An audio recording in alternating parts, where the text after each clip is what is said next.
Welcome to the 11th and final day of the 20th Commonwealth Games. Glasgow 2014 has been memorable. The Games channel has guided you all the way through live coverage of 4,500 athletes taking part in 17 different sports. And we've still to show you the winning of the last 11 gold medals at the Games. These are the final events then of Glasgow 2014 in cycling, the men's and women's road races. The gold and bronze medal matches in men's hockey.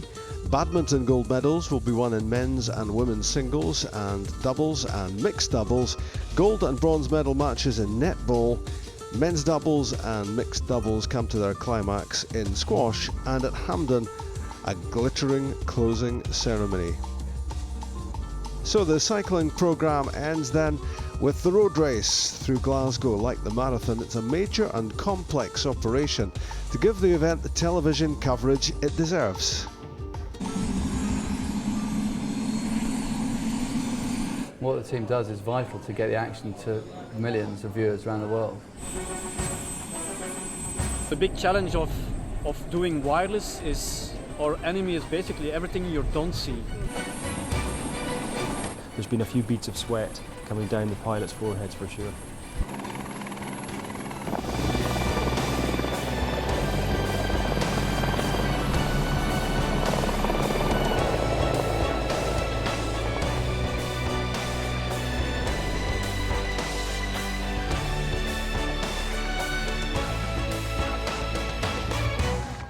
For millions around the Commonwealth, their memories of the Games are formed from images like these.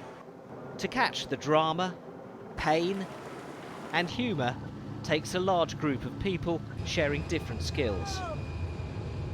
In total, we are here with 75 engineers spread around in 3 different OB vans and a dedicated wireless team that is moving between the venues. Delivering quality pictures of sports like cycling and road running that cover such large areas depends on groundbreaking technology and engineering ingenuity. Basically, all the wireless sources we have, the motorbikes, the lead cars, the helicopters, are actually feeding a pulse, a wireless feed up to an aircraft that is flying at approximately 25,000 feet. Underneath the aircraft's belly, basically, we have antennas who are looking individually to all the motorbikes. The antennas, they are listening to a kind of a GPS pulse. So each bike, each helicopter is transmitting a GPS pulse, telling it where it is in the region. The antenna will look to the aircraft, receive it, create a kind of a video stream in the aircraft that is then being sent back to the TV compounds. The principles may sound simple, but the logistics need dozens of people to work together seamlessly. And with so many involved, it's vital they're not let down by the technology. It's always a great difficulty to, when you're working on helicopters that you're not used to working on. To get all the gear in, you need a lot of certifications, a lot of paperwork that needs to be in order. It's usually the antenna that's the most difficult problem, because that one goes to the outside, and yeah, we have to make sure that it doesn't fall off, obviously. It certainly can get a bit hairy at times, depending on what you're doing. And if there's more than one helicopter involved, then you're speaking to him, you're speaking to air traffic, you're listening to the director, the cameraman, and trying to keep your situational awareness going at all times. We need to deliver a solid transmission to the client, to the people watching at home. So actually, what we will do in the plane is we will take care of the pictures, that they don't freeze, that they don't break up, that the viewer can have the best experience actually in watching the road race or the marathon or whatever he wants to see. In this truck we are coordinating all the RF signals, the comms and the video. So in my left ear I have a few motorbikes, helicopters. In my right here I have the airplane, I have a director, so I have several people talking to me, and I try to coordinate all those different instructions backwards, forwards, and inform the director. We come from Belgium, so we have in our gene system a heart for cycling, for for this kind of sports actually. So it's very important to follow the race, to see what happens. We know already how a director will act, how a race is moving, if motorbikes move from a lead group to a peloton, or if there is a breakaway, or if there is something else happens. So we know already how to anticipate. On Sunday for the cycle road race, the team will deploy 1 plane, 2 choppers, 3 cranes, 4 motorbikes and 6 outside broadcast trucks. All will be linked by the radio technology. I think it is like magic, yeah. I mean, it's all a bunch of different radio frequencies for picture, for audio, for talkback and communication, and it all sort of comes together into this sort of harmonisation of pictures, sound and TV. Going into the final day, England have won 165 medals, 56 of them gold, and they top the table. 45 golds for Australia, and Canada have 31. The hosts have 19 gold medals in 4th place, ahead of India and New Zealand with 14 each.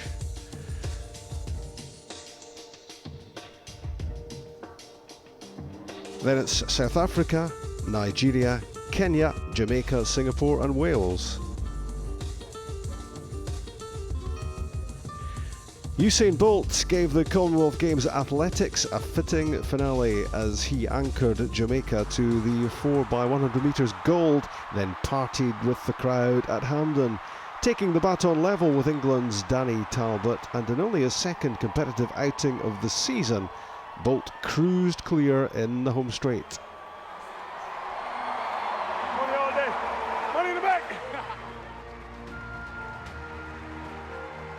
Usain, 4x100 metre gold medalist, it was never in doubt, was it?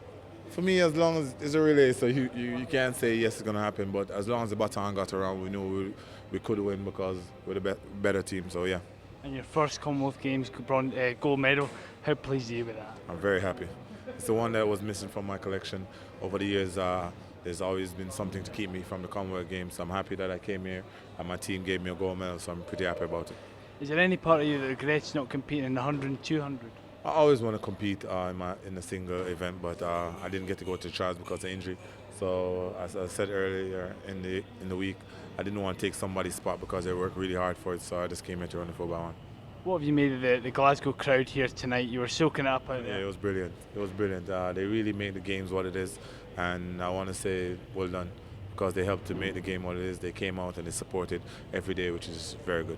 And how would you sum up Glasgow 2014 as its own set of spectacle? Well, personally, it was good. The people have been very nice to me. I really enjoyed it. The food was good. Surprisingly, in most games, it's not so good. And the crowd was wonderful. The track felt okay. So for me, it was good.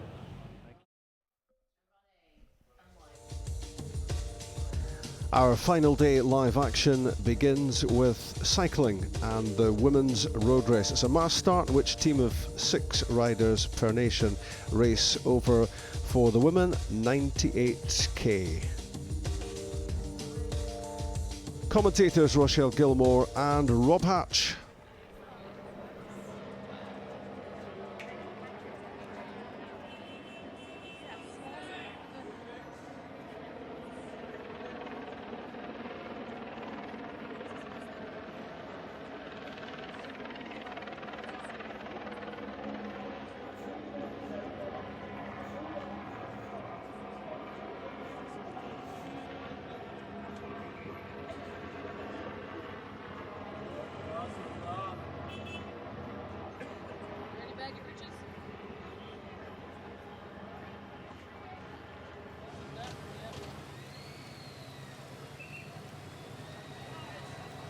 Well, a tactical race. The circuit, well, you went out on it yesterday. There's Emma Pooley there who's retiring today. Big job for England if they're going to take it to Australia. Well, absolutely. I think Lizzie Armitstead being the clear favourite here. Obviously, she's had a phenomenal season. She was the rider that was second at the Olympics to Marianne Vos. So the weight is on her shoulders and the shoulders of England today because they do have a very, very strong team with Emma Pooley and Lizzie Armitstead. Put you on the spot even before we begin here. Australia or England for the strongest team? Because a lot of what I'm hearing is Lizzie Armitstead, yes, clear favourite, but the Aussies have that strength in depth. I think the Australians will race as a team. They will race very well, I think, today, all for one and one for all. I think that the Australian team tactic is probably pretty smart. I hear amongst the Australians that they're going to race with an open role with no clear leader. But with Lizzie Armitstead and Emma Pooley being the two that are very capable of winning, I think it's the Australians have more cards to play today. So the race about to start. This course developed in collaboration with a range of all the stakeholders here in Glasgow. Time to show the city off. Time to show this wonderful sport off to the world. And the women's road race here at the Commonwealth Games. The hunt for gold is on. One of the last big medals of these games. And the race has begun. Going to be interesting to see how this goes, Rochelle, whether any team's going to take it from the occupants today. 98 kilometres in total. That's a short race by these standards. It is a very short race, and I think we'll see a lot of riders putting pressure on at the front because they're nervous. When all the riders are nervous at the start of the race, and like I said, on a course like this, the first half of the first lap is very technical, a lot of corners, and if you get caught at the back and the roads are a little bit wet, so I think that they will push the pace. We can see New Zealand's move straight to the front here, and they're probably going to push the pace just to stay out of trouble in the first lap. Of course, staying out of trouble is going to be very, very important, given the fact that yes, it's not raining, but we've got wet roads out there. This is a technical course. You went out and rode it yesterday morning. I was supposed to come out with you, but it wasn't going to happen with the rain coming down like it was. You had a chat to a few of the riders, of course, a lot of which you know from managing your trade team at Wheel Honda, a lot of which you've ridden with as well during your career. How did they find the course, and do they think that the weather will be a factor today? Absolutely. We're lucky enough to have no rain at the moment at the start of the race, but it could have been absolute carnage and chaos if it was raining. So a lot of riders were nervous yesterday because the lap that they were allowed to do with closed roads in the morning, it was very, very heavy rain. So it was very slow paced and everyone was very cautious and they're worried about how the race was going to pan out if it was pouring down rain. But the conditions are not so bad at the moment. And a lot of the riders love this circuit, and why not? I mean, it gives everything. It's not too easy, it's not too hard. There's short, punchy hills, it's a city course, you know, technical aspects. So there's a lot of reasons why the athletes actually love this course, and they're very excited about today's race. In terms of history of the Commonwealth Games road race, is Glasgow perhaps a smaller city than the ones that we've certainly held the games in the last years? Delhi a few years ago, a stark contrast to Glasgow, of course. And you said the course went up into the country and back, and it certainly wasn't a city centre course. How does this course compare with the other ones that you've raced? I think you raced in Melbourne and in Manchester as well. Yes, absolutely. I think this is the most exciting course that the Commonwealth Games has seen over the past 12 years, because it does offer everything, and there's no. You know, the race is so open, anybody could win this race, and the teams all have riders that could possibly win. So it's a very open race, and I think this course lends itself. Like, if it was really, really hard, then you'd only have a few riders that are in contention, but you know, more than 50% of this peloton is capable of winning. So I think the type of course just opens itself to more exciting racing. Well, New Zealand and Australia at the front, just taking charge of things. Interesting to see how things go. Of course, everyone's going to get another look this morning at this course, first time round, you feel, and then will there be teams try to take it apart as early from the first or second or even third lap? I remember when the British Championships were run on this course last year, both the men's and the women's race, it was an early break that really set the pace and set the tone. And last year, if we're looking to England and Lizzie Armitstead, she won the British title on this course as well. So do you think the Brits are going to have that bit of an edge, you think? The Scots, the English, the Welsh, Isle of Man, all those sorts of teams, because they've raced on it before? I think they will, because they'll know how the course, lends itself to the race and how it plays out during the race and race conditions. In saying that, the Australians have been here a few times during the season. So after the Friends Life Women's Tour, they came directly here to ride the course at like 4 or 5 o'clock in the morning when there was no traffic on it. So I think a lot, especially the Australian team, they know the course very well. They've seen it a few times back in May. They saw it again in June. They've been here since they've been here. They've ridden it 3 times, all early morning rides to avoid the traffic. So they've been out there early on the course, and I think that in that case they know the course very well. So it'll come down to the actual race tactics. So Joyce Mutunwangi already at the back, and it's going to be that sort of race today. It's going to be really, really hard. You feel for some of the riders who get dropped so early, because as you've seen, you can see already, it's so hilly in places. And it's going to be a bit of a race of attrition, you feel, because 95.7 kilometres remain. We're barely 3 kilometres into this race. People are getting dropped off the back, and can you imagine by even laps 2, 3 and 4, if you can get back on to this race, you're going to have no energy to keep doing that lap after lap after lap. Well, absolutely. We'll see riders get dropped and come back after the climbs, but when the race really gets going in the mid part of the race, I think there'll be no coming back on this type of course, because the bunch gets out of sight very quickly. Over the top of the hills there, you can see they're out of sight. Around the corners, they're out of sight very quickly. So it'll be a little bit of a race of attrition in the start, but when the race really goes, we see here it's the Australian Mel Hosking on the front. She's ridden the track also at these Commonwealth Games, and probably there's a lot of nerves and anxiety because it wasn't the tactic of the Australians. We heard that just before the race. They weren't to go out hard on the first lap, but obviously Mel Hosking is feeling a little bit of those nerves and anxiety and a lot of energy coming into this race. So we can see it strung out a little bit, and some riders actually not finding it too easy sitting in the peloton already. Well, Mel Hosking, the rider who you mentioned, won titles on the track. I think she rode the Tour of Chongming Island on the road as well and done pretty well there in the past. She's a strong rider. 95 kilometres to go, and now New Zealand as well coming to take it up at the front. Emma Pooley not far away. We must mention that is her retirement race today, the last race that we will see Emma Pooley ride on the road, and that is a pleasure in itself for a lot of the crowd out here as we see a couple more riders dropped. This time from Swaziland, one of the riders there struggling out the back, Linda Luffler, and Denise Vilch is with her as well.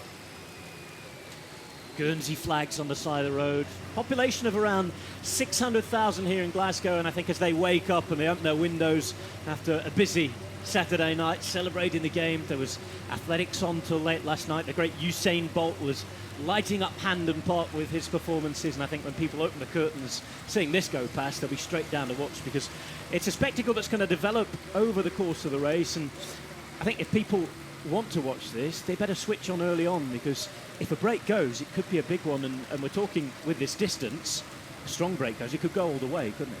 Well, absolutely. If the right teams, right countries are represented in the break, it could go and it could stay away. This course really lends itself to that breakaway type of course, because, like we said before, when they go around these corners, they're out of sight. So you'd have to look to favourites like Emma Pooley and Linda Willemsen, who did, first and second, Linda and Emma in the time trial. So they'd be favourites in the sense that they've got the form and they've got the power and strength. So they're two riders that could slip off the front and move away, even early in the race or mid-race.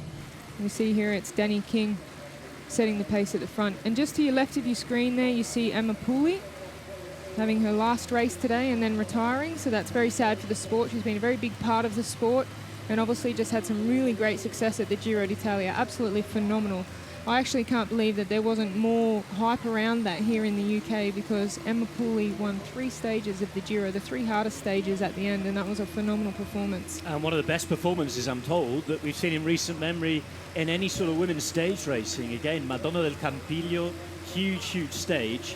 She was up there, one of the historic climbs in cycling. We mentioned this during the time trial the other day, and something to really treasure. It's a great memory.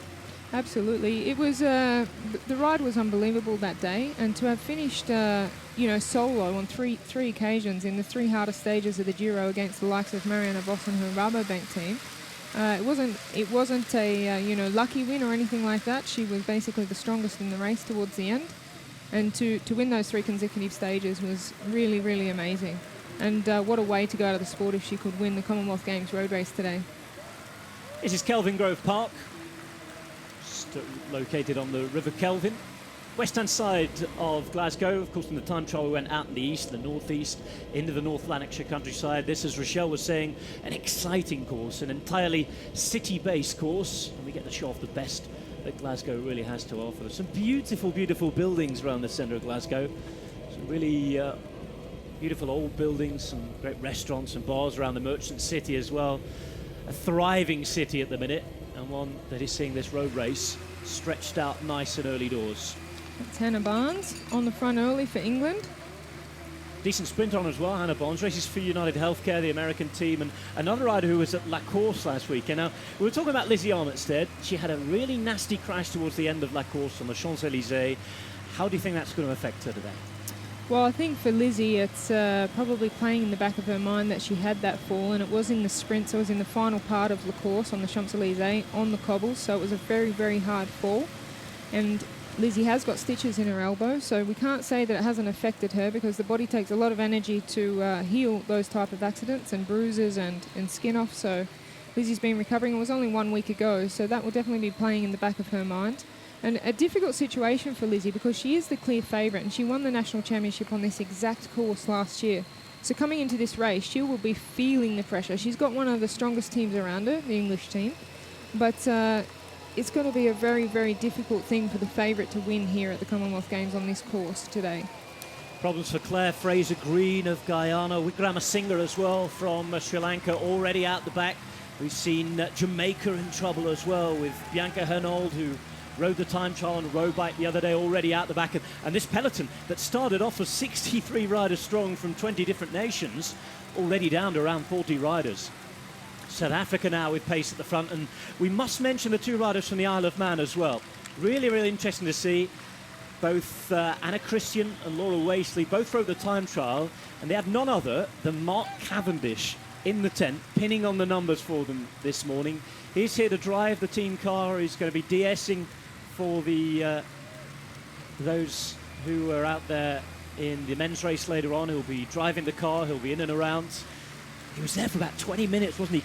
Really carefully cutting up the numbers, pinning them onto the backs of the skin suits and the jerseys. And great to see such a world superstar like Mark Cavendish coming in, taking care of his mates and his teammates. We talked the other day about the great camaraderie in the Isle of Man team, both men's and women's.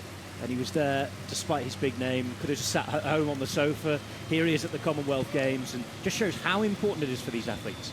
Absolutely, it's great to see Mark Cavendish coming and helping out his teammates there, and we saw that also with Marianne Vos this year at one of the big classic races that she could potentially have won, but she was there handing out bottles on the side of the road. So it is great to see the athletes get amongst it and want to do something for their teammates and give a little bit back when they're unable to be out there on the bike themselves.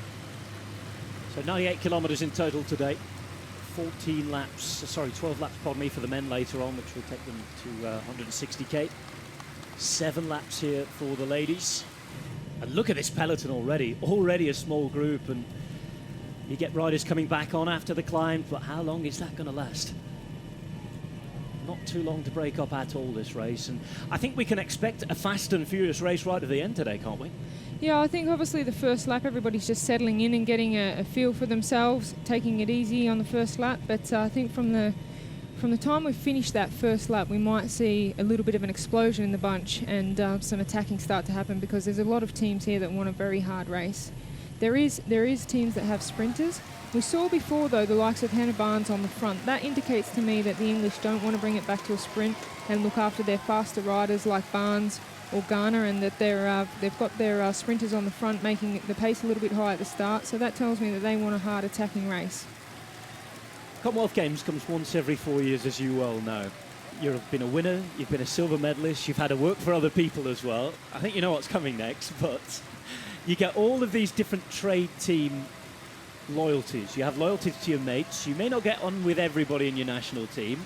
And of course, certainly in the Australian and the English teams, we've got several riders who could be leaders on their day. Now, if you don't agree with the plan that's been formulated, put together by the coaches and the director of sportives, do you be a bit selfish and ride for yourself? Is there going to be that sort of, oh, well, I don't want to ride for her today, I'd quite like to win myself? Do you think that could pose a problem for either Australia or England?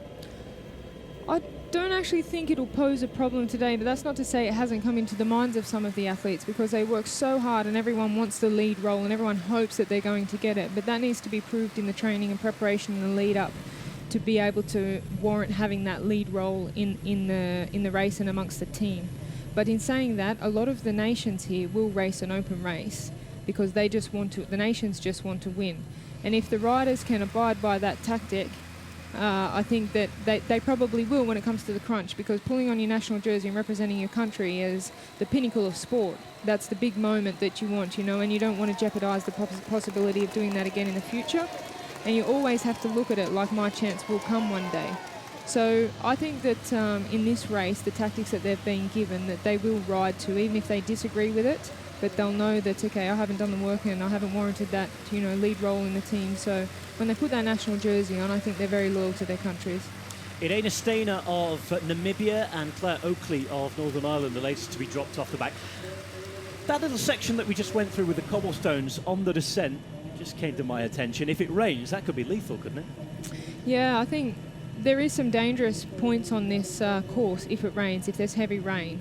When I say dangerous, I think the riders will race a little bit cautious until the end of the bike race, and they'll be under a little bit of pressure then. But at the moment we can see that they're just being a little bit cautious to get to know the course. Some of these riders haven't ridden the course.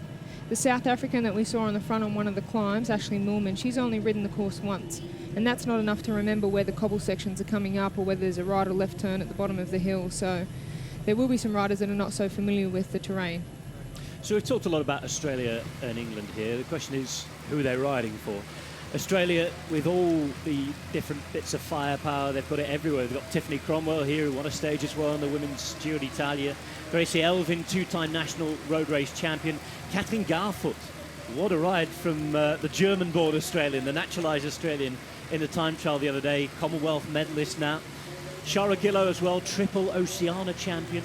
Claire Hosking, who won bronze in Delhi, and remember you and I were out at the La Course race last week, and it was the announcer at the start line who announced her as a little female Robbie McEwen. So little, very short sprinter. And Melissa Hosking, who's seen on the front as well. National titles on the track. Success at the Tour of Chongming Island as well. If you're the Australian DS, who do you ride for? I think the Australian DS is a little bit open-minded. He doesn't want to put pressure on one rider, and that he wants the gold medal so bad as the DS that he wants every rider to have an opportunity, but for every rider in the team to sacrifice for their teammate. So I think the Australians are probably going to go for a breakaway style of race and try and get somebody up the road, and then they'll put faith into that rider. Obviously they're racing for the gold medal. Nobody comes to the Commonwealth Games and doesn't race for the win, and they'll be assessing their position if they get somebody into a break. And I think that they would be happy to back that person. Or the English team, Hannah Bonds, who's got a decent sprint on her, we talked about. Lucy Garner as well, who's quite quick. There's Laura Trott, who rides for your team, Wiggle Honda. Good enough to take Liddy Armitstead's British title off her last month, remember, down in Cardiff. Danny King as well. Emma Pooley, the 3 times Giro Rosa stage winner last month, retiring, of course, we talked about. This is on the way back into the final course now, but the leader of England, we think, Lizzie Armitstead, 25 years of age, won on this course in 2013, skipped the TT to be ready for this. They're going to have to watch these early moves. Well, that corner you just saw them go through there, strung the bunch out so much that something could have slipped off the front. Mel Hosking there again, applying the pressure. So her job as a sprinter, she's a track rider, very, very fast sprinter, will be to set the pace and try to string the bunch out a little bit. But like I said, I think going into the second lap, we're going to see a little bit of fireworks here, with riders attacking, but all the main players are at the front there. You see second wheel is Linda Willemsen, and we've got Lizzie Armitstead riding there on third wheel. So Lizzie Armitstead rode the La Course race at the Champs-Élysées Tour de France race in the top 5 the whole race. She still came down, which was very unfortunate because she was positioned quite well, but she'll be very conscious of staying at the front today. And that's why they were pushing through that last corner, because they were coming up to this climb, the most significant climb of the day. And there it is that you and I this morning came out of our hotel, which is actually on the street corner to this. It's Melrose Street, the moor of Melrose Street, in tribute to the great Belgian races. There you see Lizzie Armitstead. This is where she made her winning move, about 50 metres from the top of this hill. Last year for the National Championships on exactly the same course, she attacked Danny King and Laura Trott and got over the top of the hill with a bit of a gap and held on to the finish. So she'll be thinking about a similar move obviously here, but there's probably a few stronger riders in the peloton, so she'll have to reassess that tactic, but that's the hill where she made the move last year. Certainly suits the more punchy riders and those who struggle with the steep gradients. Karina Bowie is one of those now. Rider from Guernsey. Guernsey really well represented in the cycling here at the Commonwealth Games. Some of the riders, this will be the last Commonwealth Games. Most of the Guernsey riders in their 40s now. Really doing well just to make sure they get around. Intent now will be to get back on, but the pace will be up to everybody, as you can see, wanting to be at the front here. Well, I think the New Zealand team we haven't spoken much about, but they've really got strength in numbers. There's got a couple of track riders in there, but Emily Collins has had a couple of really good seasons on the road as a professional. And Linda Willemsen, obviously one of the favourites after being the winner in the time trial a couple of days ago. Ashley Buchanan, Joanne Kizanowski, Jamie Nielsen and Rita Trotman making up that team as well. Well, Rita Trotman had some success recently at the Turingen Ladies Tour. Very strong. All reports were that she was attacking and making the race very hard, putting a lot of riders under pressure. So coming into fine form for the New Zealanders here at the Commonwealth Games. South Africa with a few riders struggling towards the back as well. Lisa Olivier, one of those. England again to the front. Trot is their third wheel at the minute. Problems in the meantime again for Namibia. Also for Mauritius now with Orly Holdvijk, who wrote the time trial as well. Cautious on the downhill here.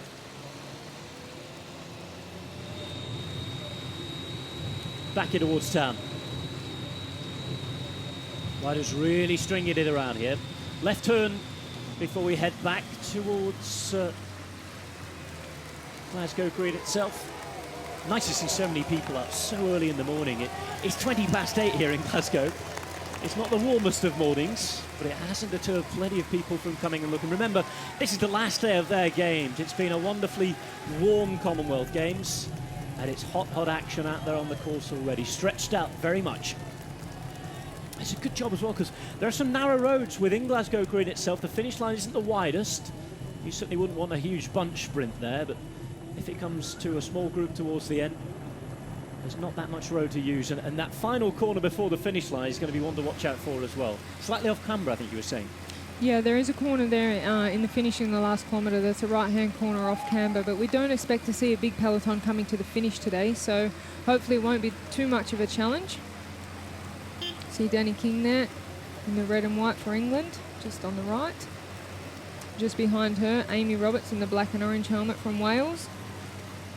Just to the right of your screen, you'll see Katrin Garfoot, who was third in the time trial, riding for the Australian team. Garfoot, who was born in Germany, who said as well. Only became Australian during the autumn. Has been riding for the national team just this season. And this is Glasgow Green itself again. Going to be a big party here tonight with the closing ceremony on a big screen as well. We've got so many people out there in the live zone in Glasgow Green where the medals will be presented later on as well. Well, Rob, I just saw they come around the corner that every single Australian except for Shari Gillow is positioned at the moment in the top 10. They're all looking around at each other, so I wouldn't be surprised if they make their move quite soon. They're all coming together. You see there the green and gold coming together at the front. Stolowski on the front. Of course, Anna Christian as well, not far away for the Isle of Man. Young small Manx team, just 2 riders in it. Strong riders though. Williamson again, too far away, never far away from the front this first lap as well in her Kiwi kit. And how do you think the Welsh are going to get on today? Because they've got a really young team here, and a team that maybe in the Commonwealth Games to come in 2-3 editions time, they'll be reaching certainly cycling maturity on the road, on the track, everywhere, and they could be a really strong team in the women's team. Well, absolutely. I think for this Commonwealth Games, it's a little bit more about experience. Like you say, they're very young. But Eleanor Barker's been a very surprise rider here on the track. We have to consider that they are predominantly track riders, so a lot of their preparation for the Commonwealth Games has been on the track. But Eleanor Barker and Amy Roberts, they definitely have a lot of talent, and ones for the future if they choose to go down the path of road cycling. Armistead again, staying close to the front, never outside the top 5 or 6 each time we come around the quarters. England now putting bodies to the front, perhaps sensing that this might be Australia's moment to attack the race. Just want to cover the moves. And is that how England are going to have to go, cover those moves when the Australians send riders up the road? Yeah, they definitely won't want to let one of the Australians go, or the Kiwis or the Canadians. They're the stronger nations here. But we can see that there's a lot of English and Australians hanging around together at the front there, so they're expecting something to happen. So they went past then, a couple of Australians also down the back, so maybe their tactic isn't to light it up, but we can see that the place to be on this type of course is at the front. There's no time to rest and go to the back and just relax. You need, because it's a city circuit and a lot of corners, they need to be paying attention the whole time. You can't afford to just relax for a moment here on this circuit. South Africa now. Well, to the left of your screen, we've seen a lot of work by Hannah Barnes so far. Like we said before, she is one of the best sprinters from England. But she's been appointed today, obviously, to keep the pace high and keep people out of trouble and just keep the momentum of the bunch going in the first couple of laps. So we're seeing a terrific job for her country. Obviously, she's not worried about, saving herself to get to the finish and maybe possibly have a sprint. She's got that out of her mind, and she's here 100% for the team and working very well on the front to do her job. So it does seem that England are all in for Lizzie Armitstead then, as we saw Cherise Standard, for South Africa close to the front. Now New Zealand again. A couple of strugglers already out the back again. Karen Maboe, who really hasn't got back on since being dropped on that climb, and I think second, third lap now is where you really do feel for those riders who've already been dropped. Well, it'll be a long day for them if they can stay on the circuit, but their challenge today is going to be to stay inside the time limit and not get asked to leave the course, because it is a city circuit and there's a potential to get caught, and that would be absolute chaos. They will be asked to leave the course if they're too far behind. Well, that's the problem with Kane. Just a 14-kilometre circuit, and then I think the interesting thing certainly about a Commonwealth road race, you have such difference in ability. You have professionals against amateurs. You have the fitness over 98 kilometres at this pace, and I think there are quite a few riders who would be happy to admit that they're really going to struggle to stand the pace after just even the early laps.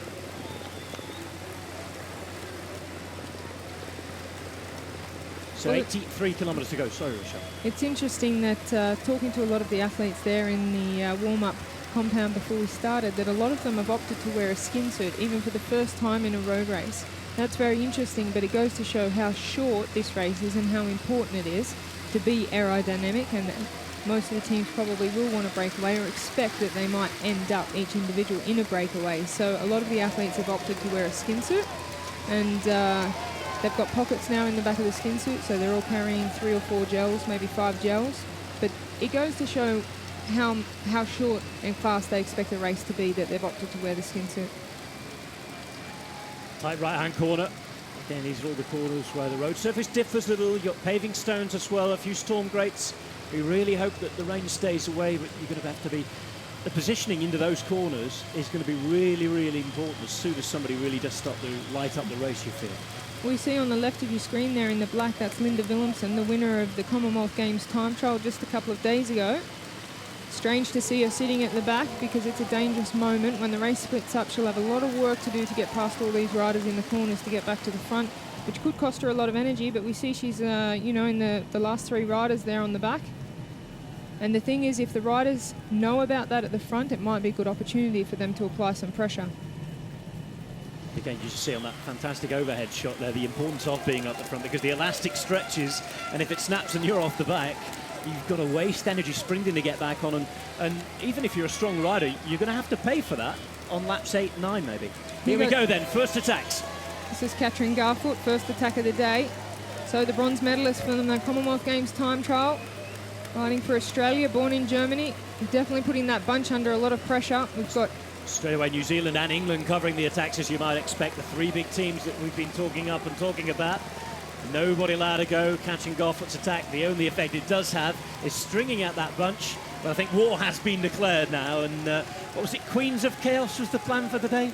Queens of Chaos is the way the Australian coach Martin Barras, he described today's race of Queens of Chaos, because I think his riders, his queens, are going to cause some chaos today. And the Australians, we've seen they've started the war, they've thrown out the first attack. Interesting to see who joins them now. Certainly New Zealand showing their keen, England as well. And here we go again. Time for another attack. This time the rider from Orica Greenwich.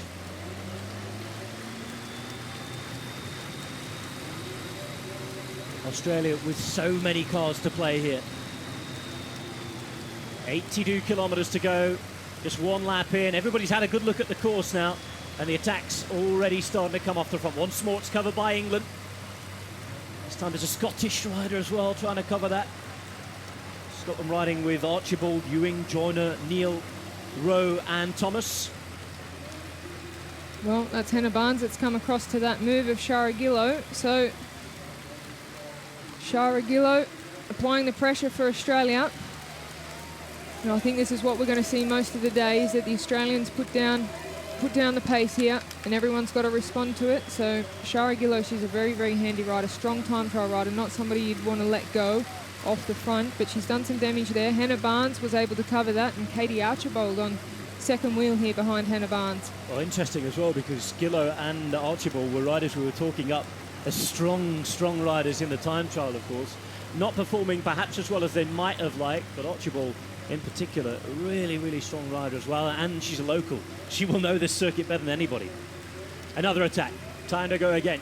Interesting that you were talking about the skin suits as well. A lot of aero helmets out there, particularly in Australian green and gold and Kiwi black. Well, I think the Australians plan to be off the front most of today, so you've got the aero booty covers, they've got the aero helmet. This is Mel Hosking now applying the pressure. We saw she had a lot of energy at the start of the race. She's a predominantly track rider, bit of a sprinter, a lot of power, and she looks like she's doing some damage here. Once again, that's Hannah Barnes, and she's had a fabulous race. We'll probably forget about Hannah Barnes by the finish of the race, but she is having a very actively strong race for her country at the start of the race. Well, talking of strength, this is the first attack that's been able to put any sort of lead route or put anything out. This time, those who realise they may have missed out, putting riders in there. South Africa trying to show a rider up as well.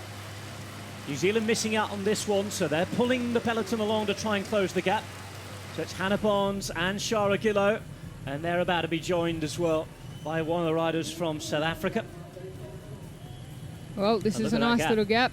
We saw the Kiwis are on the front, but as we were speaking before, Linda Willemsen, the winner of the time trial, was sitting down the back. And this is why New Zealand need to pull this back now. They know that they've got Linda in the peloton, but this is a dangerous break because having an Australian and an English there already. Those two teams will be happy, won't they? Absolutely. Oh, Hannah Barnes, she just hit the gutter there, lost balance. Poor, that was close. And again, just showing, and you've seen there the little bits of shiny stuff on the road underneath the trees, the sap as well. Certainly when it's wet is very good. Here's that moment again. Just misjudged it there. In the end, it looks as though she saved it fairly well, but misjudged with the braking and the road surface. Gillo looks behind to see what's happened. Barnes is there, and still, it's so tough to close these gaps on this course because there's barely a moment off. England riding on the front behind, which is interesting. Very interesting. Obviously, they're not confident that Hannah Barnes can stay with Mel Hosking. Mel Hosking perhaps a little bit fitter for the longer distances, maybe a little bit faster also in road racing, but it's very interesting that the English are not happy with that and they're taking it into their own hands to bring it back. That does say that Lizzie Armitstead's in control of this and she wants it back. On the English just playing into the Australian hands here, though, because, of course, Australia desperate to wear the English team down. The rider, by the way, who's been trying to bridge the gap is Annie Kuttelhofer of South Africa.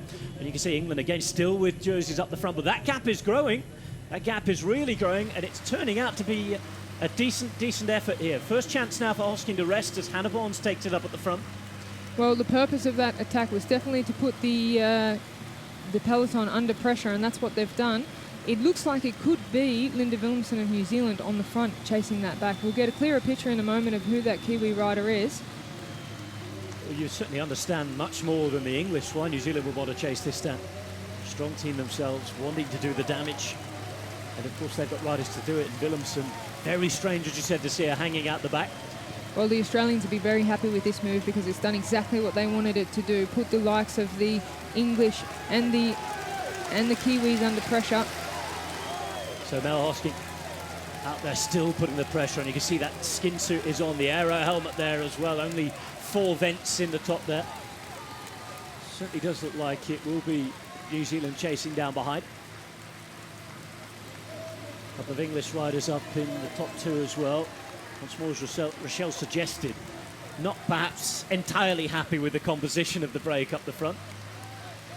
Well, this is where these riders will struggle a little bit because they're not hill climbers and they're on a hill, so the peloton will naturally close in on them. You can see they're doing it a little bit tough now on the climb, but it's the English at the front, so very, very interesting that they've taken it into their own hands. That was actually the rider from the Isle of Man who was up there at the front as well. New Zealand in their black jerseys just on the right-hand side as we look at it overhead now. England in their red and white, and now Shara Gillo decides enough is enough. Looks behind, knows that they will most probably be swept up once they come round the next corner. Interesting, this peloton. 35 riders now, almost half the peloton out the back. Well, I think this is what the Australians wanted, yes, and Hannah Barnes and Mel Hoskins have called it a day for now. I think they'll get back in the peloton. They may have another attack left in them for later on, but Hannah Barnes has done a great job there for the English, and Mel Hosking, she looks okay. She decided that one wasn't going to stick. The Kiwis did a great job, and I think that's Emily Collins on the front there that was bringing that one back. So this is sort of racing we can expect all day, you imagine? I think that's what's going to happen from the Australians. They're definitely going to keep attacking. They want it to be a hard race, and they want to put the English under pressure. Well, the 20th Commonwealth Games coming to an end with 2 superb road races without doubt today. One thing that is slightly changing is the weather. It's going a little bit more murky. It was a fairly decent sunny start bright and early at 6 a.m. this morning coming down here. Speed up at 45 kilometres per hour there. Another dropped. Shiri Standard, rider who we saw very early on in the race, in trouble. Long ride here, a long ride. And some of these riders being dropped already in laps 1 and 2, it's hard to see them making it to the end, isn't it? Yeah, I think it's going to be very difficult.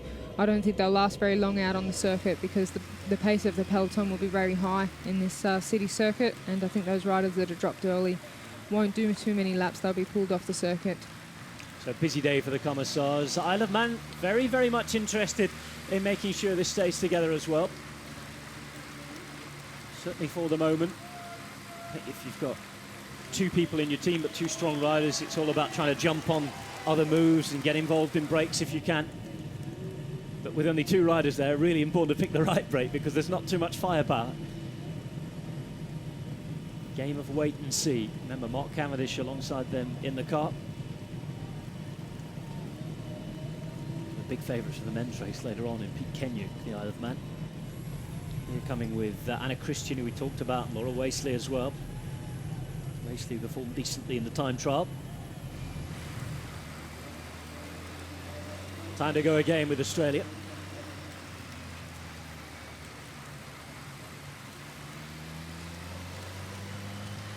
See Melissa Hoskin off the front just a moment ago. Charlotte Gillow as well. Just over 20 kilometres ridden. 76.5 to go. If you're tuning in a little late this morning, they're 14 kilometres around each of the laps. 7 laps around Glasgow city centre. Commonwealth medals to be decided at the end of it. And one of the teams we haven't spent too much time on is Canada. They've only got 4 riders in it, but a couple of really strong riders. Leah Kirkman, who was 3rd in La Course last week, more of a sprinter. This is Mark Cavendish, talking about him doing all the work, helping to pin numbers on today. Really good to see him here. I heard he had a bit of a planes, trains and automobiles episode to get from the Isle of Man yesterday. Delayed flights. Didn't have his luggage apparently either, but he's here and he's doing his bit for the Isle of Man. Well, this is Shara Gillow again on the front, making the pace high for Australia, and Danny King just covering that move. So the English are covering. They're not on the attack, they're on the defensive, but that tells me that Emma Pooley's lining herself up to do a big attack. So she's in good position there. You see Emma Pooley because she's so small. The Australians are going to the front again with Catherine Garfoot to apply some pressure. This time all aero as well. It is Scotland who are going to follow. Host Nation. Hopes pin later on David Miller. This time it's Eileen Rowe who's gone. Eileen Rowe on the wheel of Catherine Garfoot, and Catherine Garfoot really trying to put the pressure on again for Australia. Interesting that Garfoot has gone for the more traditional jersey. Meantime, Eileen Rowe has got a wonderful bit of tartan spray painted onto the top tube of her bike, personalised bike for this one. And she's not the only one with a personalised bike as well. We were talking to Tiffany Cromwell before, and she's had designers have a look at hers. Well, Tiffany rides for Specialised Lululemon, and Lululemon have gone to some extreme measures to put some designer paint jobs on those bikes. And Tiffany Cromwell, being a designer herself, she's very proud of the design. She's telling us all about where it came from this morning, and that she'll be the only rider from the Australian team that's not on a Scott. So she's the one to pick out in the green and gold, but with a white bike.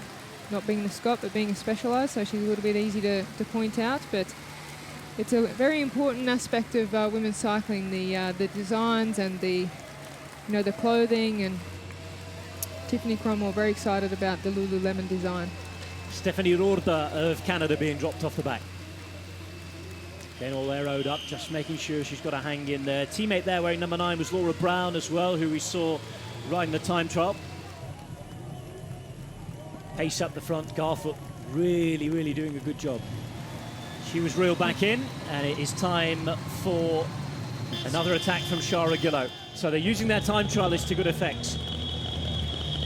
This could actually be Gracie Elvin making a move now. We haven't seen her do any attacking yet, but I think that could be Gracie Elvin now applying the pressure for Australia.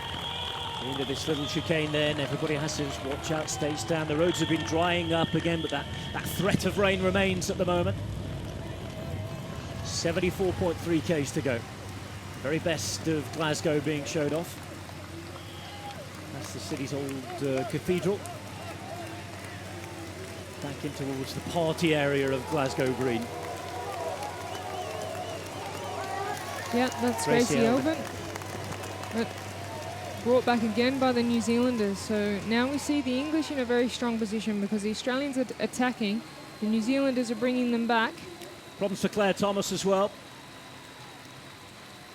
Claire Thomas already with the hands on the tops there.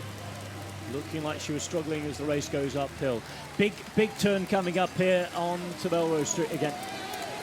And this is where the gradient really ramps up. What sort of gradient are we talking here? Well above 10%, I would say. Certainly looks to be 10 to 15%. It's strong, it's steep, very short, but not too much time to recover because the technical aspect of the course comes in as soon as you turn the corner again. Each and every rider out of the pedals here, nobody taking this sitting down. Well, Lizzie Armitstead, she's jumping onto Mel Hosking there. Probably not a necessary move, but maybe wanting to test her legs a little bit and let people know that this is my hill. I'm the strongest one on this hill. And she is a very, very punchy rider, so the hill suits her very much. But she closed that move down, probably because she thought, I'm there, I can close this down, and I want to test my legs a little bit. Will Australia be feeling good about that, though? Because they're laying the trap and dragging Lizzie Armitstead out. And that, as you say, probably not necessary that she made that move. Perhaps for her own confidence, but it's energy wasted, isn't it? Well, we see the Australians having a really big discussion there. I know Tiffany Cromwell said, either settle down, keep it steady. Our moves are not doing enough damage. Lizzie Armitstead was straight onto it. Here we see Laura Trott out on the front, keeping the pace high.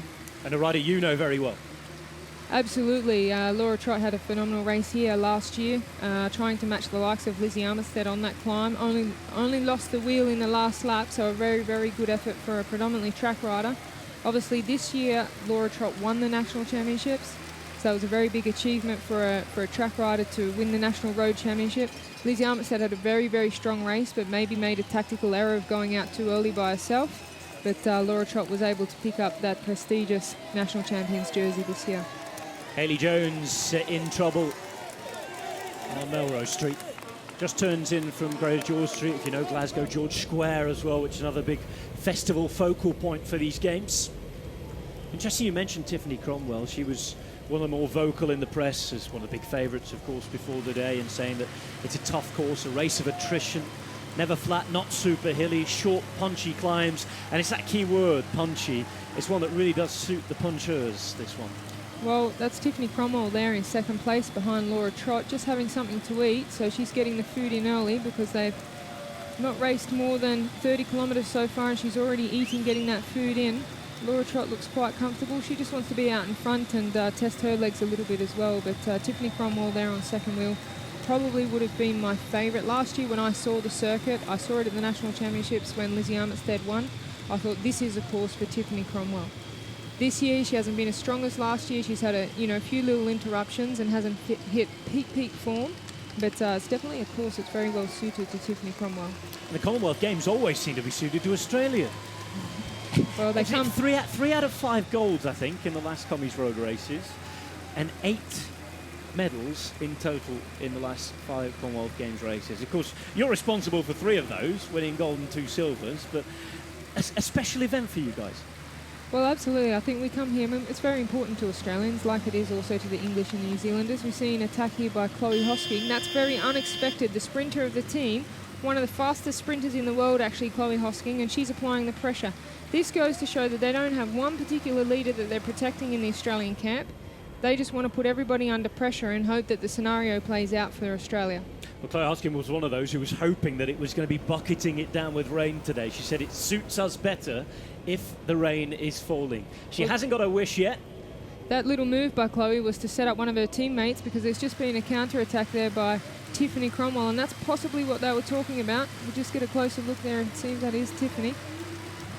Yeah, that's Tiffany Cromwell. She's on the white bike, like we said. You can pick her out with the green and gold because she's the only one in green and gold that's on the white bike. So they had a little discussion about, you know, Chloe, I'd like you to do a little attack and then I'm going to go over the top. But the English team, they're just covering everything. They're not happy to take anything on. They just want to cover the moves. That's Lucy Garner. We haven't seen her yet. She's on the front there, controlling for the English. I think it's as well, as these riders keep being shelled off the back, it's going to be harder to hide and hide and hide in the peloton because there's not much left of it. Now Canada on the front. Again, just watching around the corners there. We spoke earlier about the Canadians, Leah Kirkman. Very, very surprising but strong result at the women's La Course race on the Champs-Élysées last weekend, finishing third behind Marianne Vos and Kirsten Wild. So it was a phenomenal result for the Canadian. Obviously, she's got 3 national championships in the bag from recently in the criterium, the time trial and the road race, so probably one that we really need to watch here. A good all-rounder on what is a good all-round course. It's certainly nobody, not for any sort of specialist today. England with bodies on the front. Canada, as we said, with Stephanie Roder on the left-hand side. Scotland with a couple of jerseys through the front. They've been just keeping their powder dry, really, apart from that brief attack we saw from Eileen Rowe, or covering of one of the Australian attacks. No doubt so far it has been Australia that has lit up the race, pardon me. 70.5 kilometres to go. Well, there's a strong representation there at the front from the English team. You see they're all there in the top 10, all bunched together. There's no red and white down the back of the peloton. Anybody as well who's not a member of the professional peloton has been dropped or is about to be dropped, because we can see pro riders all around on our screens now. New Zealand, Scotland, England, South Africa. Australia, of course, who have mentioned. Rider from Northern Ireland still in the peloton. Isle of Man still represented as well. 45 minutes into the race, 2 laps covered. Glasser and Joyner along with Hannah Barnes, first 3 across the line. We talked about Eileen Rowe. Shara Gillo's been on the attack as well. Danny King and Laura Trott for England, with Garfoot Pooley also in the top 10. Lizzie Armitstead. Generally Australia and England close to the front. Attack time again. Chloe Hosking being followed. Well, Chloe flicks her on. she wants some help there. She wants to keep this going, but she's not going to get any help because she's one of the fastest riders in the peloton, and when she puts her mind to it, she could get over climbs like this. And obviously she has a bronze medal from Delhi, so she'll be keen to pick up a gold medal here for herself and for her country. She looks very determined there. And that's Hannah Barnes from the English team that's covered that again. She's having an absolutely phenomenal race so far. Early part of the race would have been her job to cover everything, and she's certainly doing her job very well. Right onto the back of the wheel there. For those viewers who may not have watched too much bike racing, you talk about Chloe Hosking, of course, not wanting, or people not wanting to let her go away and not wanting to do the work for her. Of course, if a break goes, it gets to the line. Yes, you want to be involved, but you only want to be involved if you've got a realistic chance of winning. Well, yeah, for example, Hannah Barnes, she's a handy sprinter, but probably not faster than Chloe Hosking, so she might not want to work with this. We won't see her rolling through to help Chloe Hosking, because if she comes to the finish, there's a good chance she could be beaten. So that's a little bit how the tactics go. So Shara Gillow from Australia having another go, one of their strongest riders. So and it's getting harder and harder and harder for everybody to follow. And you can just see Australia. It's pretty predictable, but it's working at the minute. And they mentioned that word, attrition, constant attacks. Every time something comes back together, there's no real moment of relax or respite. There's another Aussie coming around off the wheel to attack straight away. Well, their tactic certainly is working at the moment, because that's what they want to do. They want to put themselves in a position where they have a chance of winning. They don't want to go to the front finish with Lizzie Armitstead and Emma Pooley. So the Australians are putting the pressure down, and Laura Trott's joined her there. So that's a pretty strong too, but Laura Trott will be under strict instructions not to work, because they are racing for Lizzie Armitstead.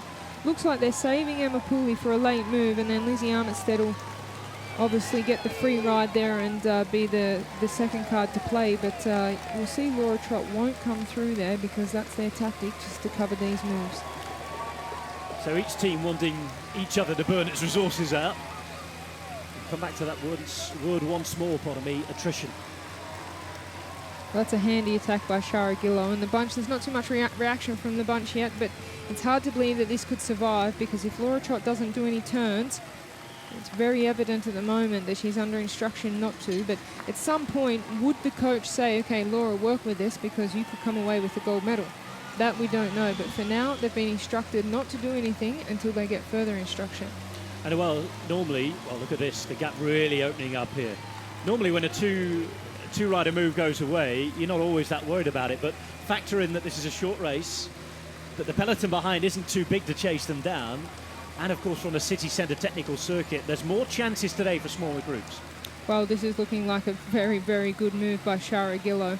She's a strong, strong rider, and not many people could even sit on the wheel and stay there on the wheel of Shara Gillow, because Australia will be thinking this possibly could work, because that won't be easy for Laura Trott to be following that move. So Shara Gillow really, really doing her best to pump out the power uphill. First of the climbs on the circuit, really this. Heading up towards Kelvin Grove Park. Sauchiehall Road, not too far away from here as well. Real beating heart centre of Glasgow. 11 seconds already. Really, really strong attack, as you say, but Trott has not come through to do one single turn yet. Well, Little look behind there. Yeah, we see, for those that don't know, when Shara Gillow flicks the elbow like that, that means, come on, come through and help me. So what do New Zealand do about this, Rochelle? Well, New Zealand are trying to keep the pace in the bunch high, because at any point Linda Willemsen could probably jump across to that. Linda Willemsen knows her strength versus somebody like Shara Gillow from the indication from the time trial a few days before. So they won't be panicking yet, but their job will be to keep that gap as small as they possibly can, so it's always in reach of their lead rider, which would be Linda Willemsen. She would be capable at this point of jumping across, but she'll be telling her teammates, it looks like it's moving out there again. Certainly does, certainly does. You look around the corner waiting for the bunch to zoom around. Very, very late. 15 seconds now, we're told, is the gap. Shara Gillow is out there.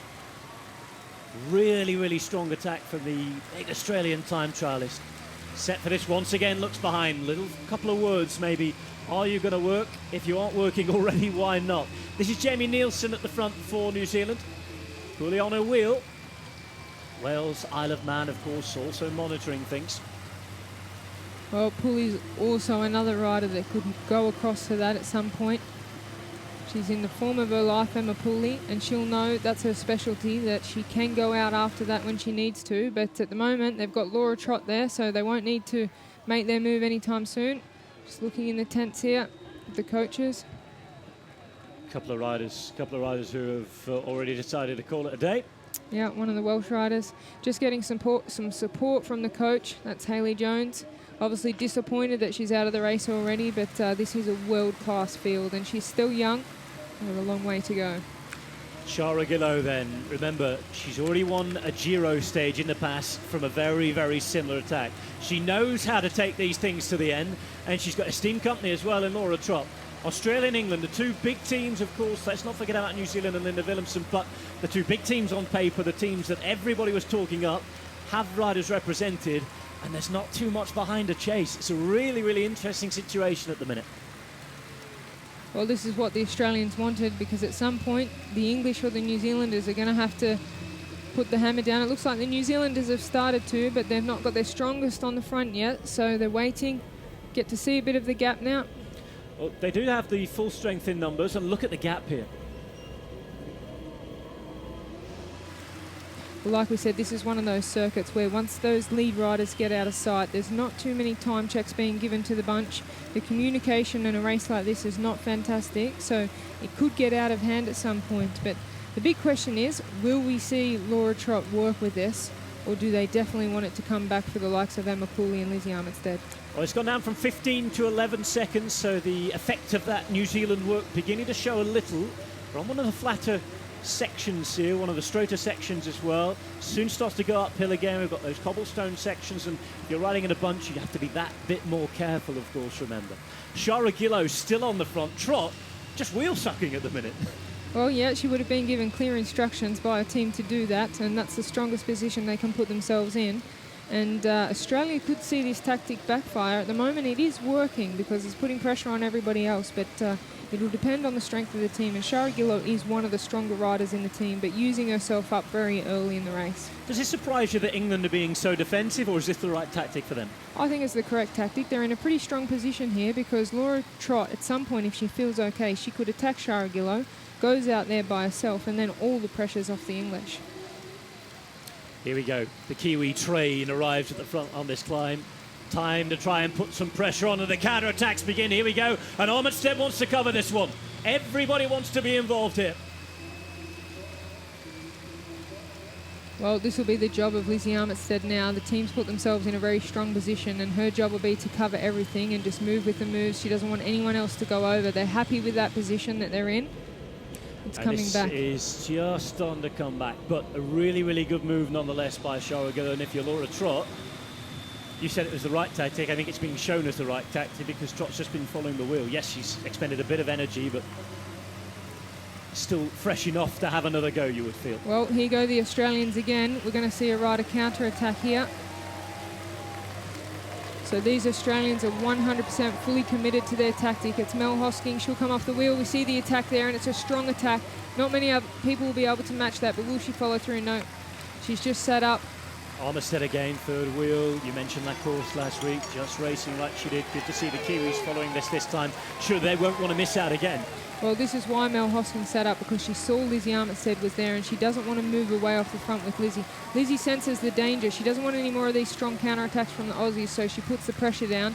And these are very strong riders we see here. Lizzie Armitstead, Ashley Moorman of South Africa, Tiffany Cromwell on the other side. You can't see her in shot now, but she's there. One of the strongest riders on this course. They could be three of the most well-suited riders to this course. Small gap opening up. I'm pretty sure it's not going to stick, but Lizzie Armitstead looks around. Couple from Australia, couple from England, once more New Zealand missing out, and it's up to them to put a bit of pressure on at the front. Isle of Man up there as well with Christian. Well, we see the New Zealanders now pushing across to this break because they're the ones that significant team that have missed this, but it is a handy little break. And Ashley Millman won't make it easy for them to come back. Okay, more technical part of the course as well here. Look how narrow those roads are. Certainly interesting if there were a bigger peloton in here. Yeah. Thinned down to around half, even less than that now. It's another attack by Mel Hosking. She wants to move off the front without the likes of Lizzie Armitstead to put the English under pressure. Face up straight away. Topping that 50 kilometres per hour downhill here. Even more as now Hosking on the bars, and never like that descending position. No, I'm a bit nervous about that one as well. If you hit a bump, and she could see that she didn't have her thumbs wrapped around the bar, so if she hit a bump, the hands could have slipped off. But it's a very aerodynamic position, but it also takes a lot of energy from your muscles to be in that position. A lot of energy and a lot of guts as well. Well, she's got that gap that she wanted to put pressure on the rest of the team, so she'll just get into tempo now and make sure that somebody else has to work hard to pull that back. Good for the Huds. England think about trying to counter-attack now, and they do. Emma Pooley. Well, this is what the Aussies wanted. They want to use Emma Pooley. That's the person that they want to use up. They want to put pressure on Emma Pooley particularly. They don't want Lizzie Armitstead to have that teammate fresh going into the second half of the race. So the Australians might sense that this is what we wanted. Down to 15, 20, 25 riders maximum here now. Pooley. First time we've seen her hit the front. Well, it might have been an instruction from Lizzie Armitstead. I don't like all these dangerous counter-attacks from the Australians. I want you to pick up the pace and set the pace high. We're going to drop some riders off the back here and just... And this is what's happening. There's a split in the bunch, so we see a few. It's hard to tell there, but there is a split in the bunch, and that's what Emma Pooley wanted to do. So then around, we've got 5, 6 riders bottoming out the front. Wales involved, Isle of Man as well, Australia. Once more, New Zealand miss out. Well, we see Katie Archibald from Scotland in the middle there as well, hesitating, trying to get across to it. Interesting to see great overhead shots in. You can see 3 splits in the peloton now. We were talking to 25 riders maximum. 3 groups, there's probably a 6, a 10, and maybe another 10 behind. Well, Australia might find themselves in trouble here if they can only get one into that break, because the English have got a couple. Of course, working their best, working to try and isolate them, and Pooley doing a really, really good job here. Again, Armitstead looks behind. Long way to go here, Rochelle. But if you're Lizzie Armitstead, you're pretty happy with what's happening, aren't you? Yeah, absolutely. They've got a very, very strong team, obviously, with Emma Pooley, and she's pulling them away. That break could possibly go. Emma Pooley's looked behind and got some confidence. She's got some confidence with the gap. She's putting the pressure down. You see, this is a good move for the English. Also, the Australians have made it in there with Tiffany Cromwell and Ashley Moorman on the back there. So, Tiffany Cromwell. There is Pooley, Armitstead, Cromwell and Moorman. Emma Pooley in her last ever race. And talking about Lizzie Armitstead, she's worked fantastically already in partnership with Ellen van Dijk in the Classic season this year. She's been absolutely brilliant. Well, this is amazing to see. Emma Pooley's giving 100% to her teammate Lizzie Armitstead in her final race. We thought maybe Emma Pooley would want to take this win, being her last race in cycling. She's announced her retirement, but she's riding 100% for Lizzie Armitstead. Scottish rider bridging the gap as well. 3 riders for England now in this front group. They've got Hannah Barnes in there too. Well, that was a strong move by Katie Archibald to come across that break. She sensed the danger. She wanted to be in there. Katie Archibald is the surprise favourite. So outside chance of a medal here for Scotland. It's great news for the host nation. Absolutely brilliant news. There's all the talk about David Milley the other day as well. A little disappointing in the time trial. Of course, see what they can do today. Katie Archibald on the back of this move. There's a concerted effort from behind. You sense that Australia want to get another body at least in there, because it's not the ideal composition, this, and they're going to have partnership from New Zealand as well. Well, we can see Australia's all of a sudden on the back foot. They've got 2 riders on the front of the peloton trying to get over to this, because this is a dangerous situation for them. That's Katie Archibald there, and closely followed by Amy Roberts from Wales. So that's a good move by Amy. She had a very strong time trial. How's she feeling before today? Oh, I think very confident, Amy Roberts, for such a young rider in the first Commonwealth Games. But this is an amazing ride by Amy to be in this selection. And look at the gaps already, flying downhill. Still Pooley pulling them out, and you imagine that the Australians are going to have bodies in numbers on the front of the group behind. Wonderful, wonderful scenes. The gap's big enough already to get the TV motorbike in there. Well, it is a significant gap. This could be the race. This could be the break of the day. Obviously, the favourite that's missing from there is Linda Willemsen from the New Zealand team. She'll have to, and she is strong enough possibly to come across to this break, but she's going to have to work awfully hard to get over there. And the thing is, she can't leave it too late to make the move, surely. No, if that break gets any bigger, then it's going to be a little bit too late to come across. But Amy Roberts looks comfortable taking a drink there. Lizzie Armitstead, she'll be liking this move. And that's Hannah Christian from the Isle of Man as well. Moorman, the South African rider. Hannah Barnes takes it up at the front as well, and as Rochelle's been singing her praises all morning, very deservedly, because she's covered just about every attack out there that Australia have made. Australia really taking the race to everybody, but there's a few nations who've suddenly appeared with some real good options. England have the numerical superiority and, of course, the favourite, but look at what's happening behind.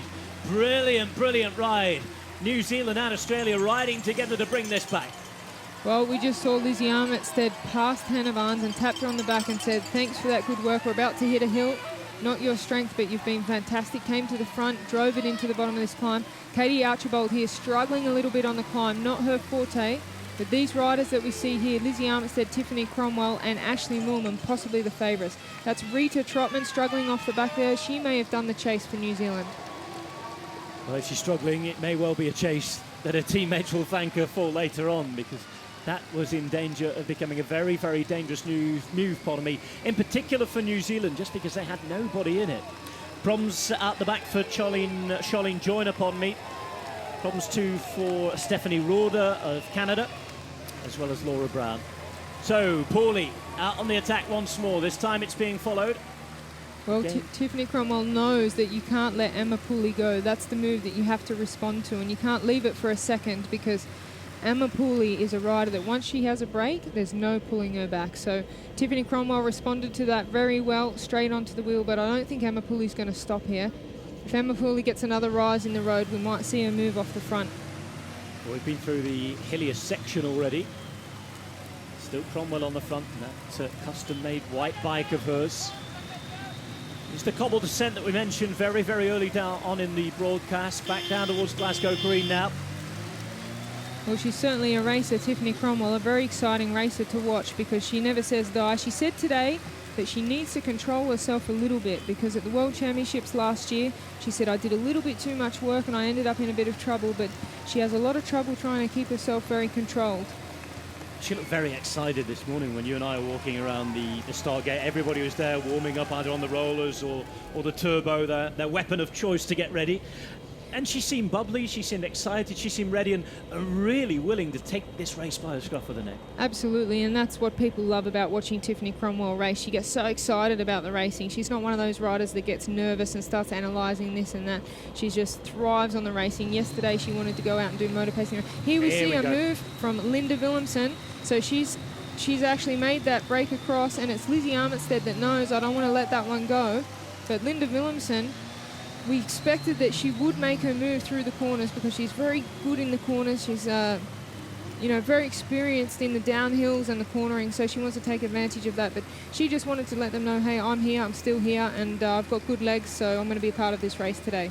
Time trialling star, 3 times Danish champion. Remember when she competed for Denmark. Born in Herning, where the Giro d'Italia started a couple of years ago. Problems now for Gemma Neal. Well, this is the race that we expected to see. Very, very hard attacking style of racing. Exciting. Emma Pooley goes again. Good to see both Willemsen and Pooley because that adds that dimension. We saw Shara Gillow, the other big time trialist, giving it a bit of a go early on. Gartford as well for Australia. If we can get those 3 and 4 involved, it means that the sprinters and anybody who wants to keep it together really has to think about each and every move that goes away. Absolutely non-stop racing. Well, I'm excited about this because you can't pick the winner. One would think that Emma Pooley could ride away from this peloton, but every move she makes now, she's closely marked. Everybody's bringing it back very quickly. Australia go on the attack again, so they're not resting in their saddles. They've decided, no, we want this to be a hard race. We want to be in control of it. We slipped out of control for a moment there, but we're going to take that back now. Interesting you mention everybody as well. There isn't much left of everybody now. We're talking 15 to 20 riders into Glasgow Green again. Well, that's Mel Hosking, like we said, predominantly a track rider, so having a really, really strong ride here for Australia. And Hannah Barnes also being the one to cover that move. And as the kilometres tick by, the laps tick by, 57 Ks to go now, I think people know that it's that dangerous moment, isn't it? The next move every time could be the one. You really don't want to miss it. The pressure is on as well as, of course, that physical pressure. Now, Australia, with 3 riders left here. England's still got good strength in numbers. Christian's still there for the Isle of Man. Scotland with Archibald remaining as well, but struggling apart from that. New Zealand still have Willemsen, still have a couple of riders with her as well. South Africa, the only option they remain with is Moolman. Well, this is Katrin Garfoot. No, that was Gracie Elvin, actually. She's put the pressure on Emma Pooley, had to bring that back, and that's what they want to do. They want Emma Pooley to be the one that chases this down. Just under halfway through the race, 1 hour and 6 into it, 42.1 kilometres ridden. Final turn again, back in towards that finish line. That's Shara Gillow of Australia with that attack closely covered by Emma Pooley. Deadly combination if they go away. And Wales, just one rider in this group. Well, Linda Willemsen takes a drink there. She looks quite relaxed. But Lizzie Armitstead, she's the master of looking relaxed in a bike race. When she's under pressure, she still has a straight face. She's very composed. She's got a beautiful pedaling style. So she won't show any signs of fatigue right until the end of this race. Just over 22 minutes, or probably just under 22 minutes for that last lap. 21.45, third lap of 7. 4 laps remain. And there's nothing left of the peloton. Amy Roberts still in there, King, Armitstead, Tiffany Cromwell, who we've mentioned. Buchanan is there for New Zealand. Laura Trotki-Zanowski, another of the Kiwis there. Archibald, Barnes, Gracie Elvin from Australia, Nielsen alongside Linda Willemsen, who we talked about, waiting for her moment again, I'm sure. Ewing also off the back for Scotland, 29 seconds back. So I'm afraid if you're that far out already, you ain't getting back on in this race. We see now there's some discussion going on between Danny King and Lizzie Armitstead, just talking race tactics. Danny King moves to the front. Linda Willemsen. Linda Willemsen goes once more. We said that she would have another go. Takes the pressure off her Kiwi teammates as well, which means that they can sit in the wheels here, ride, and perhaps become active if this doesn't work too. Well, she'll want to use these corners to advantage because she can take a second or two in each of the corners. We saw that in the time trial, didn't they? And I know a lot of people were saying, well, perhaps we were going a little too much with Emma Pooley the other day. It looked dead on that Emma Pooley was going to do the stuff until Linda Willemsen really used her technical skills inside of Glasgow Green to take, I think it was a 14-second swing on the way back, wasn't it? Yeah, it was pretty phenomenal in those last kilometres of the race. She's not giving 100% with this move, but she's definitely put pressure on the peloton. She wants to wear out a few people, and she might make a couple of moves before the final one where she gives 100%. It's pretty hard calculation to make as well as a time trials. You know, that's your only weapon if you're going to win the race. When do you make that big move and that big effort? Is there just a moment when you know the right time to ride? Well, I think so. It's very much on feel. You can't really make a plan. I know Linda Willemsen was thinking about attacking in the first half of the lap, which she's done because there's a lot more corners and areas to make technical gains. But we see that the peloton is quite split. They're working pretty hard to bring this back. Less than 20 riders in the front group. Looks like Danny King's looking around for a little bit of support. She's nearly there. The problem is as well, England aren't particularly going to get that support because they have the numerical advantage. They've got 5 riders in here, Australia with 4, New Zealand with 3 behind Linda Willemsen here as well. So if any team's going to be put under pressure to chase, it's England to use those resources up because they don't want Lizzie Armitstead to have the teammates at the end. 54.3 k's to go. The paving stone section. We thought that people would wake up and get down by the side of the road. We were. Talking about rising early as well. Tiffany Cromwell, so excited. She was tweeting at 5:30 this morning. Well, she said it was an early start. She had to eat breakfast at 6. Race started at 8. She said, I don't like those early mornings. We see this gap's going out a little bit because Danny King, who was on the front, has finished her job. We now see, I think it's Laura Trott for the English team having to do the job. But that gap stayed very much the same for a long time, but very consistent rider. Still Linda Willemsen, again heading uphill here. Chance to ride the big gear, use the power, and she's starting to stretch it out a lot more now. Just 18 riders remain behind her. This is a really, really dangerous move here because this, I think, is the longest section of uphill road before you get to the second where it's a bit hillier. This is a real chance for her to really put it in the big ring and use the power she has as a time trialist. Well, I think we're going to see Pooley try to bridge across. She's the only one that can do it very quickly and sharply. Here she comes. Emma Trott. Emma Pooley doing the job to bring the English back to the wheel of Linda Willemsen. Willemsen again out in the pedals, really, really working hard, and Pooley being used up certainly quite a lot in the last lap. A lot of her energy has gone into either animating the race or bringing it back, and here she is again. Well, definitely playing into the hands of the Australians again, that Emma Pooley has to do the work to bring back Linda Willemsen. So Linda Willemsen is gone for the moment. And you just get the feeling that there's a bit more left in her still to come. Once more, you've got that kinesiology tape well placed around the knee. Such an important part of the preparation. You mentioned eating at 6 a.m. for a race at this time of day. Of course, having been a multiple medalist, having been a winner, and still the reigning champion for a good hour or so yet. How would you personally prepare for today's race? What would your routine have been? My routine is normally to eat 3 hours before a race, which I think is the case for most athletes, but the problem with an early start at 8 o'clock is that it's very, very early to get up. So I think I personally would have got up and eaten 3 hours before and then gone back to bed for another hour. That's what I probably would have done if time permitted, because it's a very early start, and also you don't want to eat too close to the race because it was going to always be aggressive from the start. Hence the warming up on the rollers and of course the turbo this morning. Do you feel that will be the same in the men's race as well?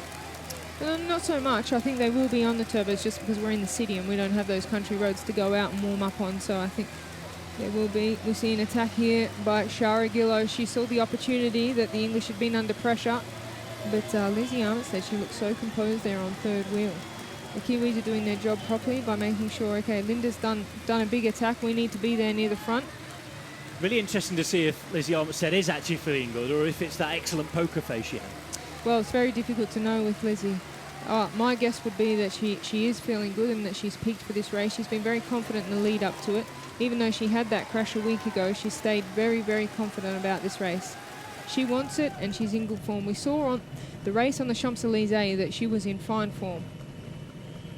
52.2 kilometres to go.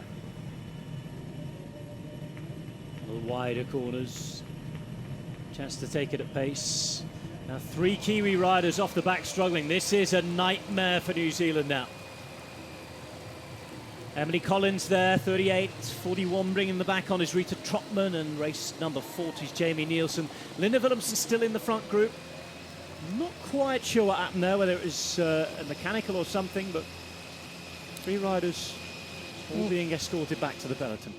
We saw number 38 on the back there. Emily Collins is actually a teammate of Linda Willemsen's in her professional team in Europe, so they've raced together quite a few times. But the New Zealanders might be under a little bit of pressure there at the back. They've still got numbers there, but they don't look like they're feeling very, very comfortable at the moment. Kelvin Grove Park and all its green beauty. Really is a wonderful city of contrast. You've been in Glasgow for a couple of weeks now. You've enjoyed your time here? Absolutely. It's been a lovely city, just cruising around. Really nice people, great food, so I've enjoyed my time here. Well, people make Glasgow as a slogan, of course, around these games. They certainly do, but it is a beautiful, beautiful city itself as well. Lots of old historic buildings, and as you can see, green parkland as well. Glasgow, a picture during these Commonwealth Games. 51 Ks from the finish. England riding on the front here. So that's Danny King doing the job for the team again. So she's in this road race to support her teammates 100%. She's been asked to pick up the pace here to prevent those attacks and try to control the race a little bit. Interesting style of racing this. Really is different from trade team racing, really is different in terms of the level of competition. It's more concentrated here, of course, smaller numbers, but it's so much more difficult to control in that everybody's having a go all the time, but there's the patriotism as well. It's not just somebody paying you wages. There's that little bit extra that can be brought out, as you see Emily Collins hitting the front. This, in the meantime, is Melissa Hosking going back to the car. Well, she would have gone back to get some instruction from the coach. She's possibly saying, I've done a lot of work and I'm not feeling too good. What do you want me to do here? Do you want me to do one more last attack? You want me to sit in for a little bit to be there at the later part of the race? She's having something to eat now. So like we said, they've got those skin suits, they've got pockets on the back of them. And they're starting to probably take their second or third gel at this point in the race. Animated from the start, this one. Anything can happen. As a racer, did you prefer this type of unpredictable racing? Obviously did from your results, I would say, but in the approach to it, did you look forward to something like this much more than just racing for your trade team in a stage race? Well, for me it was quite a buzz to be in the position that Lizzie Armitstead's in, where the whole team is working for you, because you feel that pressure, and a champion really likes that pressure, and I liked it, and I've spoken to Lizzie recently, and I know that she really likes that pressure of her teammates doing 100% right, and then at the end of the day it's down to you to pull off the last part of the race and the result. So I think it's a huge buzz going through a race and just seeing your teammates close everything down, and the English are doing that for Lizzie at the moment. They're really setting her up for the win. They've done everything right. You see here 1, 2, 3 English on the front, and that'll give Lizzie Armitstead a real boost of confidence and really want to finish this off for the team. This is Lucy Garner on the front. They're probably using her up for the last lap because it's not her forte to be on the front going uphill, but she's laying it on the line there for her teammates. Oh, that's the pressure we were just talking about as well. Big name teammates who in their trade teams and in their day jobs, let's say, would have people working for them, all giving it for the team cause and the nation. It is wonderful to see. 850 kilometres to go in the meantime. Again, another tight corner. Well, Lucy Garner, she rides for Giant Shimano team in Europe, and she's won big races herself. One of the huge stars of the future. A real pure talented sprinter, and I think that she's going to win some really big races in the future. She rides during the season for Kirsten Wield at the moment. Second last week as well in La Course, Kirsten Wield. Yeah, and Lucy Garner is one of her lead-out riders at the moment, and just learning her trade, very young, but definitely going to be a leader of one of her trade teams in the near future. Lucy Garner then on the front. Still 19 riders in this front group.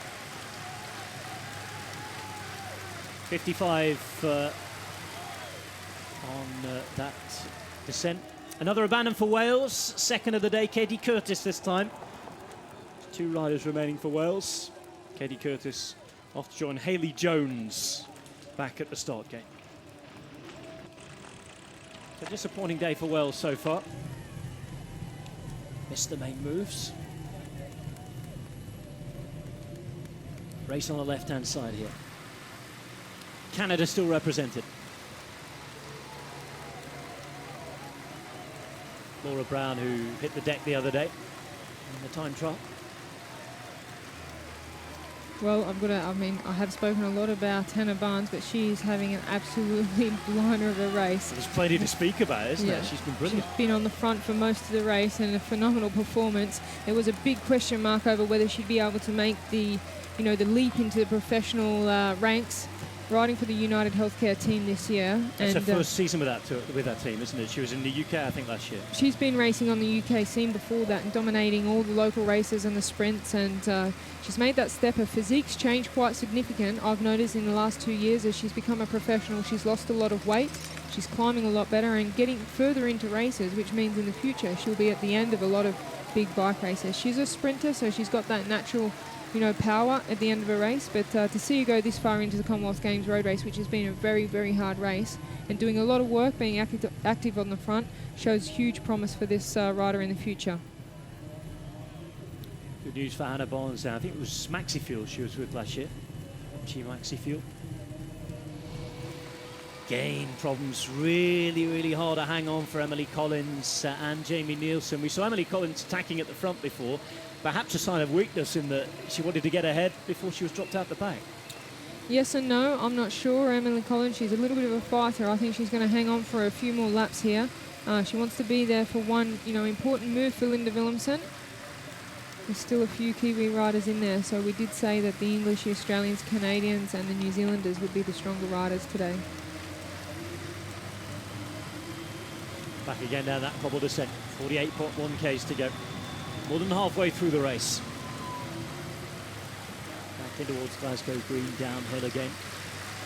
Much more hillier city than you would imagine when you come to Glasgow as well, hence the tough nature of today's road race.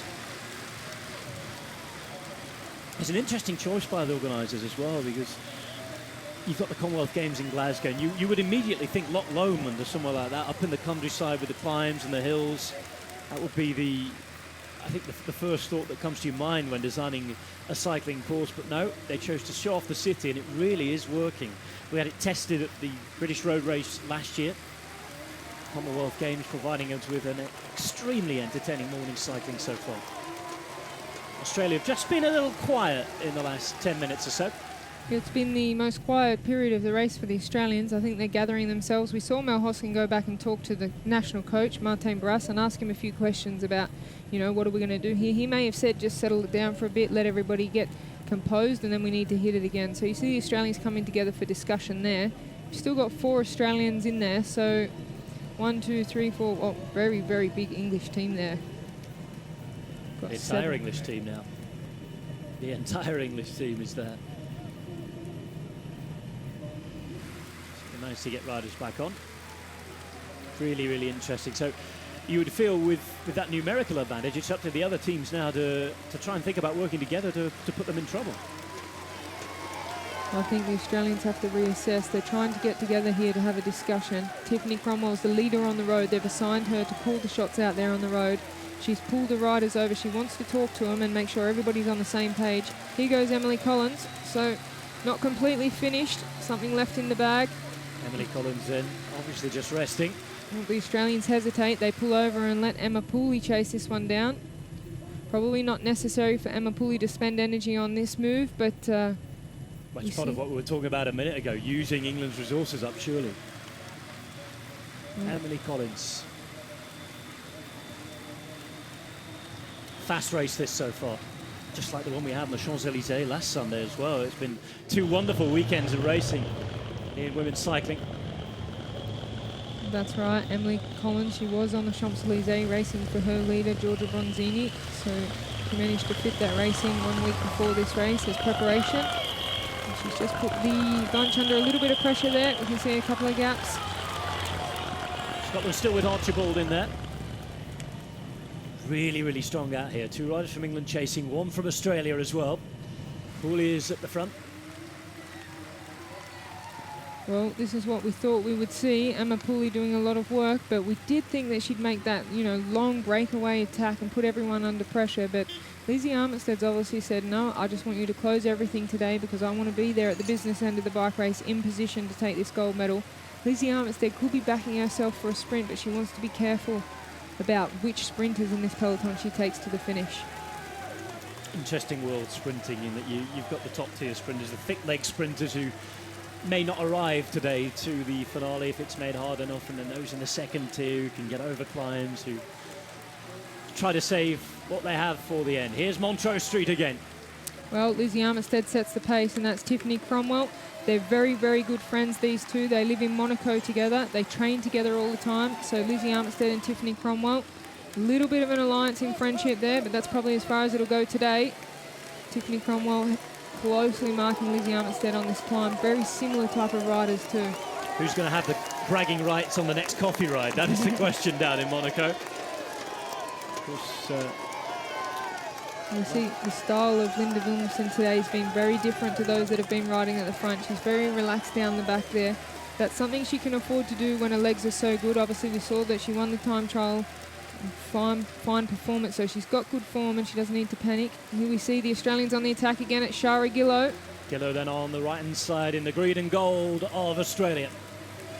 Once more it's Pooley that's going to have to try and chase this down. Well, how much does she have in the tank?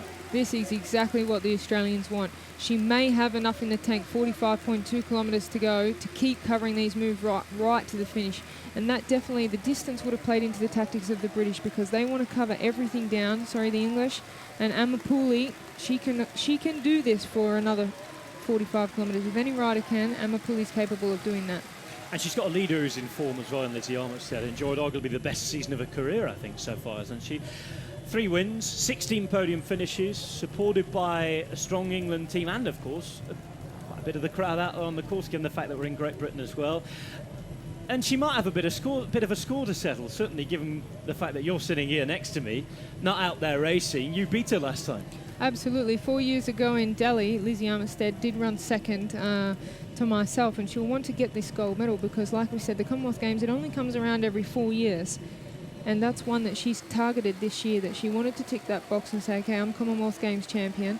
And she's demanded that the team work for her today. We see that from the tactics that they've been doing here today. So it's a very important race on her calendar, but she's had a phenomenal season and making the Commonwealth Games one of the big targets of the year. And after this, maybe readdress and go back and prepare for the World Championships.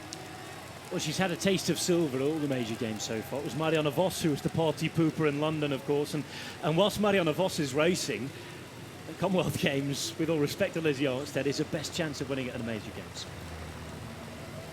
44.2 kilometres to go. Approaching Glasgow Green yet again. A ride from Guyana.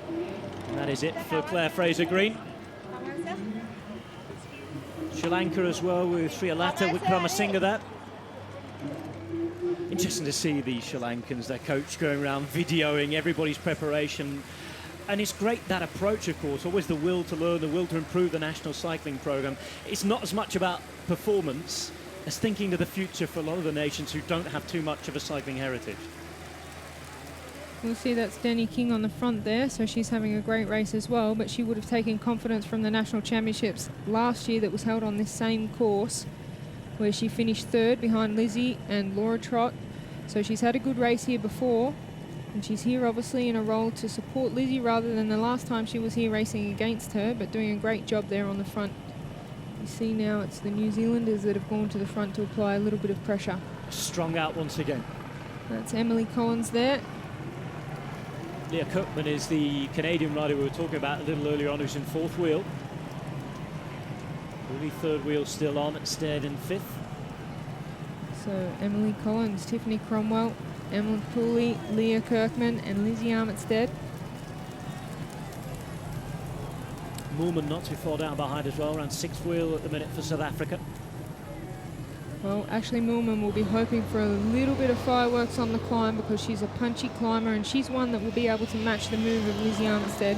She's probably anticipating that move later on in the race. Still Collins in.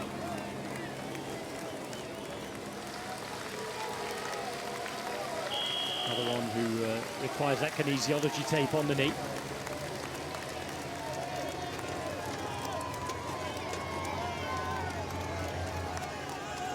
And you see it's a lot of these riders here are wearing the helmets of their pro team, so you can see those green and blue ones there of the Orica AIS team. So those riders, you can pick out that they race on the same pro team together.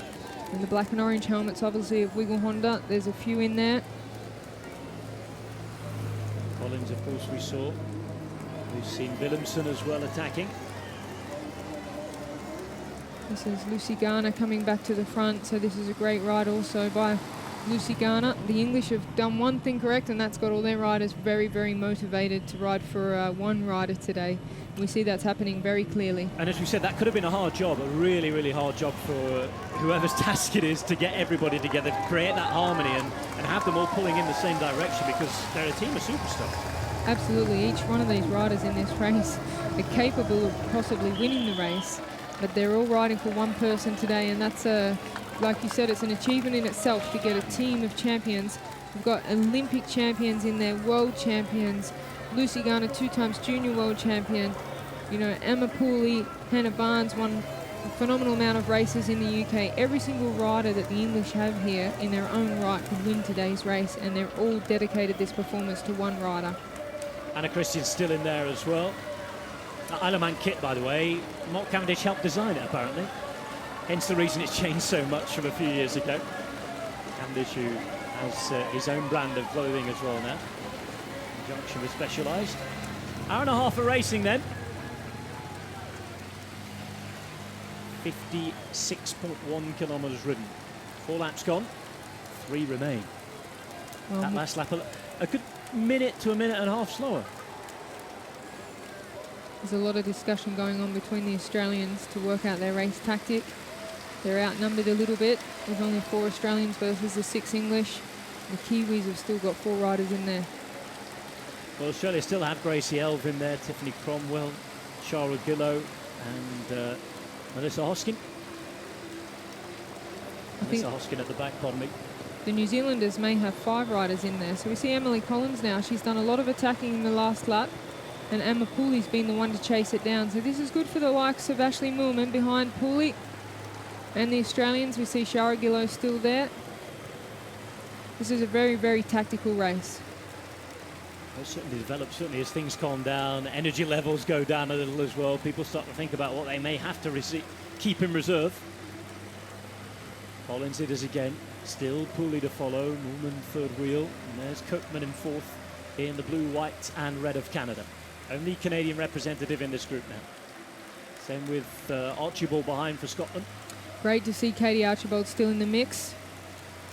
Well, she's a rider that never says die. She'll fight right to the end, and she'll take her opportunities too. So we might see a late attack by Katie Archibald if she's still in there in the final closing laps.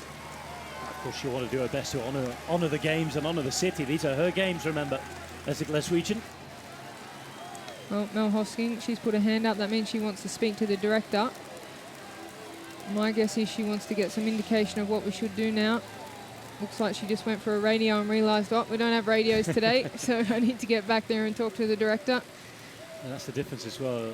Top races in the trade teams, you do get race radios. Again, for the less well-initiated, what is the difference between racing with and without radios for you?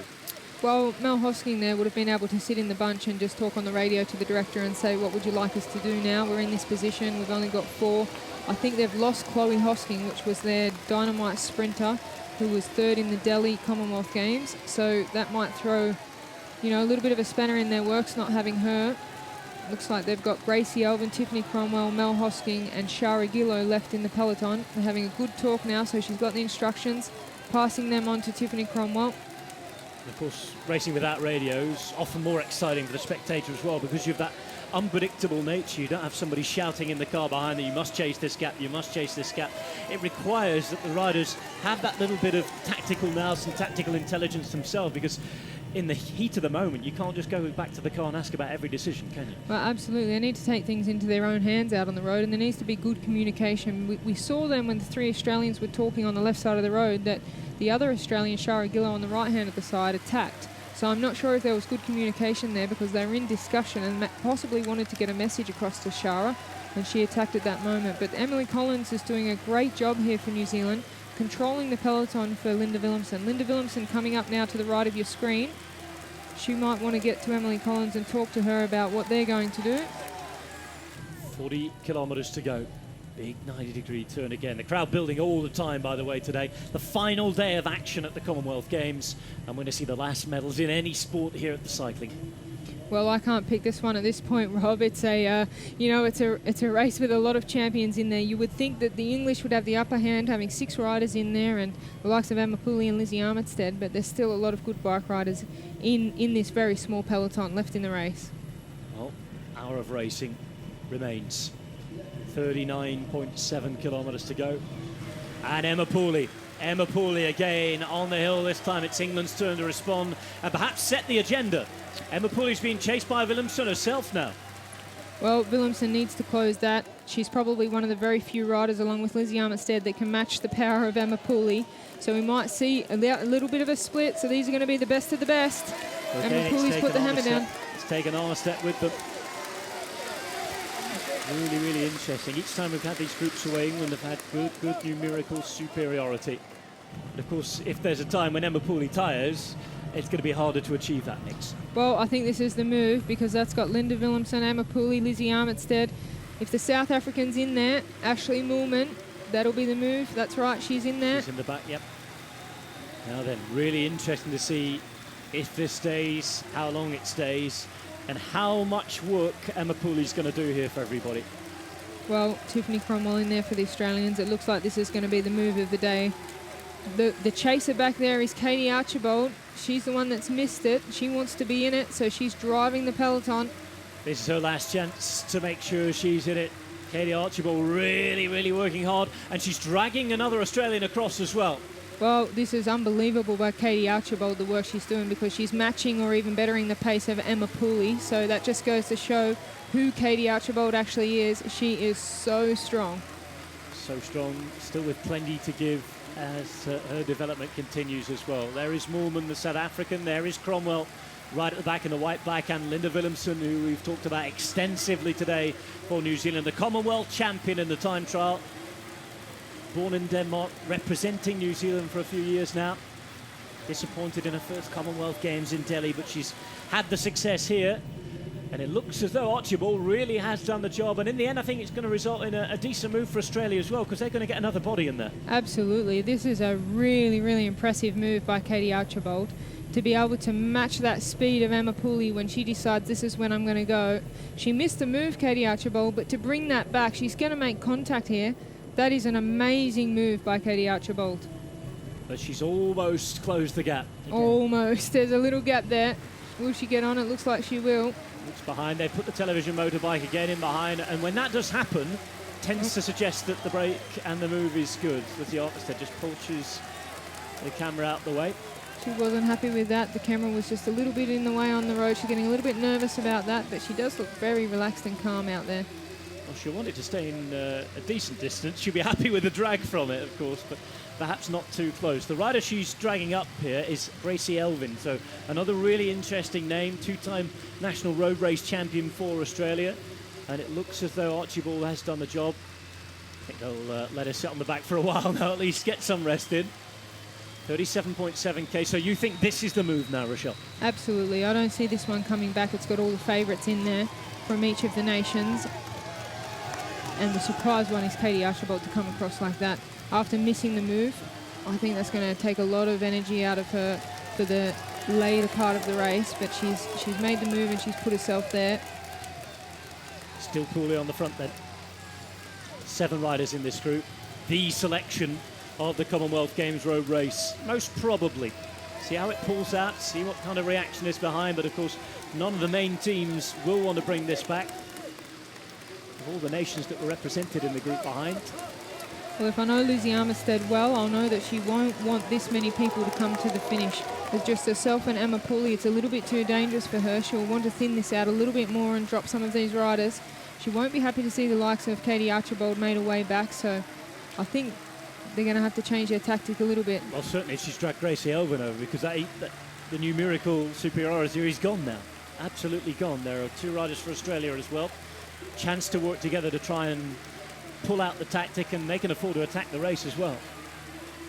Pooley still at the front. Vital for Lizzie Armitstead as she flicks her arm, hoping that somebody will come through, that she saves something. This is the gap on the road from the air.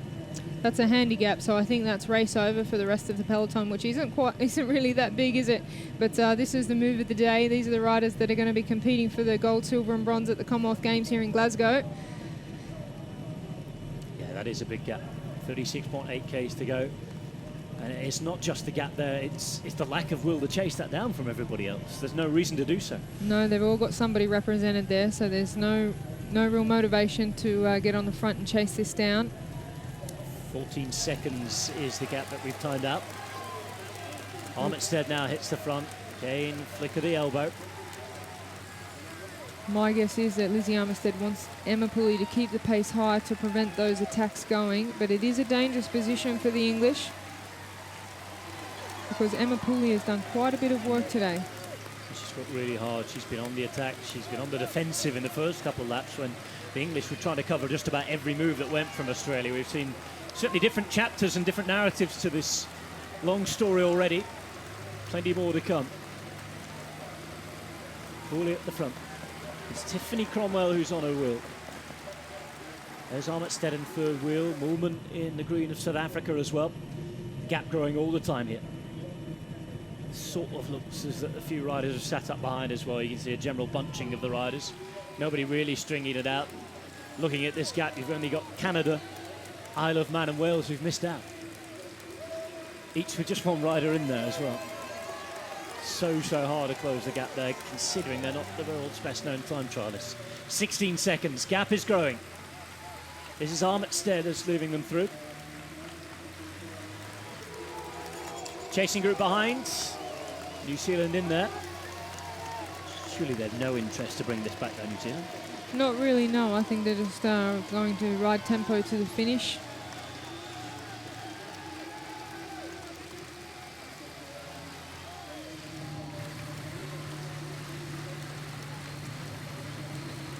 Armitstead. So the race takes on a new development now, heading back towards Glasgow Green once again. The next time when they come through the finish line, we expect this gap to stick, we expect it to build and grow, and the race that we expect to be played out will be played out between these 7 riders. When will the attacks start? Who will make them? Emma Pooley putting pressure on already. It's exactly as you thought it would pan out, Rochelle, in having to attack here. She's being covered there by Gracie Elvin, so doing a great job there for Tiffany, making sure she covers those moves. But like we said, Emma Pooley's had to do a lot of work, and normally a move like that, she'd be able to get a gap between herself and the peloton, but she's finding it very difficult today. She's been closed down by riders immediately. She hasn't been able to get that gap. So that says that she's had to do too much work, or she's a little bit off today, but you know, it can't be easy now that she's made her announcement about her retirement. She may be having second thoughts. She's still at the top of her game and still many more opportunities to win bike races.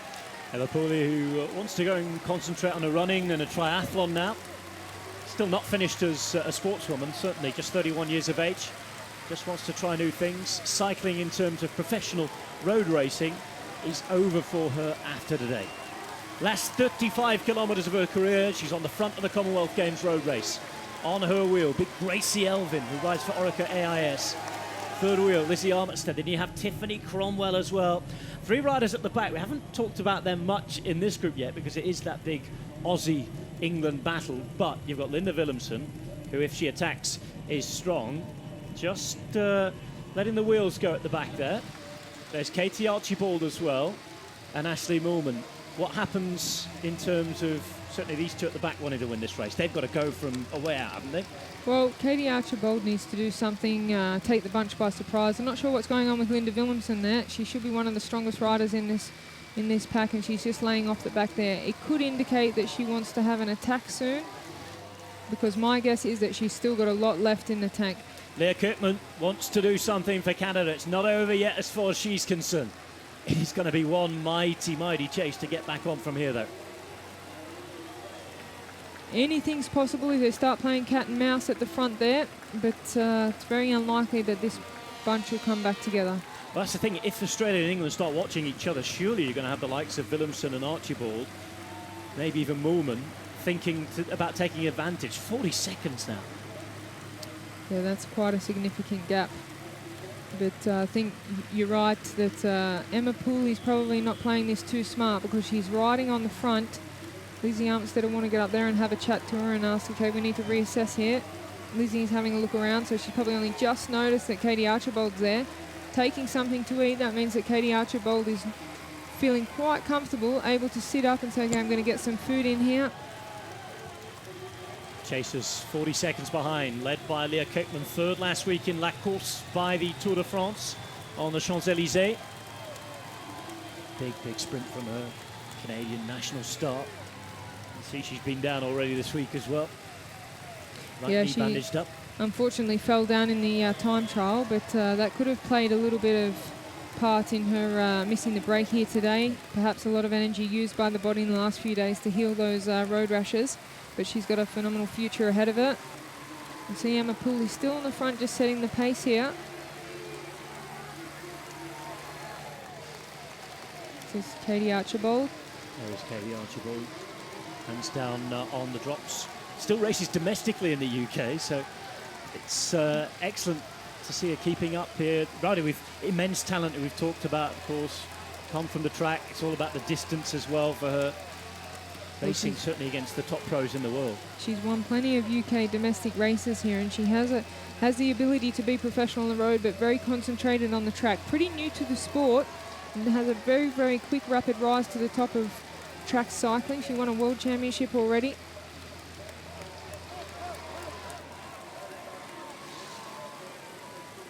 Nothing in the shot behind as we look down the road. It is a long, long gap. 40 seconds was the last time check. Even time for the street sweeper to come through before the rest of the peloton. I'm not sure he's supposed to be on the course there. Well, he's quickly got himself out of way there. I think the UCI commissaires were having a heart attack if they see that. Downhill, and listen to the applause as they come back into town, and the delight to see a Scotswoman at the back, Katie Archibald as well, for those Scottish Saltire flags. Well, that'll get the crowd excited, and it gets me excited because Katie Archibald is a very exciting rider, and she will throw an attack in here. We'll see something from her because she wants to take her chance at Commonwealth Games gold. She's done a brilliant job to get herself into this little peloton. 38 seconds then.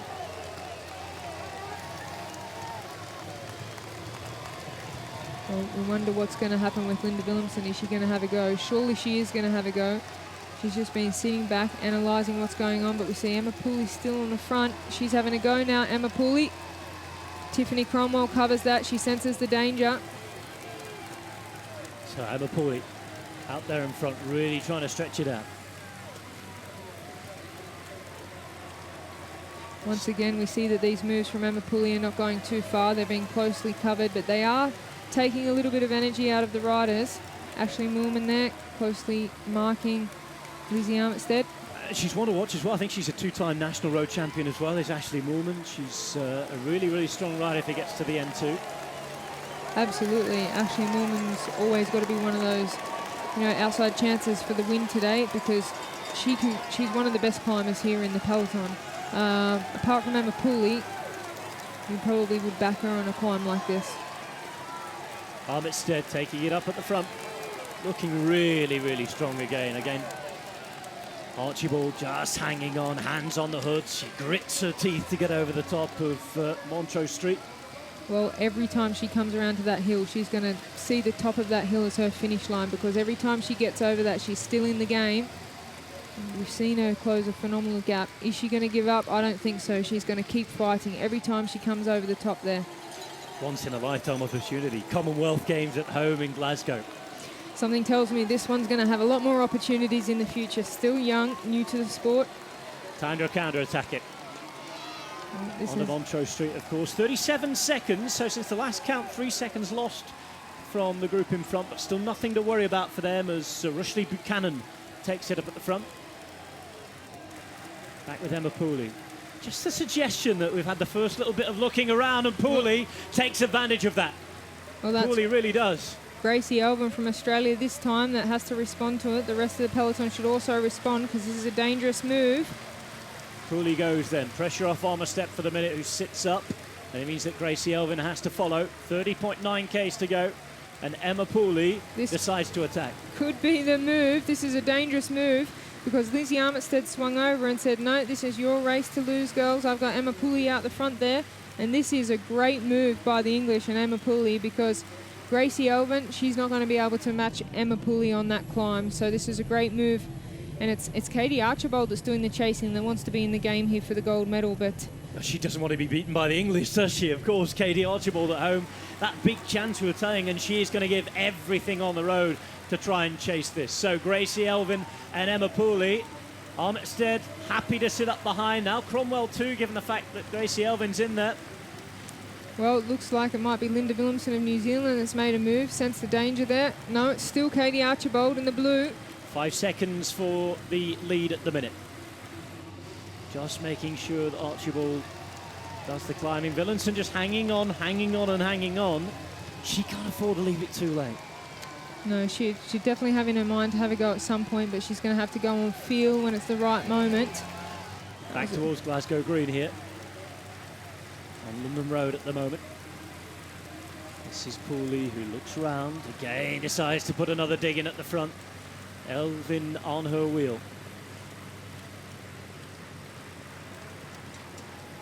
It'll be interesting to see if this one actually comes back because Emma Pooley's not giving up. She's still applying the pressure, and it's Ashley Millman now having a go. Doesn't want to see that gold medal opportunity slip away. But Linda Williamson, that's interesting, just moved off the back. Mustn't have good legs today, leaving gaps everywhere.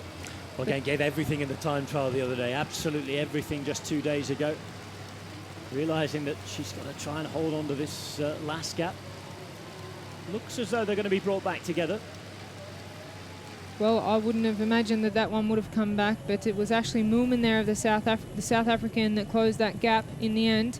Katie Archibald done a lot of work as well. We can see Linda Williamson just off the back of those three. Still Pooley at the front, still Gracie Elvin just on her wheel into the turn, and this is where it all comes back together. So 7 riders together again. Gracie Elvin having a fantastic ride for the Australians. National champion.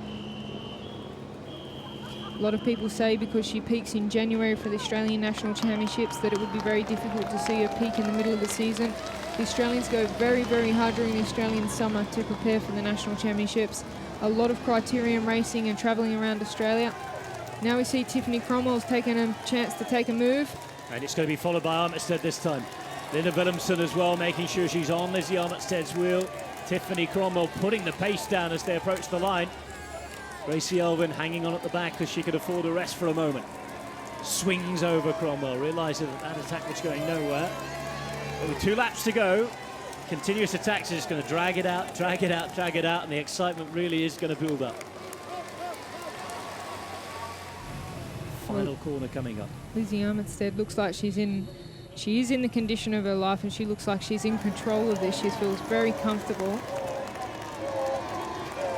Just moving to the front and holding the pace when she needs to, and you know, keep everything calm and ride from the front.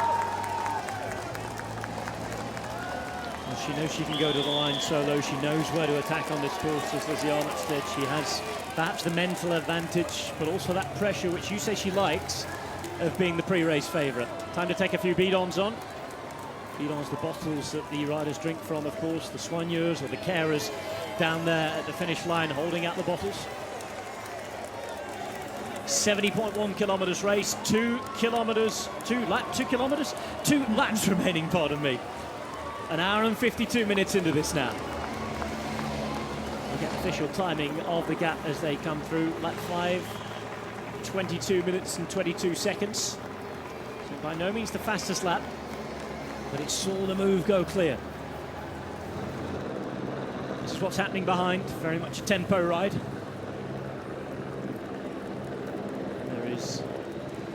Australia with Gracie Elvin riding at the front now. Perhaps an indication now the fact that Australia do not want to drag Armistead to the finish here. They're definitely trying to tie the legs of Armistead before they get to that climb again, so when Tiffany can attack, here goes Tiffany again. Tiffany goes, Tiffany Cromwell attacking. Obviously been told to just keep trying their chances. Got two strong riders there in Tiffany Cromwell and Gracie Elvin, so they can afford to keep doing this, because if they go to the line with the likes of Lizzie Armistead, they're going to find it very difficult to win the gold medal. 7 in the group, and it's going to be more than a minute now, the gap. It is a tempo ride behind. The race is done for the ladies on your screen. That is, unless there's some sort of disaster happens up front. The race is going to be raced up front between 7 ladies on your screen. Pooley, Elvin, Cromwell, Armistead, Moolman, Archibald and Willemsen. 7 riders in the front. 70 kilometres ridden. Minute and 20 the gap.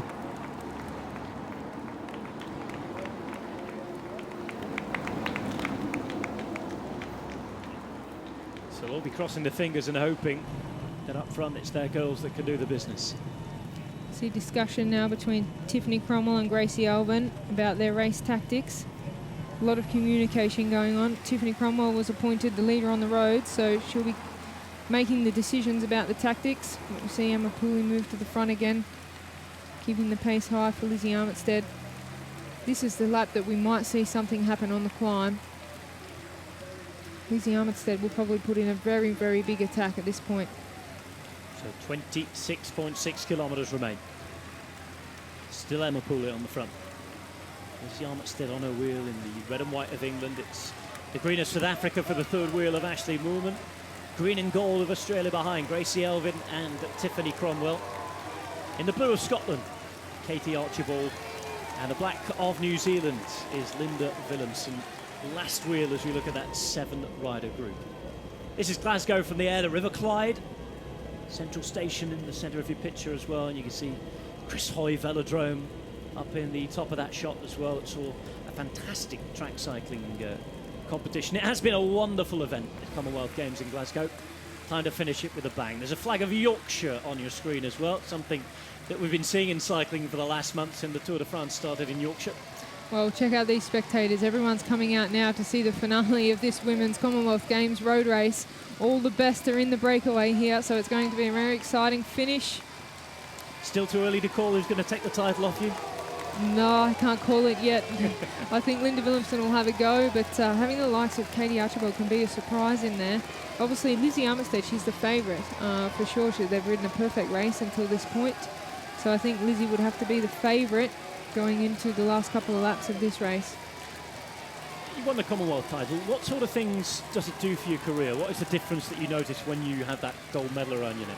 You know, I actually heard it when I was interviewing Alex Dowsett after he won the time trial. He said the exact words that what it means is that you have a Commonwealth Games gold medal in your bag. You have that title and you'll always have that, and it's a very prestigious title to have. It's one that athletes regard as very, very important in their career, and it gives you the confidence that if I don't do anything else, I have that, I've achieved that. It's not easy, it's every 4 years, and that's what makes it so special, that you work towards that goal and you only get that one chance, and if you don't, you need to wait 4 years, and that happened to me twice. So the third time was you know, it makes it so satisfying, and I think some of the athletes here, like Lizzie Armistead, she's missed it out, she's had to come back 4 years later. And I think she'll feel satisfaction if she can pull it off today. Tiffany Cromwell just coming alongside, having a chat with the director sportif. Emma Pooley's there on the front. Bit of advice. What's being said here? Well, difficult to know, but they definitely have played their cards right until this point to have 2 riders at the business end of the race here. I think they'll be feeling quite confident, but Lizzie Armistead's going to be very difficult to beat today. Lizzie Armistead, is she the rider to take the title away from the lady sitting beside me? So many candidates in this group of 7, each and every rider in their own right, good enough to win the title. Linda Willemsen at the back, surely she has to try it from some sort of way out. Perhaps leaving it as late as possible to see Emma Pooley is going to be ground down that little bit more by all the riding she's done on the front. quite clear what the English tactic is there, and it's all in for Lizzie Armitstead, really. Well, we've seen Emma Pooley on the front more than any other rider in this bike race today, so she's done the majority of the work. She just gets down into the drops. That indicates that she's expecting attack to come from someone or planning to do one herself. Norman straight away flicking her on, doesn't want to be isolated too much on the front. Of course, she's got no teammates to play with. But it is that calm that Armitstead can afford to take a drink, can afford to relax a little a minute. And we've already seen behind, they will know that. Everybody's sat up behind her. No danger of these being chased down. And not quite cat and mouse yet, but people just starting to think about how their race is going to be run, because it's almost final decision time for tactics now, isn't it? Yeah, this is the moment where they'll have to get their tactics right. It comes down to tactics now. The numbers are there for the Australians and the English. The South Africans and the New Zealanders, Ashley Moolman and Linda Willemsen, they're hoping that the other teams make a mistake, or they want to capitalise on them racing each other. So they're just sitting back waiting for those moves to start. And I think we're approaching this hill now, so it's possible we might see some fireworks on the hill. Montrose Hill not too far away. Heading up to Kelvin Grove Park first. Linda Willemsen on the front, Emma Pooley just behind her. The two riders will be watching each other. Willemsen perhaps just coming to the front, looking into the eyes of everybody. Who has what? Who has anything left in the legs? When would be the moment to attack them and manage to stay out? It'd be interesting to know what's going through Emma Pooley's mind. It's her last race. She's announced her retirement. And that must be pressure in itself when you actually speak out loud and you say, this is going to be my last race.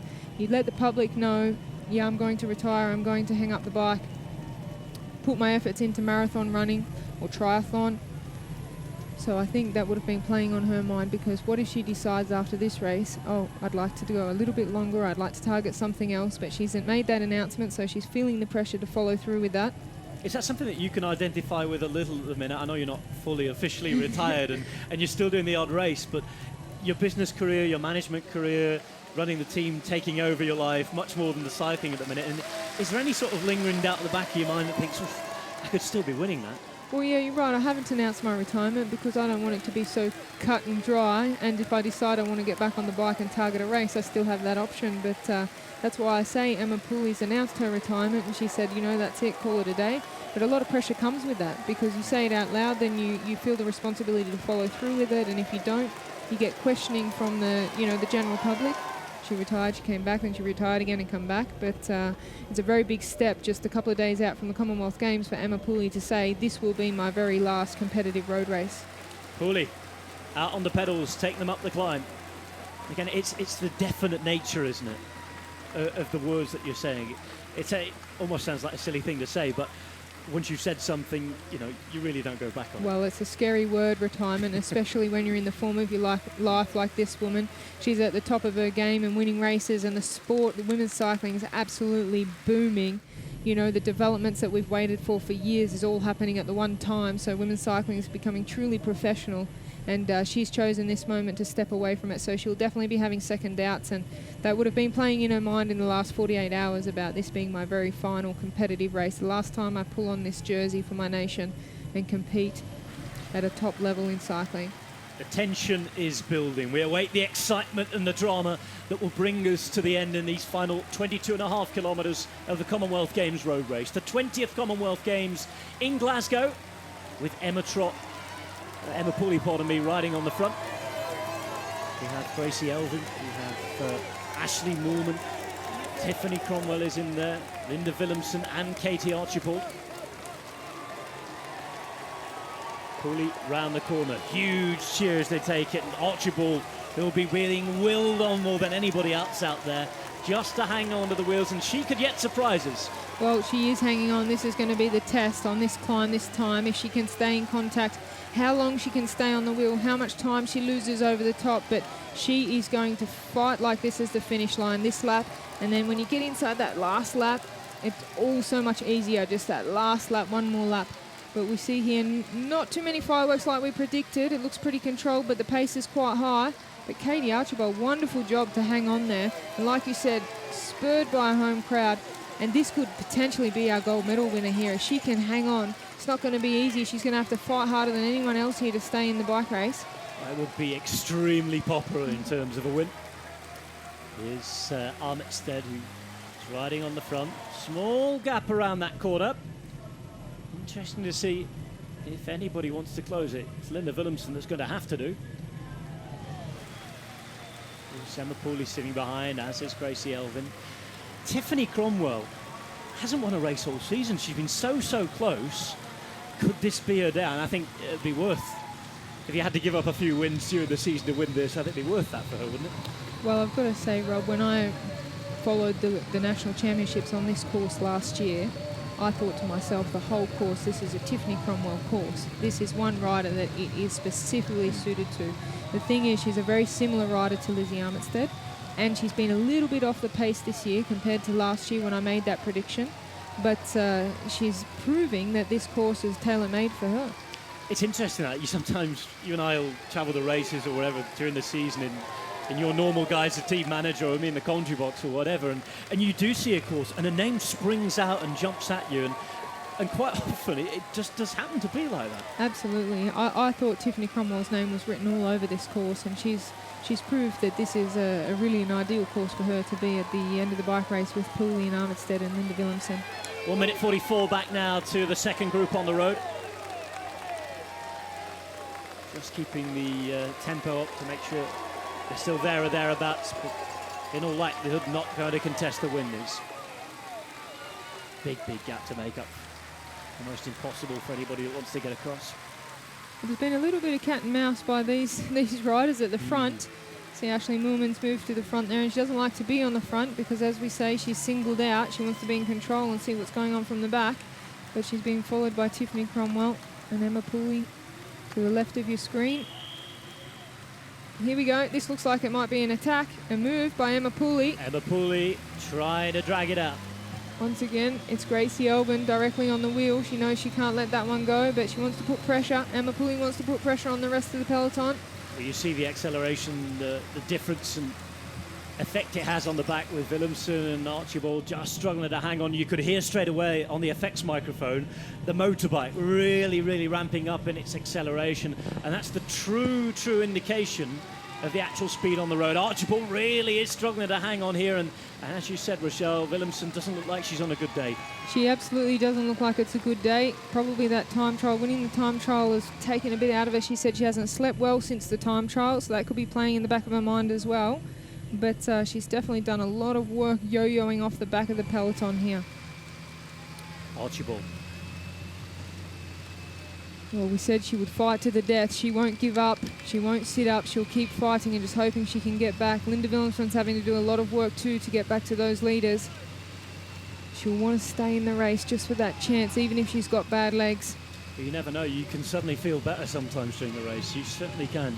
Back on that cobble descent again, and Willemsen is going to get back on.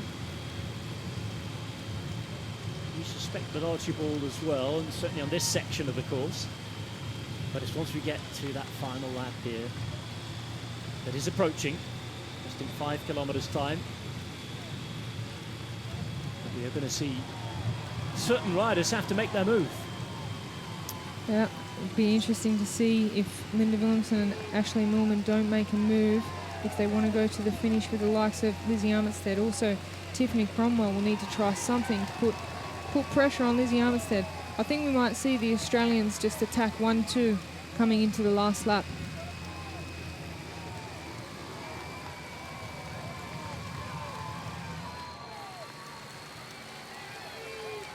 Chasers behind. Latest check to them, 1:35 now, so all that dillying and dallying at the front has had a bit of an effect in that they've lost 10 seconds of an advantage. There's a few individuals there that are keeping the pace high, but not much interest or support from the English or the Australians to keep the pace high there. So Emma Pooley back on the front, setting the pace for leaders. We might get some rain. It looks like it's about to rain around here. A few black clouds coming in. We've got some spots of rain on the commentary box window outside where we are at the finish line in Glasgow Green, and you just saw the windscreen wipers as well of the cars starting to move from side to side suggests that it is raining where the riders are on the course at the moment. Look at this shot from overhead. A little murky, a little misty looking. Familiar weather pattern that descends on Glasgow, spots on the camera lens of our helicopter, and the roads are wet, as you can see. So, if it didn't need it, it didn't have enough already this race, we've injected a bit of rain into it as well. Just watch out, because if you're used to riding in the dry, those wet roads around the corners from which you've been speeding around so far, the storm grates, those little cobbled sections, just something else to think about. Well, some of the riders will be a little bit nervous, but most of these riders are professionals and they've raced very often in this type of weather. Linda Willemsen will probably be liking the rain because she's a good bike handler, skills, and she might be able to take some time through those corners in the early part of the circuit. So maybe a little bit of confidence there. But Katie Archibald, she's back in the race. She certainly is. And again, if the conditions are going to come into play, I don't know, it's just might help somebody who has a go. I mean, the big difference is at least there's no racing in a big peloton going on, because that's when it gets really dangerous, of course. But you can see those tyre marks on the road, wet marks on the road, and in the wet, the biggest problem is when you get sections of dry and wet together. Speed down to around 33, 34 in these technical corners. And you see all the storm grates, a few little potholes as well, road markings, which can also be very dangerous, certainly when you've had the diesel on the road from the buses and taxis and cars that have gone past. Another abandon for Wales. It's Eleanor Barker. It's only Amy Roberts left. Seems happy enough. Yeah, she's had a good week. She won the silver medal in the points race at the Commonwealth Games, finishing equal points on Laura Trott, so that was a phenomenal performance by Eleanor Barker. Huge, huge talent. She's going to have a big, big future ahead of her. But Emma Pooley still controlling the pace. That's what we've seen most of the race, but we're getting down to the business end now. Gracie Elvin from Australia in second wheel. Lizzie Armistead and Tiffany Cromwell never very far away from each other. Back out of 142, that was George Square. This is Montrose Street now. Is there going to be a move from anybody here? Moolman takes it up on the right-hand side, and Ashley Moolman is putting a bit of pace on here. Look out for Pooley on the left-hand side. I think that Pooley doesn't have too much left in the legs at the minute. Well, it'll be interesting to see if she's going to call it a day here. Hanging on for the moment. She might be calling it a day, Emma Pooley. So that won't be good for Lizzie Armistead. Certainly with two Aussies still there as well. Moolman it is who leads them up. Emma Pooley just on the wheel of Archibald. Yeah, perhaps just managing her effort, trying to stay on for that last lap. And it's as much psychological as anything. There's not showing weakness to the Australians, isn't it? That's right. The Australians probably, if they saw Pooley a little bit off the back, they would have started attacking right now. Again, that's where radios come into it. If the race radio had been on, you might have had the director screaming in the ear of Tiffany Cromwell at the front there. It's Armistead at the front at the minute, just looks in the reflection behind and sees Emma Pooley behind, sweeps to the side of the road, and here goes Pooley. Oh, it was a bluff. Pooley goes. Pooley attacks, and Lizzie Armistead knew it. They must have talked about that before. Absolutely, they must have known that was going to happen, but Lizzie Armistead's quickly on the wheel there of Tiffany Cromwell. Tiffany responds to this. She wants to stay in the contention for gold. She doesn't want to gamble, so she closed this down straight away. It could have been a bluff, or it could have been, I haven't got good legs here, I have to have one last go for Lizzie. Emma Pooley then. Emma Pooley in front. Problems for Willemsen and Archibald again at the back. See once again the problems that they're having, so that indicates that they might not be there on the last lap. But the closer you get to the finish, the more motivation you get. So anything's possible when they get inside the last lap. And it's raining now. Remember, it is raining out there. Pooley going again. Oh, and this is Gracie Elvin. Gracie Elvin counter-attacks. Pooley's going to have to follow this time. Well, that's a great move by the Australians. A really fantastic move.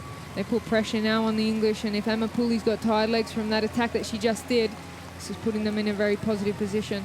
Gracie Elvin at the front on the descent. We're heading towards Glasgow Green, and the finish line for the penultimate time will get the bell. It will be last lap time, and at the minute, it is all together coming in towards Glasgow Green. Willemsen just hanging out the back, just hanging on. Will she have anything left for that final lap? Well, one would think that she'll surely have a go coming through the finish line. I'm sure she'd rather live without the regrets. Sometimes there's just nothing left in the legs. It's Gracie Elvin who's being followed by Lizzie Armstead and Emma Pooley.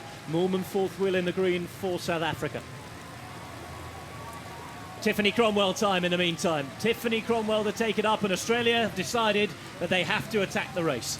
Well, Emma Pooley's doing a great job to start covering these down, and I think in the last lap Lizzie Armstead will take over and cover everything herself, and she should still have the legs to do it. She's not had to do too much in this race, so she'll come into the last lap thinking, okay, I haven't had to do too many covers here, so I've still got fresh legs and I can finish this off. They've raced well tactically. And we saw Lizzie Armstead a couple of times early on and wondered whether she should have been wasting that energy, but she's done well, even in this group of 7, to really just sit in the middle of it and let Emma Pooley do all the work. Another attack. This time it's just to make sure they get the wheels. It's raining rather hard now. Rain coming sideways. Just adds another dimension of things. The road's soaking wet here, and this is the part of the course where you've got to be really careful with the rain. Well, this will be an exciting last lap. You can't pick it. Anything can happen here.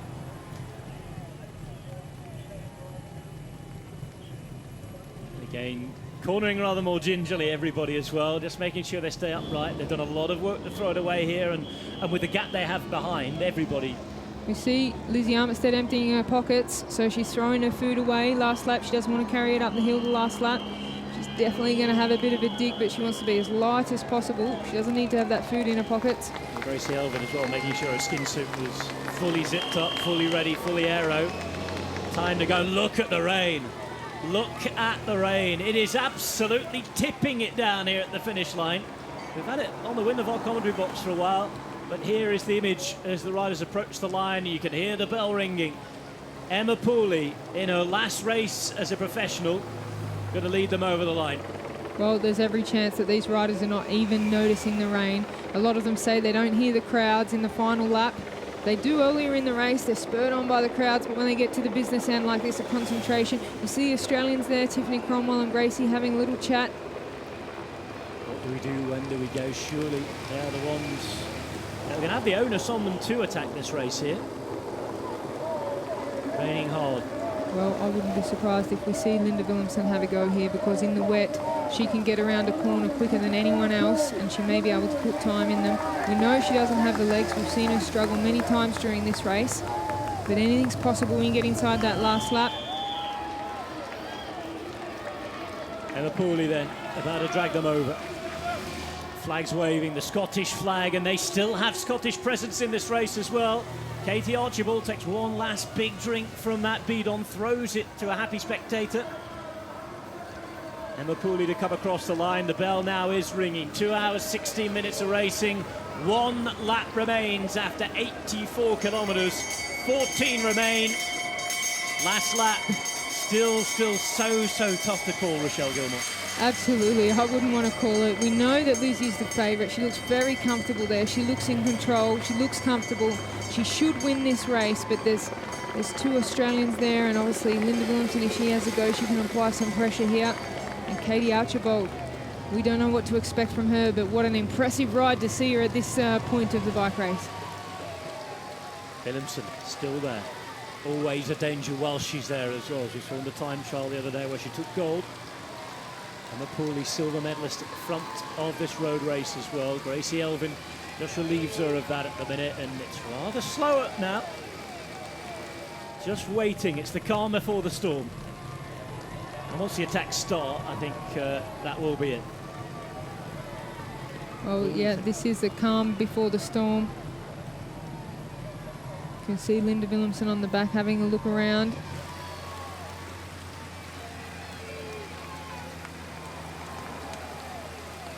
There is Pooley. Ashley Moolman there. She's got Coca-Cola in a bottle. She asked for that in the last 1 hour, so that just gives her that little bit of a kick, a little bit of sugar. It's funny because a lot of bike riders don't like taking Coke in a bottle of wine. It doesn't always do favours to everybody's body. It just shows how different the physiology is for everybody out there. Yeah, it's a personal preference. I was talking to Ashley before the race, and she said that she liked to have a Coke in the last hour to her personnel, please pass me a Coke with 1 hour to go. So she's got a Coca-Cola and she's not actually drinking it, but more so just sipping it, just to get that little bit of sweetness in her mouth. Sugar and caffeine rush as well. And Lizzie Armitstead's just gone into her pocket again, so she didn't throw off all her food. She's still got something there. She's going to have one last little bit to eat. She's got something in her mouth now. So she's going to take a gel with 13 kilometres to go, quite close to the finish. No doubt that would be a caffeine gel. So she's got that in nice and quick. She is just rest of the peloton coming over. There's Anna Christian on the left-hand side with the sunglasses. Doesn't need those. Tries to give them to somebody. Decides she can't do. Have to try again as she sees another Sonia at the finish. Well, it's very difficult wearing glasses in this type of weather. You can see the sun's popping out again, but once they've got water on them, they're very difficult to see out of. Certainly unless you've something dry to properly clean them with. And those skin suits won't be dry at the minute. It's absolutely soaking there. 12.6 kilometres to go. Back through Glasgow city centre, out to the West End for the final time. This will be a nervous little bunch here of riders, all wondering if they can win the gold medal here today in Glasgow. Emma Pooley, what a race she's ridden. Dora Willemsen showing great fight to hang on at the back as well. Tiffany Cromwell, second to last wheel. You can see there they're very nervous, not knowing how slippery these corners are, different surfaces. They started in dry weather, so they may have a little bit too much pressure in their tyres, although they would have predicted a little bit of rain and adjusted that calculation of pressure they've got in their tyres. It really is raining hard. In the meantime, back at the finish line, it is sunny again. Still raining, but it's sunny. Sunny Glasgow weather in August. The Commonwealth Games, we've been really lucky with weather so far. The last couple of days have been particularly poor though for the road cycling. Going so careful going around those corners. You've got the changes of surface back onto the normal road as well now. We had the storm drains as well. Road markings, as you can see. Anything such as banal as the zebra crossing can cause a problem as well. Really looking around. Who's going to be the first to attack here, Rochelle? I think the Australians will have to fire up in a moment. That'll be their tactic. Lizzie Armitstead pulls out to take a look at the peloton. Or do you think that Armitstead might surprise them and have a go at the same area where she attacked last year on the road race? I think Lizzie will definitely have a go there, but she'll also be backing herself for a sprint, so it's not really her responsibility. Ashley Millman here, she's having a go. Not a very explosive attack, but she's a very strong rider, marked there by Tiffany Cromwell. Tiffany Cromwell wanting to make sure she's on the wheel. Armitstead there as well. Looked like it could have been the tactic of Willemsen to take Lizzie Armitstead off the wheel and put her under a bit of pressure. South African Ashley Millman. Teeth gritted, hard work.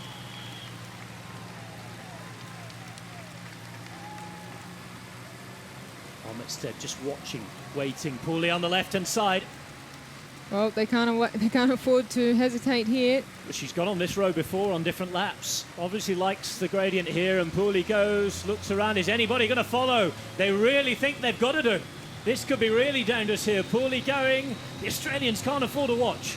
Well, it looked to me like Tiffany Cromwell was looking for Gracie Alvin, but Gracie Alvin didn't come through, so she's taken it up herself.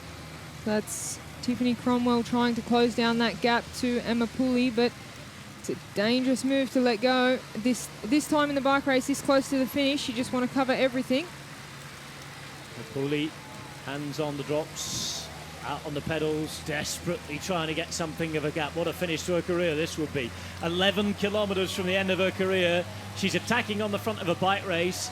Yes, they're probably going to come back to her, but she really is making them work, and as a consequence, Archibald is really going to struggle. And just misjudges the corner, the rain not really helping. Well, this will be exciting if Katie Archibald can hang on. She's not going to give up, fighting on the back. She'll keep putting herself back in the bike race. Rainbow over Glasgow. Is there a pot of gold at the end of it, though, for Emma Pooley? There's gold for somebody, and one of these 7 riders in this group at the front. Well, that's a committed attack by Emma Pooley, and it's amazing that she's still able to do this after doing so much work throughout the race. She spent the majority of this race on the front, attacking, lifting the pace, riding on the front for Lizzie, chasing things down. So if this was able to stay away, then obviously she has had the strongest ride of any other rider in this race. Pooley still with a small distance. Looks as though she's pulling away ever so slightly again. Gracie Elvin struggling to monitor this. I think Pooley knows that as well. Again, you see the distance on the television screen, you think they should be able to pull that back, but it's so hard against a rider like Pooley. Certainly, if Willemsen doesn't seem fit enough to contribute at the minute, she's the one who could pull this back, surely. Normally she would be one of the strongest riders here, but we've seen her struggling all day on the back, so it'll be interesting to see if she can come through at any point. But Katie Archibald is under a lot of pressure here to get back. That might be the most dangerous position we've seen her in. But looks like Gracie Elvin is emptying every single thing she's got now to bring back this break. So it's going to be a race between the two girls from Monaco, Lizzie Armitstead and Tiffany Cromwell.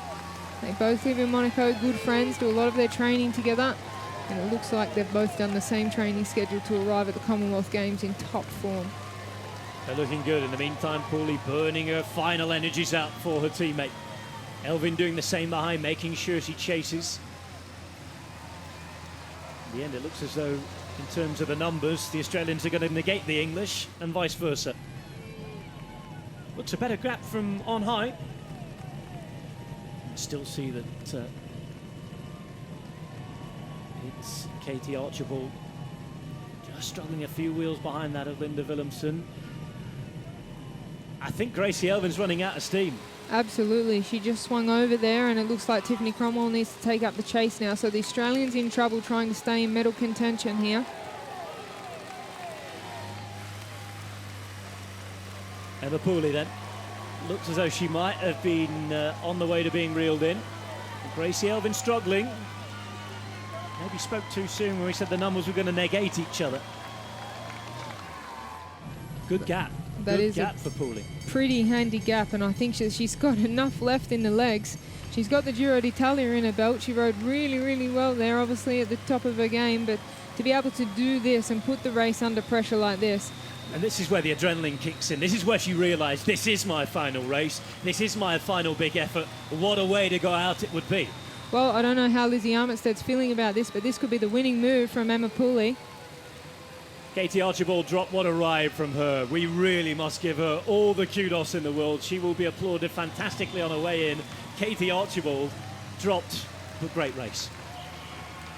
This is Emma Pooley. Gap growing all the time, a big one. Can she hold it off towards the end? Lizzie Armitstead's surely not going to chase this. Well, no, Lizzie Armitstead won't be able to chase, but I think at this point she's going to be thinking to herself, I got a silver medal at the Commonwealth Games in Delhi, 2 years later a silver medal at the Olympic Games in London, and now again possibly another silver medal, lining up for another silver medal. But you know, the Australians are putting the pressure on. They've got to try to bring this back, but Emma Pooley's not going to be easy to bring back. Back onto the hill again. We've still got Montrose Row to go. Emma Pooley climbing as the best climber in the peloton. 3 Giro d'Italia stage wins, remember, last month, or earlier this month, I should say. Tiffany Cromwell really working hard, and here we go. Lizzie Armitstead. It's Lizzie Armitstead pulling this back. Now then, she will not be popular. She will not be popular at all. What is Lizzie Armitstead doing here? She's obviously confident she can win this bike race. She's going to go straight past. That may have been the plan. You know, she didn't have anyone on a wheel. If she had someone on the wheel, she would have had to swing over. But this is it. This is the winning move by Lizzie Armitstead. Great tactic by the English. But Lizzie Armitstead away. No one was able to cover that move of Lizzie Armitstead. She had the strength, she had the power, and she said, no, I don't want another silver medal. I'm going to make this happen today. Really interested to know if that was the tactic or not. The way that Pooley swung over suggested it would have been. You hope it would have been anyway. Absolutely. I think when Pooley saw Armitstead there, she's like, okay, job done. Good position for Lizzie to be in. She's got to bring this home now, and that's a handicap. That's not coming back. She's done this once before, the same type of move she'd done at the National Championships. This time a little earlier on in the course. Pooley on her own behind, Armitstead out the front, and unless something disastrous happens here, then surely, with Gracie Elvin looking absolutely cooked, it's not as if they can work together to bring this back now. Well, they've been the strongest in the race here. They've got, you know, first and second on the road at the moment. Armitstead out in the front then. Here she is, Pooley behind in second place at the minute, trying to close the gap, I think. Well, if Pooley comes back and they work together, but look, the peloton's coming, so I don't know what, if this was a good move, but it looks like Linda Willemsen that's closing the gap. Well, we said surely she's saving something. The only chance she has to get a medal is to close this gap and bring it back. It's a handy lead for Lizzie Armitstead.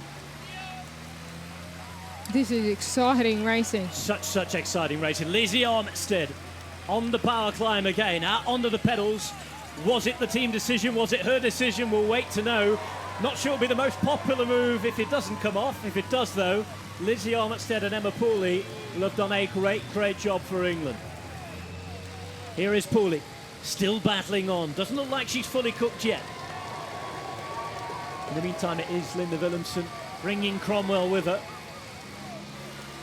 Well, Lizzie Armitstead is on a mission, and I'll be very surprised if they can pull that back, because Linda Willemsen looks a little bit hesitant to commit. She has all race. She's not sure of her form, but Lizzie Armitstead, she came into this in perfect form, and she is on a mission to bring this home. Lizzie Armitstead out there on her own in the rain. She loves this course. She loves this weather. She's made the move. Emma Pooley doing her best to soften everybody up.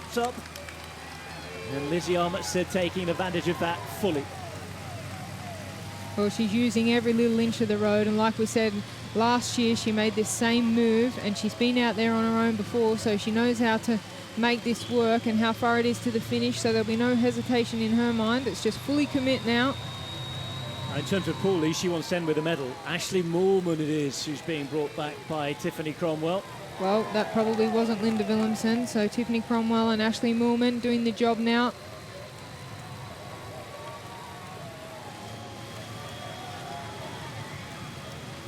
Lizzie Armitstead. This We looks can't like see Pooley, we can't see anyone else. Surely this is it with 5.8 Ks to go. The next time she sees them will be on the podium, won't it? well, it's quite a handy gap, unless the bunch came together and worked really hard. But she is, like we said, she's on a mission and she's fully committed to this. So there's a very good chance she'll be able to hold this till the finish. Needs to stay upright. 5.5 kilometres to go. Still Montrose Street as well. This is Pooley behind.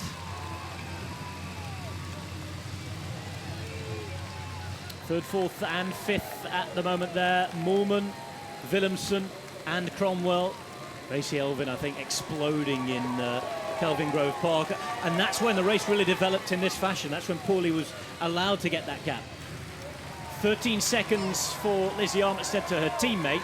The most important gap is the one, the back all the way to third, fourth and fifth out there, which looks considerable at the moment. Well, looks like a very handy gap coming into the finish. These three riders are very strong, but are they 100% committed like Lizzie Armitstead is? Looks like they may be racing for the bronze medal here, because they're looking at each other. Nobody wants to commit fully, which is a pretty crazy move at this moment, because the gold medal is on the line and Lizzie Armitstead's out there and no one wants to commit fully to bringing it back. Moorman,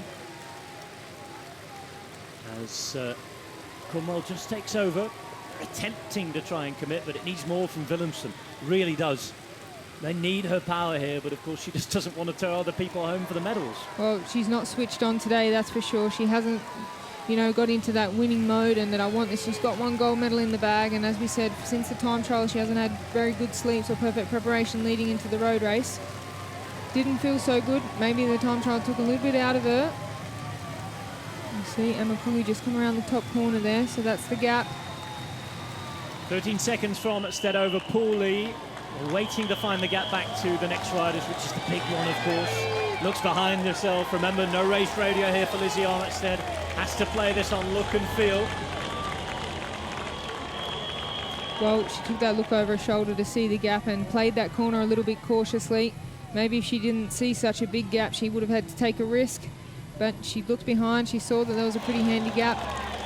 25-year-old Lizzie Armitstead, 3 wins this season, 16 podium finishes, a classic season, and here she is at the Commonwealth Games, riding past George Square.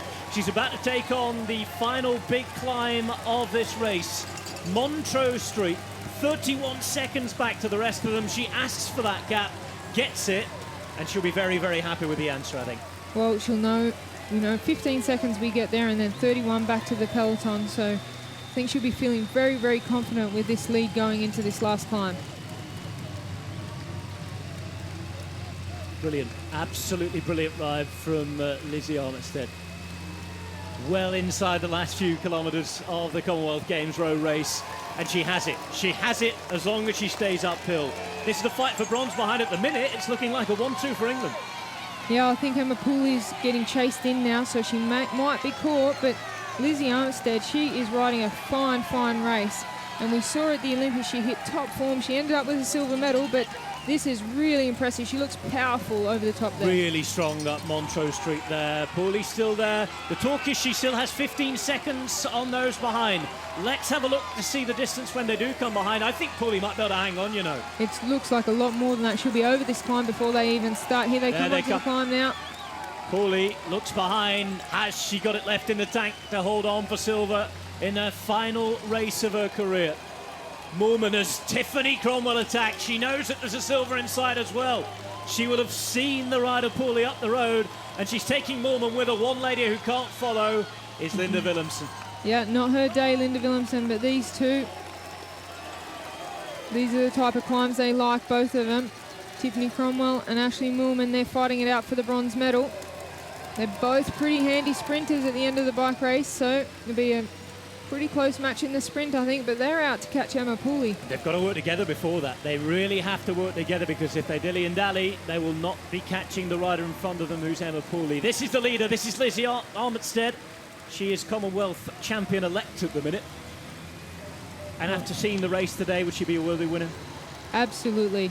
Her team, I mean, she stayed calm the whole race. She was the leader of her team and instructing her team on how to race, and they've got their tactics perfectly right, and she deserves this win. It's her course. She won here last year. She knows the course well.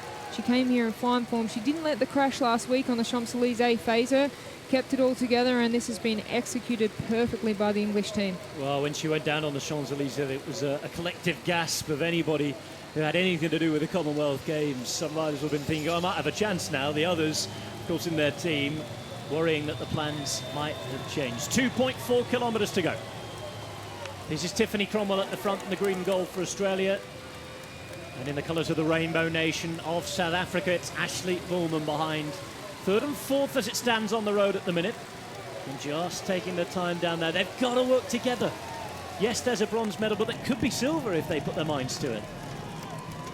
Well, this is going to be a sensational win for Lizzie Armitstead.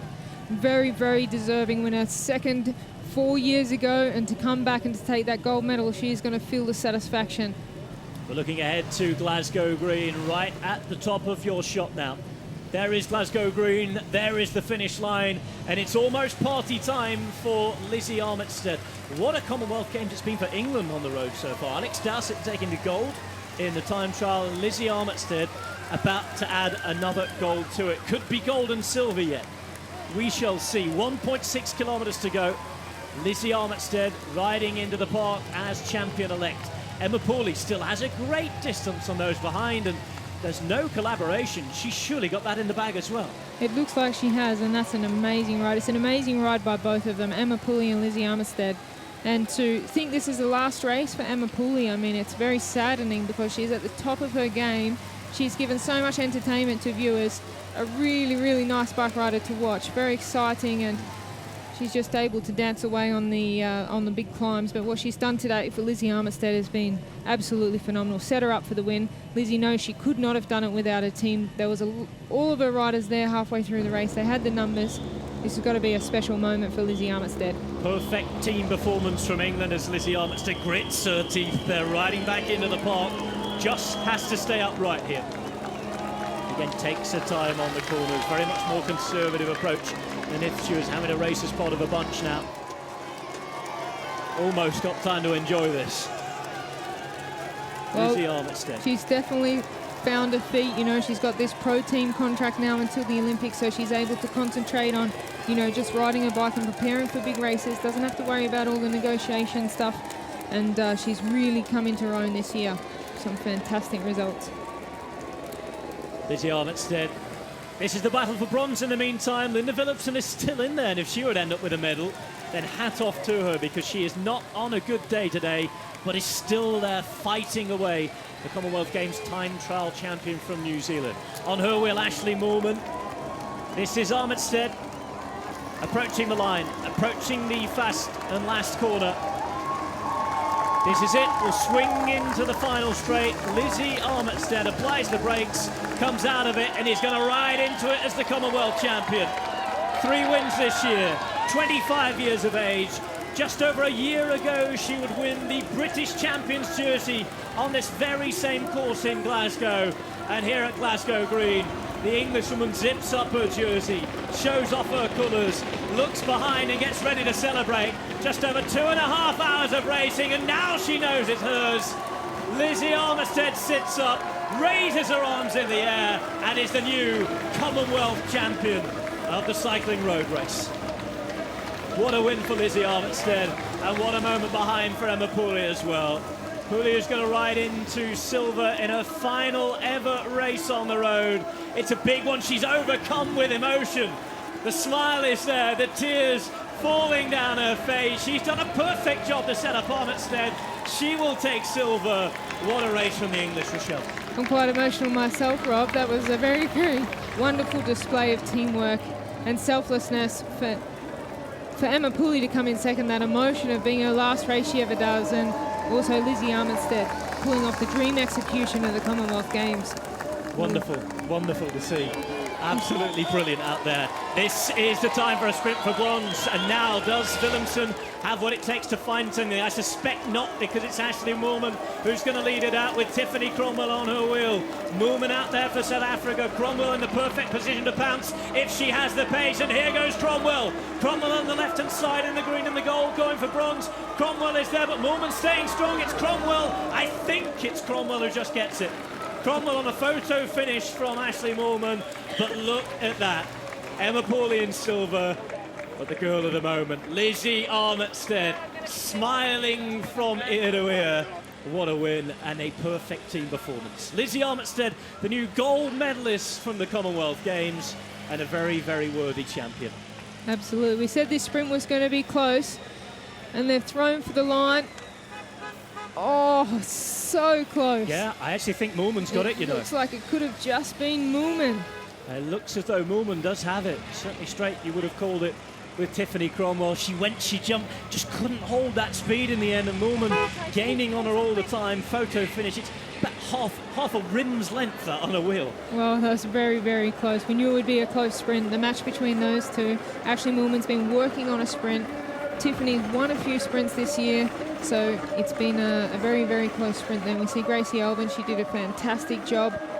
Big ride from Gracie Alvin. And Katie Archibald as well for Scotland.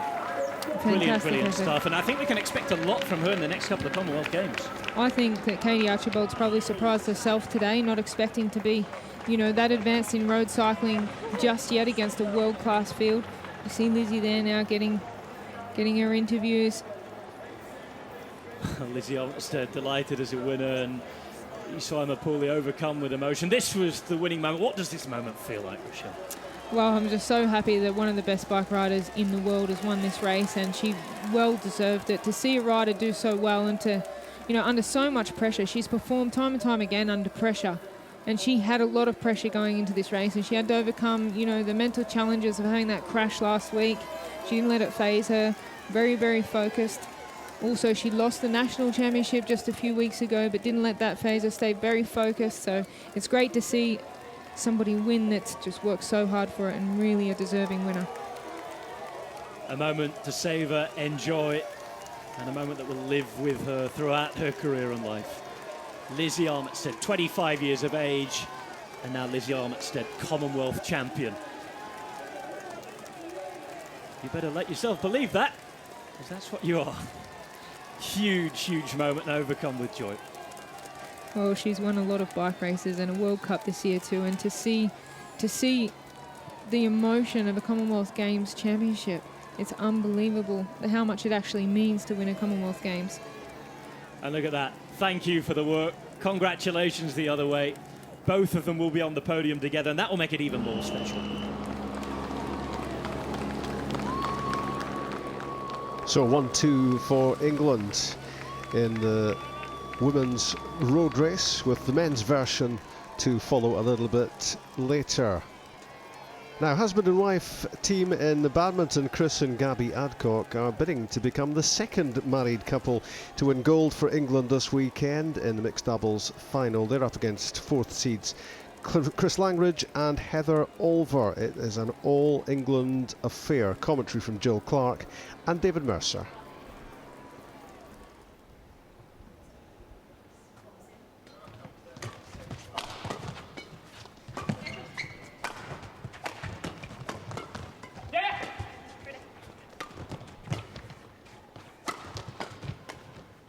Oh, my word. There. Chris approves of that one. What a wonderful shot from Heather Olver. But one suspects it's too little, too late.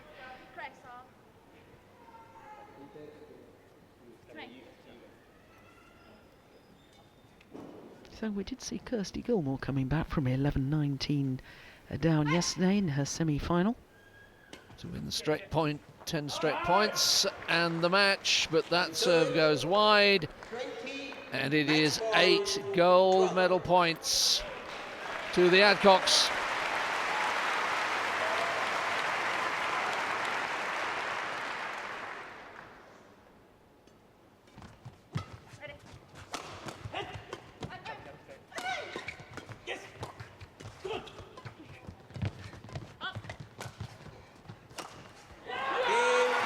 History is made at the Commonwealth Games, because for the first time ever, a husband and wife have won the gold medal in the mixed doubles.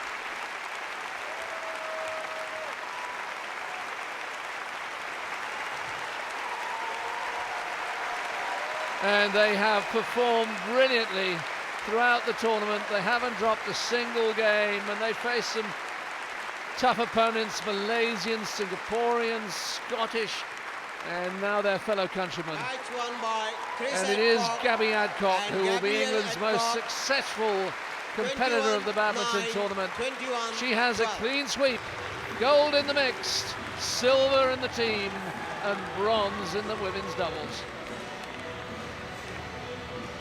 Yeah, they were absolutely superb today, were Chris and Gabby Adcock, and it's funny, isn't it?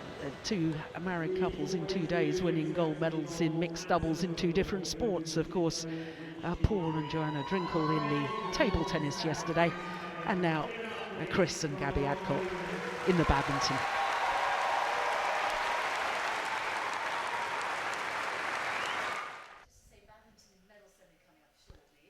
Staying at the Emirates Arena, and Scotland's Kirsty Gilmore has become the first Scottish woman to reach a Commonwealth Games badminton singles final. She is up against Michelle Lee, who is assured of being Canada's first badminton medalist since 1994.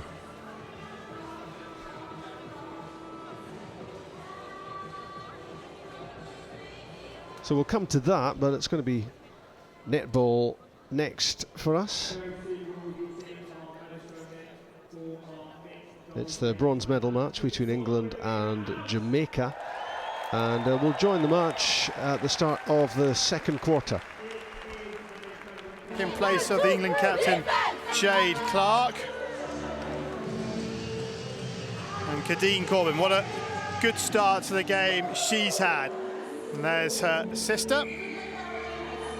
And it's about keeping that consistency, moving into quarter 2, just looking at this first 5 minutes, just to keep that fluency through the court, the structure, the stress-free delivery into the shooters, but working for that high percentage shooting opportunity.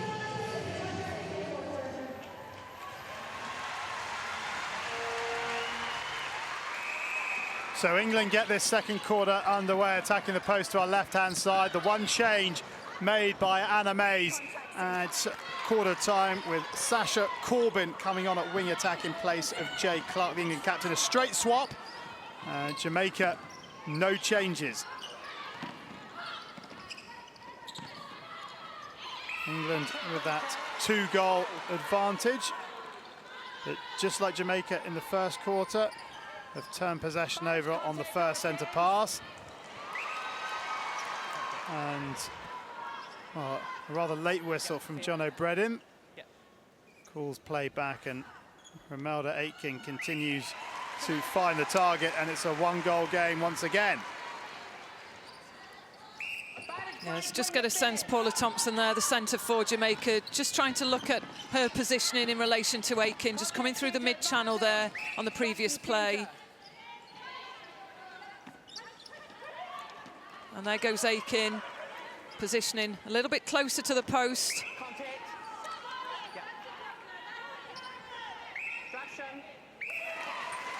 And brings Jamaica level.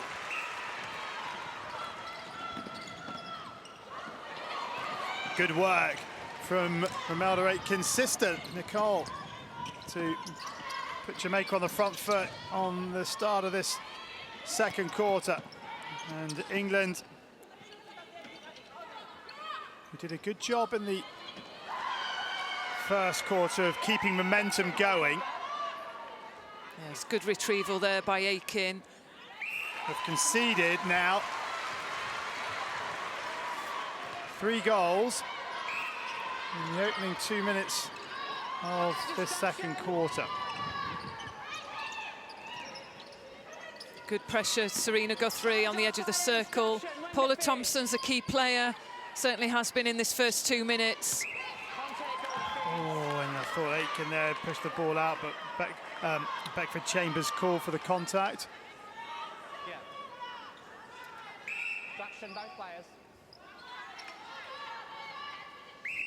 Oh, just enough on that one from Romelda Aitken.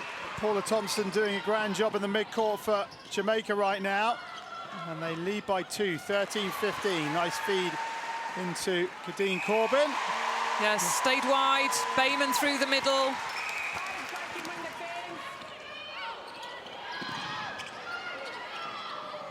Beckford looked desperately close to the sideline on that take, but here she is now trying to feed the circle. Thompson feeds Beckford. Beckford over the top. And it's interesting, they're coming through the wing attack side, Jamaica. Just starts to tell you how they're trying to play tactically against Mentor and Beckford Chambers. Not coming down, probably a natural goal defence side in terms of play. And Mentor has called the timeout here. Having a word with John O'Bredin.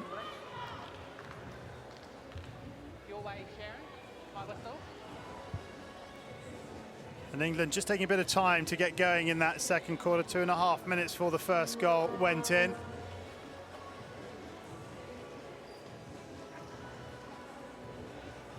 Watch the game back. Yesterday afternoon, the semi-final, and well, England had a lot of patches in there where they couldn't score goals, as did New Zealand, to be fair. It was a very defensive game. But from an England perspective, they only scored 2 goals in the last 10 minutes of the match, and none in the last 6 minutes. Yes, I think that just gives some indication of the quality of defence of New Zealand, and potentially when they mixed up their defensive play, England at times potentially needed to mix up what they did on attack and maintain that same style through.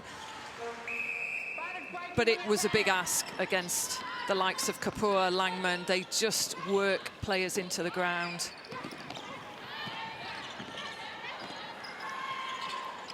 England did a good job on Langman, didn't they? Because Langman's been the top feeder in terms of goal assist in the competition up until that game, but England closed her down, and that's a lovely interchange of passes.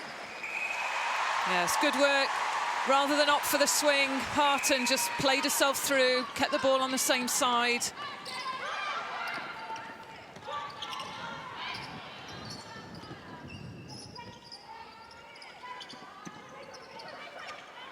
And Mentor finally gets her hands to one. And forced down the goal defence side there, which is where Mentor, Beckford Chambers take a lot more possession. Good pressure by England on the Jamaica attack, gave them that possession. And that's all the way through from the mid-court area.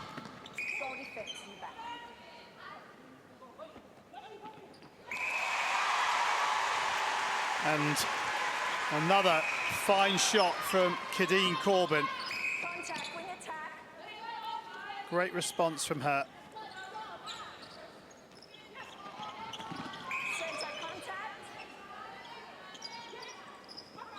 Here she is again, exchanging passes with Sarah Bayman. Again, just staying wide. It's working for England. Corbin wide, Hart just pulling the two defence towards the post. And that's a crucial error there on the line from Jamaica.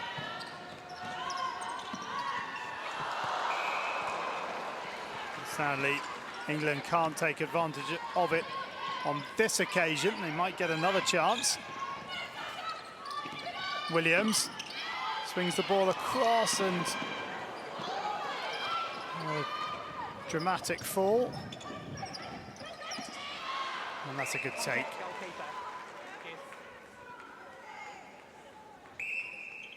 Just get a sense Jamaica have got that structure. They're now coming down the other side. There's a sense of game plan to mix up what they do. That's a quality ball from Corbin. And all it comes about through the speed of the passes, the speed of the transition from the centre pass. They managed to get it through on the first phase, and there was no one at home for Jamaica. Plenty of space in that back pocket for Harton. And Aitken gets the penalty underneath the post.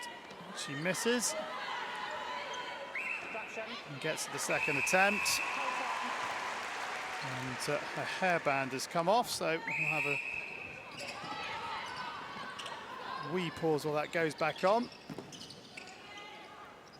18 all, with just under 9 minutes of the first half remaining in this bronze medal match at the SSE Hydro.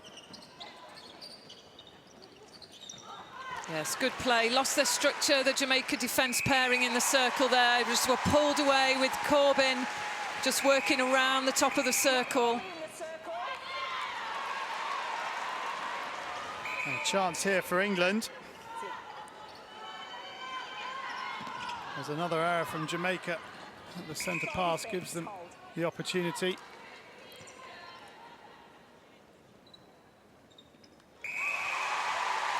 And Corbin again continues to impress.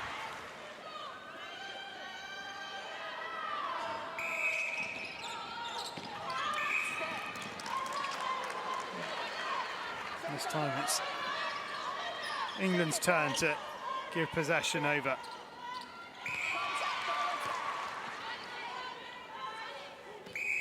Hold time. Patch on. It's just strapping tight. It's tight, Yeah. okay.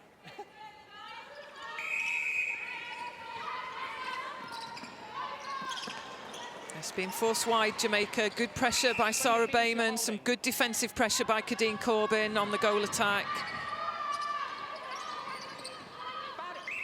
DJ Williams wants the ball back off Sarah Bayman. Good work from Janice Beckford. It gets to Romelda Aitken after a little bit of pinball. Yes, covering the pass well. Ebony Beckford-Chambers. There's Gail Parata from Scotland. And just behind her, Anna Shepherd from Barbados. So a lot of teams keen to see these medal matches. The Trinidad and Tobago side are here as well, the Northern Irish side, the Wales team.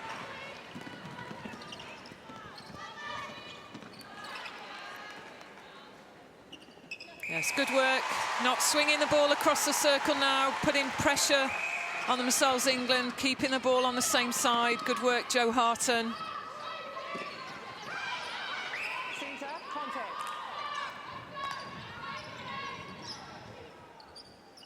Beckford.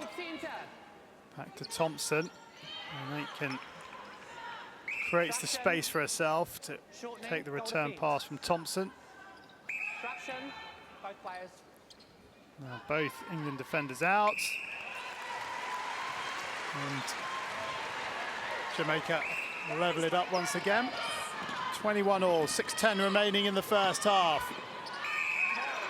Yes, timed out there certainly packed the second phase and the attacking third, Jamaica. Such a reliance on Paula Thompson to just bring this ball through the court. Just get a sense Vangelie Williams at wing defence just needs to do a little bit more through this mid-court area.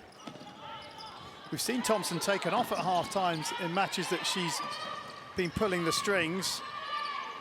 And Jamaica have subsequently struggled in the third quarter. So fascinating to see if they do the same here. And this is a real tight game that England and Jamaica are playing out here at the SSE. Wing defence holding, just up centre with the wing. Yep. It's Bayman using the double play. Goal defence contact. Getting the contact. Harton as well, as does Aitken Pinnock to come around to tip that ball away. Yep. Wing defence contact.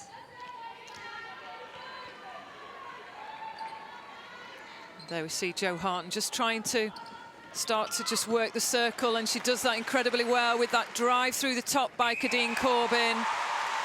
Good setup there by the shooter pairing. This is Mentor winning the ball at the other end, off the post eventually. Beckford comes a long way to try and get Jamaica going forward. Yes. Contact, goal defence. Step aside, goal defence. Such a hard call there with Beckford Chambers positioning really well, but it's the quality ball over, and Romelda Aitken there just holding strong.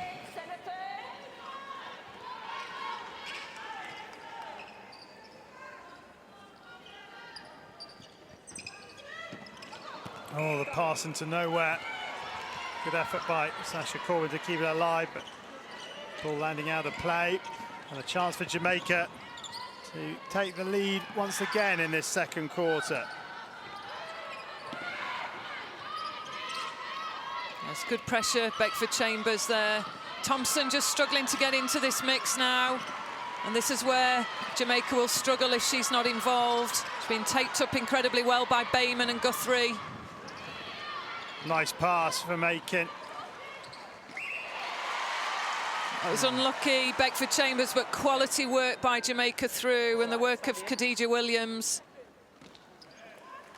Yeah, being made to work very hard by the England mid-court, and Jamaica take the lead once again, 23-22, the sixth change of lead we've had in the game.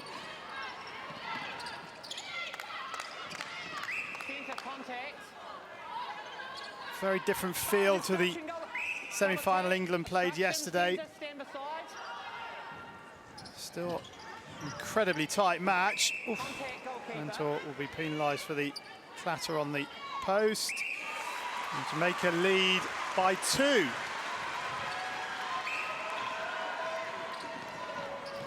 England trailed at half-time against New Zealand. Came back to score the first goal of the second half and led from there until, as we know, the final 2 seconds of the game. It's defence for Jamaica just working to try and cover the ball through to Jo Harton. Good work from Jamaica there. Kadeen Corbin struggling to find the outlet, which she does eventually. It's good play, scores.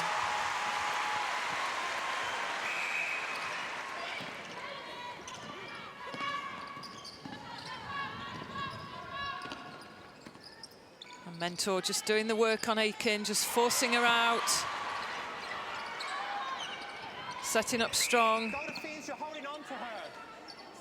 And it is just about trying to stay in the game, particularly in this area, to not give Beckford that free shot. Just exposing Aitken if Mentor defends. And the miss, and England can't pick up the rebound. Beckford gets another chance to make it a 2-goal game, but Mentor's there to bat the ball away.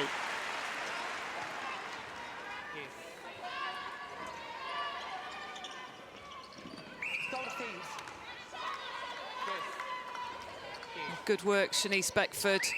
continue that movement through to Thompson, who was top of the circle, just again splitting the defence. So England need to try and get a goal here. They've only scored one in the last 6 and a bit minutes of this second quarter. Good work from Serena Guthrie. Turns possession back over. England now, they can take this through to goal. Oh, reduce the arrears to 1. It's just patiently building up. Good play, Serena Guthrie, just not forcing the ball forwards now, sensing with 30 seconds on the clock, it is about securing this goal.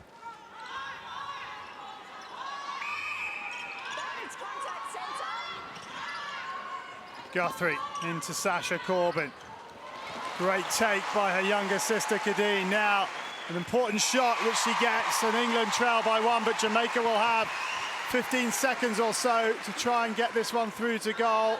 And she's going to have to take the centre pass, Paula Thompson. So if England can defend well here, they'll get the first centre pass at the start of the second half. Who was that off? And that will be that. England have done a good job at the end of the second quarter in terms of ensuring possession at the start of the second half. It's a 1-goal game, just as it was against New Zealand in the semi-final for England at half-time. England 24, Jamaica 25. So just 1 in it in the netball bronze medal match, and we will back with that shortly for the third quarter. But let's see the medals being presented. Gold medalists and Commonwealth champions. In the mixed doubles, England. Badminton, and gold for Chris and Gabby Adcock, the husband and wife pairing, and the second married couple to win gold for England this weekend, following on from Paul and Joanna Drinkle in Saturday's table tennis mixed doubles. So gold for the Adcocks and silver for another English pair, Chris Langridge and Heather Olver. And silver to them. The bronze going to the Scots pairing of Bankier and Blair.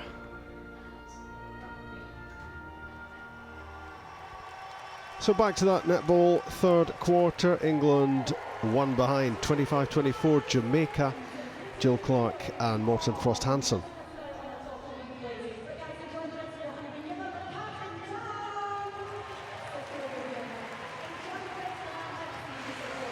And Francis has appeared in 5 of the 6 games England have played. So the second half gets underway here at the SSE Hydro, with England trailing Jamaica by just 1 goal after a to and fro first half. And England, who had the first centre pass in this second half, with the opportunity to level it up, have given up possession, and Jamaica can try and open up a 2-goal lead once again. The one change for England, to remind you, Stacey Francis on at goal defence in place of Ebony Beckford-Chambers. And let's wait for this shot to come up from Beckford, which it does. Jamaica lead by 2, and Anita Naven still alongside me in the commentary box. Anna Mays, obviously seeing those 14 goals go in the second quarter, has tried to change something. I guess so, just to mix up the style of defence, and Beckford-Chambers just caught on some contact penalties, potentially that tally too high for Anna Mays as the coach, and wanting to see a change in there. Be interesting just to see how Francis and Mentor match up, but great speed of play through the court there by Francis, just to support the attack. Oh, that's a beautiful take from Paula Thompson. She saw that one coming and committed early and got the reward. Often takes a few minutes just to find a form, Stacey Francis, in terms of quarter starts, so that'll be something that she'll just need to address and start to look at, just keeping the ball on the same side. Good response through from Jamaica. And just again, this key player, Paula Thompson, just holding off, coming through the line of the ball.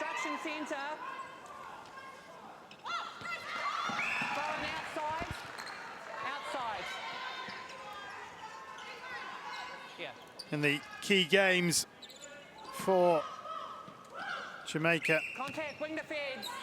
Thompson has played nearly every single minute of them. Yes, good positioning. Malisha Kelly just recovered well. Put up a wall of Jamaica defence there, stopping Kadeen Corbin. Jo Harton just working the ball side.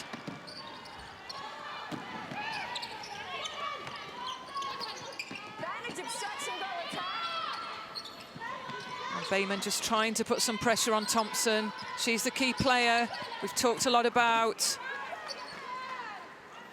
But Beckford just getting a free pass through there.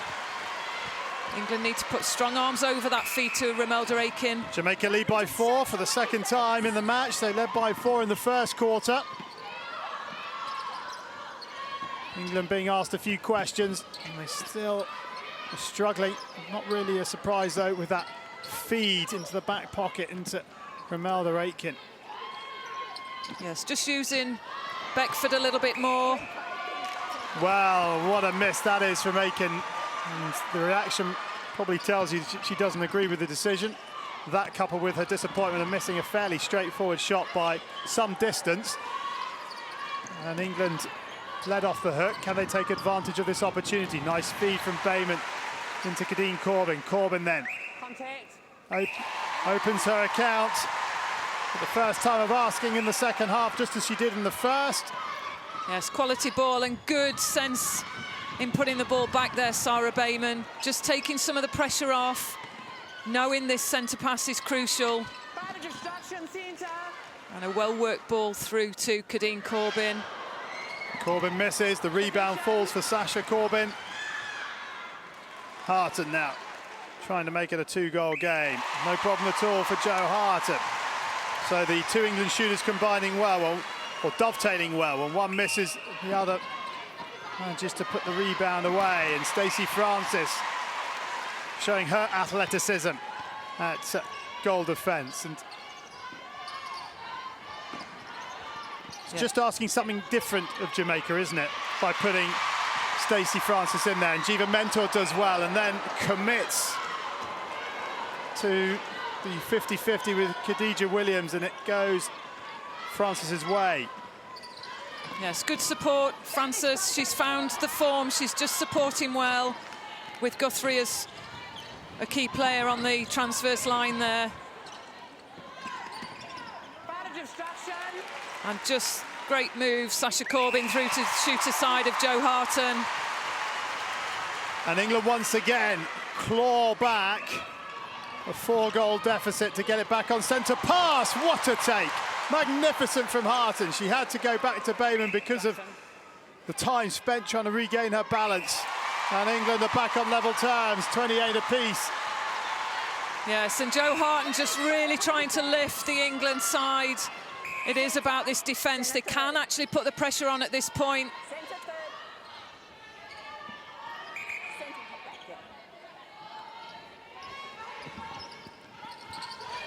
Mentor's getting a good, strong hold on the ball side of Aiken. That's starting to make a difference. Francis just rolling around the back.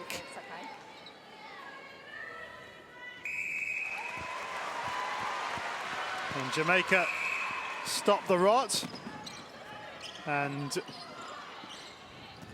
take the lead once again. It's good use of the centre pass, going back. The attack set much better. Bayman senses that. That's what England maybe needed to do a bit more of against New Zealand. It's good to see them just rethinking that particular move through on attack. It's gone against Mentor. Beckford will find Aitken. That's the go-to move in that situation. That would always be tough for Francis. Not often out on a contact penalty, Mentor, certainly in this game. England go hunting for the equalising goal, which they get.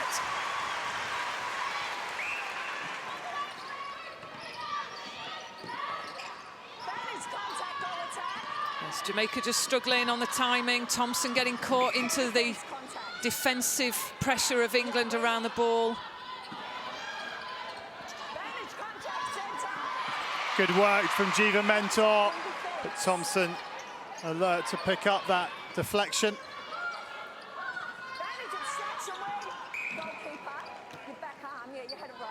Again, Thompson just sees that movement of Mentor forwards off Aiken. Beckford misses, Aiken's there. Another miss from Aiken. Francis. Contact keeper, both out. Both out now. Oh, would you believe it? Aiken needs a couple of chances at this one. Finally puts it through.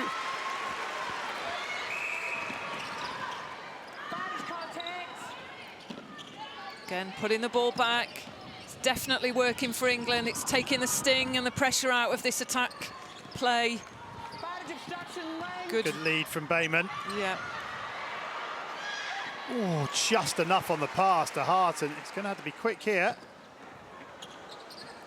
And the opportunity is gone for England. They're going to have to work hard at it again. If they get a helping hand from Alicia Kelly. Contact. It's good composure by Joe Harton. Didn't want to shoot, put the ball out.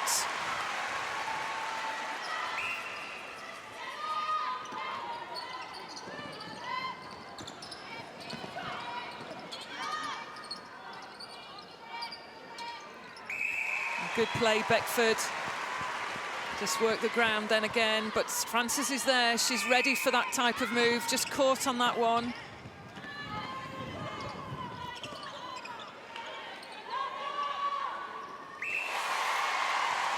And both attacking units firing at the moment. And the feed through to the shooters is also working pretty freely for both sides at the moment. Who will tighten up first in terms of their defensive unit to try and suffocate the feed? Yes, Guthrie's doing a really good job on Thompson on the circle edge, putting lots of pressure on. She's almost out the game when the shooters, particularly Romelda Aiken's, looking to be supported. Just that interchange from Harton to Corbin. Defence just lost there for Jamaica. It's quality play by England in attack. Yeah, the change there. Harton leading to the back. Corbin coming the other way, and well found.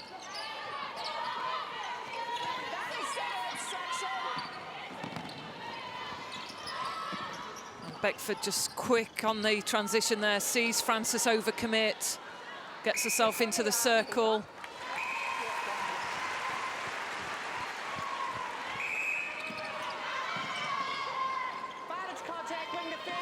So this is the 14th centre pass where the goal has gone the way it should.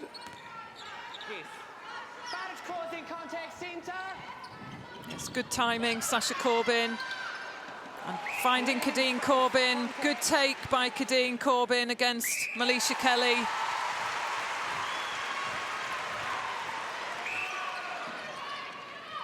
I think they could be put through the ringer once again, the England fans. Jamaica fans haven't seen their side in a real tussle yet in this competition. That may work to England's favour, it may not. Depends on how Jamaica react under pressure, but they continue to find the goals when they have the centre pass, and that is what counts. Yes, Kadeen Corbin in lots of space, not always being contested, and Malisha Kelly just on the back foot. A couple of times England go back to the edge of the circle when perhaps they might be able to shoot. No harm done there. Another fine shot from Kadeen Corbin.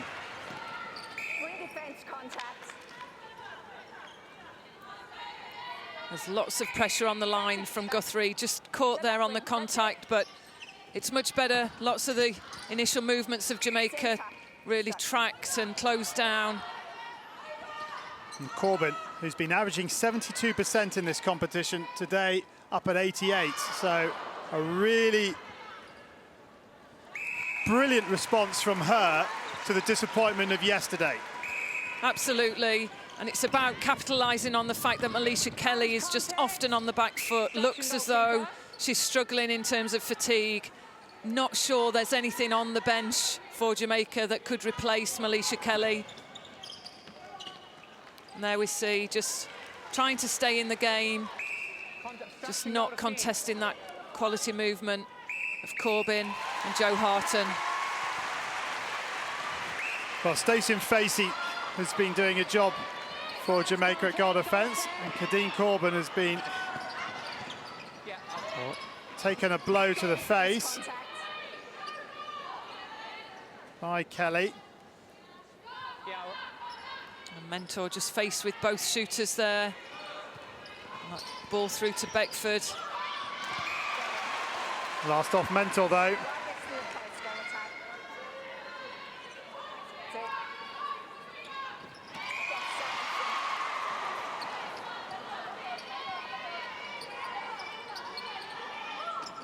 Oh, good pressure, Jiva Mentor. Well, she's still asking for a timeout, Kadeen Corbin. Hold time, injury, goal attack. After the bang on the head by Melissa Kelly. Your ball and the goal throw. Yeah. Let's have another look at this coming together. Oh, just the arm there in the contest by Melissa Kelly. Ooh. Wow.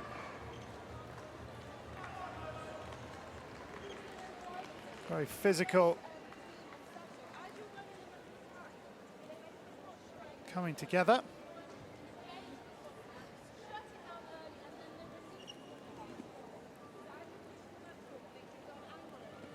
Well, let's hope she's okay to continue. The second youngest member of this England squad, just 22 years of age, so that sort of puts it into perspective, the maturity of her response to that disappointment of yesterday. She's responded really well here now.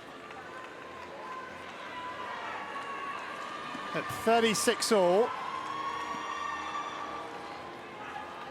This one, with just 1:52 remaining in the third, is really finely poised. England have never been more than 2 goals in front. Jamaica have twice led by 4. It's almost a role reversal, isn't it, from yesterday, where England was setting the pace. Today they've been doing most of the chasing. Absolutely, and Jiva Mentor just continues to reposition and work around Romelda Aiken. This critical point for England to score off this passage of play would be great for them. Chance for them to take the lead for the first time in the second half. It falls to Kadeen Corbin. Can she give the best reply? No, she can't. It lips out.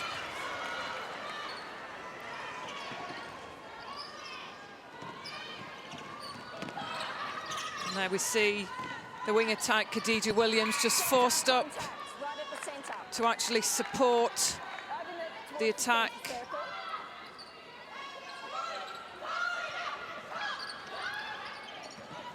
24-25 at half-time, 36 all as we tick towards the final minute of the quarter. Yes, Beckford just struggling there on the shot. Good defensive pressure by England, but Romelda Aiken to the rescue again for Jamaica. They've been going goal for goal now for 10 minutes, these two. Like a heavyweight contest, slugging it out. Offside where you are, goal attack. Credit to both sides. They've maintained their structure for England. They've not forced the ball into the shooters. And again, safe delivery to Joe Harton to score. It's a less stressful ball. 20 seconds just under now remaining in the third quarter. Can Jamaica get the goal that will give them the lead with 15 minutes left to play? In comes that feed. Aiken with the big stride. Here comes a shot, and she's missed it totally. Good take by Francis, but she doesn't need to push it, does she? Well, England tried to take the ball down the other end, but what a quarter of netball we have witnessed. England win it by 1 and level it up with 15 to go. 37 all. after 3/4 of play in this bronze medal match. It's going to be some final quarter in that match, 37 goals each between England and Jamaica.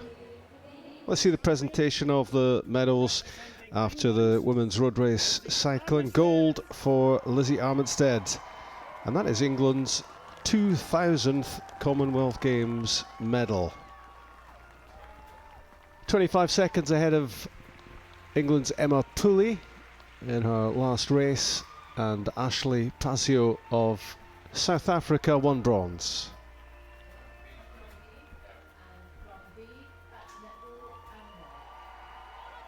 pressure, take it through, let the ball go, okay? Let's go! Let's go! There's McIntosh talking about belief. Anna May's trying to rev up her team, and this final quarter could be fascinating. The intensity of that semi-final yesterday for England, will it just take the edge off their physical capacity in this final quarter? Jamaica not so much under the cosh in their semi against Australia in terms of trying to eke out that win, but this is it. It's just 15 minutes of play to decide the destination of the bronze medal. Will it be England? Will it be Jamaica? There's nothing to split these two after 45 minutes of play. It's interesting, just the calmness that Jill McIntosh just pushed through and oozed through the players, just wanting them to keep control, support each other. Sharp contrast. Here we go then, the final 15 minutes of play for both England and Jamaica at these Commonwealth Games. The bronze medal match is essentially a 15-minute shootout, because after 45 minutes of play, there's nothing to choose between the two. 37 all, they've been going goal for goal for the last 10 minutes. And England take the lead.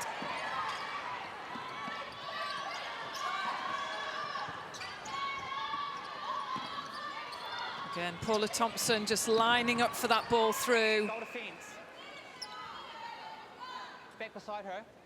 Jamaica unable to score a goal off the last centre pass of the third quarter, as were England. So England get the advantage of having the first centre pass in this fourth quarter. So they're still going goal for goal.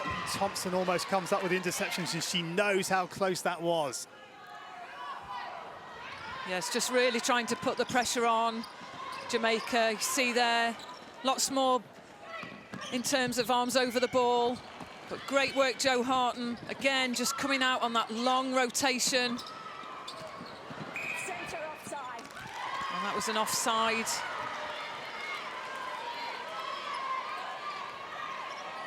So the first mistake comes from England.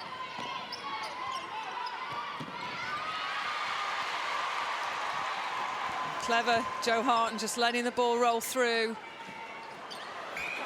She wants to get ever closer.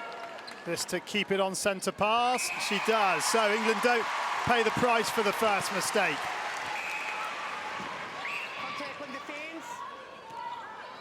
It's just caught on the contact, Guthrie, but good positioning defensively on that line of the Jamaica centre pass. And Mentor is so close to that ball off Aitken. Well, this game is so tight that it might only boil down to just that one turnover from Jiva Mentor or Stacey Francis in that England defensive circle. Good pass from Stacey Francis. Finds Harton in the back pocket, and then they work it into Kadeen Corbin in the front pocket, and England back in front, and the crowd here at the SSE Hydro enjoying this one.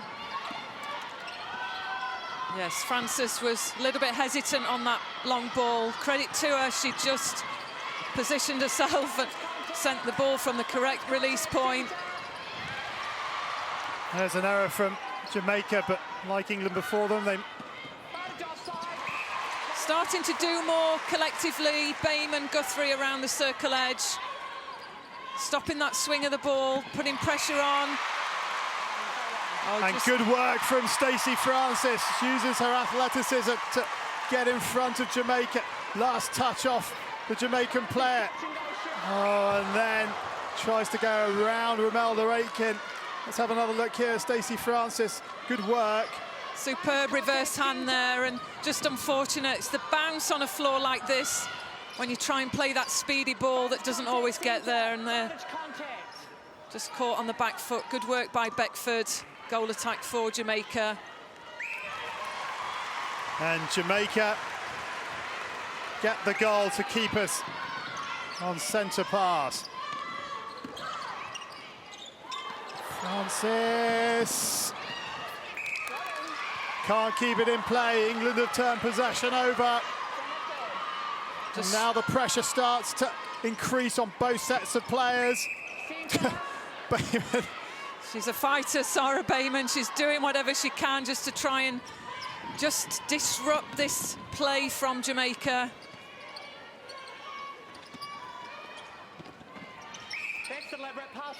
And we're on the verge of having 15 minutes of play where we've been going goal for goal an entire quarter.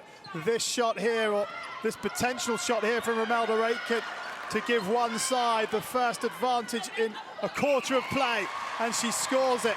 Jamaica in front by one. Their centre pass. This to go out to a 2-goal lead. Yes, good pressure just caught there. Khadija Williams just hoping that she'd kept the ball in play. Good distribution from Mentor through the court and support from Guthrie. But the pressure came. Again, just offline, Melisha Kelly. Credit to Bayman. Harton will leave it. Silence in the arena. And Kadeen Corbin gets us back onto level terms. It's an England centre pass, it is. Thompson just getting confused. I think it's been going goal on centre pass for so long. She just assumed after an England goal it was a Jamaica centre pass. And Jo Harton just has to have her bib replaced. After it comes off, unlucky by Nicole Aitken-Pinnock. And Jamaica have kept the same 7 throughout. And they can't look on the Jamaica bench. Yes, good pressure defensively. England still able to work the ball. There are options. Francis is there in terms of if Bayman was to want to put the ball back. So it's crucial England look at that. Good work from Nicole Aitken-Pinnock, picking off the pass from Kadeen Corbin.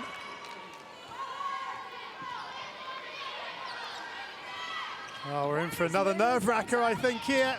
Absolutely. In the netball competition. We've had, what, 3 one-point games. Barbados and Trinidad and Tobago was a one-pointer. There goes Mentor for England, just picking off that ball.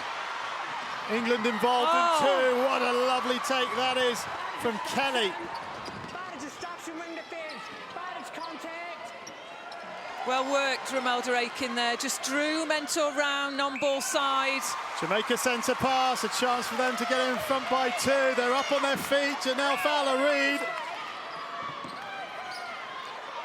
There's so much support for England in this arena. The supportive body Sport England, everybody just willing England on at this point. But credit to Jamaica, they're keeping possession at the pressure points, particularly up against Guthrie. They're also keeping their shape better than I've seen them do in a while and at this tournament. As I mentioned, the 3 one-goal games, Trinidad and Tobago against Barbados the first, then England involved in 2 against Australia and New Zealand, coming out on the losing side on both of those. Barbados lost by 1 to Trinidad and Tobago. Jamaica lead by 2. Pressure on England here now. Francis does well to bring that under control with Beckford in her space. Yes, good work. Sarah Bayman again, just keeping that support on the edge. There she goes. That's critical in the play of England. Amrag Beasy shouts her encouragement from the bench. 7 minutes remain in the... And Kadeen Corbin calls a timeout. Yeah, wing defence. There's going to be no changes. Yeah, wing defence position. Okay. Make sure in that circle if you're off. They know how close this is and what a result this would be for Jamaican netball. The last time they got the better of England in a bronze medal match was at the World Champs in Auckland in 2007.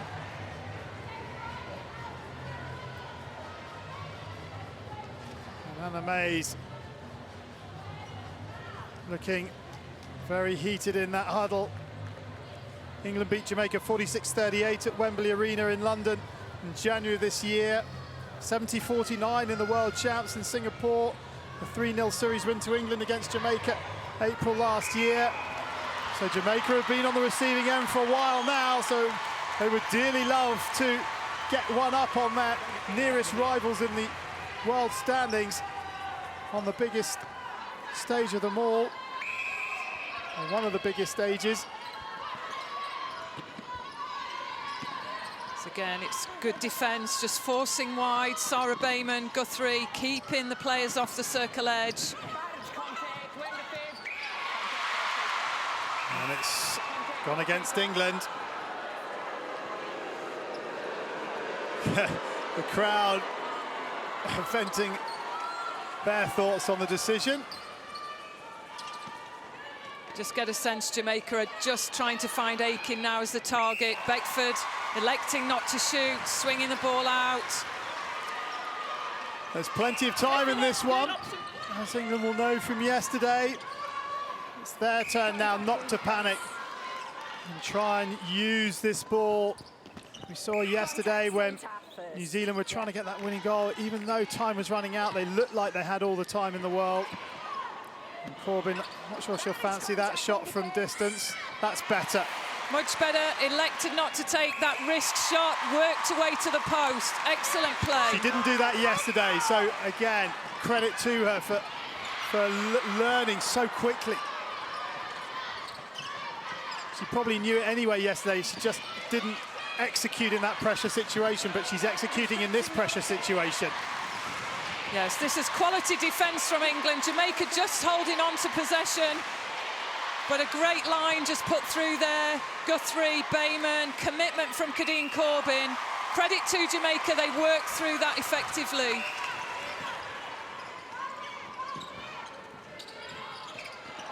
Cool heads required here from England. The pressure on them because of the fact they're chasing the game. And they continue to keep that cool head. Just the one turnover required for them. 5 minutes remain then in this bronze medal match. England 44, Jamaica 45. Another magnificent game of netball here at the 20th Commonwealth Games in Glasgow. Yes, left with limited options there, but Aitken was ready. Goal for goal for 10 minutes, the final 10 minutes of the third quarter, the first 5 of this fourth quarter. Then just the one turnover separates these two sides. And at the moment for England, they're chasing the game. Yes, some great quality ball through from Sasha Corbin to Jo Harton. This is a pressure point for Jamaica. Thompson feeds Beckford. Over the top they go. Great roll by Romelda Aiken.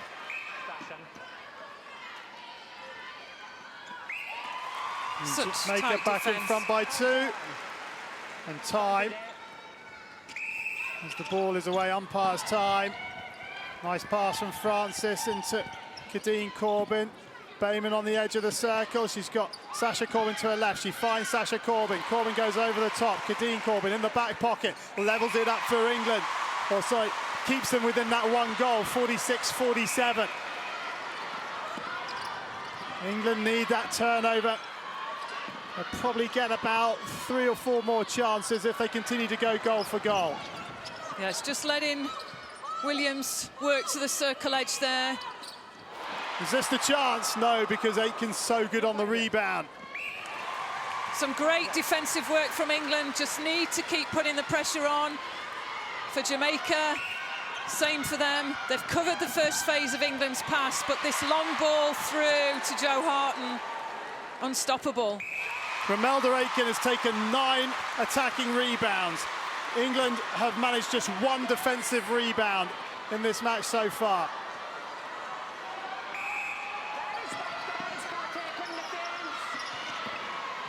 Up and over it goes, Thompson. Yes, Mentor tempted there on the fly, but elected to hold back. Good recovery from her, that temptation. Beckford, up and over she goes to Romelda Aitken. Mentor tries to put her off. Jamaica in front by 2. 2:30 remaining in the bronze medal match. 47-49. Jamaica lead. England need to look after this, and they've given up ball. We talked about Paula Thompson. She's just hanging around the mix of play. And throw in to Jamaica. Anna Mays looks on, there's nothing more she can do. England need to turn this possession over because it's going to be a long way back if they go 3 down. Yes, Beckford just rolled around the front there. They are 3 down. It's a Jamaica centre pass. England simply have to turn this possession over. Otherwise, they're going to come away from this competition with nothing. Yes, good tracking, Francis. It's commitment needed from the attacking line. Kadeen Corbin, strong arms over. But Bayman just caught on the contact. They need 2 turnovers, England, because this is Jamaica's centre pass. And it's Paula Thompson. She's worked tirelessly in that centre position for Jamaica. A 4-goal lead with just over a minute remaining. England have a mountain to climb here. Good ball, though, from Sasha Corbin. Now she has to take these shots on. They're running out of time, England. Now they need turnover. They need turnover quickly. Good pressure, Guthrie. Just get a sense Jamaica will start just to try and line ball to Aitken. Yes, they do. This, you feel, will seal the bronze medal for Jamaica. They're celebrating on the Jamaican bench already. They feel the bronze is in their pocket. Francis is down. And we're into the final 30 seconds. Great long ball, Sarah Bayman, just trying to will the team through. And that miss gives Jamaica the bronze medal. It's going to be heartbreak for England. They've come so close. They wanted to fight for gold, and they're going to come away with nothing. And there it goes. Well, the game was lost before then. You can't blame Guthrie for trying to force the issue. It's a scrappy finish to the game, but Jamaica have got there. It's all over, and Jamaica have beaten England to the bronze medal here in Glasgow. Despair for England, unbridled joy for the Sunshine Girls. And the world number 4 have beaten the world number 3. And England get that sinking feeling for the second time in 24 hours. Yes. Desperate times, England there, but credit to Jamaica, they worked hard. England with Mentor, it was a tough, tough ask. Romelda Aitken on fire in that shooter position.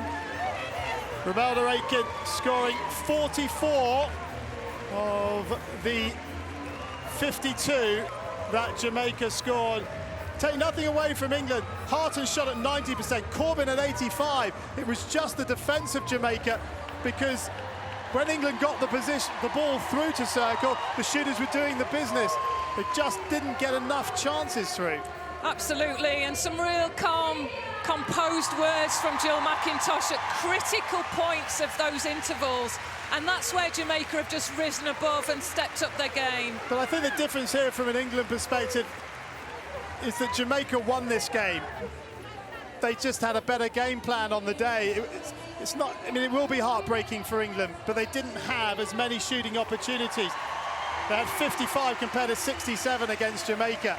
So, sadly for them, it's no bronze medal. Delight for Jamaica. The final score then in this bronze medal match, England 48, Jamaica 52.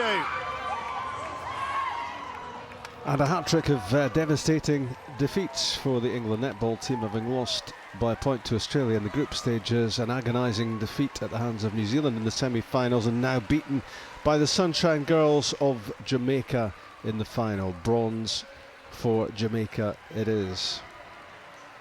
Let's find out who is going to win bronze in men's hockey.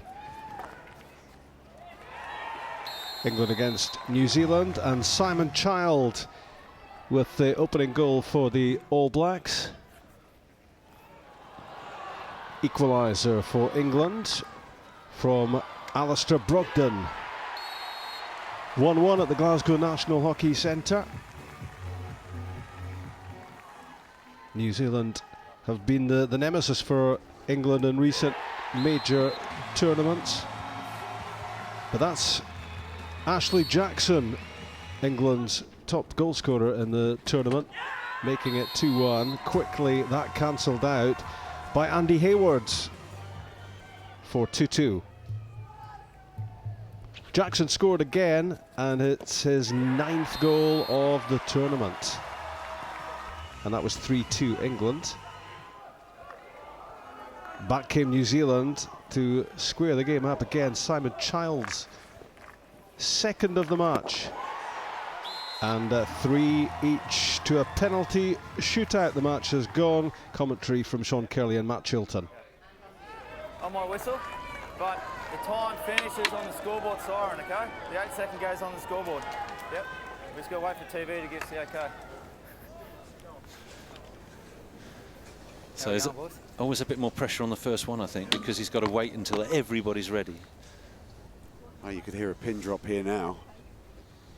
Hugo Ingles versus George Pinner. First one of the shootout. Pinner off his line. Ingles goes one way and then the other. He's running out of time, but he finds the goal. Well, that was good. That was really quite good by Ingles, because what he did is he made Pinner stop. He was moving the ball, and eventually Pinner didn't know which way he was going to go, and Ingles pushed the ball out wide enough just to put that backhand shot in the goal. We waiting for a thumbs up again? Ashley Jackson versus Devon Manchester. Wait, Ash, wait. Jackson for England. On his way, moving quickly, holds it up, goes one way, reverse, nicely done for Jackson. Well, it's amazing how many of the guys prefer to go backhand nowadays. It's felt it's an easier little quick shot to make, but Jackson again making that goalkeeper just think twice about which side he's going. And it's a difficult one for the keepers, because if they commit, they know they're out. So they've got to stay on their feet, stay light on their toes. Blair Hilton for New Zealand.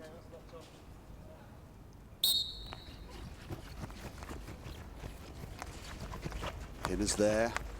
Hilton under pressure. Pinner saves. The hooter sounds. Hilton the first to miss.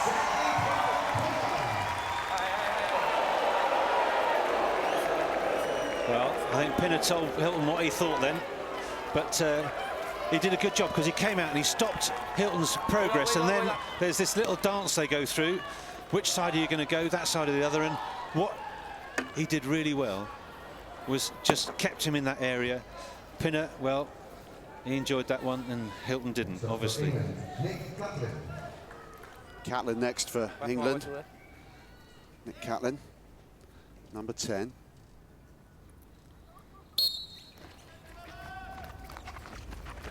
Catlin shapes up and finds the goal for England. So Nick Catlin, well, this is a different technique slightly. What he's done is he's done it very quickly, and he's moved rather than waiting and stopping the goalkeeper. He's done it in a fluid movement, stepped one way, gone round and made that space to put that backhand shot in. So England take the early lead.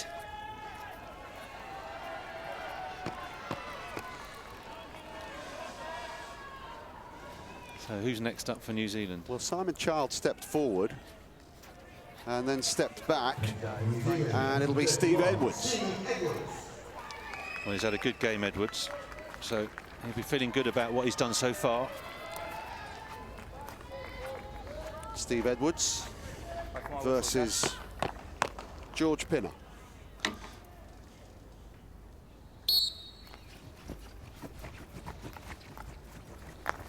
Yeah, through his legs.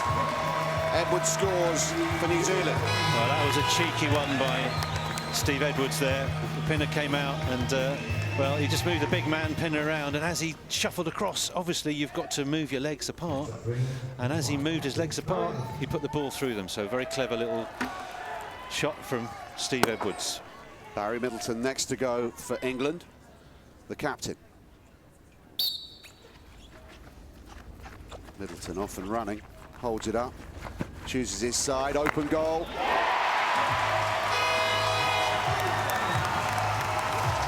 Well, it's fascinating how the different techniques of the players. This time Middleton, he didn't rush in for it, he just jogged in quietly, committed the goalkeeper and then quickly moved it out to the side. Whilst the goalie was wrong, Manchester was wrong-footed and he whacked it into an empty net. So they take the advantage again. Only one miss so far, that was from Blair Hilton, New Zealand's second. Simon Child getting ready to take on George Pinner now.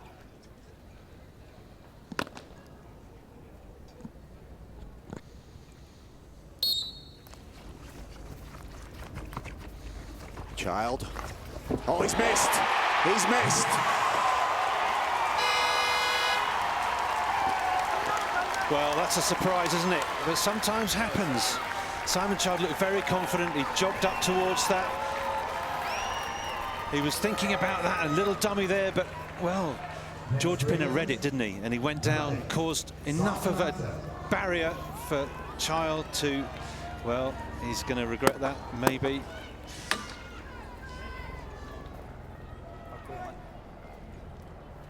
So Simon Mantell can win it for England. Mantell on his way. Simon Mantell has a chance.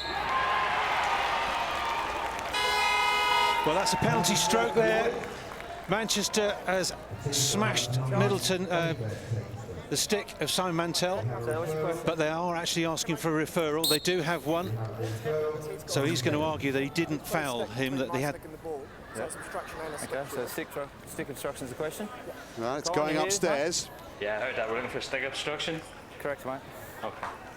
Okay, so he reckons that Mantell put the ball, his stick over the top of the ball and guarded the ball. Well, that's hard to say from there. I mean, the fact is that Mantell was standing there and he was going to do a spin. He's come away to spin round. Yes, of course, the stick was in between the ball, but was he actually obstructing on purpose? You know, he was just going through his natural skill there. Hello, Adam? Yes, Carl? No reason to change your decision. Yeah. It will be a penalty stroke, and it will be Ashley Jackson to take it for England. So Jackson to give England the bronze medal. Ashley Jackson scores! England take the bronze!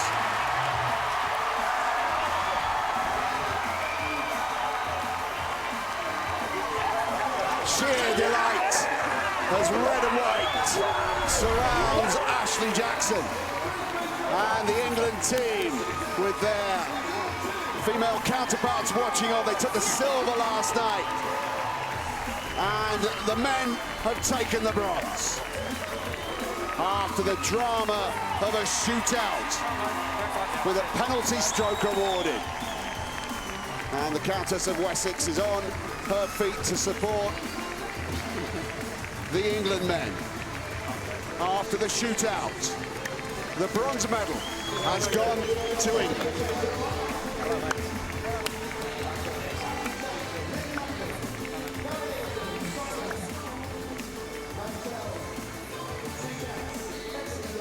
So England get bronze in the most dramatic of circumstances in that hockey shootout against New Zealand. And in badminton, it's the women's singles final, and Michelle Lee is already assured of being Canada's first badminton medalist since 1994. Can she make it gold against Scotland's Kirsty Gilmore, the first Scottish woman to reach a Commonwealth Games badminton singles final?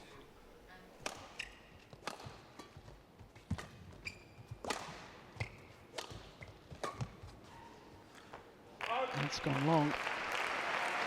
And Morton, I suppose the fact that history will be made, regardless of which of these two players win today, it will be a first gold medal in the women's singles for either nation. I suppose that adds to the drama and the tension. Absolutely, it does.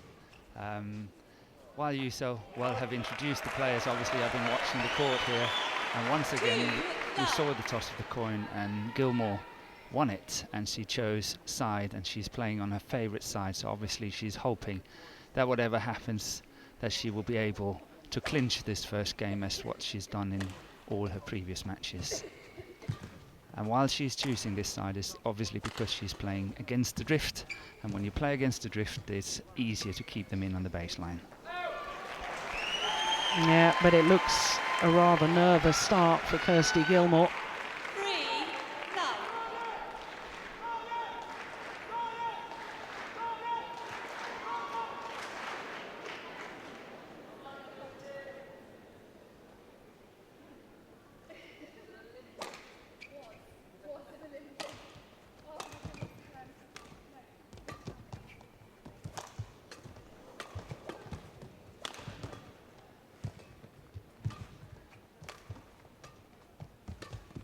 This will do Gilmore good. Kept it in. But the first really good rally from her, and she settled in really nicely in this one. That will do her good. Yeah, and I suppose the fact that Michelle Lee has played in Pan American Games gold medal matches and won those sort of matches, her experience in this sort of atmosphere and the big stage works in her advantage. Yes, she's a little bit more used to it than Gilmore is, but still, just personality-wise, I think that Michelle Lee is a more cool person than Gilmore is. She's much more prone to be nervous, Gilmore, and she's really shown that on occasions, but here she's got to rise to this very, very good occasion here. Yes, and there's no doubt the fans here at the Emirates Arena will help in that.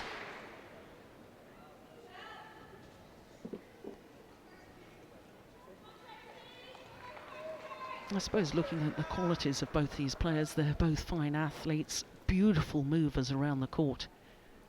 They are, and they are very fit as well, so fitness will not come into the picture here, because as what we've seen the other days, especially yesterday, fitness was a major issue, but today in this final we have two excellent fit players. Service over. 4-2.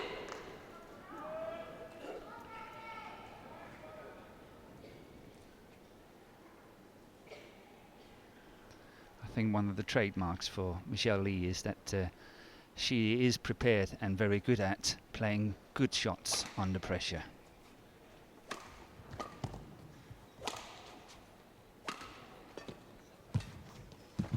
Yeah, she's very creative, as we saw in that rally. The slice straight down the line, the overhead shot played with slice, which gives it disguise. That one. But that one is even better. If you're nervous, you don't play a shot like that. No. And that's just a good sign of, you know, she's cool as a cucumber. There's no doubt about it.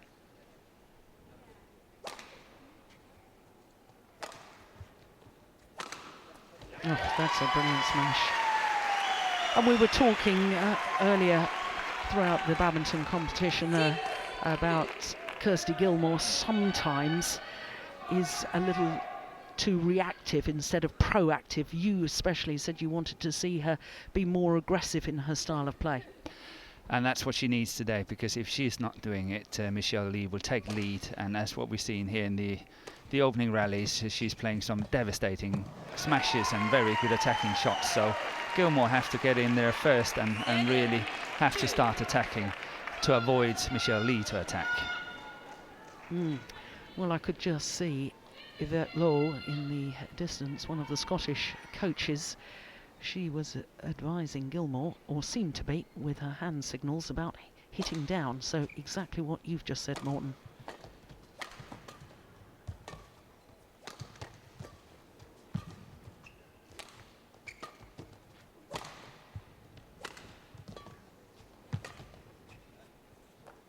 That's gone well along at the back line. And once again, every rally won by Gilmore greeted with rapturous applause. 3-7.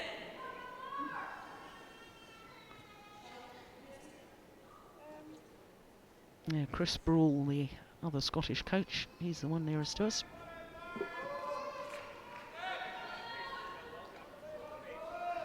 Yes, there's a very international bench the Scottish are having. One from China and one from Holland.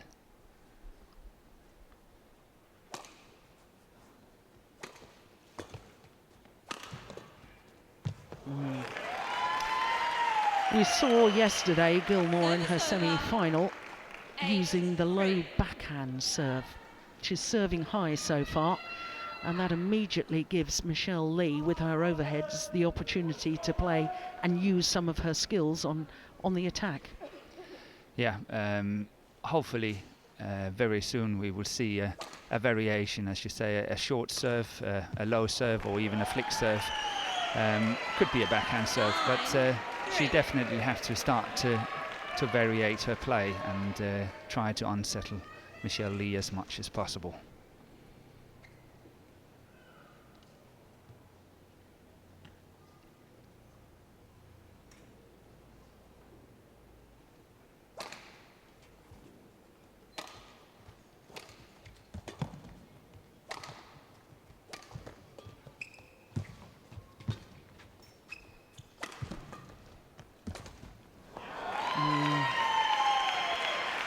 That's nerves, that error. I can't help whether thinking that Kirsty Gilmore might have made the wrong choice when she chose the good end to start off with, because I think that the nerves are really overcoming her and she cannot make good advantage of having the best side to play. But let's see, it's still early days.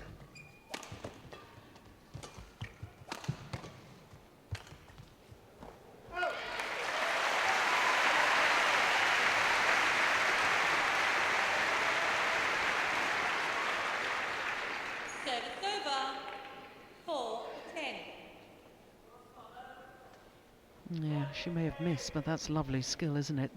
Looking at the way she comes forward to the net, racket arm outstretched, holding the shot. She's got all the options in the world to play. Oh, well, there we've seen another, which is the backhand kill at the net. Very fast forward, very little backswing, and she has a 7-point advantage at the mid-game interval.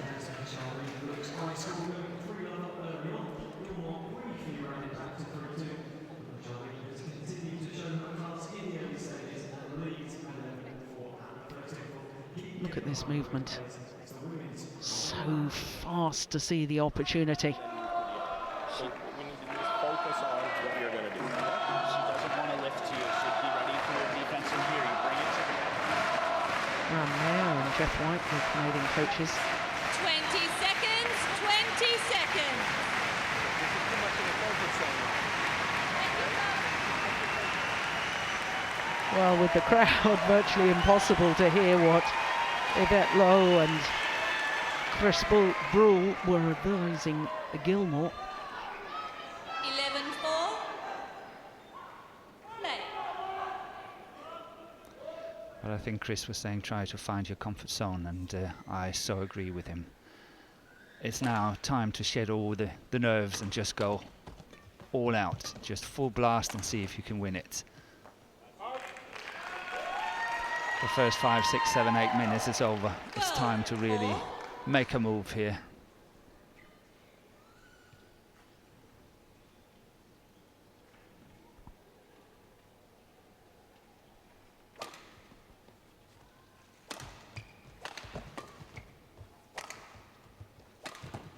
That's much better. Yeah. And do you know why I think it was good as well? She started off with a jump on that attacking clear on that high serve, and that showed a totally different Kirsty Gilmore here. Good shot down the line here.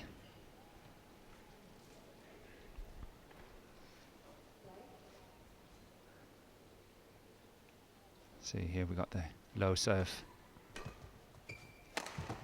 Yeah. Yeah, the low backhand serve means that Gilmore could get on the attack first.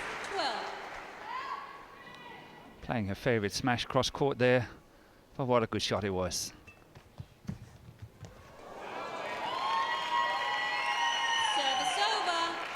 Well, it is always the little touch shots, isn't it, that go first when you're nervous, like the net play.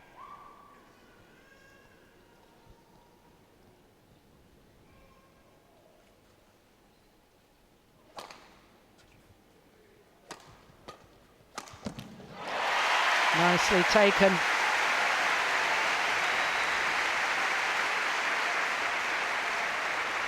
Service over, 7-13.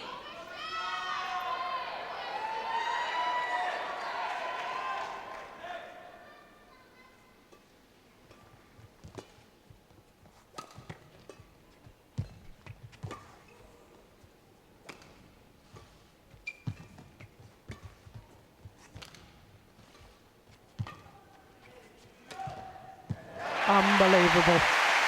All four corners of the court explored in that rally.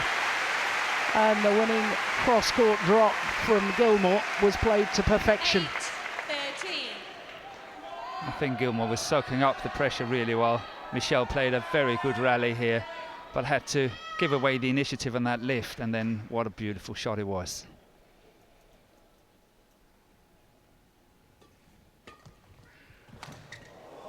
Yeah, good return.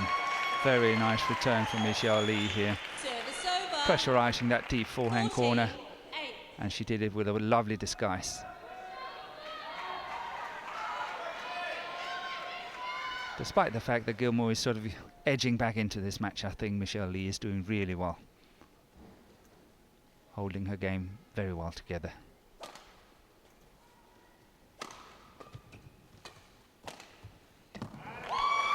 Yeah, she's found that deep forehand corner again, the Canadian. 15-8.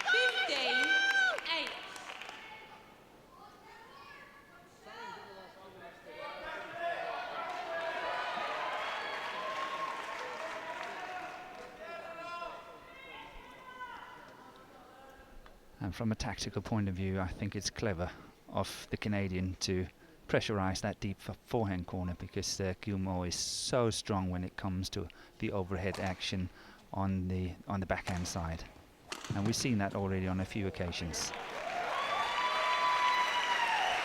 Beautiful movement back there. 16-8. Look, by the time she's landed, body weight's coming forward. Such a good smash. She knew that the only possible reply was straight and back to the net.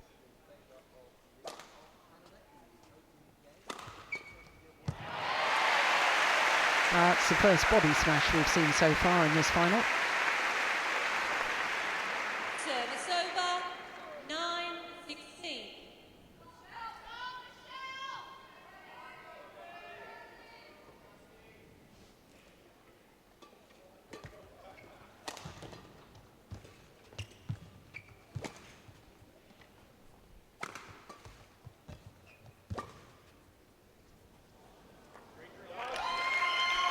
Something different today from yesterday with Gilmore. I thought Gilmore had the courage to play a net shot off her opponent's net shot, and so far today we've seen nothing but lifts. Yeah, but I think it comes from the fact that Michelle Lee is standing much more forward. So if she plays the net, she's ready to cover that one, and I think Gilmore is very much aware of that. And that's a nice flick again from Michelle Lee. And here it comes, yes, that's good play, excellent play. And once again you see that pressure down the forehand side of Gilmore. She's got to step a small step to the right in order to cover that. And then obviously have to watch out for the reverse one as well. So, not an easy task.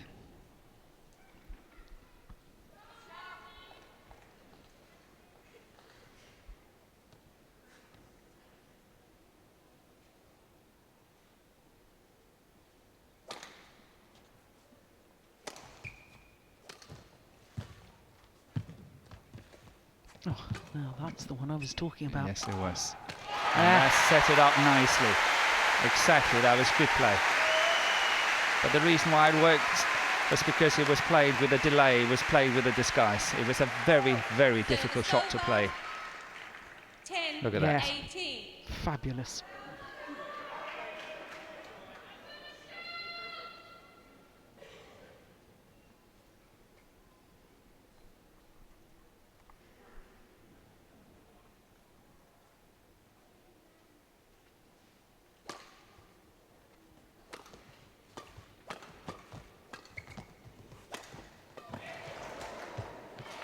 Yeah, that was clever.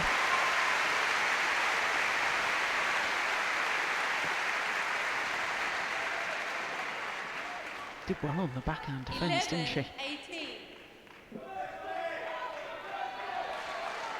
Yeah, Michelle is questioning that call, but there's no way she will get an overruling on that one by the umpire who's sitting too far away from it.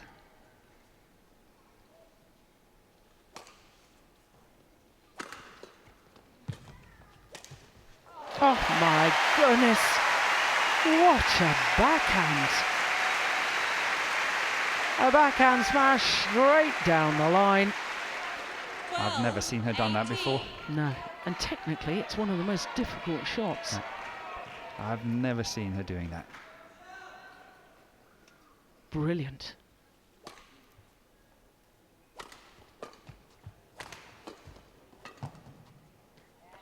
That's gone wide as well.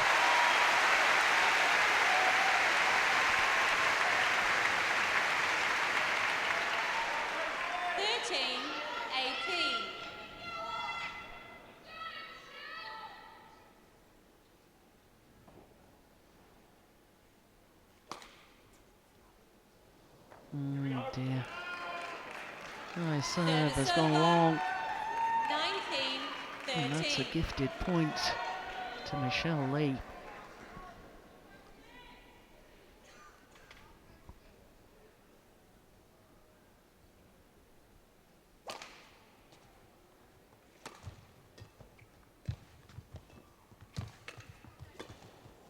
It's going long as well, yeah. So after just 18 minutes, Michelle Lee has 7 game point opportunities.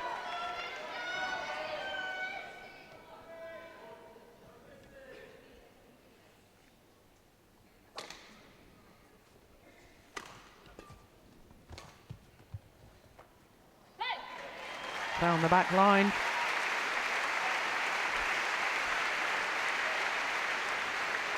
Service over.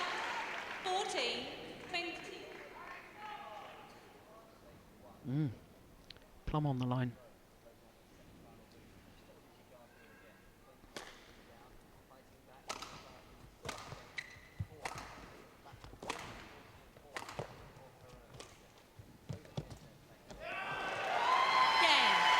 Well, what a perfect net shot to close out the opening game from Michelle Lee. 21-14 confirms the umpire.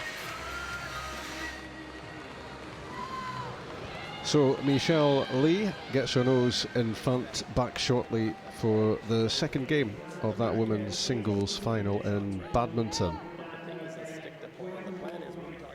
This, the start of the men's cycling road race, 168 kilometres, 12 laps. A likely front runner here would be Pete Kenyuk from the Isle of Man, and the Welsh pair Geraint Thomason and Luke Rowe could well be involved as well. A long way to go in the men's road race.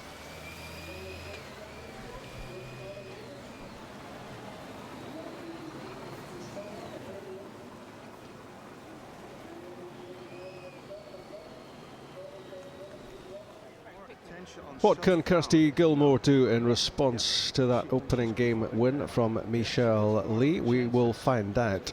Here comes game 2 in the badminton. From the net, the quicker lift, not the high one, you get that one, but the quicker one you should intercept and play it high. Give yourself some time. All right? Build up. Come on. So the advice from the Scottish coaches, Yvette Lowe and Chris Bruhl, wanting her to try and leap up and intercept the pushes from Michelle Lee, pushes from the net.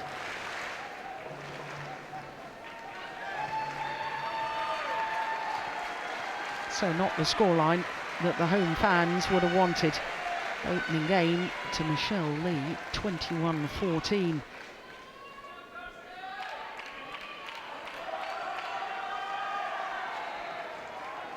Second game.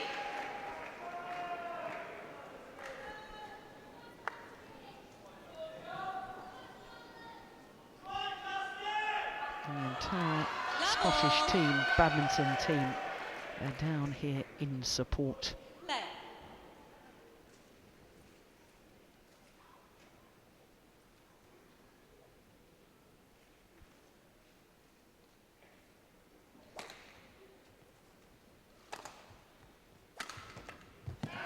Immediately more attacking play from Michelle Lee. Morton, did you get to hear what the Canadian coaches were saying? Yes, I think a very good advice. Obviously he's saying the same as me, and that's why I think it's good. But he said attack that forehand, down the line, attack that forehand, and very good options are arising from that.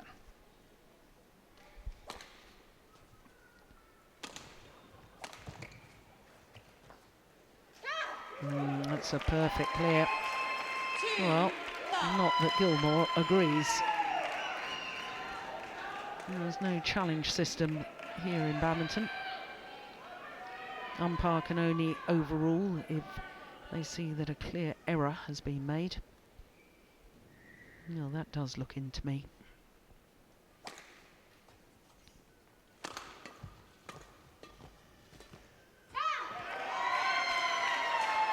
Well, this is very, very concerning times for the home fans.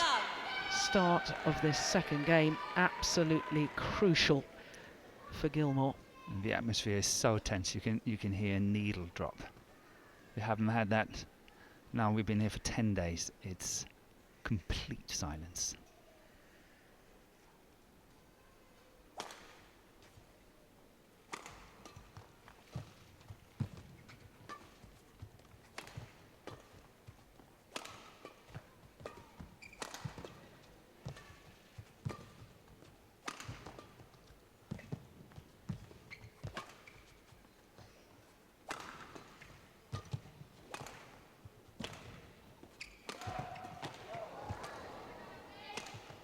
Rally. Really, by far the best in the match so far. Good net play. Oh, good net play again. Is incredible. Yeah. Well, Michelle Lee's net play has been nigh on perfect so far. But look at the difference where she's taking the shuttle up high in comparison where Gilmore is taking the shuttle down low. But it was the first drop shot that actually did it. It's obviously this is a winner, but it was the first one with a small disguise, a little delay, but that really tricked Gilmore a little bit, and she got in late at the net.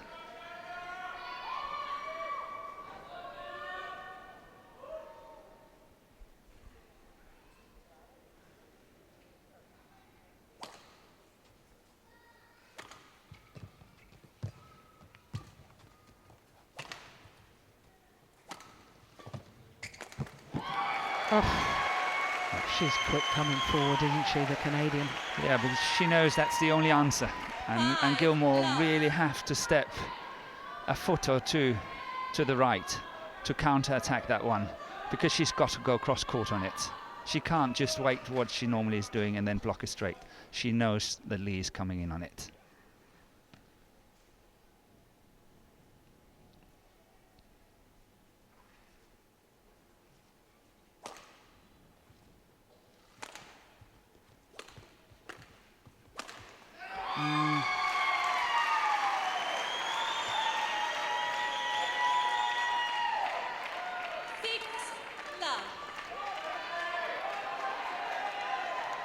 Well, Gilmore has just simply got to break this run of points.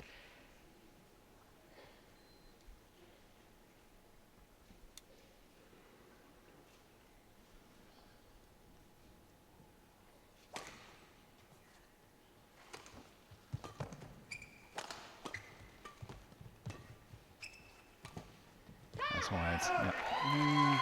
I think she was contemplating to leave the other one, to leave that shot. She chose to play it, but she played it too wide. Yeah. I think she contemplated it.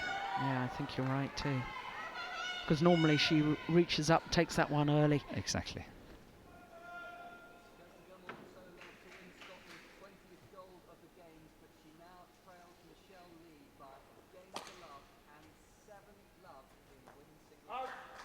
Yeah. Well left, yeah. Raises her arm to celebrate the first point that she's won in this second game. Which is not a good sign. No. Reverting to the backhand serve.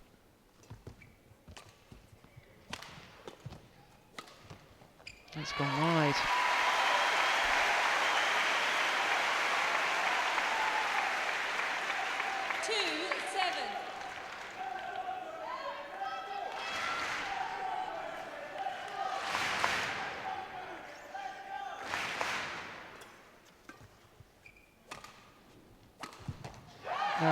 There it is again. A smash down the Gilmore forehand side. 8-2. Yeah, she's playing one of her, that shot, that cross-court clear with the backhand is one of her favourite shots. It's one of her basic shots, and she must again try to avoid Michelle being able to attack that forehand side, so obviously she's got to go straight on it.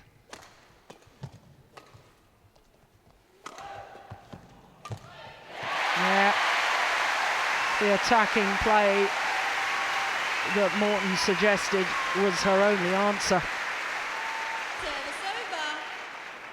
Look at that jump in the air.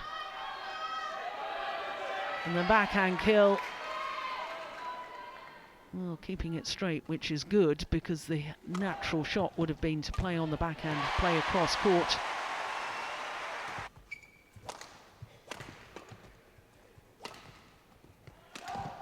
Oh, overdone it. Service over. 9-3.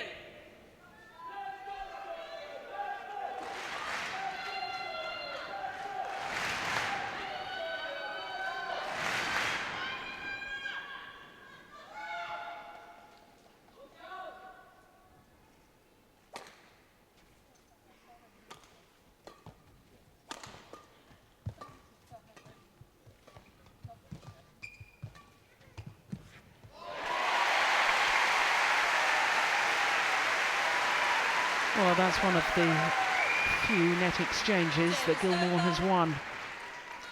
Yeah, but look at this, the follow-up here. Yeah. She's adding on a little bit more pressure on Michelle Lee when she's playing that shot there. She is ready, which means that Michelle can see it and she wants to play desperately tight.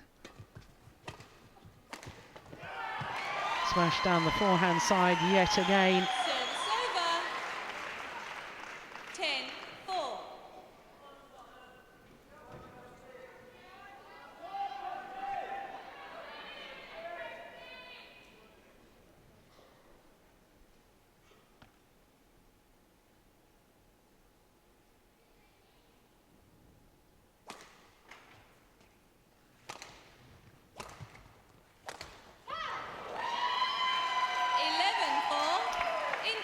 Well, it's the same scoreline as game number 1 at the mid-game interval. A 7-point advantage. She wants to come in, right? We're not going to let her in. You're going to make sure that you're on that forehand, right? Like sit on it, right? So use it. It's open to the backhand, but you're getting lots of balls to the forehand. And keep her down. That's it.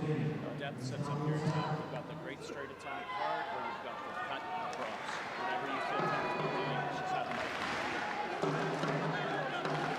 Even you don't need to play for a shot, but just away from it straight. True. 20 seconds. 20 seconds. Yeah, nothing to lose anymore. Now you go for it. Yeah. Okay?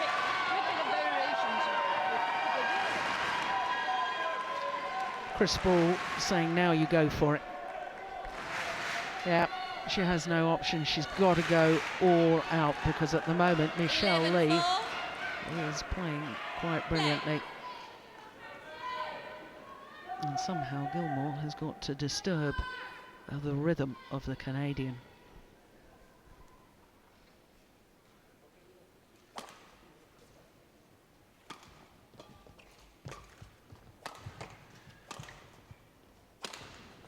It's a wonderful, wonderful variation here.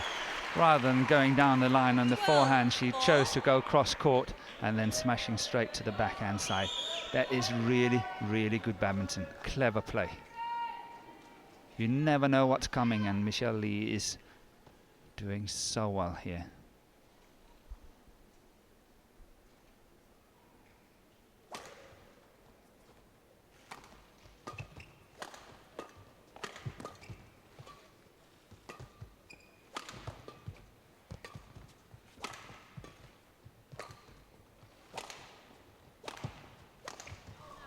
Missed it. Yeah, it looks more than as if she's losing her way. The pressure from Michelle Lee is overpowering. Yeah, you know, going back to what I said earlier, whether Kirsty Gilmore chose the best side first or whether she's now standing on the not so good side for her, I don't think that will make a difference. I really think Michelle Lee is in a commanding lead and she is playing really good badminton here. Yeah, that is superb. 14-4. The disguise on the reverse slice drop shot. And look again how early she takes that and just caresses it across court.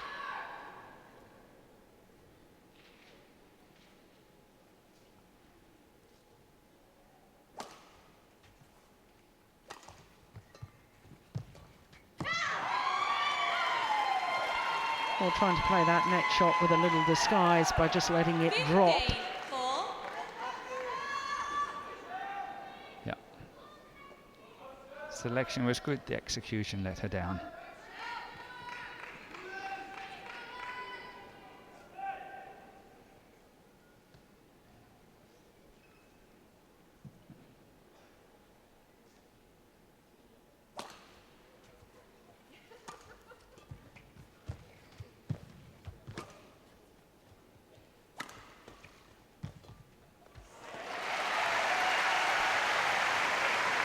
Well, still the fans play their part, trying to lift Kirsty Gilmore.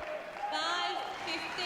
But with a 10-point deficit, well, should need the sort of heroics of yesterday when she went on a rampage of 10 straight points from 11-19 down.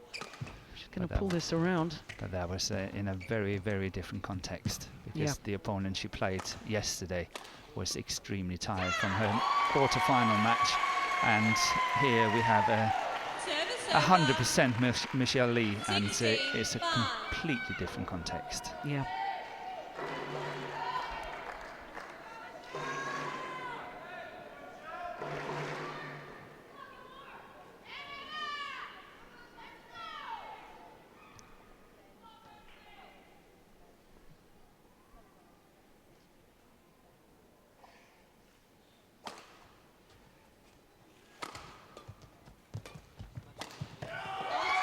Well, it looks very much as if Michelle Lee is going to come out on top on this match. Yeah. And I know that Kirsty Gilmore will be disappointed, but she shouldn't be disappointed because Michelle Lee has just played too well.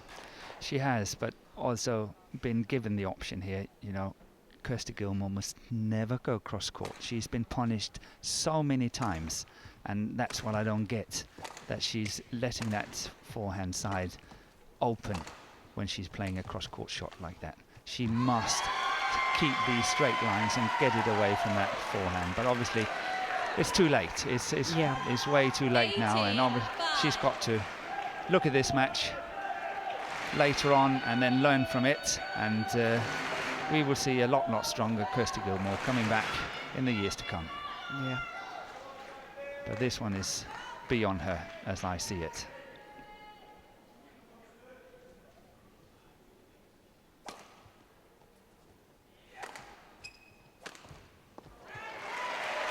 Yeah, we should put it into context, really. Kirsty Gilmore is only the third player or pair to contest a Commonwealth Games final. Only once previously has Scotland won a medal in the women's singles. That was in 2006, a bronze medal for Susan Hughes. She has done remarkably well.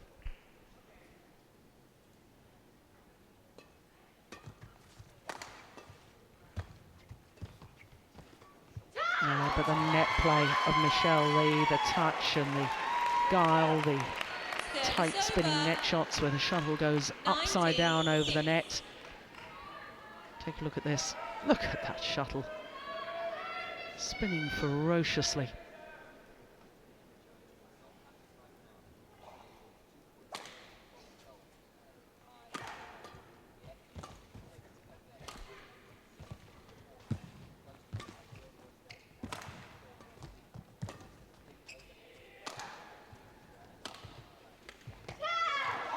Mistime that, and the whole body language.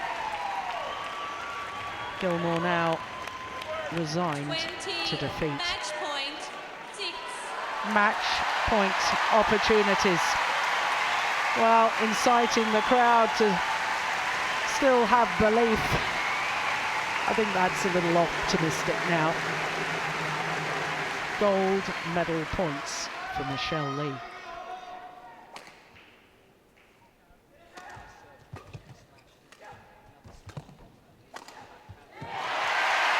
Well, defiant to the end. Service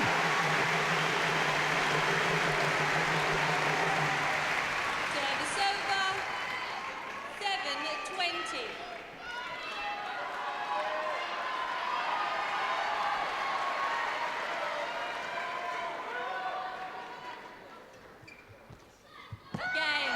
And Michelle Lee creates history. The first Canadian ever to win a gold medal in the women's singles at the Badminton.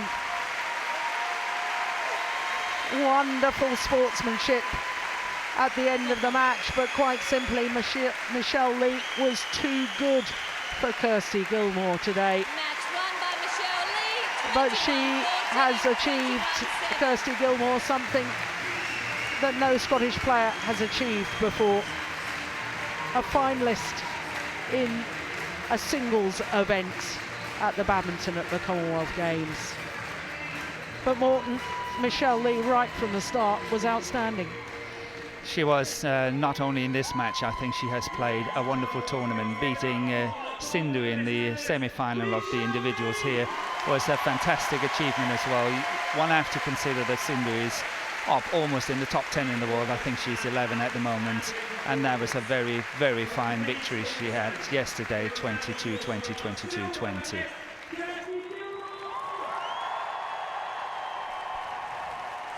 So an emphatic win then for Michelle Lee against Kirsty Gilmore. Gold and bronze sorted out there. Earlier in the women's road race, gold for Lizzie Armitstead of England. It was an England 1-2 with a late break from Armitstead, clinching it. In the men's road race, an early break. We alluded to it earlier from Pete Kenyuk of the Isle of Man, streaking away in the first few minutes of the race. 168k in total, 12 laps through the streets of Glasgow.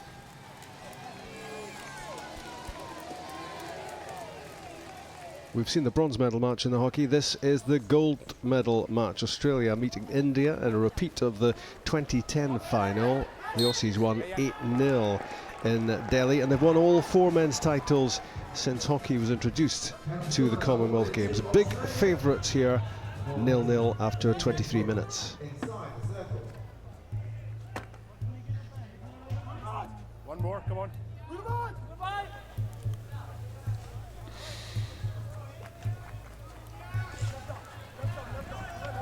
No arguments from India. They have a referral available to them, but they knew that it was a valid penalty corner call.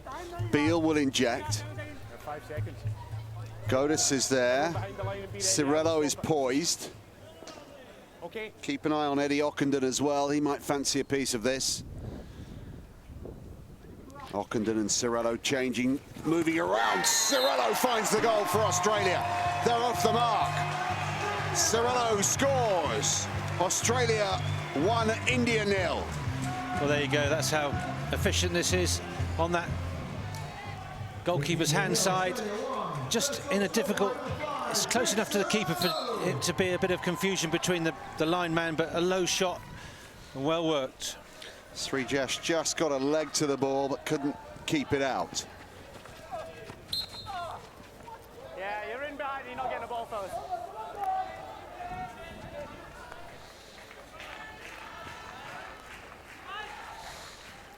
India will hope for a quick reply here. They've got good movement coming forward. They have shown flashes of solid attacking technique, but Australia are breaking once again. That was a near collision, and what a pass from Swan to find Govers. Swan off balance, Govers floats it into the circle. India escape. Well, the longer this game goes on, the more tired India are going to get chasing after Australia. And Australians' fitness levels, where they're the best in the world, they will be able to keep this intensity up for the whole game. It's not a hot day, so it'll suit them. Philpott for Australia. Held up. India with time to clear. Akashdeep back on for India after taking that early knock on his knee.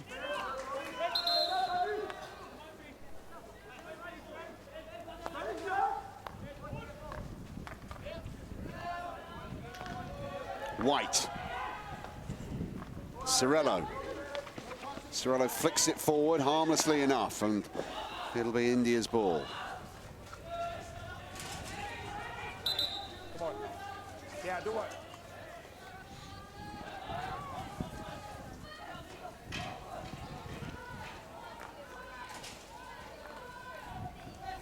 Sada Singh, back from suspension.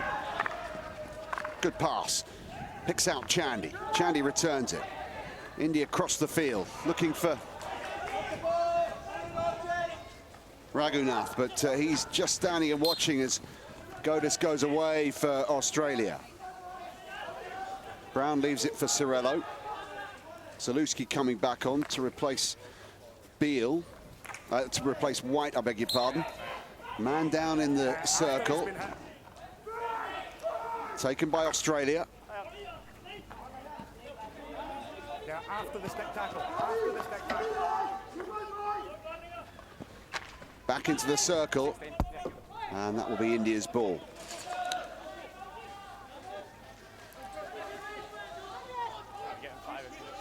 Well, it's been pretty one-sided for the first 11 minutes of this match.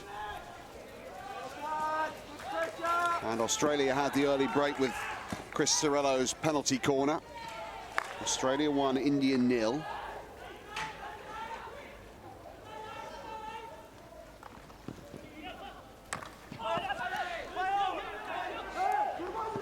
Quick movement forward for Australia here. Simon Orchard taking it all the way. Flicks it back. chance and time here for Australia. They move so fast. Good, it's good. Good covering from India. And Sunil called upon on the left to try and move it forward. Philpott off Sunil's foot. So that'll be a card, won't it? Get him off, not retreating 5 metres from the hip. So Sunil will miss the next couple of minutes as Australia look for their second goal. Terrific goalkeeping from Srijesh. Stood tall, made himself big. So that's Eddie Ockenden gets a green again for being a bit too rough in the tackle. I'm doing, I'm fully in control, all right? Thank you. Hey, stop talking. So the umpires have stamped their authority on this game early on. Ockenden sitting down, not far from Sunil, who's also watching for the next minute or so. Birendra off Zaluski.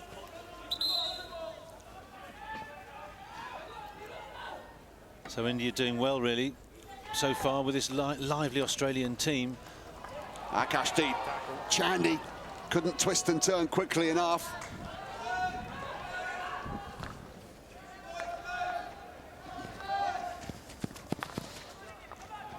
Here's the captain. Good speed, he slips.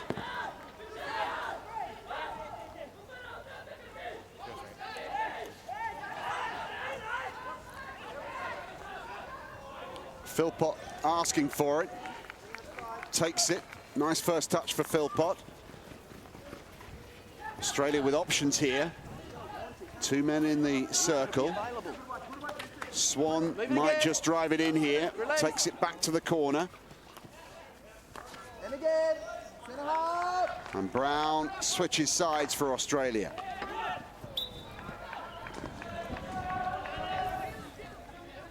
Well, little mistakes there for Australia, give India a bit of time. They're still under the cosh, aren't they? Australia's physical presence is really causing trouble here. And their pool match was a bit pretty close, I think, in the end, 4-2. I think India did really well to come back into that. Kothajit, the number 5, looking for a flick to Ramandeep. And umbrellas and wet weather gear going up and on around the ground as the next band of rain reaches us.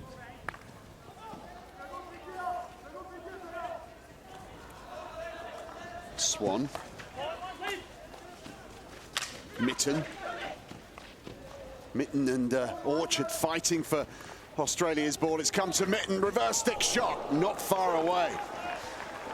Well, a great strike by Mitten, and they're very fast through that midfield. And he gets the rebound here, and what a strike that is. It's not far away. Little half volley from Mitten, but over the top. And the crowd ducked behind there, didn't they? They did. There is a safety fence to protect them. It's a bit higher at the other end, I think. Kothajit. All the way back to Sada Singh.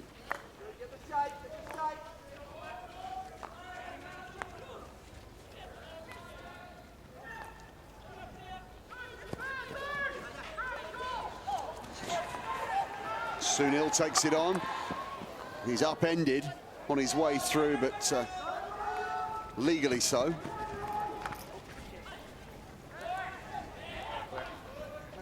Now a chance for Australia to edge forward again. Govers tucks it inside. Brown picks it up on the right.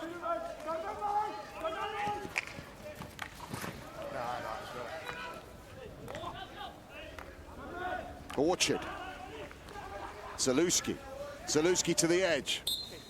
Foot on the ball. Penalty corner to Australia. Their second. They scored courtesy of Chris Cirello at their first penalty corner opportunity. They'll hope to add to their tally here. Yeah, and I think the ball ends up on Gurbaj's foot here. Yeah, planted his foot. Zaluski finding it again. So Australia get number 2. 15 seconds, guys.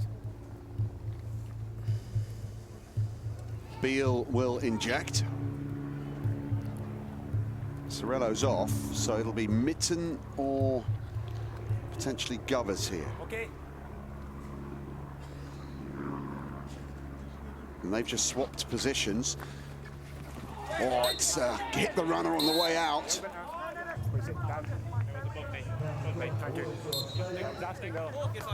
It was high, it was above the knee. Rupinder Singh charges that one down. Takes another bruise for his team.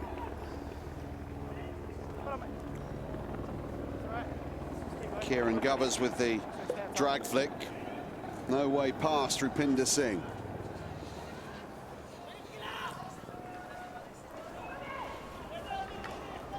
Yeah, it's an accident, nothing more, nothing more. Noisy in the skies above with the helicopters chasing the cycling road race taking place around the city this afternoon.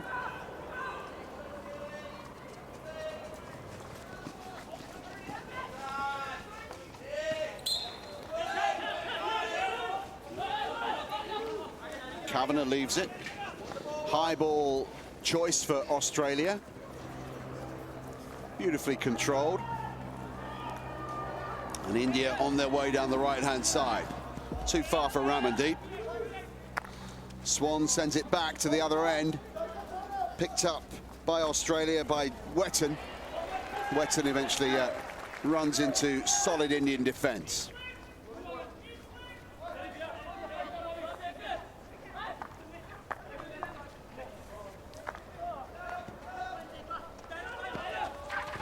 Oh, it is slippery, this turf. India going well. Bouncing back up. And Sardar directing operations from the left-hand side. Massive Indian assault on the Australian goal. Looking for a penalty corner, and they get it.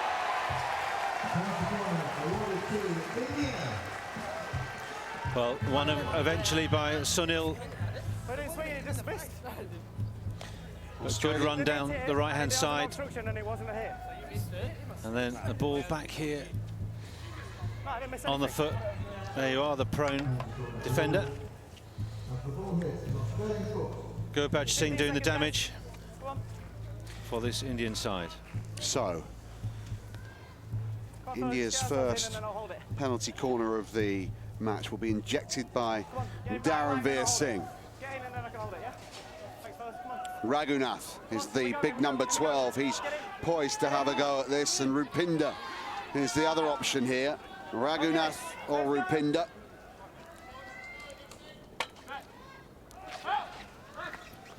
Raghunath, saved. Good defence for Australia. Yeah, Kieran Govers there. Takes it off the line.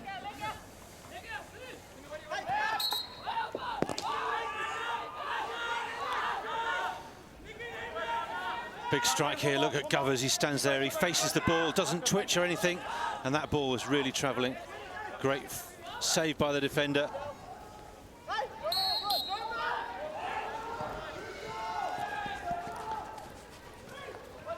.11 minutes of the half to play. India 0, Australia 1.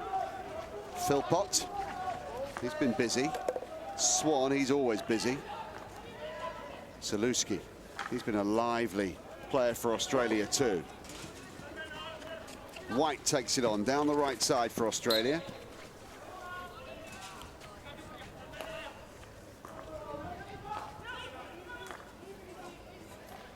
High ball.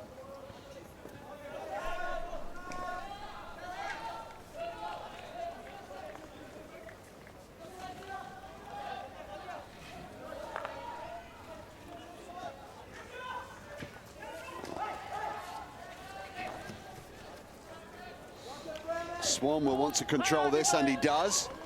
Doing everything right, isn't he, this afternoon, Matthew Swan? Quick reactions as well. Philpott. Philpott unfairly challenged by Akash Deep, and Swan is everywhere. Chase for Wetton. Wetton right into the corner. Finds a way out of there. Gets towards the edge of the circle. And Australia just so good at winning those 50-50s, aren't they? That ball with Swan diving then looked like he was well out of it, but he still made the ball still got the possession, and that's one thing that Australia is so brilliant at, is forcing turnovers, getting the ball when it looks like they've got no right to get near it.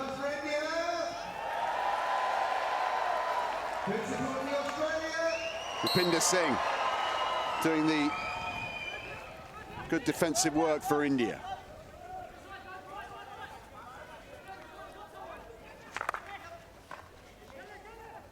Chandy. Chandy goes no further. Ockenden. Left by Wetton, but White was too far behind. Raghunath.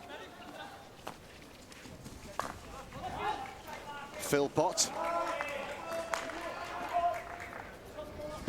That was a bit optimistic.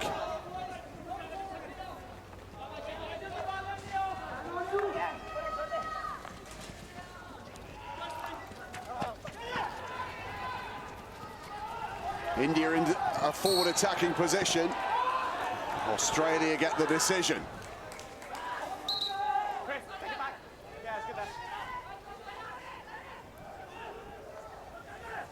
Cirello tries to lift it up. Oh, well controlled by Wetton. Ball bounced favourably for him. Wetton and Mitten unable to go any further. Yes, well done, Willie. Well, that's a lot of work there by Wetton. He received the ball, ran around the back, then came back and defended. Huge amounts of work. The fitness levels of this Australian team are incredible. Godis.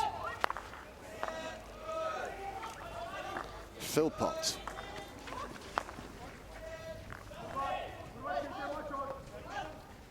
Cirello. Little turn and go, and Australia get the penalty corner. Come on, guys. Reserves are better than that. Come on. You know it. Yeah. Yes, it is. Well, the ball being picked up here and driving through, and that's the Indian player just barging across in front of the Oz. Fergus Kavanagh there picking up the corner. Stick tackle called outside of the circle.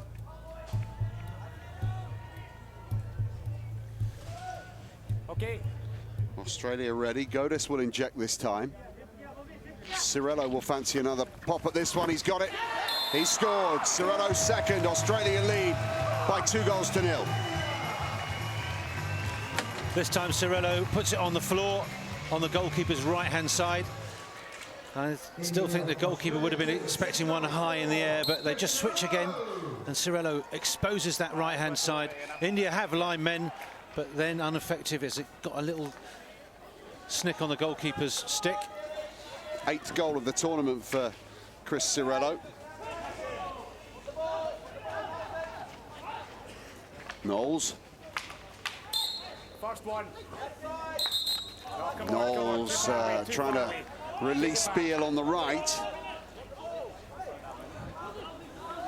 So just under 6 minutes to play. India 0, Australia 2. And Australia might be after more before the half-time hooter. They're into an attacking position, side netting. Well, that was a cheeky attempt from Jacob Wetton. But again, lovely play, lovely interplay, lots of pace. They've got Wetton, such a quick little player.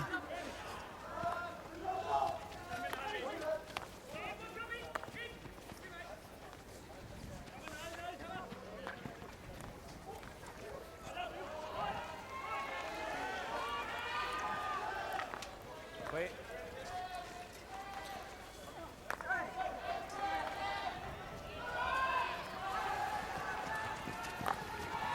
Good defence again from Swan. He's got everything covered. India looking for a way through, hoping to get an Australian foot on the ball in the D. That's high and a little careless.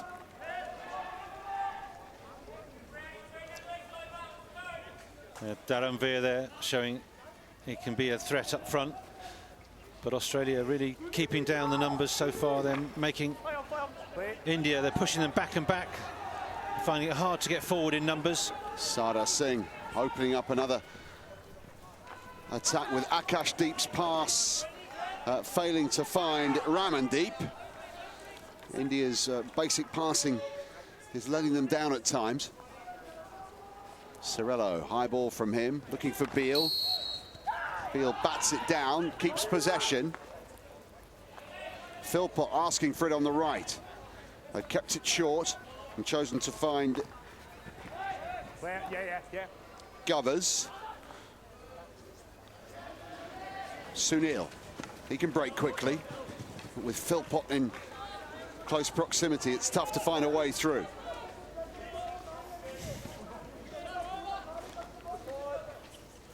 Sunil goes all the way back and out, given away in a dangerous area by India. Govers, reverse stick in, held up.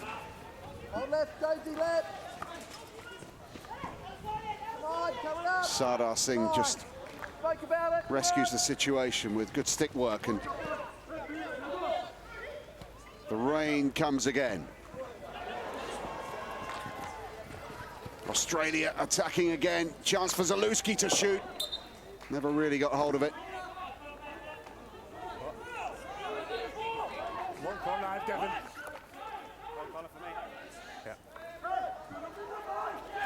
Australia just thinking that was off a foot there. It's high. Sunil's got it. Well played. Leaves it for Sardar Singh. Explosive speed, looking for Akashdeep in front. And that's Sardar Singh at pace. Akashdeep running across the Australian defence, and Sardar nearly found his mark.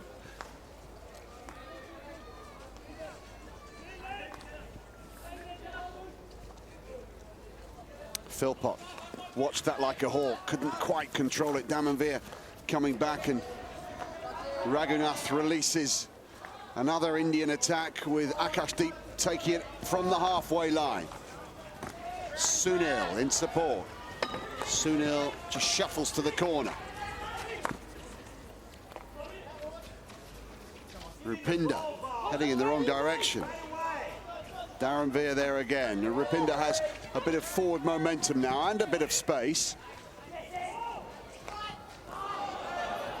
Orchard tidies up for Australia, and Govers and Orchard combining well.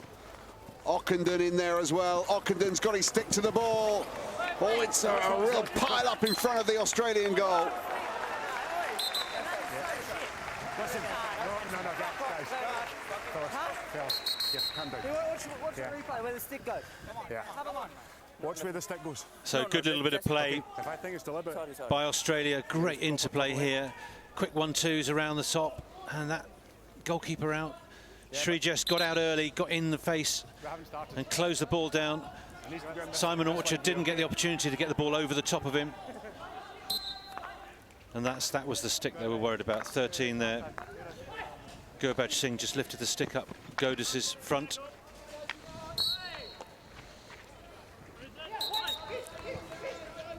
So we head towards the final minutes of the first half. India 0, Australia 2. Goals from Cirello, 2 from their penalty corner specialist. That's what separates the two sides. And there he is again, Cirello, taking that one out of the grey Glasgow sky.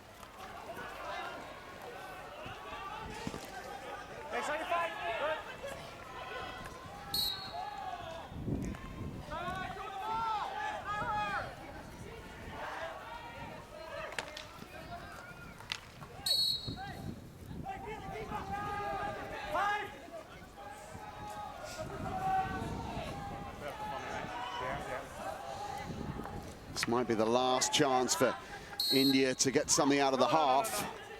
They've got possession. They've only got 10 seconds. Driven across off an Australian player and behind, and that will be that. The first half comes to an end after a dominant display from Australia. They have 2 goals, courtesy of penalty corners converted by Chris Cirello. the half-time score here in the men's gold medal match. India 0, Australia 2. Those two Chris Ciriello goals making all the difference, and if they have the look of confidence about them, the Australians, as they go off at half-time, you can understand why, looking to claim yet another Commonwealth Games gold medal. Talking of gold medals, Michelle Lee of Canada, winner of the women's singles. Canada hadn't had any sort of badminton medal since 1994. They are back with a bang, gold, ahead of Kirsty Gilmore of Scotland. Well beaten in the final, but Kirsty takes silver. Let's go live to the men's cycling road race through the streets of Glasgow. The chasing pack are trailing behind the front runner at the moment, the Isle of Man's Pete Kenyuk. Commentary from Rochelle Gilmore and Rob Hatch.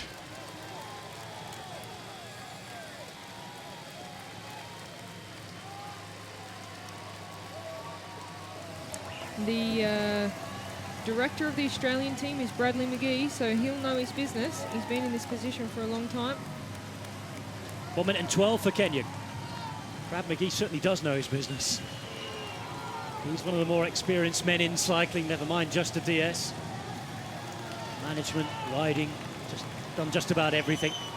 And of course, the Australians having so much success as well now with their trade team, Orica Greenedge, doing really, really well. They had a great Giro d'Italia, carried the jersey for almost the first week. They've brought on and developed the likes of Bling Matthews, who's coming into a super rider, a guy who's had a bit of a troubled introduction to cycling, perhaps got a bit too big for his boots at a young age, but he's had his feet brought back down to earth and he's riding wonderfully. Such a shame he's not at this race, because he'd be a good guy for today. Certainly on this hilly course, probably a better sprint option than Mark Renshaw. Well, we just see there the riders really struggling in this wet on these corners. They're taking it very, very cautiously, but there's still riders that are losing a little bit of balance. It's a very interesting development in cycling that the riders are choosing and opting to wear long sleeve skin suits in road races. It's not cold out there, it is wet, but it's not particularly cold. Though there's some riders that have chosen to wear the long sleeve skin suits, which means they can't obviously just pull their arm warmers off like those that have chosen the jersey and arm warmers. The sun comes out. Glasgow green, looking splendid in the sunshine this afternoon. It's not quite sunbathing weather, certainly admit that, but Glasgow's been a picture for the last 2 weeks. You can see the hockey stadium on the far side, top of your picture. Down here, right in the centre, it's all about the cycling. Kenya come across the line. He's extended his lead each and every lap so far. He's had his team director in next to him for most of this lap. It's all about having the endurance to keep the power going now and keep tapping away. It's a long, lonely day on your own. But the prize at the end of it for the Isle of Man will be absolutely amazing. Well, that's what will be going through his mind. This is only 5 hours of my time to win a gold medal. I've worked pretty hard all these hours beforehand, but today, you know, we're at the business end of this preparation for the Commonwealth Games, and this is a gold medal that I want. I've spoken out about it. This is the one that I want.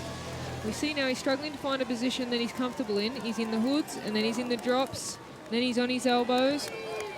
So he's trying to get everything he possibly can out of the bike. He's not too relaxed. He's actually working very hard at this point. It's all about keeping it going, and the way you watch him, it's a fantastic, fantastic ride to watch here. He's obviously in the form and fitness of his life. You see the skin suit chiseled away there. He's looking really, really good, but you do get the impression that he's working very, very hard in the rain as well. And those wet surfaces just drag a little bit more, don't they, Rochelle? Absolutely. It gives a little bit of a dead feeling. We call it heavy legs when it's wet, and you're gathering that water and you're just getting that sluggish type of feeling. So we see the crowd's going to lift him through this section. Crowd will lift him. He's been eating every time he's come across the line here, but visibly struggling a little more, swinging from left to right a couple of times. Got to keep it going here, Pete Kenyuk. Long, long way to go. 9 laps remain. So we're about to get the same time check. 42.1 Ks ridden. That lap at 20 minutes and 50 seconds. And what is the difference going to be? Look at this peloton, down to 20 riders, no more than 20 riders behind. Australia well represented, as are Wales. The crowd is amazing. Can hardly hear ourselves think here. The crowd is going crazy, but Rowan Dennis on the front. He's been on the front for so long, so that's just given us a clear indication that the Australians are using him up early in the race. Absolutely better. The rest of the peloton coming in. Still going to be nigh on a minute though. Captain Kenya remaining more or less the same. Dennis just controlling things. How many Australian jerseys are in this group? Is everybody still there? I see Hepburn behind as well in the group. Haas is there. Renshaw, Ewan, every single Australian rider still in this group. There was a lot of very unhappy riders there that didn't get their bottles. 5 riders from England as well. No Ian Stannard, the first one to drop off early on in the opening laps. It's a case of getting some competitive kilometres on the bike for him. 1 minute and 20 seconds now for Pete Kenyon, and despite the fact he looked like he was struggling a little. Yes, the pursuit of Pete Kenyon continues in the men's road race cycling through Glasgow. Glasgow 2014, this is the Games Channel, back to the second half of the hockey gold medal match between Australia and India. And Chris Cirillo's 7th and 8th goals of the tournament separate these sides halfway through. Back for the second half with Sean Kerley and Matt Chilton. Heading from left to right.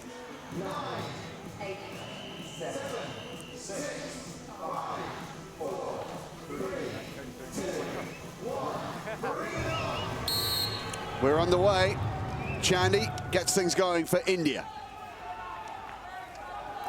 Second half begins in nice sunshine. I'm sure there'll be more rain on the way, a mixture of sunshine and showers today.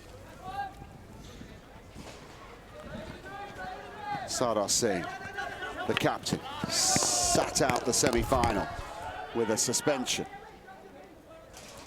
India 0, Australia 2. You can have it outside if you want. If you want.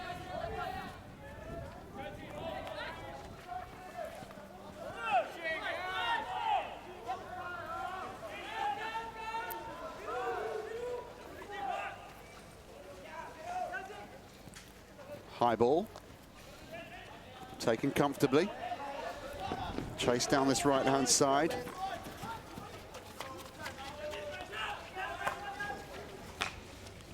Zaluski getting a bit of his stick on the ball as Australia run themselves into space.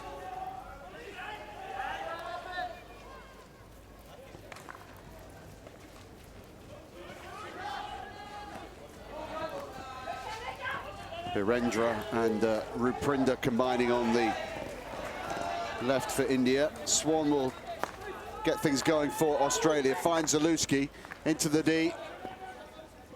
Left to head into the blue. Sardar Singh chasing hard. And he got there in the end. Yeah, Sardar's had a rest, hasn't he? He was suspended in the last pool match because he did rather large sliding tackle. So he's had a rest and he'll be a bit more fresh than the rest of his team. Gurbaj takes it from his captain, Darren Veer. Godis tries to thrust Australia forward here. Godis gets his stick in. Gubbers joins in on the act, but Sardar escapes for India down the left-hand side. Good passing. And then Raghunath unable to control the ball.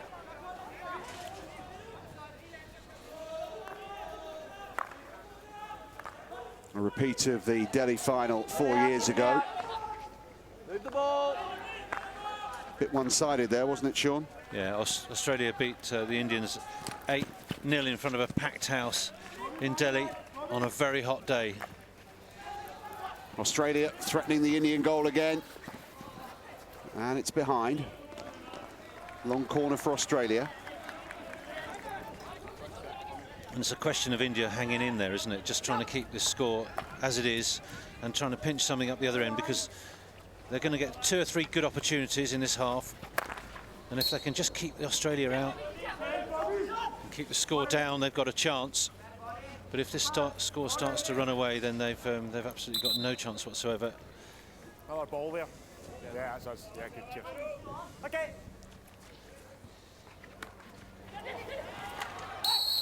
Attempted clearance from Australia, snuffed out. Wait, careful.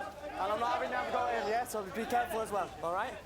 Players getting a warning from the umpire. Umpires here for this match: Daniel Barstow of England, Martin Madden from Scotland.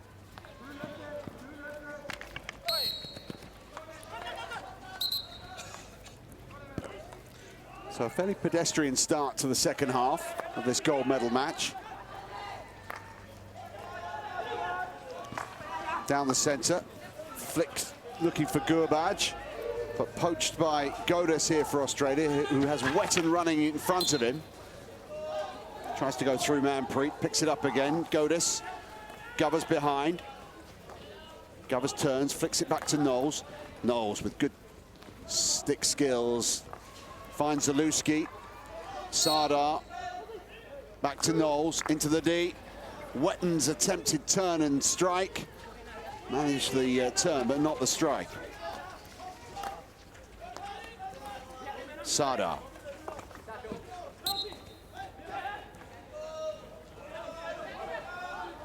Knowles just waiting for a few seconds, asking Swan to come forward. Cross, decent enough, but too far in front of Wetton. Yeah, too far in front and a little bit high, but Australia are always dangerous, aren't they? They can get the ball into that area, and they've always got bodies high, and this is a dangerous opportunity here. This is their speciality, is putting defences under pressure right in their own backyard, really. That's not stopped enough, fellas. Zalewski. Here's Swan. Keeps it on the turf. Nice flick. Time and space here on the right for Australia. Into the D. And out again by India.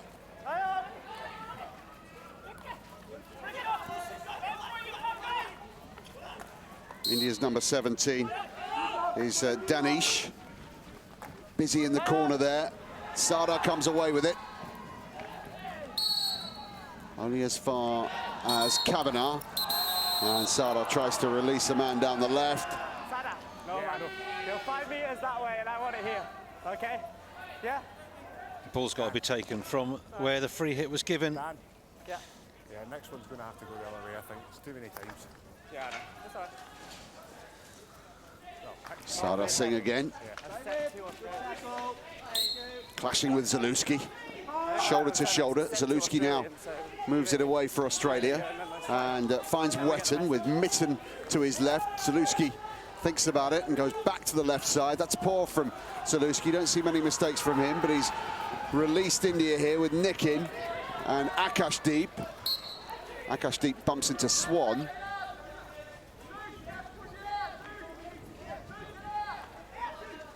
Raghunath.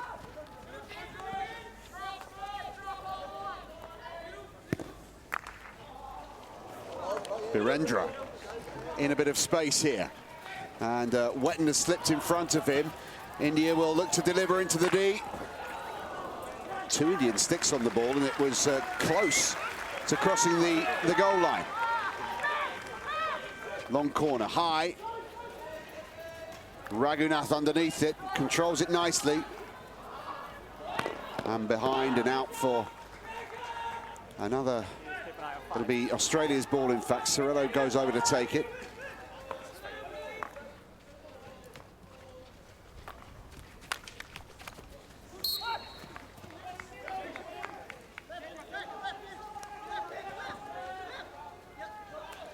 Well, Graham Root there with the tactics board.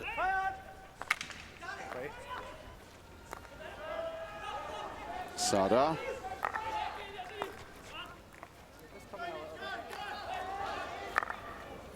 forward. Nice ball.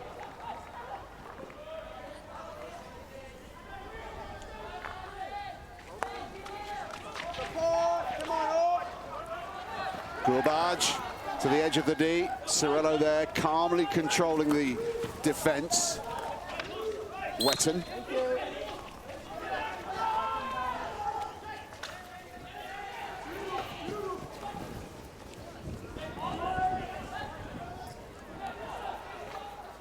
Zalewski, good tackle. And Orchard's chasing after this onto the right. Well, lots of work going on, but the game a bit scrappy at the moment. Played in that Indian third of the pitch. Australia still pushing high, still making India work hard to get the ball out of their defensive area, under control. Darren Beer, Gurbaj.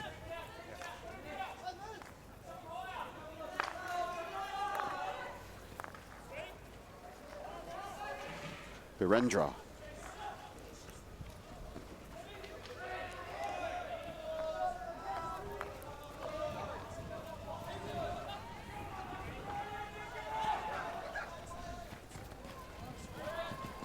Ramandeep unable to watch and deal with the bounce. Cirillo, the scorer of both Australia's goals.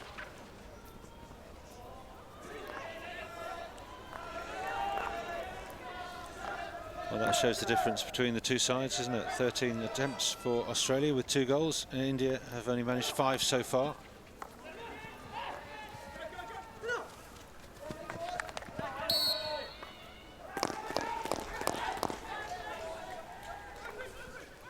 Ten minutes of the second half played. No further goal scoring in this second half. Australia 2-0 in front as Orchard goes all the way to the baseline, flicks it back. Reverse stick attempt, swing and a miss. And Akashdeep able to find an escape route with Ramandeep there and lots of backup. Gurbaj.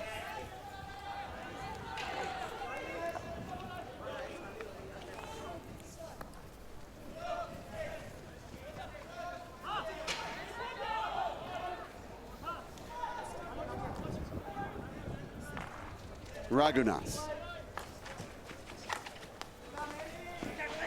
Darren Veer.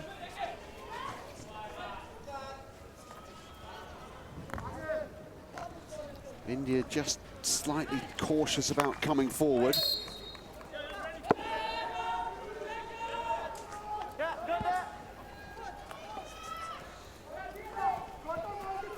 Beale. Beale's all alone, but support is arriving.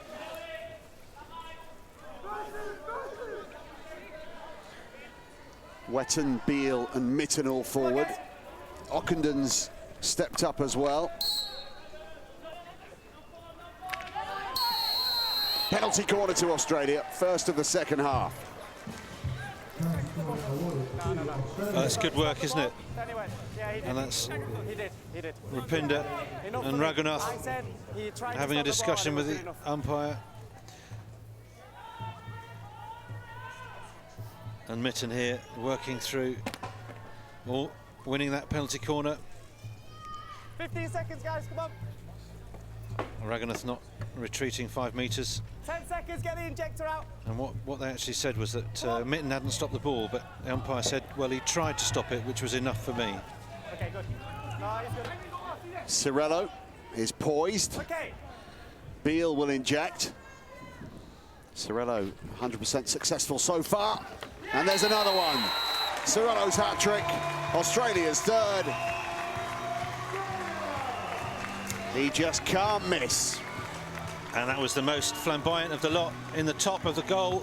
He's asked questions of this goalkeeper,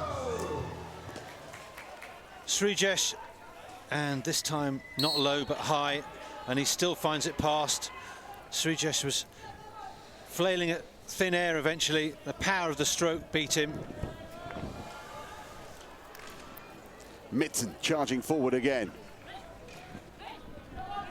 India 0, Australia 3. Just Under 22 minutes of the match remains. And the defending champions are on their way surely towards another gold medal. Or can India find some successful attacking play? Well, I think they might be able to, Matt, but I don't think they'll be able to find 3 in 21 minutes. And Australia are just too strong at the back. Well, all over, really. It's too strong all over the park, and they don't let India really formulate any options by closing them down. As soon as the players got the ball on the stick, then there's 1 or 2 gold shirts asking questions and not allowing any time. Gurbaj. Darren Veer to the edge of the D, follows it up.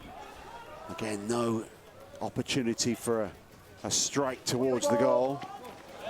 Ooh, that's off the roof of the stand.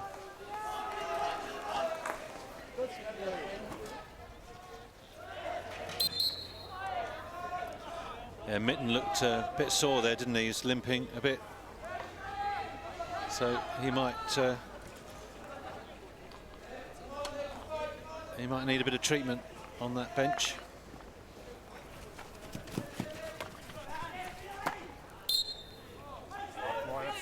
High clearance from Beal, so India can maintain the pressure here. Sunil, Darren Veer.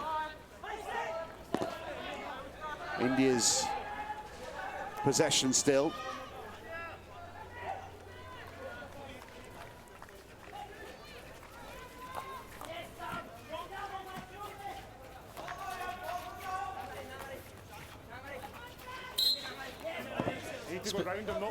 It's a bit like a fencing match when they get like that. The sticks flying in, just trying to avoid sticks. Both sides have been the same. When you get in that position, you're under a lot of pressure. You're just trying to win a free hit so that you can get a bit of time and clear your lines. Beal combining well with Orchard. Orchard fires it forward. There's another goal for Australia, scored by Eddie Ockenden.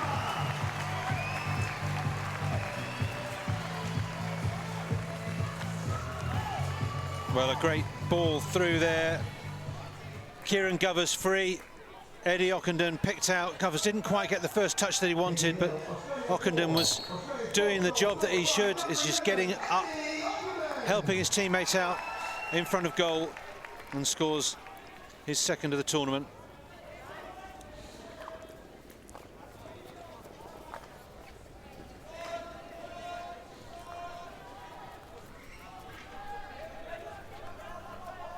India 0, Australia 4. Just under 19 minutes to play.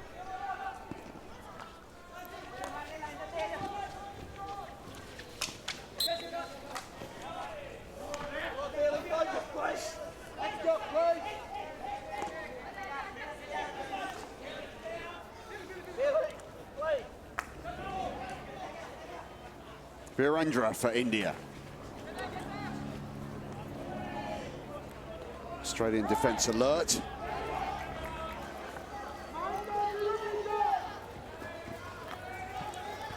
Godis on the chase for Australia. Australia's long corner heading all the way back to Swan and Knowles.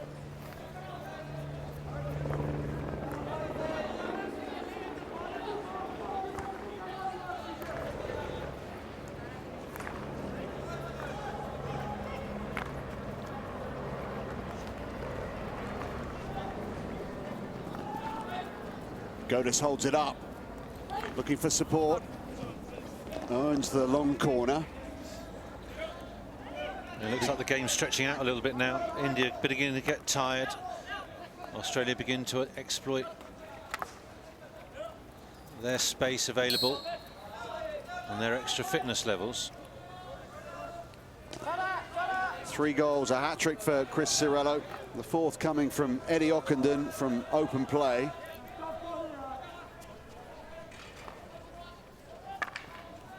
Ockenden there again. Fancies another move towards the D. Good save. Oh, and it's bouncing into the crowd. That can be nasty. That ball's hard. Thankfully, I think no damage done, and someone has trousered that particular hockey ball.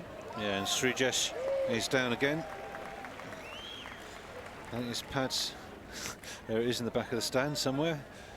He's just getting his pads organised, but I don't know where it is compared to the guys. Goads here putting the ball in that danger area. Look at those forwards sliding in, wetting there.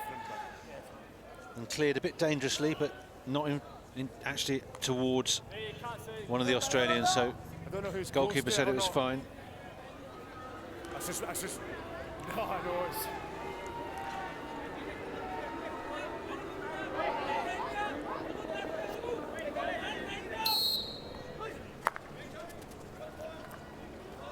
Knowles, Australia's captain.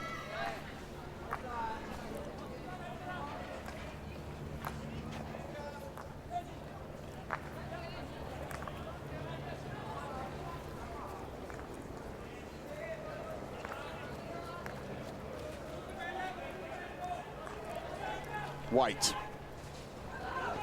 turns and goes down the right-hand side. Kieran Govers unable to control it.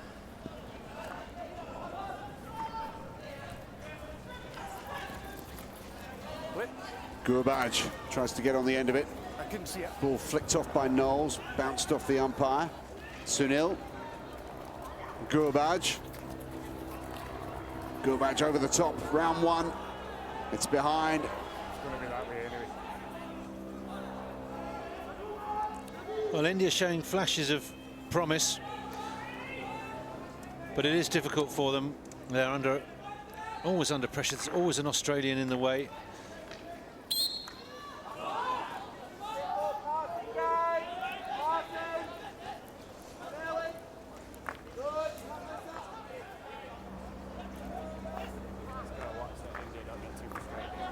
Zaluski. Govers inside. Australia's ball.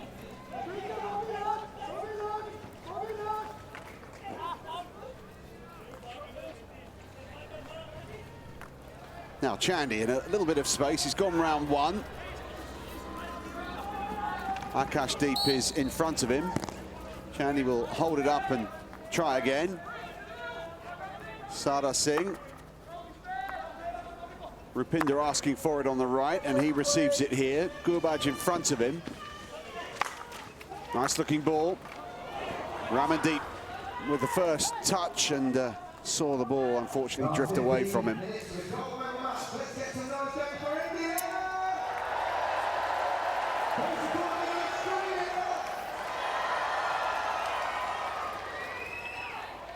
Swan there. Chandy challenging Swan. Thank you. India's ball. Sada Singh decides to take it on himself. Comes into contact and puts one of the Australian players down.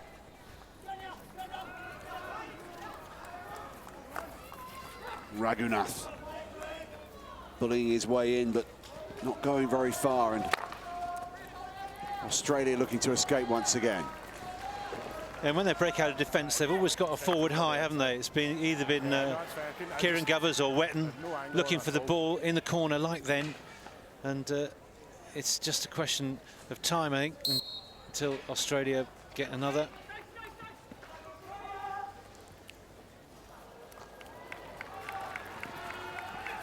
India to the edge. I give you the advantage, all right?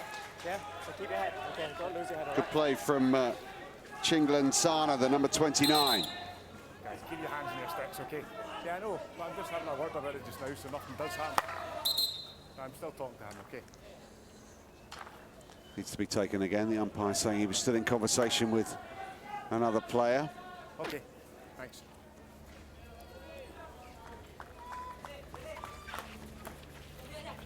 Chandy. India threatening here. Shot is wide. Good effort. Had to be taken quickly and was by Nikin. Yeah, the ball pops out, finds its way to Nikin's stick, and he has a good snapshot, but misses the target. So these chances are few and far between, but they are there. Very one-sided this match so far. India nil, Australia 4. Not quite as one-sided yet as it was in Delhi 4 years ago.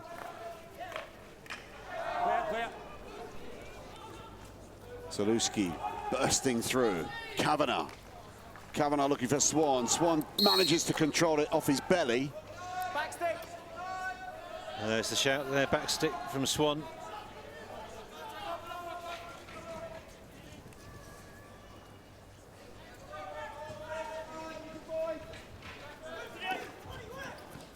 Well done. So India forced into doing long speculative passes, which sadly for them gives the ball back to Australia, and then they have to face a tide of green and gold again. Govers looking for Beale. Not a bad effort.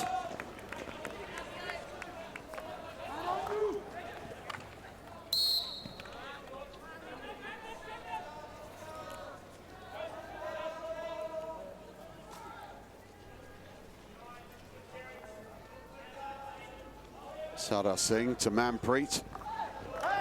Play. Poached by Australia. Sardar Singh opens up the attacking options again.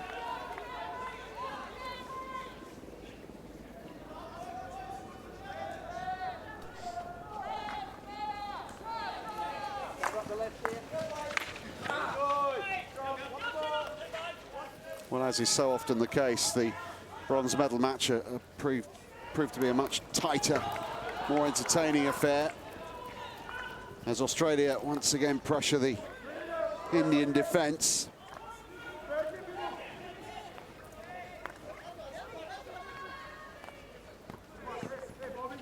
Swan back inside, bouncing around. Ooh, wild swing at the ball from Kieran Govers. Chandy's charging forward. India to the edge of the D. The sticks are locked together. The Indians desperately claiming a penalty corner. Nick in there had his stick held. Was definitely looking for a penalty corner. Umpire Madden said that no, it was an accident on both sides. Gurbaj.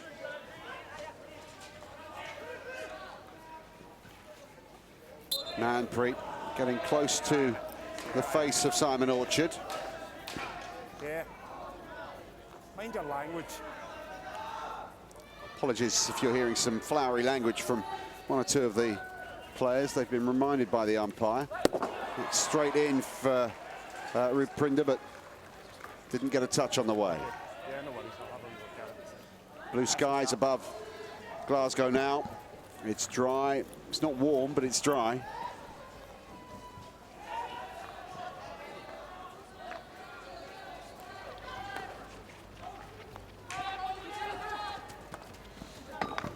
Into the last 10 minutes of the men's gold medal match. The last 10 minutes of hockey at the 20th Commonwealth Games. And Australia will go away with all the gold medals again, unless there's some sort of miracle finish from India.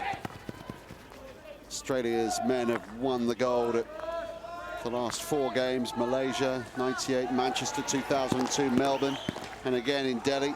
The women have won Malaysia. They took the bronze in Manchester. India won that. Melbourne and Delhi both went to Australia's women, and they won the gold again here last night. So Australia once again continuing to be the dominant force in Commonwealth Games hockey as Chandy tries desperately to find a way through. Swan is there. Chandy picks it up. Chandy follows through. It's an Indian foot on the ball. It's an Australian free hit. Well, Cirillo just stepped up and stopped that finally with a ball on the foot, but the Australians, they're very steady at the back, aren't they? They've seen this Indian attack before. They don't panic. They just put bodies around it. Always chasing back, never give up on the ball. It's a great example to anybody who wants to be a top player. You've got to work and work and work all the time, and then when you've had enough, you get subbed and somebody will come on for a bit from the side and take over.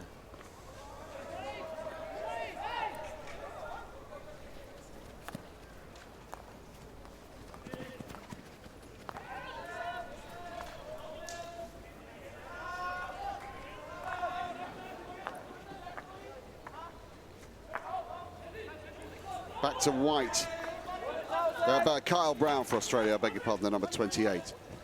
And this is Orch. I knew it was a colour. That bounces off Rupinder. Cirello. Clock stopped here. Is there a card coming? Do you need physio? Do you need the physio? No, I think Do you need the physio? Rupinder just got hit on the hand, or just above the hand, and was asking for a free hit for a high ball. Martin Madden saying, do you need the physio? Asked him 3 times. When he said no, he said, go back and defend then. Clear instructions from the Scottish umpire here. Doesn't take any nonsense. Orchard. Govers.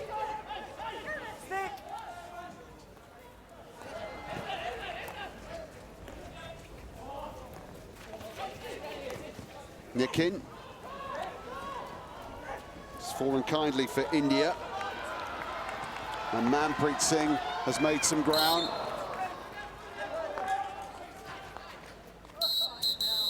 Hey, careful!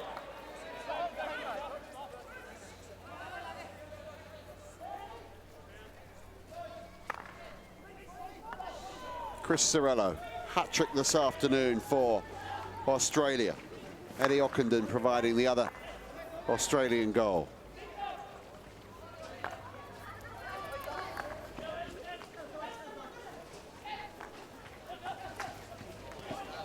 Ockenden forward here. Godis couldn't stop in time on the slippery turf. Yeah, he was. Sunil trying to get his way out of trouble. Gurbaj. Yeah, your player stopped him from being 5 yards. Gurbaj again. Okay. Raghunath.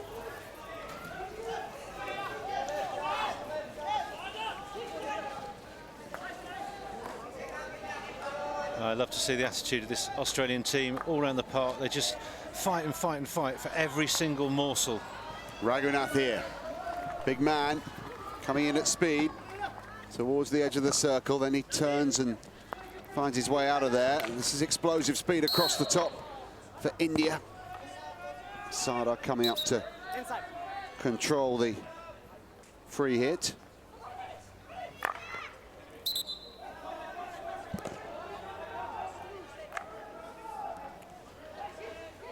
Well, the game's gone really for India now, hasn't it? There's no way they can score 4 in 4.5 minutes.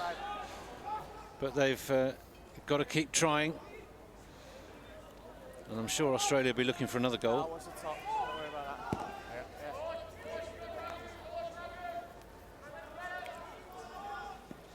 Sardar, the captain, Sardar Singh, takes it on himself. Didn't take long before Australia were back in possession of the hockey ball, and now they break forward. Big charge. And Srijash with a massive kick upfield.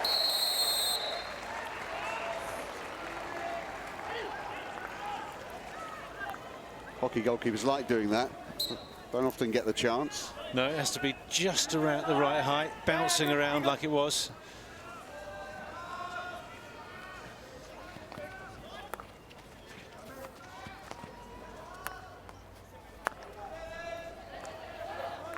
Swan on the left for Australia. His passing has been superb throughout the tournament.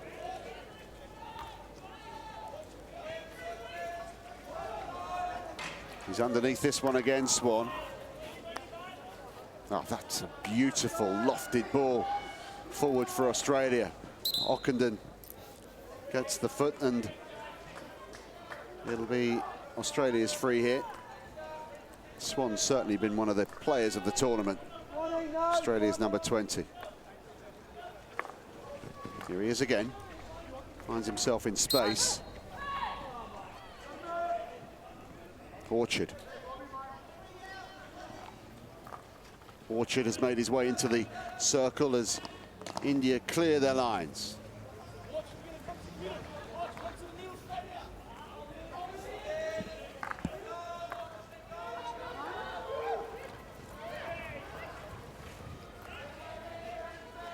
Dharamveer is looking for it for India as Gurbaj picks it up.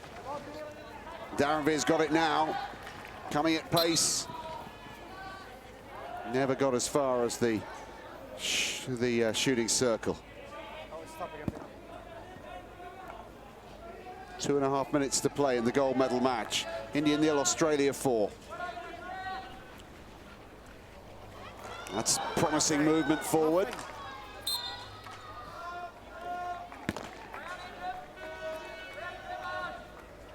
Sada. Gurbaj. Cross in front. Cirillo, the hat-trick scorer for Australia, there to tidy up as Sada fights his way into the circle. No advantage out there. There's no advantage. Oh, his 5 is right on the line.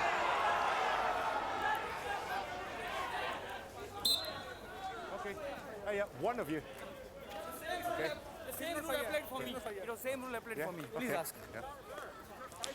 Well, you can't refer. You can't interpret. So we'll have a visit upstairs now. They can ask for the ferro on an interpretation. That's the brief we'll give it. The Australians saying they left it too late. And refer an interpretation, it's less likely you're going to be successful, but it's there. Can I ask what the question is? Leave the ball. Is it for a tackle? You can't refer it. You can refer it because it's going to be a corner. So, can I listen Okay. to the question you asked just to make sure? Yes, If we've absolutely. been told something else. Colin, can you hear me? Yeah. Yeah, go ahead. Right, the Indians are saying that he's not 5 metres away when he's tackled. I've interpreted that he was. Can you check that for me, please? No problem. Will do. Cheers.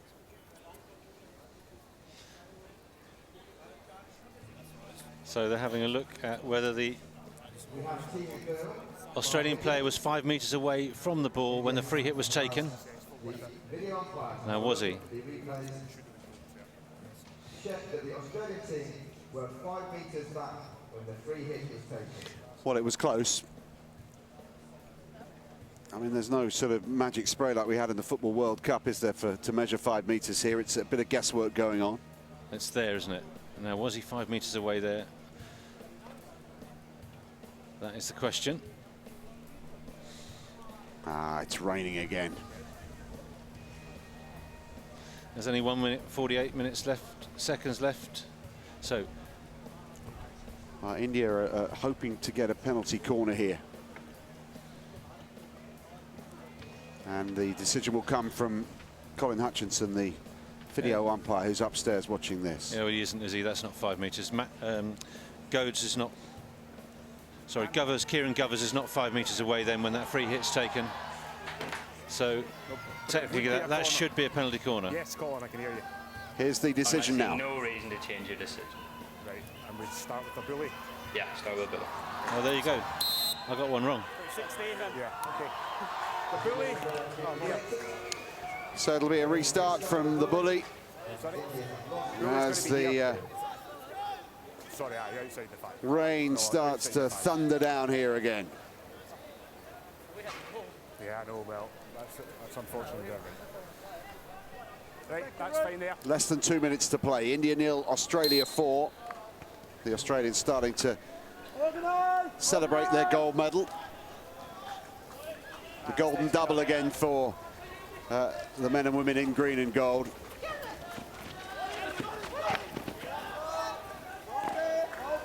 And the medal ceremony will follow shortly after the conclusion of the match. And the organisers will hope that the rain clears first.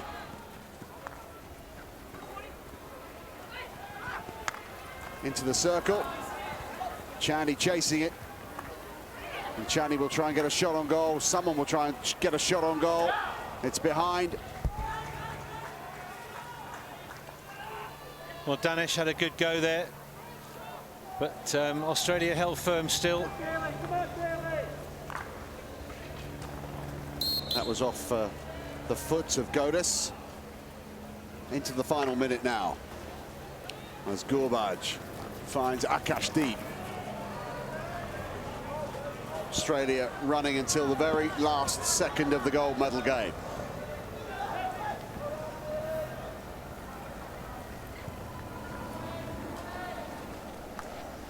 Nice turn from Gurbaj. Can India finish with a flourish here? Looking for a chance of a penalty corner. 20 seconds left in the game. Can India get something out of this? A goal, a penalty corner, just something. 10 seconds, it's all over here. Cirillo in no rush. And the hooter will sound. Australia are the champions again. They've done the golden double. And another one-sided Commonwealth Games men's gold medal match comes to its conclusion here with a hat-trick for Chris Cirillo. 4 goals to Australia, the fourth coming from Eddie Ockenden. India never really got going in this gold medal match. It was one-sided from the first whistle until the final hooter.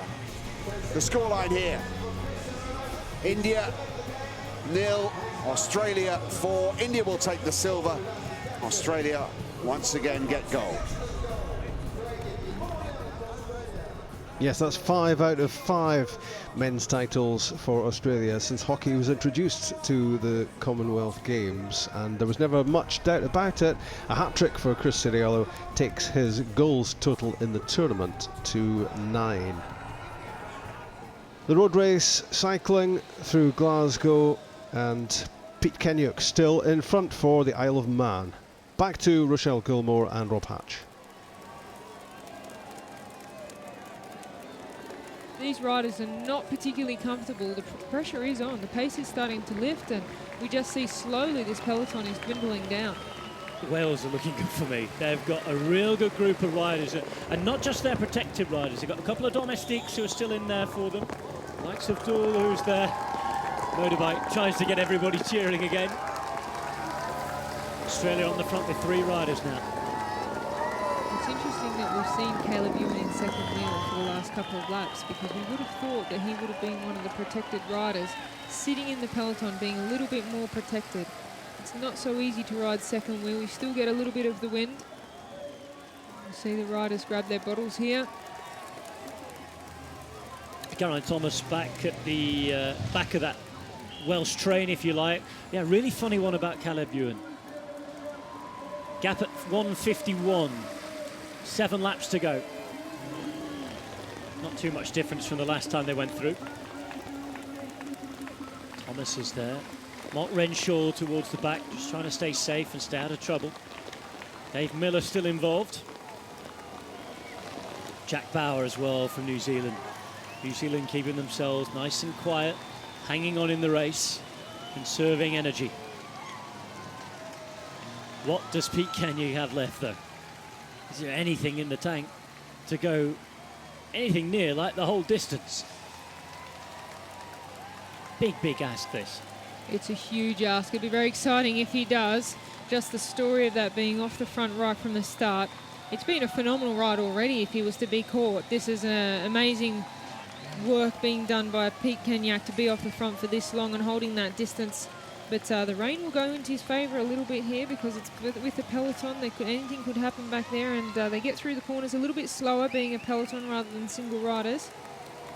But Kenyock, he's taking it very, very cautiously through the corners. I just want to throw all the work that he's done so far. That really would be a disaster. Still has his team car in there as well. Second car just going to come up now. Has a quick chat with the commissar in the meantime. Maybe a quick telling off from the commissar for something, I'm not sure. Here he is at the front. Perhaps he just wanted another time check.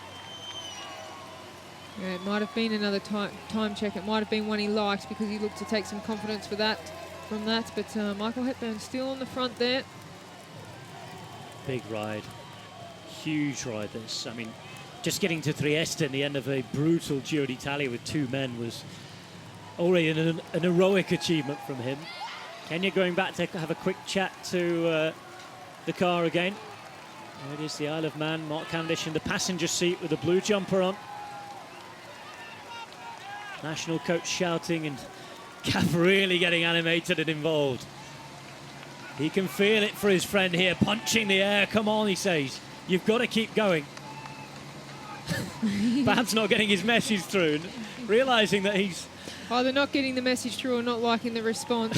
Looked to be a little bit frustrated, Cavendish, in the car there, but welcome to the world of directing. You're never going to get the answers from the athletes you want. It's all on Mark Cavendish today. There's Alex Dowsett. It's been a tough day for him trying to back up after his win in the individual time trial. It's like he's done Milan-San Remo or something. Look at that face. Not favourable conditions out there today. Certainly if you're wearing a skin suit as well. He doesn't look happy, does he, Alex Dowsett? Well, he has to be a happy man after winning the individual time trial, but in the moment, you know, he probably wanted to do more for his team out there today, but he's got an excuse. He's had to peak a few days ago for the individual time trial. Here's Hepburn. 94.6 Ks to go. Still the crowds in Glasgow cheer.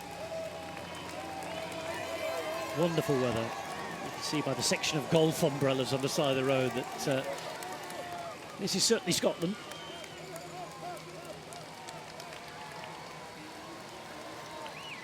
Nobody's moving though. Great race to watch out here. Still got some developing to do as well, this race. Pete Kenyon, again, visibly just trying to make another effort, it seems, certainly since he got that last time check, and he's having a little disagreement and argument with his mate Mark Cavendish. Well, the pressure will be building because 94 kilometres to go. A lot of hard work already been done. Oh, they've committed now, haven't they? This is a commit. It's not as if he can drop back and save some energy now. It's this or nothing. It doesn't look like he's given the message that he's fatiguing because he still looks awfully strong. Very motivated. He certainly made things hard for himself going out so early.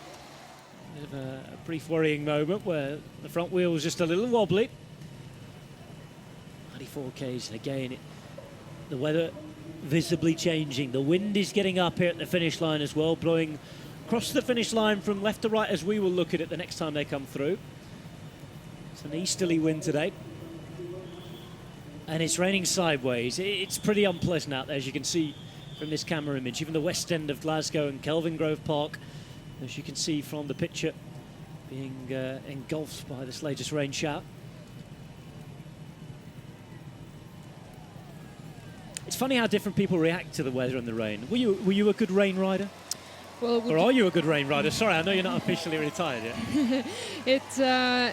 For me, it would depend on the course. If it was a criterium, I'd love the rain because I was very good in the corners.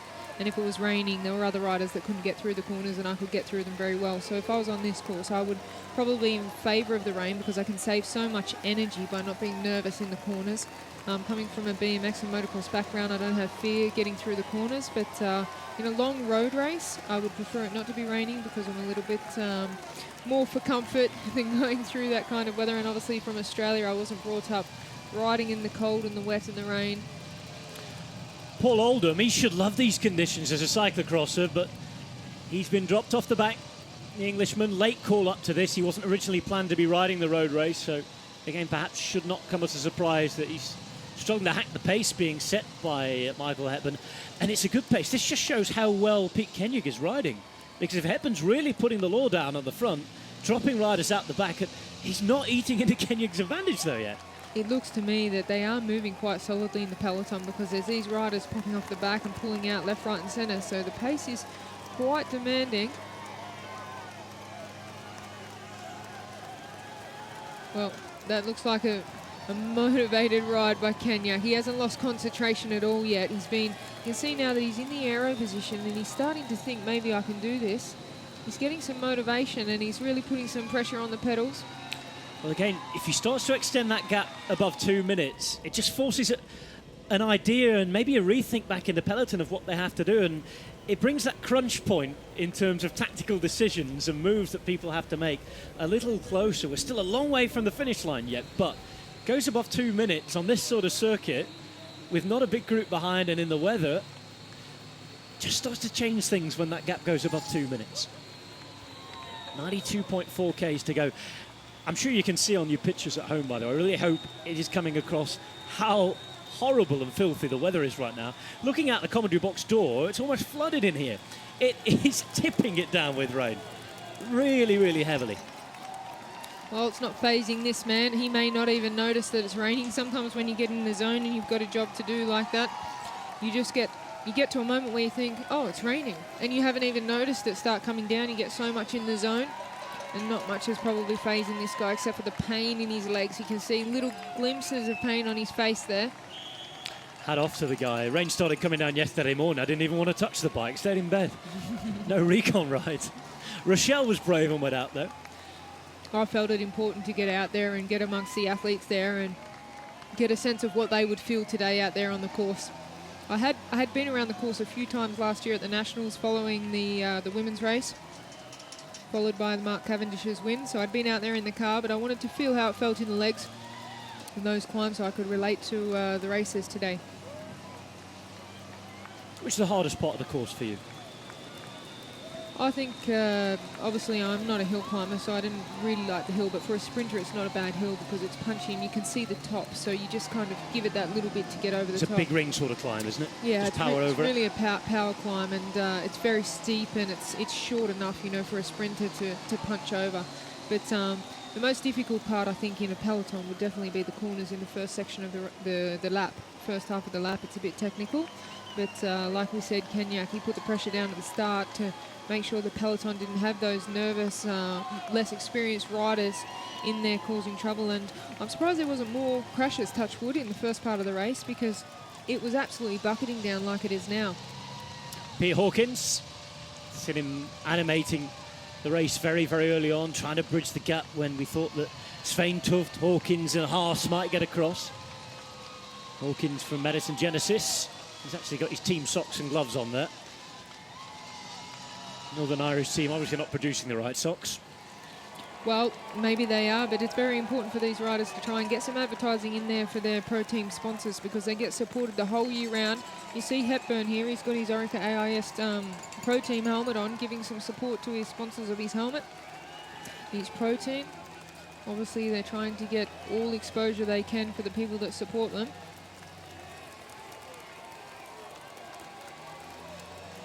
Round the corner. Again, make it all round nice and safely. Quick look behind from Hepburn. Been doing a really, really good job. Problems again for Scotland. James McCullum. It looks as though Dave Miller's becoming increasingly isolated in there. So if he's going to do something, it's either going to have to be in working with others or a solo move towards the end, which is more likely for him. Well, we think that he will give it a go today. He'll want to go all or nothing. You know, he won't want to just float around there in the peloton. He wants to make a point out there today. So we will see something from him. We will see the race animated. It's the only one that doesn't is the Australians. They want to keep it controlled. They don't want people attacking constantly. They just want to keep the pace high so they can bring their sprinters to the finish. Elliot Baxter of the Isle of Man abandons. In fact, Andrew Roche has gone as well. So one by one they climb off. Cooked, nothing to do. 7th Commonwealth Games. If we don't see you at an 8th, Andrew, what a run. It's been a big day, but they'll be happy with their man out in the break. Whatever happens, it's been a great day for the Isle of Man. Absolutely. Even if they haven't done anything actively, they have by being in the race. And it works out like that sometimes, that teams play certain tactics because they have people in the race. They don't have to actually do anything or be anything. They just have to be there and participate in the race. But look at this rain coming down. It's horrible. It's absolutely horrible. Kudos to the spectators more than anything for staying out there. A few of them finding refuge in the nearest bar, we can forgive them that, as long as they pop their heads out and give us a cheer every time we come past. Well, they want to see if this guy's going to make a very exciting race because the tension's building now because they're getting closer to the finish. Well, he's just being told what his advantage is again. Quick shout over to the commissar. Australia still putting some good pace on at the front. Well, the English riders still left. Wales with a very, very good complement of riders. Luke Rowe as well, we mentioned that this course was set for him. He loves it when the weather's bad as well. Really does. They would have put a lot of effort into deciding what tyres and tyre pressures and wheels and equipment they would use today because it's amazing. Obviously, the athletes put so much effort into their preparation, into their body and what they eat, their nutrition, their weight. Michael Northey there being dropped for New Zealand, pardon me. And then they have to pay specific attention to their bikes. Everything needs to be perfect on the day. So all year round, these athletes are always thinking about how do they get more out of their bikes. Their mechanics do a lot of that thinking, but also an athlete that has an all-round approach and pays attention to every little detail, not only with their own body, but with their bike. Obviously, it's equally as important. And it's blown me away in women's cycling, actually, how much effort goes into preparation, training, the science behind it, the nutrition, and then the bike may be a little bit neglected, but there's so much that you can get out of your bike in regards to always re-greasing your bearings and having them freshly re-greased, and just paying attention to the smaller detail and make sure everything's functioning and everything's looped well. And we saw the opposite of that with the first pedal strokes with Davis as well. Such a problem for the Welsh. Well, already climbed off. Things can go wrong, obviously, but even though my mechanic in my career was very good and always paid a lot of attention to the bike, I would always check everything over just before the start. And some athletes think that they have so much faith in their mechanics that they don't bother to do that. But it's just a peace of mind as well, going into a race, making sure, okay, I've done everything I possibly can for my body and to be good. Now I want to know that my bike is 100%.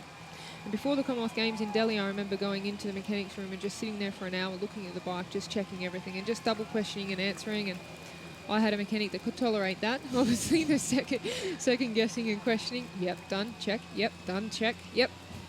That shows you care. It shows you care. Well, I care about the overall performance, and I think a lot of these professional athletes do, because you see a lot of the cyclists at the Tour de France go down and hang around the mechanics to say, okay, something wasn't quite right with the bike and the position doesn't feel perfect. But this man, Kenya, he had to race the points race at the Commonwealth Games last week on someone else's bike.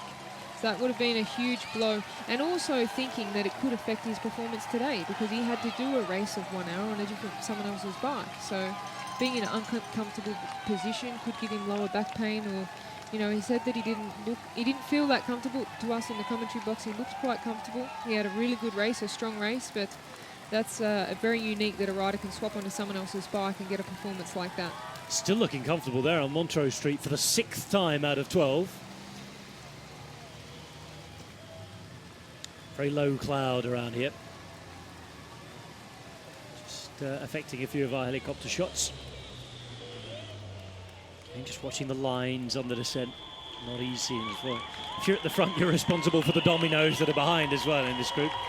Yeah, you do have a lot of responsibility if you're on the front of the peloton going around these wet corners. A couple of Scotland jerseys in there still. Well, the New Zealanders have been awfully quiet. They've got a few cards to play. They've got Greg Henderson in there, not the perfect preparation after his crash at the Tour de France, but Jack Bower, that's also a name that could end up on the podium here today. Jack Bower has been talked about that wonderful day at the Tour de France. It wasn't wonderful in the end for the 29-year-old, but one that we'll remember forever. Agonisingly close to that win. I spent some time living over here in the United Kingdom and racing as well. Jack Bower used to race with Endura, a Scottish team actually. Now, of course, part of NetApp Endura, German-Scottish team, which Endura will cease their association with at the end of the year. It'll become a fully German team and a new 3 to 5 year sponsor. And that's great news for cycling, that Germany, a country that produces so many great racers, but has a bit of a love-hate relationship with cycling following the scandals of the last 15 years or so. It's getting back into cycling. We found a German sponsor. That's real good news for the health of the sport. So all the best for them. On the topic of Germany, there's a Women's World Cup taking place today in Germany. So the World Cup leader, Lizzie Armitstead, not being able to participate in Germany because she was competing in the Commonwealth Games road race here in Glasgow today. But Germany really getting behind all sorts of cycling, and women's cycling particularly, bringing that World Cup back to Germany. Well, in terms of Europe, it's business-wise, it's the biggest market for cycling. More bikes ridden and sold in Germany than any other country in Europe. It's good that the professional racing is getting the image it deserves as well. Beat Kenya 150 on the peloton now. The first, albeit by just 1 second, the first negative sort of split that we've seen for a while. He had 151. It's the first time, albeit only a second, that any time has come back since he's gone out. Well, we see now that he's digging a little bit deep. Whether he got that time check and he's got a little bit more energy, but this is a phenomenal display of courage, just digging deep. It's a nightmare. Montrose Street. Certainly if you're Samuel Harrison right at the minute. Well, that kind of image shows you how tough and how steep that actually is. the effort to get over the top. It's been a very, very hard race for many of these guys. Samuel Harrison, you would not be surprised if he were to just ride into Glasgow Green and jump off his bike on the way. And it's been that way. We're not going to get many finishes today, are we? No, we haven't got many still in the race now, so the peloton's coming down. It just goes to show these Australians that are controlling the pace, as we say, are actually doing a lot of damage to a lot of riders that aren't able to actually maintain this this speed.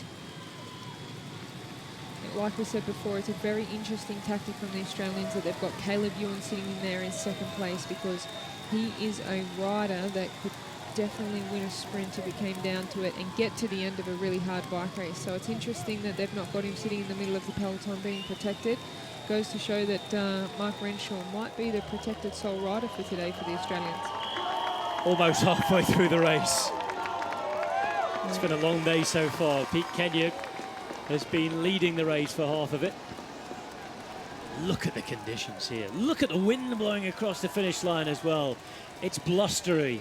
It's pretty horrible. It's raining hard, and if you're not quite feeling 100%, you've just got that extra little motivation taken away from you. 84.7. That's what remains. Rise of Ali at the finish line. They've been well educated in the United Kingdom in the last couple of years with cycling. Culture really has gripped on from the hardcore base that we had for years. People really do love cycling and welcome it to the streets. Hepburn now still tapping out that pace. What a ride this is from him. This is when we see how strong these riders, domestiques that aren't out there racing for themselves, actually are, because Hepburn's been on the front for quite some laps now, holding that pace, dropping riders off the back of the peloton, keeping the same distance between Kenyak. Goes to show how strong Kenyak is out there, but Michael Hepburn, he's had a phenomenal ride for the team today. Obviously good legs, but it's amazing how far they can actually go, because sometimes you think in your mind, you know, I've only got another 5 minutes left in me, but then you've got another 5 and another 5 and another 5, and the pressure of having the nation count on you to stay there as long as possible sometimes gets you a lot further than you could if you're doing it for yourself. 2 hours, 5 minutes of racing, another couple of hours of racing still to go. 21 minutes 20, slightly slower lap there from Pete Kenyon. What's going on in the peloton behind? We await the attacks in the latter part of the race. Who's going to come to the party here? Mark Renshaw just taking in a bar there. Interesting to see that he's not aero helmeted up for this one today. No, it is interesting that a few riders have not chosen to use the aero helmet, because like we said, it makes a huge difference, especially when there's little descents and you can feel that wind going through your helmet and creating a little bit of drag. But Mark Renshaw probably knows that he's not going to hit the wind till the last 200 metres today, so he's going to be very well protected, and he'd rather have, you know, cool air flying through his helmet, keep his core temperature, you know, balanced, so he doesn't have to use energy trying to cool his own body down. But it's a funny one. It's not that warm today. It's not cold, but it's not that warm either, is it? No, I think it's a nice temperature. It's a you know, they've had to deal with a lot hotter and colder temperatures in Europe this year, so I think they're pretty relieved that they don't have to actually deal with that, you know, extreme temperatures. That's obviously they have extreme weather, this rain and wind, and you see all the. This is August in Glasgow. A few people about to lose their brollies there, certainly around that corner. Just want everybody to stay upright on a race. We're on a big race. We've had a couple of crashes already. That's enough excitement. English support for Tom Moses there. Time for the feed. There is that feed zone. Musettes, or the bags from which the food is handed out to the riders. But the race really so on that nobody's got any time to take any musettes here. It's all about taking gels and bars and whatever you can from the team cars and these various soigneurs as you come through. You can hardly see anybody that has taken a musette there. They're all being held up. Well, in the rain here, it's quite difficult to take a musette, and obviously they come into a technical section of the course with all these corners and being wet. It's very difficult to manage a musette if you hit these corners, and the surface is a little bit variable, so you're on a smooth surface and then a rough surface and slippery corners. You can see here Kenyak is out there by himself, but he's still got to concentrate immensely when he comes into those corners. Well, the road's just getting wetter and wetter and wetter. A lot of standing water out there now. Looking out the window of the commentary box, it is raining harder than it has done at any other point today. Kenya gap there. We were talking about that gap. I think people behind were being a little bit conservative, and you can reason and see why, because that gap again has increased to 155 as he went through the line. There's some technical terms inside Glasgow Green itself. It's a very, very technical course here, so there will be time lost in the peloton, because if one rider takes their line wrong, then every rider loses time, and that's where Kenya can get a few more seconds. You see Hepburn there just sit up for the first time to take a breath. He took a deep breath and stretching his back out. So he's been, what we say, in the zone. He's been really in tempo, not taking one little bit of pressure off the pedals, but he's just stood up now and had his, a little stretch with his lower back. That shows a bit of fatigue. It'll be interesting. He's pulling faces now, how further he can actually go on the front, but that'll be Australia one man down again soon. Kenyuk there. I wasn't quite Thomas Vauclair pulling tongs and faces behind yet. Not from quite. Michael Hepburn, but he was getting there. We just saw the tongue come out there from Kenyuk for the first time. Kenyuk out there and the pedals really attempting to drive it. Well, you can see he's in the big ring and there's quite some power going through the pedals at the moment. He's got higher dish rims on, so there would have been a lot of discussion on this course because there's hills in it, whether they go for the very light profile, but these days in cycling they're opting to go for the more aerodynamic because the weight differences are not that great. So they believe that the aerodynamics they can get, especially for Kenyuk today, because there's a bit of flat around the end part of the course. That's an interesting balance out. When you're choosing that technical equipment, is it all based on recons and stories you hear? Well, for some riders, yes, and then other riders, it's all numbers and science. They want to see the numbers and science. They want to see the gains they'll get aerodynamically from a 35mm rim to a 60mm rim, or for the lower profile rim. They want to see the differences in aerodynamics. Then they want to talk about the bearings and the weight of the wheel, how much benefit, power output they'll save if they go for the lighter wheel versus the aerodynamics, and the percentages of the course, how long they are. So it's all a calculation for those that are more scientific, and others, they'll say, well, I think the deeper dish ones look better, so I want to go with those. The braking surface might be better on a certain wheel. So it's very much personal preference, what the rider wants, but in many cases it's a scientific calculated calculation for what wheels they'll use on which courses. But I know in the women's cycling that it takes a lot of time to educate the women and make them believe in what the best equipment is scientifically. But it's a very general discussion between the riders and the mechanics before big races. Sticky bottle there, the stickiest of sticky bottles behind for the rider from Northern Ireland.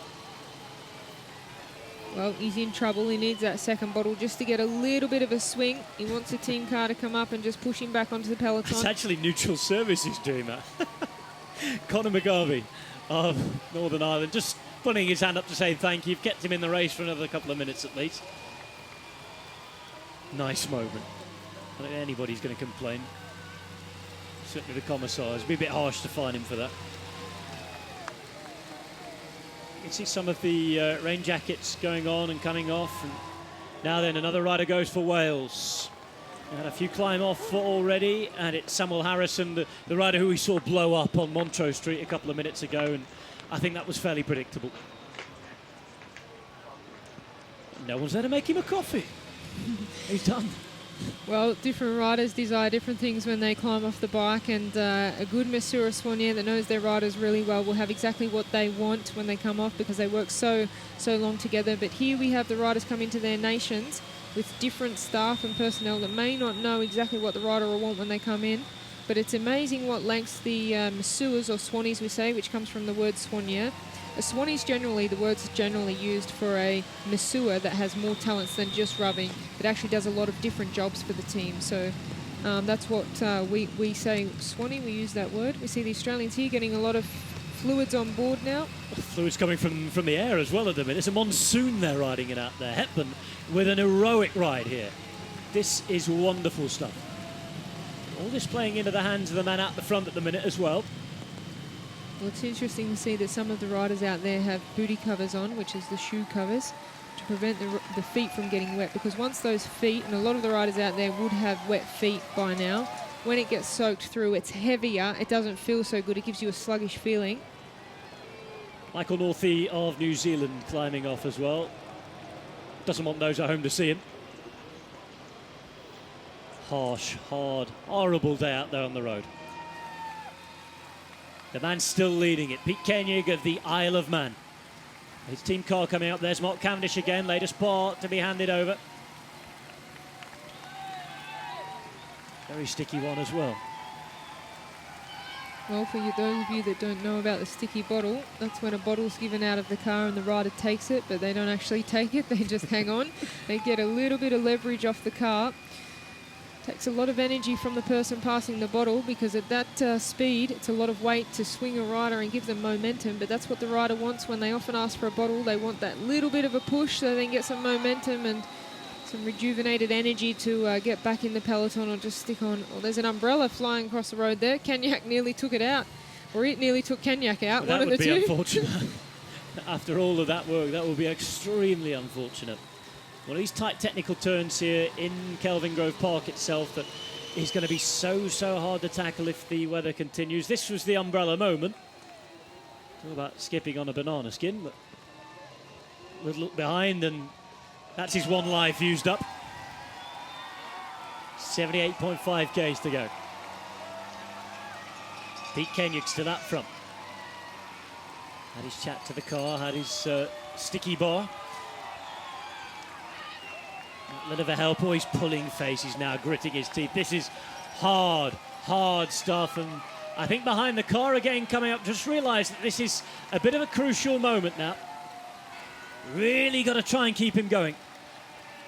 Perhaps a suggestion that he might be starting to fade. Another gel being handed out this time and another little hang on. There it is.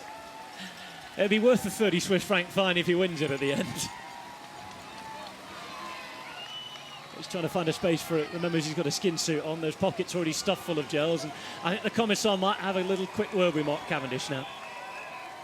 No more of that, please. So a suggestion that he's struggling. Scotland struggling with James McCullum abandoning. A very, very cold, miserable-faced and tired rider. I think it'd be very difficult to find the motivation to stick out there once you realise the legs have gone.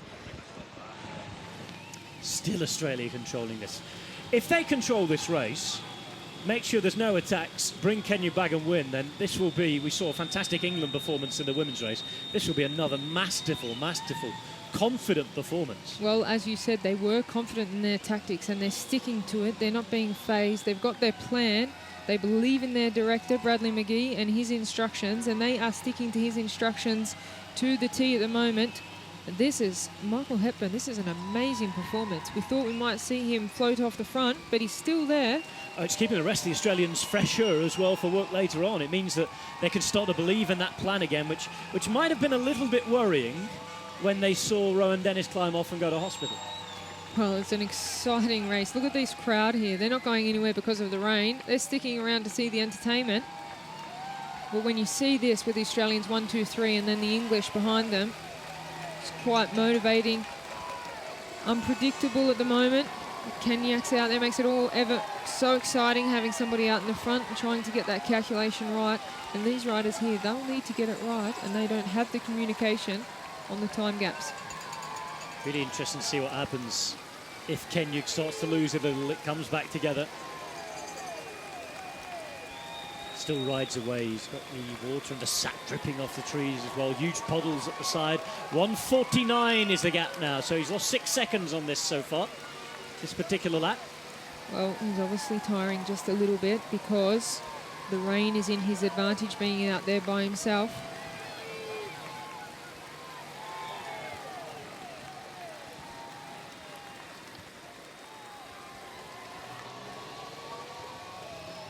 Descending in the rain, dangerous. Hard work for people to see out there today. Never mind, make sure what happens. Look at how stretched out everything is. If you're at the back of this peloton, it's a pretty depressing look. The forecast this afternoon is for nothing else apart from this, I'm afraid. we really sincerely hope that the forecasters have it wrong, but this could be set in for the rest of the race. And this is what we understood when we arrived here at the start line today. Look at this at the back of the bunch. There's riders everywhere. Another New Zealander going off the back. Kiwi rider there, Shane Archibald. Well, he's got one gold medal in his pocket from the scratch race already on the track at this Commonwealth Games. Huge talent for the future, but a specific track preparation. Until now, that's not Shane Archibald. That's that another is, in fact, rider. Jesse Sargent, pardon me. It's 107. I was looking at a 102 there. It's Jesse Sargent. There you go. You've got the information on Shane Archibald. Hopefully he's still in the peloton, but we're not quite sure. But that's Jesse Sargent.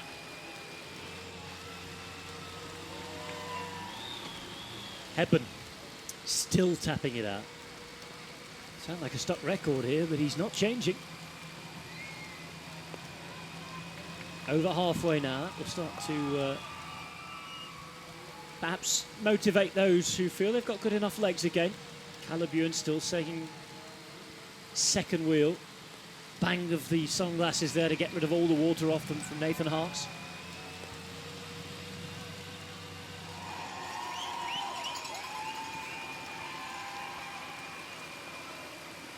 .4 Ks.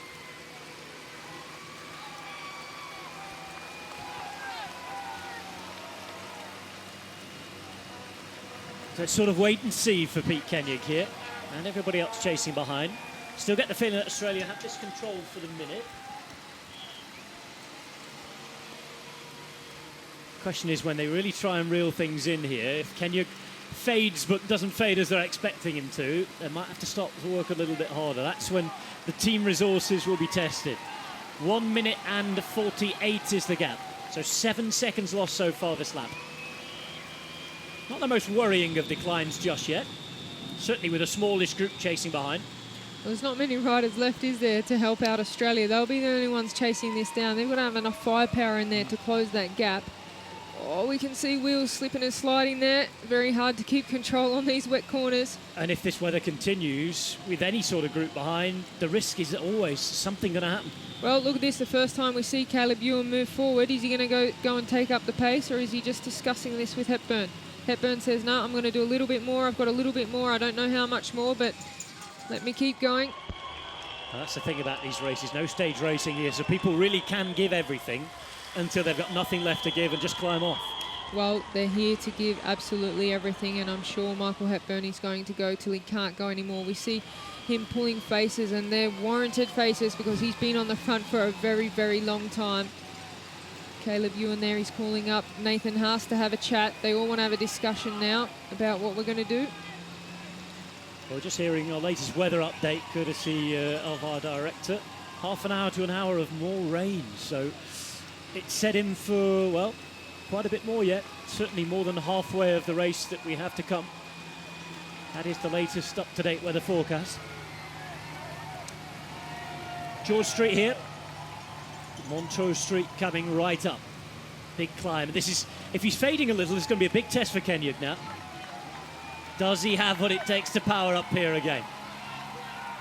What does he feel like? Oh, he takes the corner a little wider this time. Struggles to get into his rhythm once again. Quickly finds it.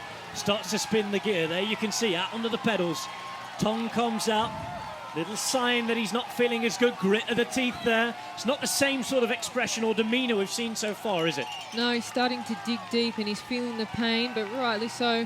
He probably didn't expect to be out there by himself all this time. We were saying he was probably hoping for a small group of riders to come across early in the race.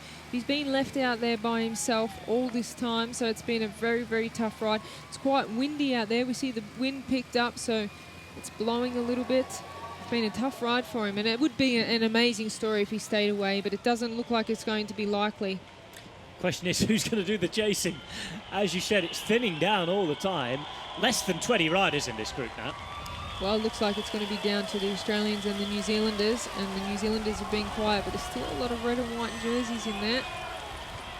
Hannah Barnes just tweeted, the guys were pretty smug and had a good old giggle when we had to get up at 5 a.m. this morning. Look who's laughing now, she says, with Brilliant. this weather out there. Fine form, that's a brilliant tweet by Hannah Barnes. 73.2 kilometres of this still to go as well. Well done, Hannah. I did notice that the guys were being very chirpy and tweeting during the women's race, saying they'd just got out of bed and they were getting ready to go down to the start line. They might as well have brought their swimming gears. Mind you, those skin suits looking like swimming costumes sometimes. Well, that's right. At some point, the swimmers were wearing costumes just like this. So, yeah, they've developed a lot. The skin suit they're racing in these days, they've got different fabrics for aerodynamics. They've got the golf ball effect on the shoulders.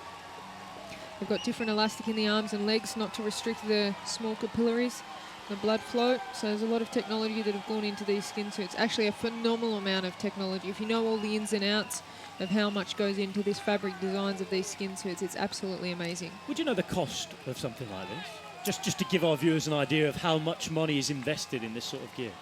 Well, obviously a lot of money's been invested in the development of the gear, but to get hold of one of these skin suits, you probably pay around £150. So, but they're not generally available for the general public or retail because of the science that goes into them. They try to keep them a little bit exclusive to each nation. Don't worry, I wasn't thinking of buying one. Each nation wants to get that little bit of an edge, you know. Of course. So they keep their secrets pretty tight to their chest as far as the technology goes, where they get their fabrics from, what factories they make them in, what breathing capabilities the fabrics have. All these different things. There's actually materials now that can cool the skin during races. Oh, they're developing prototypes all the time. As I was with a colleague out in the Tour de France the other week who was actually testing some for new teams and going on rides, seeing what they were like, because I think they don't want to give them to the riders anymore, because with the advent of social media and Twitter, they're going out and taking pictures of themselves with these brand new bits of gear on and taking selfies and what have you, and they just can't be trusted anymore. Well, I wonder what the next developments are going to be with these suits. You see the sleeves have got a lot longer than they used to be. They've worked out that aerodynamically the longer the sleeves and the longer the legs. They wear the shorts of the legs down to the knees, and they wear the arms down to the elbows. There is a restriction with the UCI how long the arms can be and the legs can be, just to avoid ending up wearing full suits. You can see with the Australians here, they've got long gloves also. They've got long sleeves, so not much skin exposed. Their booty covers come up really high. Yeah, the aerodynamic gloves almost look as if they've been painted on. They do. They look like they're seamless and that they're just fitting perfectly. Probably a very small glove before you stretch it over the hands, but you wonder what the purpose is. If it's that thin, they've probably got a little bit of padding on the underside of the glove. Great to see the track riders having a real go here in the road race. Pete Kenyag's out there. Michael Hepburn behind, adversaries before. Well, we're speaking a lot about the technology, and the number's an interesting thing because the design of the numbers has, the technology is not advanced that much in the last 5 years. They did try the stick-on numbers, but they realised that if they were good enough to stick, they would ruin the fabrics in the skin suits, and the fabric in the skin suits and jerseys is so delicate these days that the stick-on numbers were damaging the fabrics. So what is the next move? Perhaps it's printed skin suits for every race where they print the numbers on. Then they'd have to have a printing machine in the bus. But where do they stop with that? They've already got all this technology filling up the buses for recoveries. You know, they've got the hot and cold baths and pools. They've got mattresses that they take into the room, so they're on the same mattress every night. So they can only cart so much around in the circus, what they say, the moving circus. Well, at the end of it, sometimes it just becomes about money, doesn't it? You see the big Pro Tour teams spending the exuberant amounts of money on certain things. It's great to see these developments, and it's great to see these guys go faster and faster and faster. But you do wonder where it's going to end. Here is Pete Kenyag giving it his all for his small island in the Irish Sea, the Isle of Man. And the Manxman been riding for almost 100 kilometres out there on his own.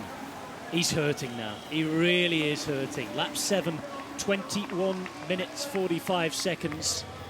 What is the gap back to these guys? Hepburn still giving it his all. Almost looks in tears at the front there.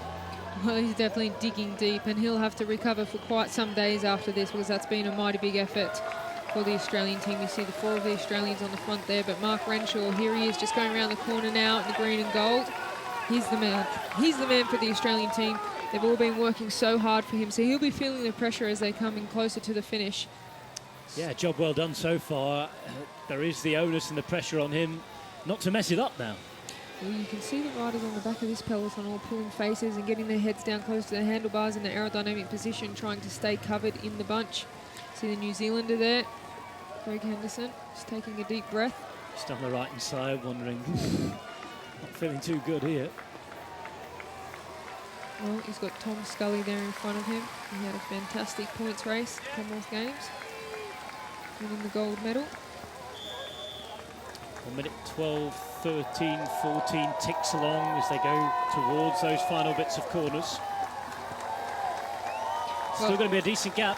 Talking about technology and advancements in technology, one thing that the fans would really, really love to see, and there's been a lot of discussion about it, is on-bike cameras to get inside the peloton and see how close the riders are riding to each other and the moves that are going on in the peloton, because from this view we often see the front of the peloton, but it's very difficult to get the motorbikes and the cameras further back into the peloton. Nathan Haas, a bit of drafting there through the front off that motorbike. I wonder if anybody is going to chase him off here, or whether that was just going ahead. Shout up from Hepburn, what's going on? 1 minute and 51 is the gap. So the identical gap to the last lap. It just shows that it's been well controlled at the minute. 21.45 that lap. Here's Kenyuk then. You see when he puts his head down that he's putting a lot of effort into this breakaway. He's fully committed. There's nothing else he can do now. If he sits up and waits for the bunch, then he knows that it's going to explode and there's going to be attacks and he won't have anything left in the tank. So he has to empty himself out here, give everything he possibly can. Probably knows that there's not much chance of this staying away, but at the same time, he has to give it 100% effort and just hope that things don't play to plan back in the peloton. 68.3 Ks. Nathan Haas then out in the front. It looks as though he's making an effort for it here. Change of tactic then by Australia. Well, we thought that he just accidentally slipped off the front, but maybe that was a tactic.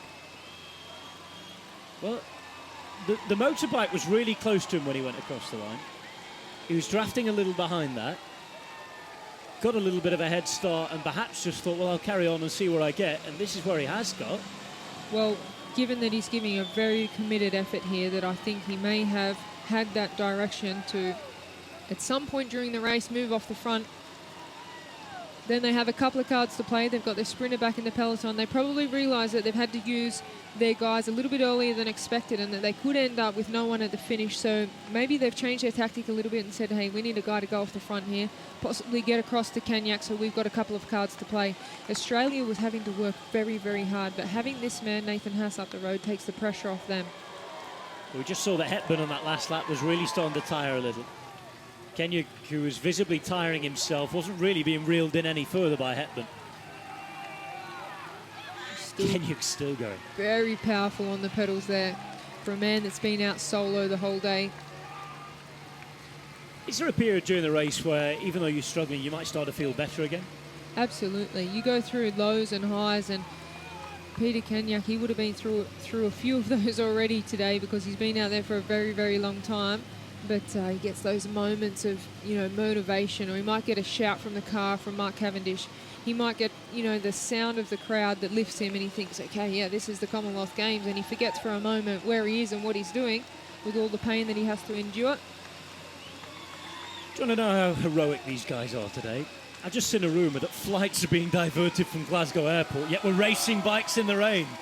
It is so, so horrible out there. And these guys are battling against every single thing that's put in front of them. No wonder people are climbing off. People are being thrown out the back. This is a hard man's race today. Well, Nathan Haas, he is a hard man. Was first recognised and really showed his colours at the Herald Sun Tour there in Australia. He's had a pretty quick rise to the top.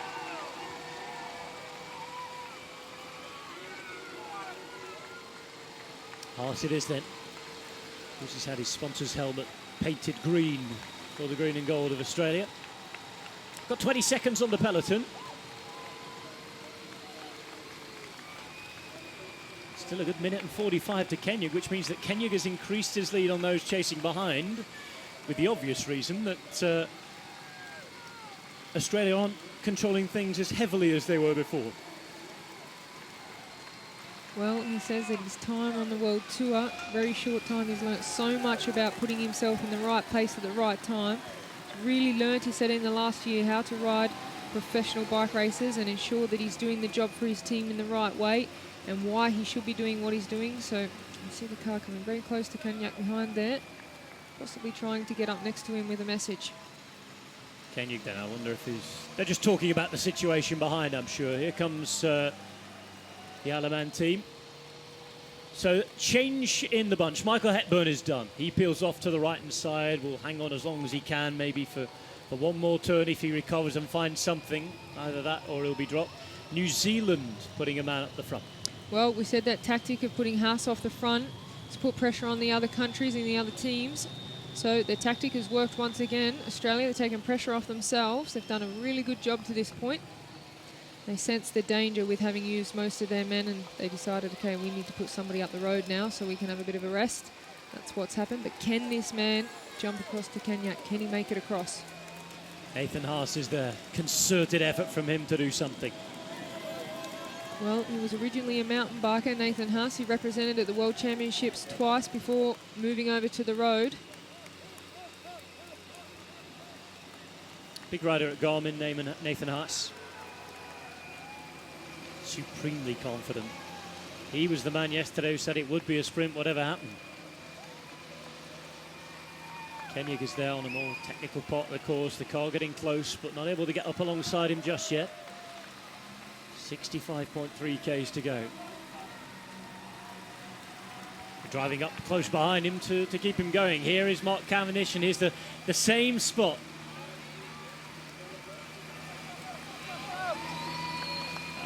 Nice grip on, and Mark Cavendish uses all that shoulder strength. He's got to be careful with that shoulder, as Mark. Really, really careful. Just recovering from ligament surgery. Surely that can't be the shoulder that he landed on in the sprint. It's not easy to fling a rider.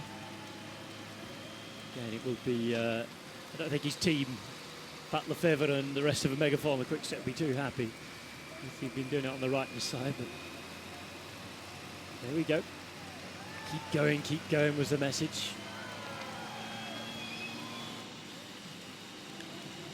Nathan Haas. It is absolutely brutal out there. Through plenty of standing water. Nathan Haas says that his first memory of cycling was when he was 5 years old. He was living in Rome and his father gave him a bike that was too big for it. And he said, I hate it. I don't like riding bikes because he felt so uncomfortable on it. It was too big for me.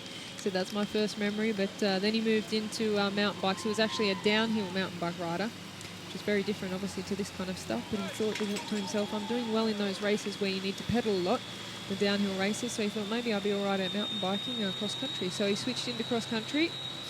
Then he thought to himself, okay, this is just too financially difficult because mountain biking, he was paying his own way everywhere. Got a start on a team in Australia, road team, and decided, okay, I'm getting a bit of support here, and just developed through the ranks, and it wasn't long before he was a professional racing in Europe. So Australia still monitoring things without doing the work at the front. Nathan Haas up the road. Of course, they're not going to chase down their own man. England, surprisingly, with 3 riders still in there. Sargent is the man tapping it out in the front. Jesse Sargent of Trek Factory Racing. A team who've had their problems in the last few years, but have been getting better this year. Highly rated rider, Jesse Sargent. Certainly he's a man who's happy to ride for others. Extremely gifted as well. Nathan Haas in the same mould. See how breezy it is, that number on the back of the bike, fluttering away in the wind. Well, we were talking about that before, the amount of effort that goes into aerodynamics and the amount of time that these athletes spend pinning the numbers on their backs. It's a very fine art to get that number to sit perfectly flat on your back, and then you've got the challenge of filling your pockets with food, so it's not an easy task to get your number right. We'll see if those you know, technology advances with the numbers, if there's a better system than pinning the numbers on before every race, because an athlete is using a lot of their time pinning numbers on. If you calculate all those times before races and then actually taking the numbers off after the race to put your clothes in the wash, very time consuming pinning the numbers on. Just a small thing, but if you add up all those times to pin the numbers on, there's got to be an easier way, more aerodynamic way. We'll see in the future if there's a solution to that. Sargent to work hard as Kenya continues to do so. Just to see the latest time gap, 150 to the chaser now. Almost 2 minutes back to the peloton, and Nathan Haas not really doing the job that he wanted to do. He had 20 seconds on the peloton, now only 9 behind. Real good work from Pete Kenya to keep this going. There's a Manx fan on the side of the road. What goes to show how amazing this move is. Haas is waiting for the peloton now, so that was just to take some pressure off his Australian teammates, so the other nations could come to the front and help out a little bit, but perhaps it hasn't been a significant enough move to give the Aussies enough rest. As well, if you're in one of the British teams, one of the British home nations, you'll be extremely unpopular with Pete Kenya if you chase this down. Of course, they're all racing for their respective nations, and racing is racing. But on a side note, it would be very interesting if it'd be one of those nations to chase Pete Kenya down. 62.4 to go. Hands on the hoods, giving it his all around every corner. Well, it's hard enough just to drive the cars behind in this weather. Don't mind ride your bike.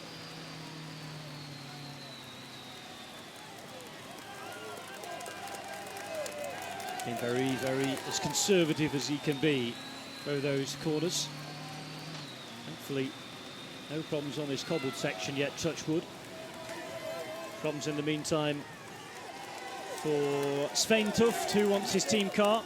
Canadian national champion on the time trial bike on the road. Gets his hand up. Looks as though he's got a back wheel problem, back wheel puncture. Yeah, it's a flat back wheel there, so needs one quickly. Neutral service car he gets, so new wheel in, not the wheel he'd like to use, of course. No, that won't be 100% compatible with his bike, but normally in pro teams they've got the back wheels specifically labelled for each rider, spares. So staying really relaxed here.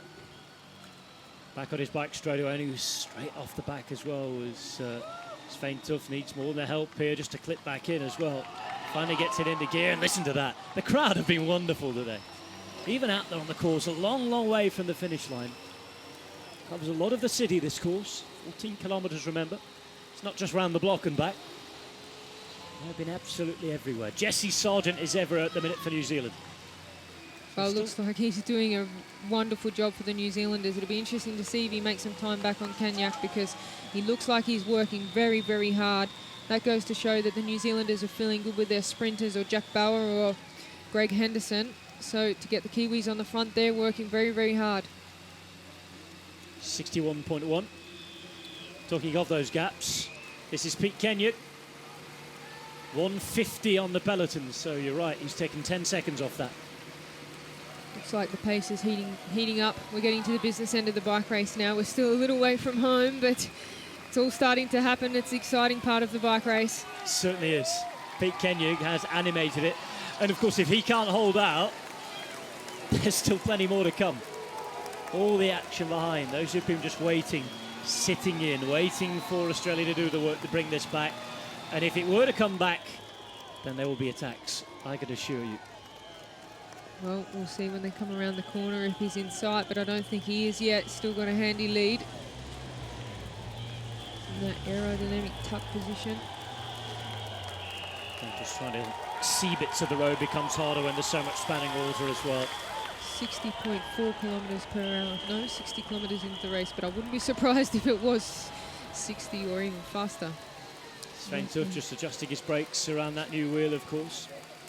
Well, sometimes the rims are a little bit wider than the ones that he would have been racing on. He was on a carbon rim before. Shakes his head, goes around the corner. That is the Canada team car, I think, that's up there now. I wonder, well, they should have a spare bike for Svein Tuft on the top. Whether he wants to stop again is another question. Get as far as he can with that. Montrose Street coming up for Pete Kenyuk. Yet another attempt for him. The leader of the race from the Isle of Man. Big left turn.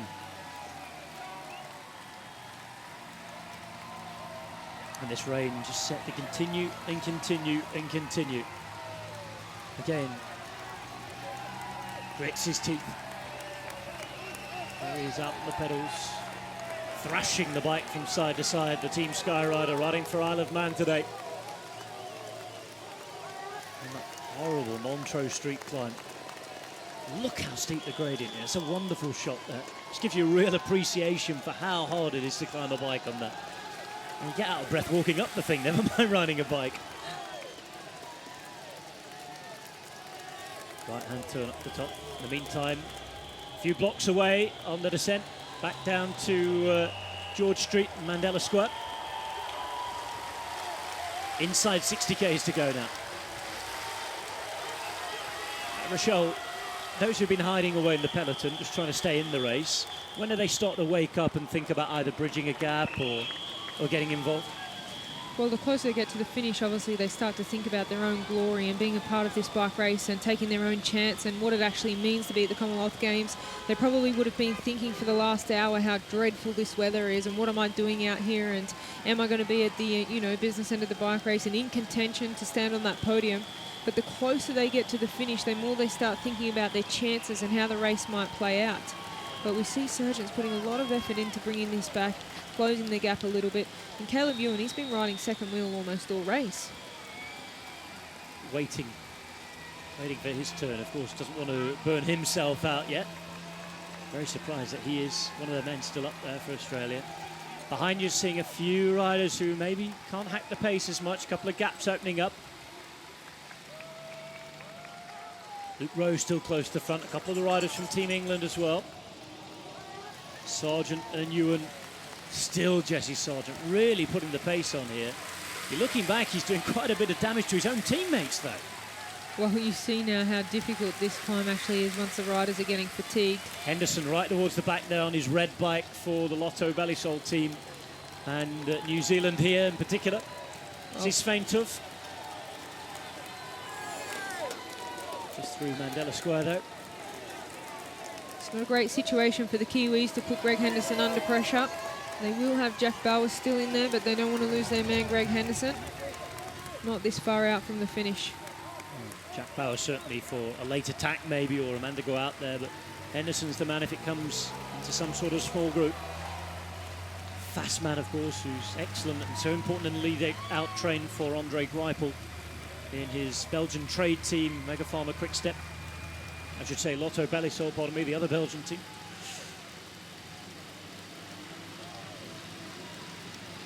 Look at this, big split in the peloton now. Bowers just behind him, third wheel. Is this a tactical move? See, Caleb Ewan just lost his balance a little bit there. He was able to move wide, but these roads are certainly very, very slippery. Trying to look as well back down to David Miller. He's there right at the back of this group. A couple of splits in the peloton, but people such as Miller having to work a little harder here. Jack Bauer brilliantly placed in the third wheel. That's another man who has had his trade team helmet painted into the national colours. Not every sponsor's done that. It's a nice touch for those that have allowed it to happen. 57.5 k's to go. Jesse Sargent leading his race on the road here. Geraint Thomas still menacingly sitting there with his Team Sky helmet on, the blue and black. In the meantime, Pete Kenyuk on his way back into town again. What is his gap and what's the damage that's been done? Well, expressions on his face there showed that he is a little bit tired, but rightly so. We'd be worried if he wasn't.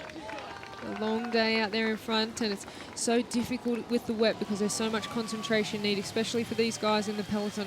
Even just taking food or drink on board is a very, very difficult thing to do. Trying to find the right moment. You see the pressure is really on now, so to take something to eat, it's not an easy task in this type of weather. Well, we saw what can happen with Alberto Contador crashing out the Tour de France. He was trying to take food one-handed on a descent, crashed at 76 kilometers per hour. Not a good moment. Poor decisions can affect things for you.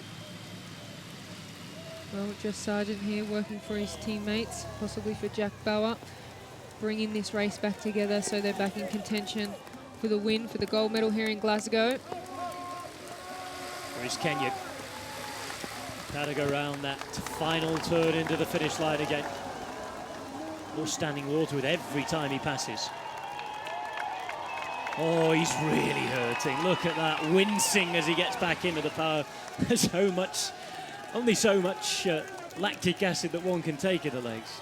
The crowd are really getting behind him. They've seen him out here all day, cheering him every lap, and every lap the crowd gets louder and louder trying to get behind him. They can see the pain on his face. You can see there that the rain's not phasing the spectators. They want to be out here supporting these riders in the rain. The riders are out there. They feel they want to be out there. They want to be a part of this action. You can see that's a look of really pain and fatigue. Hurting. A couple of shakes of the head from the English riders. This is a great, great turn being done at the front. Absolutely brilliant, brilliant ride. Well, Sargent was attracted at a young age to track cycling to start with. He was a rugby player. It was very hard for him to pull away from his passion of rugby, but probably glad that he did because he's having a great career now in cycling. 4 Kiwis left in this bunch. 3 of the Aussies. One of them is Mark Renshaw. Well, he stayed out of trouble all race. He's been very well protected, just covered in, staying very, very relaxed. And this gap's going to come down quite seriously now. This turn, it's still going to be over a minute. Some Musette's being handed out if anybody wants to take it, but the race really, really is on. It's hard to take those sorts of things. Renshaw will take some food on board. But what a turn. This has absolutely destroyed. Almost half of the gap has gone down. 1 minute and 15 as they come through. It was 1:50 a question of 10 minutes ago before this turn started. Well, we see the Australian on the back there, Simon Clark. No, is Nathan? Simon Clark put his hand up. He wants to speak to the director. He's either got problems or he wants to speak to the director. What do we do here, maybe? Is there a new plan? Well, they're going to have to start thinking about this. Do they want to bring him back or do they want to leave him out there a little bit longer? That could be the question at hand. Well, that's the thing. There's still quite a way to go. Of course, if it comes back together quickly, then you've got all the Welsh who've been sitting there waiting to attack. The odd English rider as well. Dave Miller, who will certainly go for something when the time is right. Pete Kenyon starting to fade. Not all of it his own doing, though, because there's some brilliant riding going on behind. And look at this turn that continues. There'd be a lot of happy nations. Oh, we've got a bike change. Simon Clark needing a bike change. Not good news for the Aussies whilst this pace is being put on at the front. We knew something was wrong there with Simon Clark, but very professional bike change there. So he took his time. He wanted his own team car to come up. We saw Bradley McGee there give him a push off. Everything looked fine. He'll probably make his way back. He's done it at the right time. He's got a little bit of help here too from a teammate. Nathan Haas is back with him. Very important that they get him back into the peloton. This will be a complete blow for Australia if they don't get back quickly. Sean Downey is the third rider there in the green and white and red of Northern Ireland. Nathan Haas giving his final bit of energy to try and get Simon Clark back onto the peloton. Left turn here. Tense moment for the Australians. They've done such good work so far. Obviously there was a problem that really needed a bike change because it was it's a business end of the bike race and it's a very important time for Simon Clark to be there in the peloton. But Nathan Haas now, he's going to do all the work to bring Simon Clark back. The gap is continuing to come down. Kenya leads. Such a difficult time for Simon Clark to get back to the peloton because you saw the New Zealanders meant business and they started to put the hammer down. So the bunch is closing on this rider, Pete Kenyak. At the same time, it could be riding away from Simon Clark and Nathan Haas, but they need to get back. They need to get back quick if Australia wants to stay in contention for this race. 108, another little hold on here. It's another 30 Swiss francs that Mark Cavendish is going to have to pay. Well, they're not too concerned about that at this moment. They just want every second they can possibly get. Just got to keep this energy going on board. Looks back towards the Commissar. Kenya trying to put it in the back pocket. Final bit of advice there from Cavendish. What goes with the effort? It's a shake of the head from Kenya. He's swinging left to right. He's all over the place at the minute. Buries himself. That head down as well, never a good sign. Well, it looks like he was saying, mate, I can't do this. It's not going to happen. What's the point? It looks like Mark Cavendish is trying to get his confidence and morale up to keep going, keep having a go at it. What's the point in sitting up now? Mark Cavendish says, let's just try and do this. You ride yourself into the ground in this situation if you can. It's finding that motivation, believing that there's something extra there. So Jack Bauer has played his card. This was New Zealand's plan. Jack Bauer is the man they've sent up the road. This now means that Greg Henderson can sit in that bunch and be towed to the finish if it does come back together. He's in with a good shot of a medal as one of the fastest men. Brilliant tactically from New Zealand. Absolutely. They stayed calm and they stayed quiet. Obviously, they relied on Australia. Australia wanted this gold medal, but Australia can't afford to let this go. Pressure is really now. You see one rider coming across. We'll see who that is in a minute. Surely it has to be Ewan, doesn't it? I think he was the only man there. And look at this. Look at this. What a ride. What a ride. That's Shane Archibald. Shane Archibald, pardon me. He has got a gold medal from the scratch race at the Commonwealth Games already. And he did a big job for his teammates out there. You can see how far deep he's gone for his teammates, and it's just a fantastic thing to see when they do that for their country. Archibald is riding for the Sean Kelly Ompus team. He has had a very strong season, mixing it up on road and track. See, a lot of riders have to find a pro team that fits with their track commitments, and Shane Archibald's found that perfect fit. This is Kenya at the front. How far and how quickly can Jack Bauer make the bridge?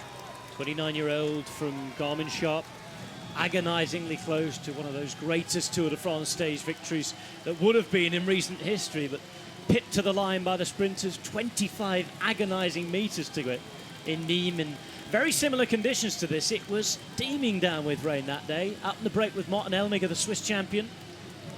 Alexander Kristoff, the big Norwegian, ended up winning the stage. It was stage 10 of this year's Tour de France. Well, there's been a lot of talk about this guy since that stage in the Tour de France, about what he's capable at the Commonwealth Games. Obviously one of the outside favourites coming into today's race. Tell a lie, it was second week, stage 15, pardon me. Second rest day. And went off to Carcassonne, a very feeling sorry for himself and an upset man, but certainly gained the hearts and minds of just about everybody who was watching that day. Kenya giving it his all. This is Simon Clark chasing through the cars, still not back onto the back of the peloton. Not good news this for Australia. No, that can make such a big difference to the position that Australia was in, but obviously he really needed that bike change. We haven't heard what the actual mechanical issue was, but definitely unable to continue, or else he wouldn't have made that bike change at that moment, because it was, you know, any moment at this time in the bike race is going to be a difficult moment to get back. Having lost Dennis to injury as well, they'll feel a little hard done by, because they've ridden a fantastic race so far. Well, they've done everything they could to this point, and I think that they'll probably put some pressure on the bunch and try to get Jack Bauer back once Simon Clark makes contact with the bunch. Jack Bauer's such a dangerous man who's feeling relatively fresh. Certainly compared to Pete Kenyuk, who's been out there for the whole race. Plan for this man, I think, destroyed by the fact that he was all out on his own. Nobody wanted to go and play with him. Well, when he went back to the car the last time to talk to Mark Cavendish, we saw that there was a little bit of morale lost. Just trying to motivate him, and after so long out there by yourself, and now he's checking his tyres. He might have a flat tyre. That would be devastating if he did. Looks behind, and I think the team car's been told to pull over. That is not good for morale either, because I think once that goes out the way, then you know that the gap is coming down. Well, he's looking at his tyre now like he might have a puncture. He's having a stretch of his back. Things are not looking good. A couple of motorbikes pulled out by the Commissar as well. Looks behind. I think he knows that the gap is coming down. No team car in means that it's well below a minute. It's 37 seconds now to Jack Bauer.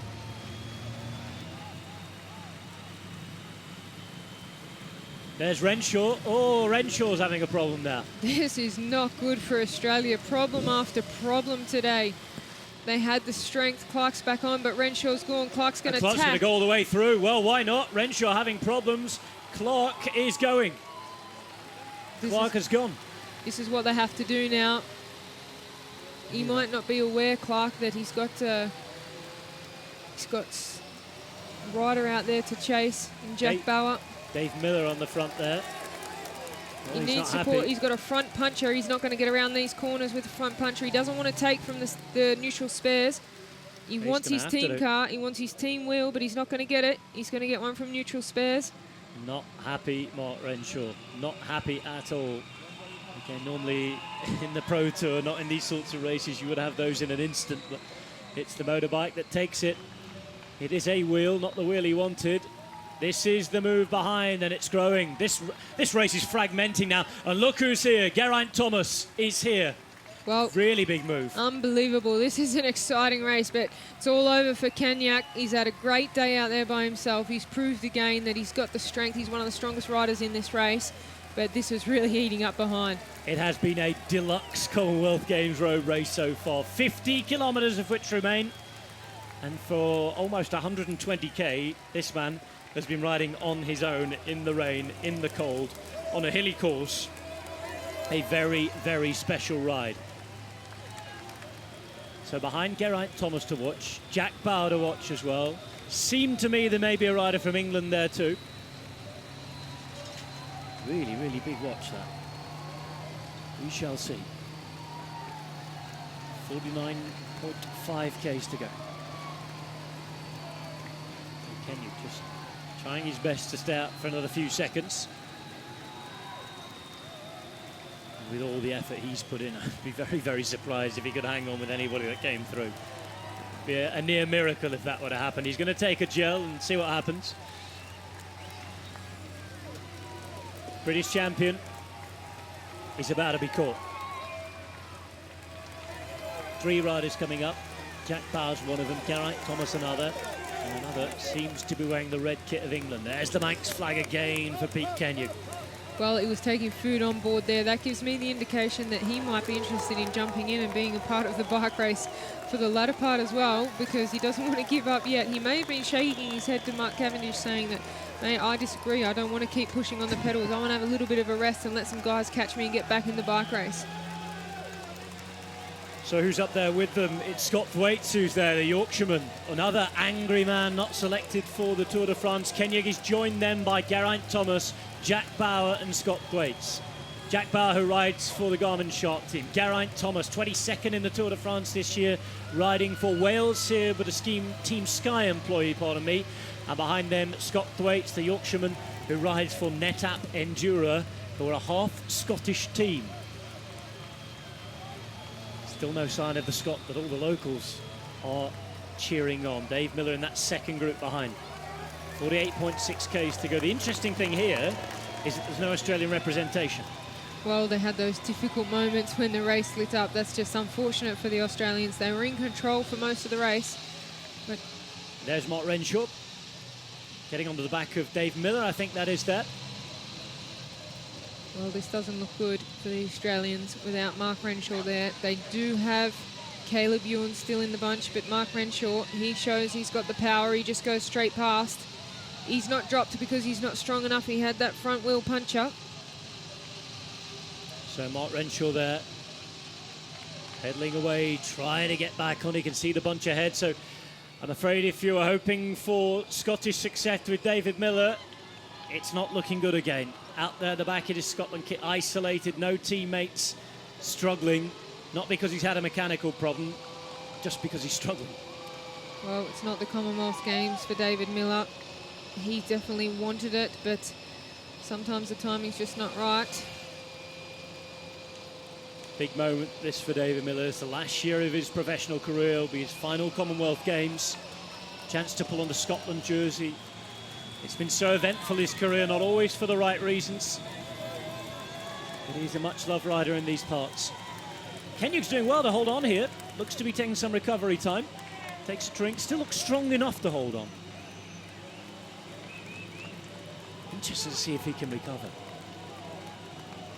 And how much work these guys are going to do, because with riders still behind, There's 47 Ks left, yeah? It's so important that these four get together and work together, isn't it? Well, yeah, I think Kenyak, he doesn't want to do any work. He's shaking his head. He's saying, no, I'm just going to sit on for a little while and get some recovery here. Let you guys race this out. You can sort of understand that from Kenyak, and I don't think for the first few kilometres anybody's going to mind, but the other three guys really have to organise themselves. Well, it looks like he's having to put a little bit of effort in to stay on the wheel, but it might just take him a while to get recovered and to get back into a rhythm of being, you know, on the wheel and being influenced by other people's pace rather than just his own. You see the riders constantly taking food on board. Geraint Thomas and Jack Bauer come out the Tour de France. They will have the form here, and this is the sort of the day where they'll be feeling better towards the end, you would feel. Well, they've definitely got the endurance after having finished the Tour de France. So has this man. Rode all 21 stages of the Tour. He was involved in the final sprint. Although his role changed on the last stage. He was actually lined up to lead out Alessandro Petacchi for that last stage into Paris. Didn't quite work for Alajet, the Italian. Namibia still got a rider up here. Namibia with Til Drobish, last African up the front. And Buren is there as well. Not looking good for many of the other riders. Really going to have only a handful of riders finishing here. Waits looks like he's feeling good enough. Bauer is there, rolling behind him is Geraint Thomas. Kenyak just trying to recover, as Rochelle was saying. Bauer looks behind, wonders if there's going to be a turn to come through, just drops into that third position again. Finally, there's some sort of organisation here. Montrose Street, though, is going to be a big test here for Kenyak. No sliding room for him. He's going to start last. Looks to try and get in the big ring. Holds the wheel for now, but then it's so difficult. Has to make the effort to get straight back on. Oh, he's got nothing left. He's given it all out in the breakaway. That is it for Peter Kenyak, I'm afraid. He's almost going to come to a standstill on Montrose Street, and the other three are going to have to carry on without him. Geraint Thomas looks behind. Kenyak is finished. Done and dusted, the Maxman. Big, big ride from him. Well, it's always difficult to see, isn't it, when you see a rider out there for so long. Jack Bauer, he'll know all about that, being caught in the final moments at the Tour de France. But that's the day for Kenyak. It's all over. He knows even if he jumps into the next peloton, he doesn't have that extra bit of punch. He's used it all up today. He's given it everything out there in the breakaway. It's whether he stays on the course and rides in, or whether he chooses the comfort of the shower room. Must be very appealing to go in that broom wagon at this stage. Geraint Thomas then, the race is on. Jack Bauer behind, along with Scott Waits of England. England, New Zealand and Wales leading the race at the moment. Commonwealth road race at the 20th Commonwealth Games here in Glasgow. If you're tuning in late, we have had a wonderful, wonderful race so far. One that has been dominated by one name, Pete Kenyak of the Isle of Man. Here he is, absolutely blown a gasket now. He is finished, spent, done. No more Pete Kenyak to be a protagonist in this race. He rode on the front for around 120 kilometres. Taken in the Team Skyman, the winner of the Tour of Austria this year and the current British champion. Be very surprised if he gets to the end now. Well, this is Caleb Ewan having a go. He wants to be over there in the action. We said he had good form. He's a young rider that we've not seen too much of, but he is a star of the future. There's been a lot of talk about what he's capable of. We'll see him win Tour de France sprints in the future. We're sure of that. And he's made his move now to come across.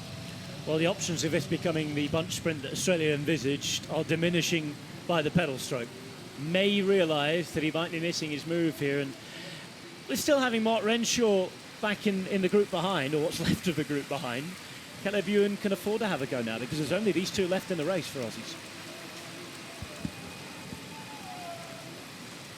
Well, he's not the designated sprinter, that's Mark Renshaw, so he's sitting back there.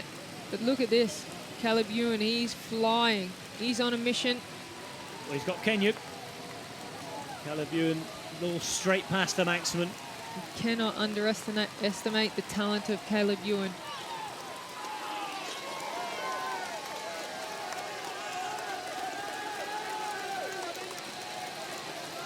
Already has a World Tour team for next year with Orica Greenedge.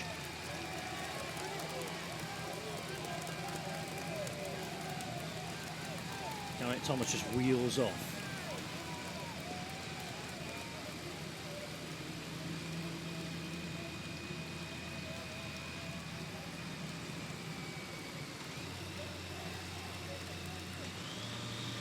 Back towards Glasgow Green then. 3 laps remain after this. 9 laps will have been ridden already. Caleb Ewan then, what energy is he going to spend?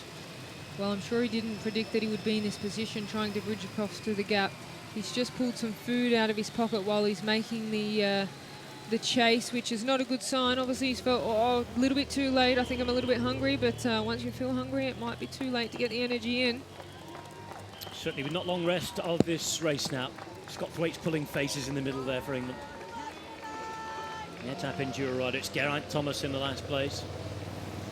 Could well be a big fight this towards the end between the big 2 guys who've been to the Tour de France. Jack Power for New Zealand and Geraint Thomas for Wales. Geraint Thomas said he was so excited. First time since Melbourne 2006 he's been on a race for Wales, just given the fact that there was a bit of a health scare with him last time in Delhi. Felt strong in the Commonwealth TT on Thursday. Oh, and there's Caleb Ewan behind. Caleb Ewan coming at a shot. He's still got a bit to make up, but he's really bearing his head into this. And Pete Kenyon, well, we thought he might just... that'd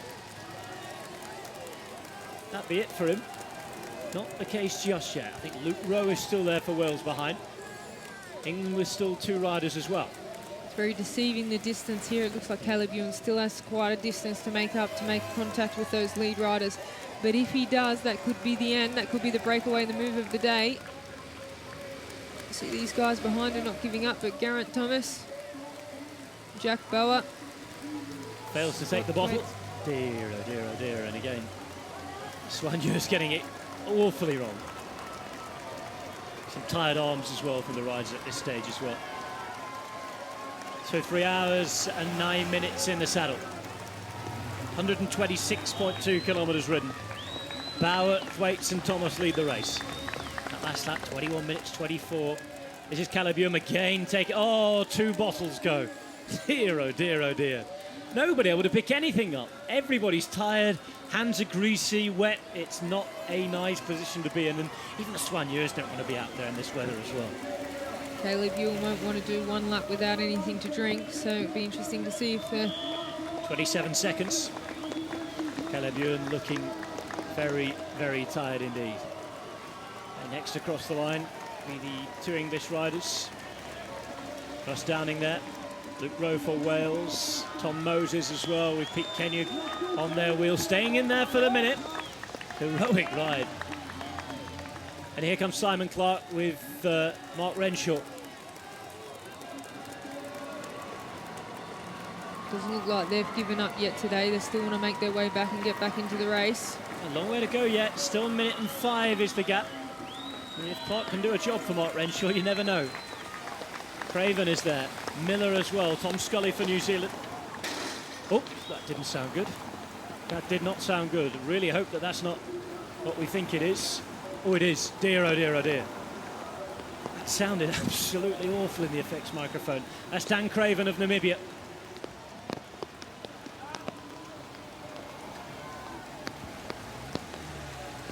Dan Craven of Namibia going into the barriers. Back on his bike. Did not see the impact, but it didn't sound pretty. In the meantime, this is the story at the front of the race. Thomas in the red. Red and white at the back is Thwaites, and sandwiched between them in the black of New Zealand is Jack Bauer. Garmin represented in terms of trade teams, Sky and Netap Enduro as well. That's right, Scott Thwaites of Netap Enduro. He started out, he was a cricket player and a rugby player before he moved into cyclocross cycling. Started out in cyclocross, moved across to road cycling. His best result this year was second in the Ronde van Drenthe, which is quite a tough race. And he's no stranger to this type of weather, because in cyclocross it was really bad weather, obviously in the winter there. So no stranger to this type of weather. And he's a Yorkshireman, he's used to the rain. Exactly.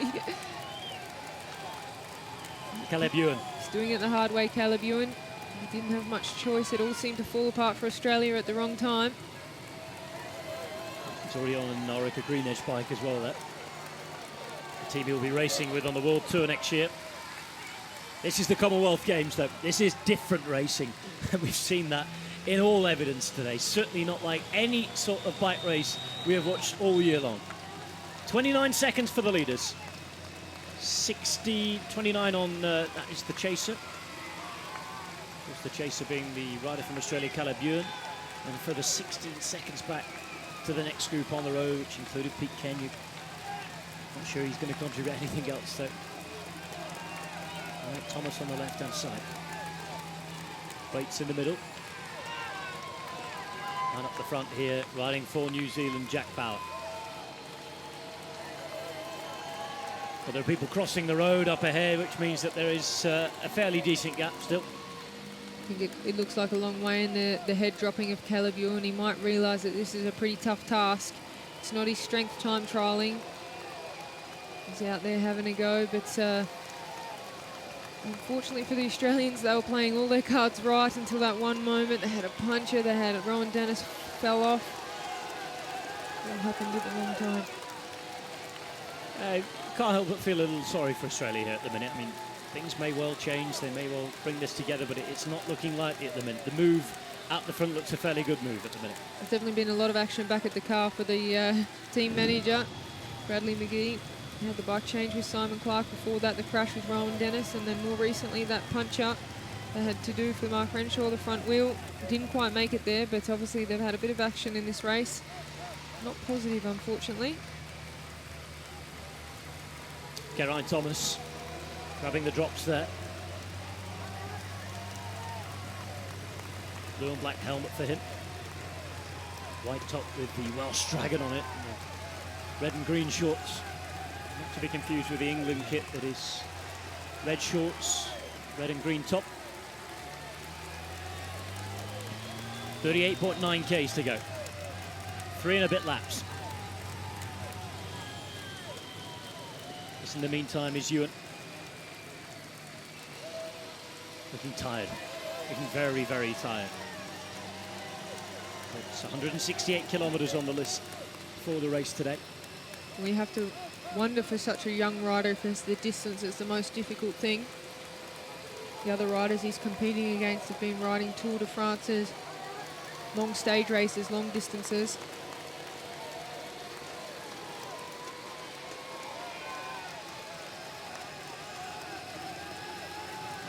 Caleb Ewan, that aero helmet, well, it's keeping him dry at least today.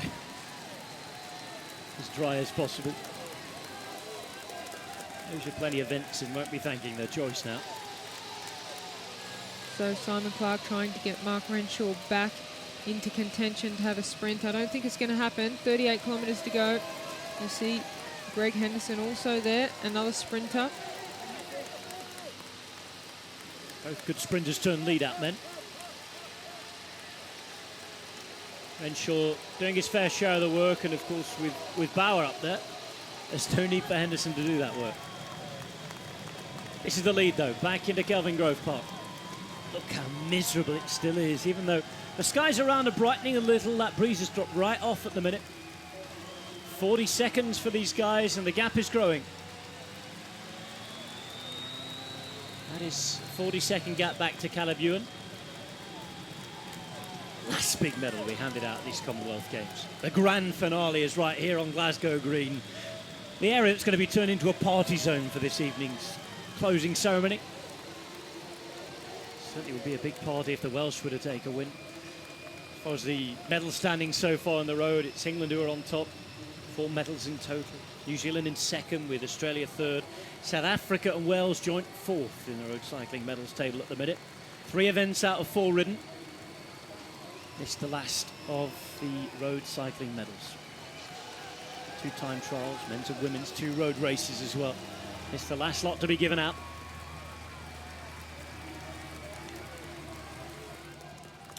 We've had an abandon of Nathan Haas. Disappointment in the Australian camp for now.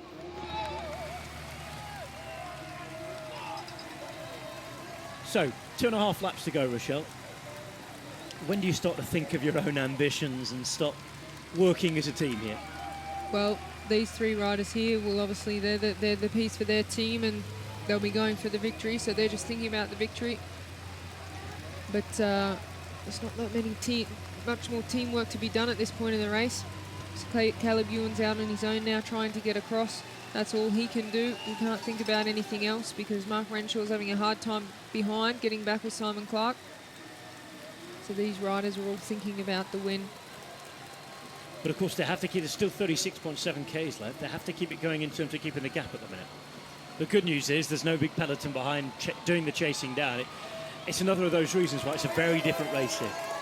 Well, if they had race radios, Caleb Ewan might think about going back to Simon Clark and Mark Renshaw and working together as a trio to try and bring back the trio out in front, but this singular efforts might fail because they're doing it the hard way. Is that what you'd do as a DS if you had the radio, tell them to go back?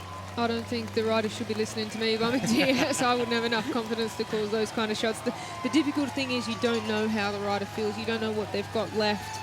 But like I said before, it's a very difficult position for a DS to be calling the shots from the car because they can't always see everything with the expressions on the face of the riders. It's nice to have these races without the radio. It encourages riders to keep thinking for themselves, and if we use radios in every race, then the tactical brain, if you like, will become absolute.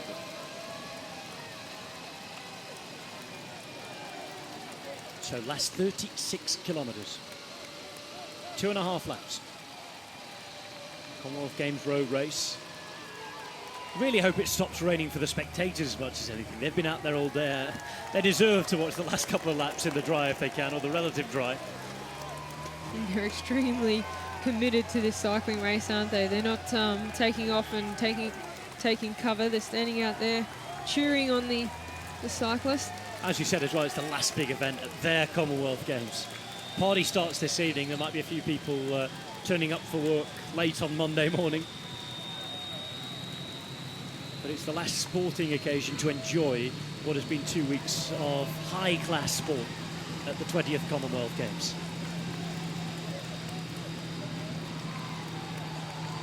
Of course, there's the showing off of the city, there's the friendship aspect as well, and the athletes' village, supporters who get to know.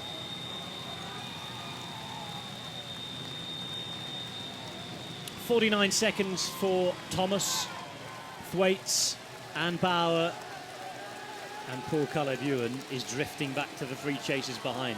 Two Australians in that chasing group, remember, Mark Renshaw there.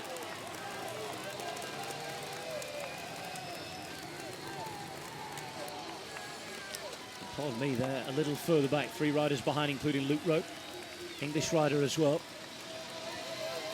course, New Zealand still with riders in there. Alaman as well with Pete Kenyug there. Pete Kenyug 68. Holding in, hanging on and trying to recover. Ross Downing is there as well. Luke Rowe, the big Welsh rider, and Luke Rowe not really going to do too much work here because he's got Geraint Thomas up the road. Pete Kenyuk's doing quite well because there's only these three riders here that we see in vision now at the front of the bike race. And then Caleb Ewan, who's probably going to be caught. He's still racing for 4th position at the Commonwealth Games after such a brave effort. Courageous effort being out in front for so long earlier in this race. Well, there's a lot of headlines coming his way, whatever happens. A lot of positive headlines for Pete Kenyuk. And again, another little message to the Team Sky hierarchy. Vuelta a España coming up for him. Final Grand Tour of the year. First one that he'll have ridden this year, of course. He didn't race the Giro d'Italia. Didn't get selected for the Tour de France. The man who did, certainly in France, was Geraint Thomas. Be interesting to see where he goes now. Rest time for him. Will he be off to the Welter and trying to keep a little bit of form going for the World Championships? It's always a tough call. Managing riders' form this stage of the season, their health is such an important aspect that has to be taken into consideration as well. Caleb Ewan drifting back all the time.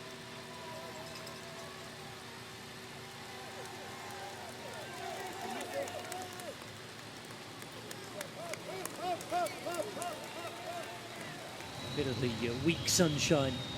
He's trying to poke through, reaches some distant part of the course. Umbrellas up everywhere, shows how changeable things are. The rain still being kicked up off the road.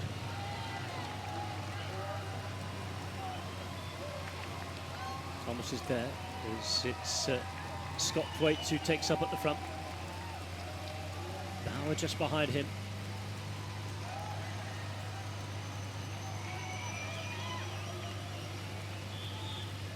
We rode with Geraint Thomas on Wednesday doing the time trial recon and put the question to him then, how are you? Pretty average was the response.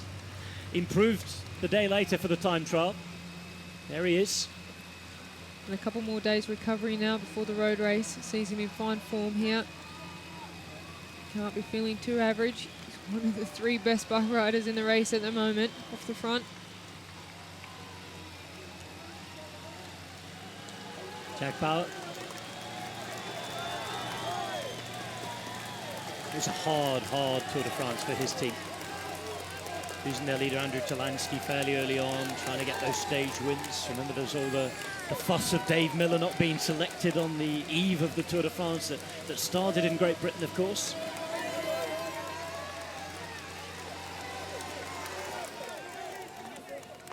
Another abandonment. Did not finish for the Welsh rider on your screen. Welsh rider in question is Owen Doull. A lot of work today from Owen Doull.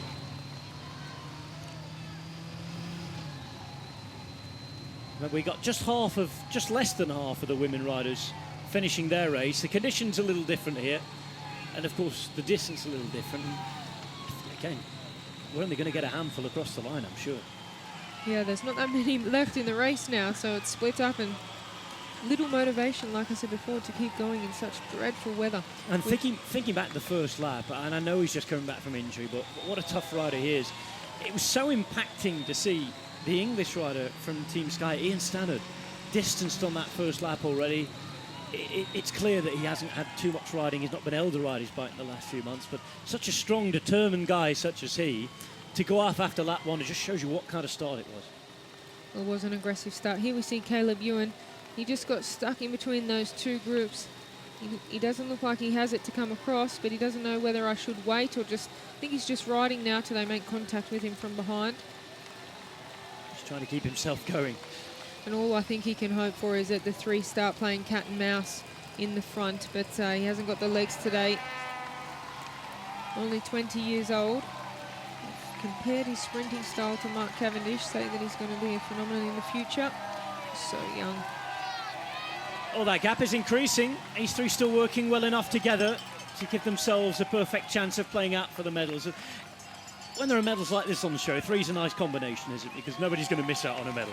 Well, I think they all know that they're, they've got this break. It's a strong combination of these 3 riders, and they're all giving a little bit at the moment. They're all contributing to this break, so it looks like this will stay away. It's just a matter of when will they start to look at each other and play tactics and attacking each other, because they'll, it's the Commonwealth Games, and that'll start to creep into their heads.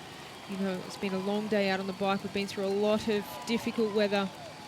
Well, it's a long wait, isn't it, until the Gold Coast? It's another 4 years. 4 more years, and we certainly hope we won't have weather like this in the Gold Coast anyway. It's not likely, is it, that there'll be weather like this on the Gold Coast? Probably going to have extremely different conditions when they get to the Gold Coast in 4 years' time. And this is, if you just look at those crowds, it's amazing support out there here in Glasgow. They get right behind their cycling. We saw it 1 year ago when the National Championship took place on this exact same course where Mark Cavendish won. The crowds are just amazing. Look at that. 1 minute and 15 all the way back to Caleb Ewan, but he's still 20 seconds in front of that second chase group that we saw that contained Kenya.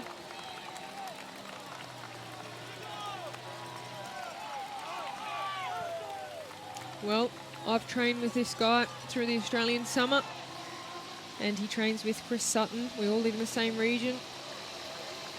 And it was a very surprise victory when he won the Bay Classic Series against the best sprinters. They're coming back together here, these guys. So it is Simon Clark who's done a great job for Mark Renshaw. Greg Henderson, who still has got the fitness to stay this long into the race. Real kudos to him after his injury. It was a really nasty crash he had at the Tour de France. was on the same day that we were talking about Garmin a minute ago. Saw Andrew Talansky have a problem. Well, it is quite amazing to see that Greg Henderson was on the start line and managed to get through this race to this point, to the business end. Looks like he was doing it a little bit tougher than the likes of Mark Renshaw, but he's still in there, so it's a fine effort after having that recovery from the accident and only being back on the bike for 10 days. It's a current trait, I think, with athletes to be optimistic and always think that I've got to be in there for a chance and anything could possibly happen. Tend to be a little bit more optimistic than negative when it comes to lining up in a bike race. Well, why not give it a go? Like you say, it's only once every 4 years. It's a long way to the Gold Coast. I'm not sure Greg Henderson's career has got another 4 years in it. We will see. Well, interesting, himself and Jack Bauer both got a degree in physical education, and they're both going down the avenue of coaching. So Greg Henderson has a number of athletes under his belt now that he coaches, and he's setting himself up, I guess, for life after cycling. There's another of the Girona clan, I think, as well, is Greg Henderson. There's plenty of cyclists there to take under your wing. He's got his family there in Girona, that's right. And a few athletes based there that he helps out with the training, so it's good that he's mixing it up a bit already with his professional cycling career and jumping the gun a little bit to get a few athletes under his belt before he announces his retirement. Still riding very well. Look at all this standing water. Look at all this standing water. And whatever happens in terms of the rain, yes, it's getting easier now, almost stopping in places. This is going to be an obstacle right until the end of the race. Just over 2 laps to go. Jack Bauer at the front in his black skin suit for New Zealand. Just behind him, Wales Cymru written on the side of it. Geraint Thomas in the white, green and red. And then in the red and white, the Englishman at the back, Scott Thwaites, who races in the 2nd division of professional cycling at professional continental level for Team NetApp Enduro. There's Renshaw with a quick chat back to the Australian team car. Really interested to see what happens with this group now, whether there's any sort of energy left with the Australians to try and bring this back.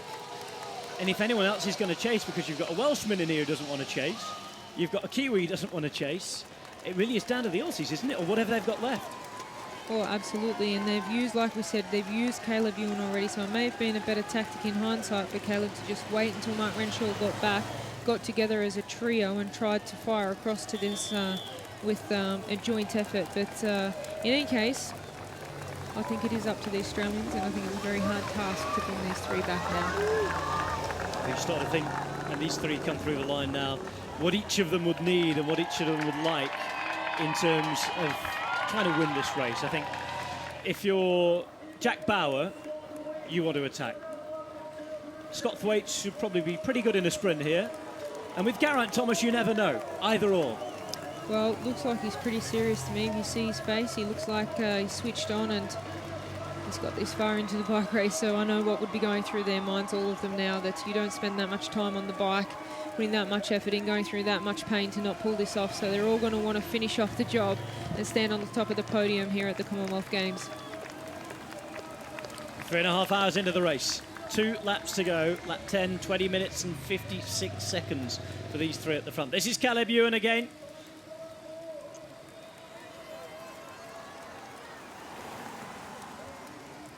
Caleb Ewan. It's been a great effort for Caleb Ewan. He got close and then it drifted out again, but like we said, he needs to make that decision. Whether he waits for his teammates and tries one last time. Well, here they are just behind him, so that would make sense at this point. Yeah, surely, if there's anything left, he's got to give it for the cause now. It's Australia's only chance, surely, to get Renshaw up there. And if Renshaw does get to that front group, which is a big, big ask, it really changes the dynamic of the race. We're going to see the time check here, but it nearly looks to me like it's out of reach, which means they're the 3 medal contenders that are in the front group. And this group here might have to settle for racing for 4th place. Well, Luke Rowe will be happy with that. The English rider who is in here as well will be extremely happy with that. Russ Downing. Greg Henderson as well. All 3 represented already in terms of their countries on the podium as it stands. We saw in the women's race that Australia have missed out so by the smallest margin on that bronze medal. So it hasn't been a good day for the Australians. A little bit of bad luck involved for the men's race. And that's despite the fact that they've ridden well in both races. They really have ridden well. I mean, Yes, in the ladies' race, they did give it all. They rode fairly well. It was just a masterclass by England in the end of the day. Well, sometimes it's the case, you go into a bike race where you don't have anything special and you come out with the goods, and then there's other days where you have a strong team and you don't end up with the podium. I'm not sure if you can lip read there, but it's not a pleasant experience for Pete Kenyon on the bike at the minute. He's not enjoying it. 2 minutes and 6 back to this group. 2 minutes and 6 for the breakaway. And as Rochelle Gilmore, Commonwealth champion in 2010 in Delhi, was suggesting, twice a silver medalist, and she would know, this group is going all the way. 3 riders that will contest the medal. So we start to look at these guys. Scott Thwaites, a very decent sprinter for Netap Endura. I'm sure he would love just to keep it together and try and see if he can have these guys in the sprint. It's not just about being faster, it's about judging the right time as well. Geraint Thomas is a former trackie, as a real good all-round rider. Could surprise some people in the sprint, you never know. He'd also be strong on the attack. Another man who we feel has to attack is Jack Bauer, though. Well, we think that he will. We think that he'll have a go, have an attack, but anything could happen in the finish as well. It's a matter of how soon they get the nod from the directors that they're in the clear and the medals are safe before they start playing around and attacking each other. But for now, they're working well together. But 26.1 kilometres to go. I think they'll start attacking each other pretty soon. We saw Jack Bauer just got some food out of his bag and threw it away, so he'll have his last little bit to eat. He's just sitting off the back, probably getting his last bit of energy in before he has one final go for the gold medal. 26 kilometres to go. Bike change for Renshaw. Mark Renshaw's had all sorts of problems. Remember, he already changed a wheel once before. This a more opportune moment where they got the bike ready with the wheels. Coming through the finish line, he's changed his bike. He has the bike he wants. Problem is, he's 2 minutes back. Well, that's pretty disappointing there for the Australians, that they've had such bad luck, and that bike change nearly seems pointless at this point. But like we said, it's very difficult to get the time check, so they may not know how far out of reach this is. And anything can happen. They can come back. So he wants his bike in case he has to sprint for the gold medal. Scott Thwaites is there.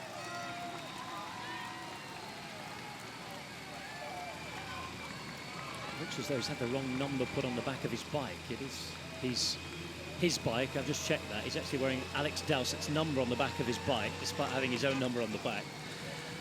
But he is riding a Netap Endura bike, which is his sponsor. So Scott Thwaites with the right gear. Is Jack Bauer again, just knows that this is his moment now, getting some food on board, and it's like we said in the ladies' race early on, calm before the storm now. We wait to see who makes the first move and when. Well, this is certainly the calm before the storm. It looks like they're just... Well, here we see Mark Renshaw. That was a quick bike change that time, so that all went very smooth, but he's just getting some instruction from the director there, but I think they might know that this is a little bit out of reach now. Bauer still sitting there at the back. It's Thwaites who's doing quite a bit of work here. The main man who stayed at the front for all this time. Had his team car come up alongside him a minute ago.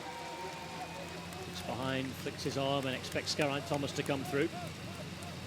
Exactly what will happen.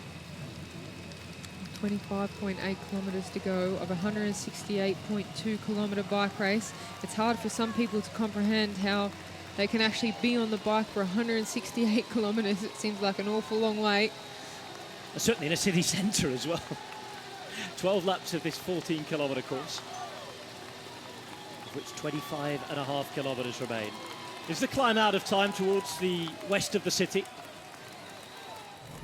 Hasn't been the prettiest day to show off Glasgow to the world, but we've had 2 weeks of a wonderful, wonderful event.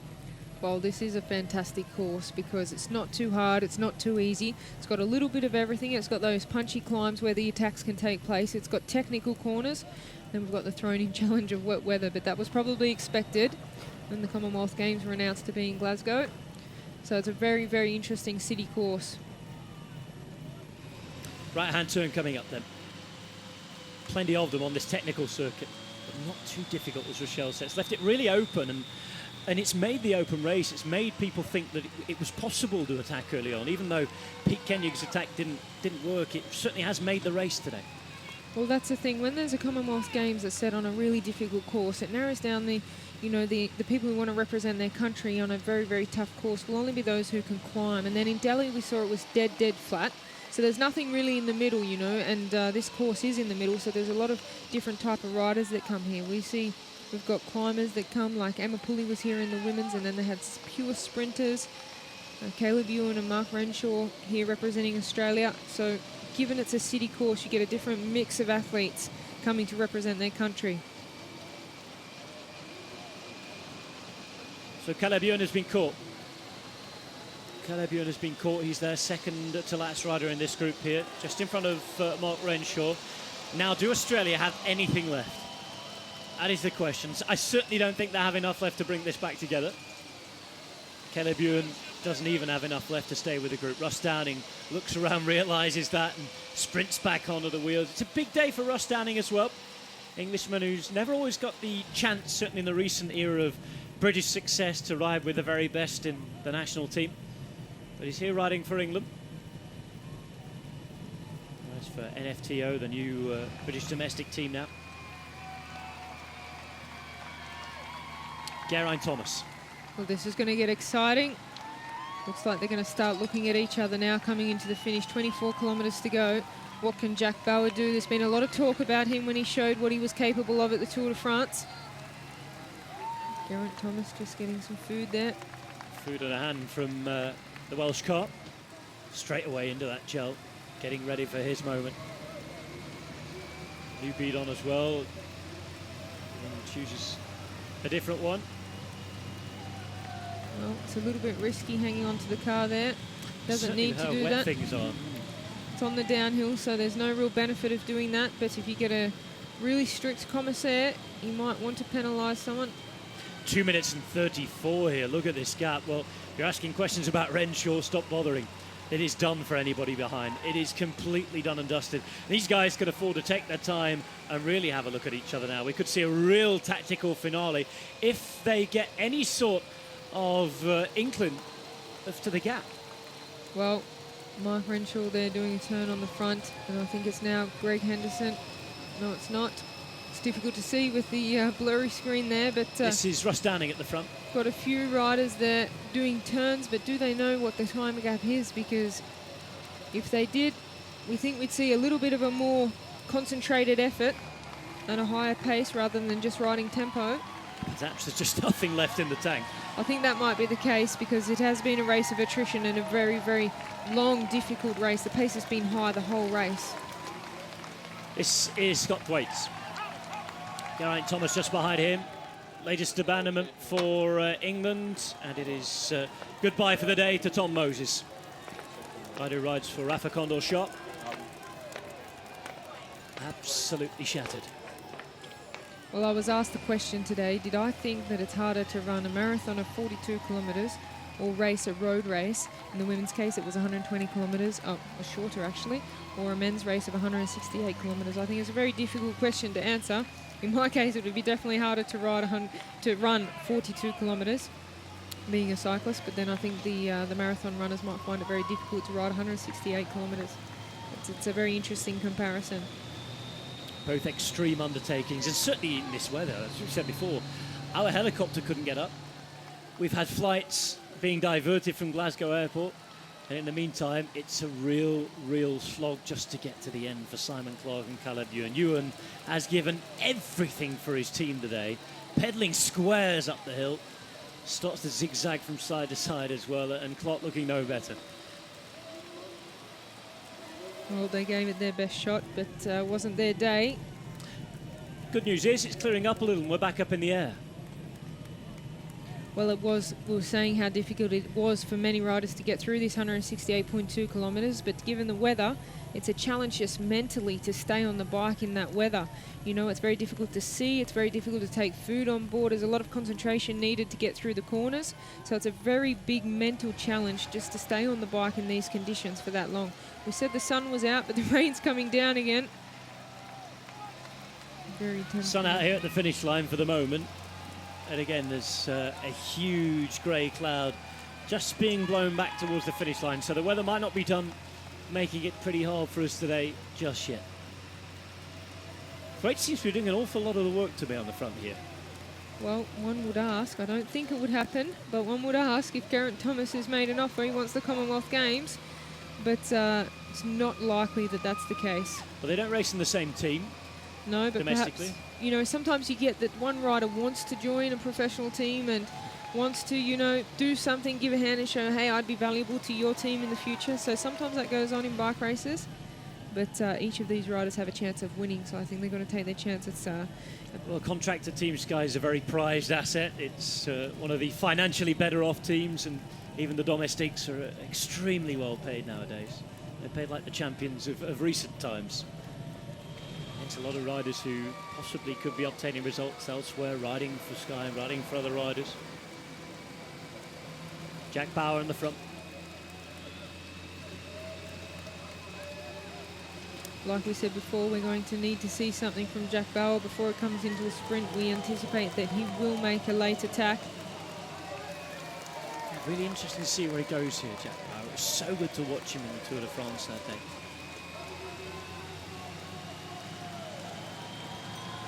Scary on this downhill. Penultimate time, thankfully. I'm watching this with intrigue, and not sure I've got very many fingernails left after seeing the peloton go down these cobbles every single time today. Fortunately, hasn't produced any casualties as of yet. Everybody's attention's turned up to the max. Inside 20 Ks to go now. Pointy end of the race. Thwaites is there, just behind him. Geraint Thomas. Third wheel at the minute is Scott Thwaites.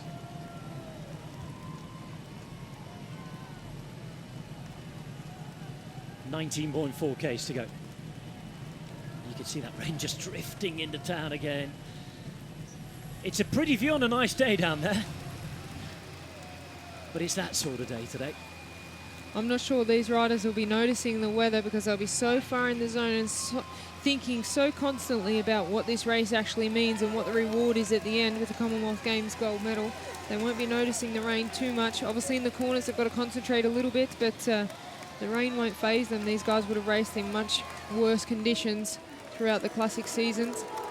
Just in front of the broom wagon, determined to finish here. Scotsman still going. Of course, we've seen James McCullen climb off. We've seen Andy Fenn climb off as well. Dave Miller is back towards the back.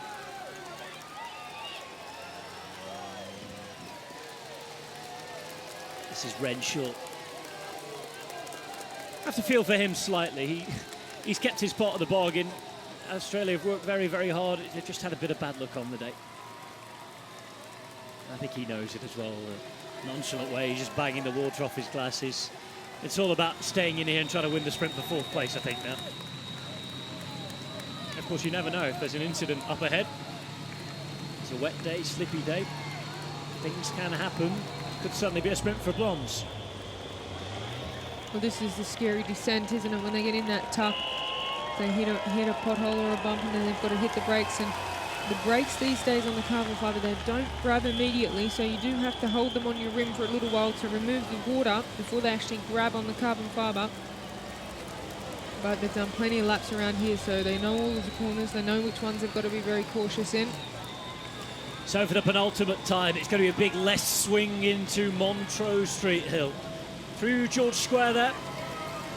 Huge, giant official superstore for the Commonwealth Games. It's been a magnet for bands, for culture, for just about everybody wanting a bit of Commonwealth Games atmosphere in these last 2 weeks as George Square.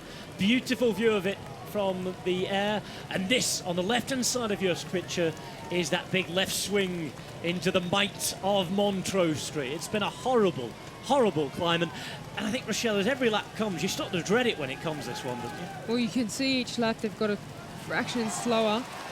Each lap you can see that there's more fatigue in the legs and more faces being pulled and more effort having to go into the bikes to get up. We saw Geraint Thomas did a very hard turn coming into the bottom of this, and he might be feeling quite good. He looks comfortable. But Jack Bauer we expect to do a move pretty soon. Scott Thwaites looking good as well.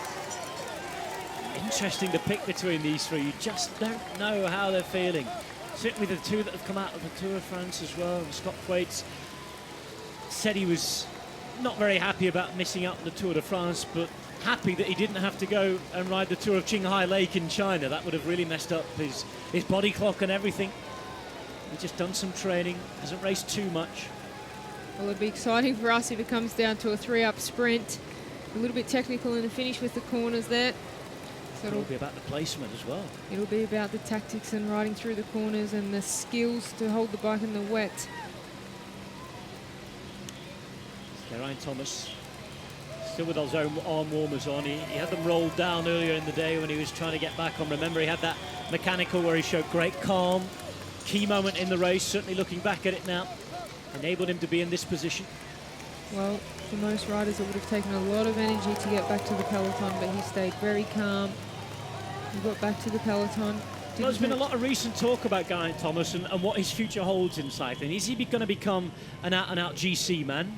He had a 22nd finish in the Tour de France. Of course, that's not really riding for himself. Is he capable of better things? I remember commentating back in Paris-Nice, the first big spring race of the year. Up there, he could have won it had he not crashed on the penultimate stage. So Geraint Thomas, certainly for one-week stage races, could be a man to take some titles. He's just signed a brand new deal with Sky. 2 more years for him as an extension, when there were rumours that he wasn't happy, he wanted more protagonism, he wanted to ride for himself. If he has signed, you feel that A, he's been given more money, and B, he's getting a chance to ride a little bit more for himself in the future. He's got a great chance to ride for himself here at the Commonwealth Games, almost 3 minutes of an advantage now. Well, he's put himself in the position to go to ride for the win for himself. He came into the Commonwealth Games with pretty good form after the Tour de France. He said he was a little bit off for the time trial, a little bit heavy in the legs, but after that hit out in the time trial, we expected to see that he would come good after having that. There's a lot of talk about whether, you know, a long tour is good preparation for these one-day individual time trials, but in his case, he didn't quite have enough days in between the end of the Tour de France and the individual time trial, but he certainly got the timing right. It's worked out well for those who have got through the Tour de France to be in peak form today for the road race at the Commonwealth Games. Inside 16 kilometres to go now. Just less than 2Ks to go until they come through the finish line for the penultimate time. Almost 3 minutes behind. This is the chasing group. I say chasing in inverted commas now because they aren't really chasing now. Renshaw, Downing, Kenyuk, Henderson and Rowe. Kenyuk, an absolute hero out there. Absolute hero. What a ride. He's been the man leading them up on this hill. Recovered somewhat. Wonderful to see the way he attacked the race today. And Luke Rowe as well has ridden a calm race. No need for him to ride any stronger. Wales looked good, looked strong, looked on it straight away, and they might end up with a gold medal here. Whatever happens, unless there's some sort of bizarre incident on the final lap, we're going to have medals shared out by New Zealand, England and Wales. Well, New Zealand have had a phenomenal Commonwealth Games across cycling. In the mountain bikes, in the track, also in the women's on the individual time trial, they won gold. So it's been a phenomenal Commonwealth Games for the New Zealanders. The big surprise is England here, because nobody really expected England to be amongst the hunt for the medals today. It's very true.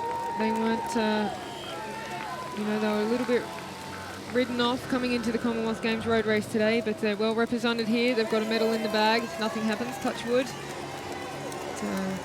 It's great to see 3 nations here fighting it out for the gold, silver and bronze. Jack Bauer throws half the food away that he took on. I'll Maybe a bead on as well.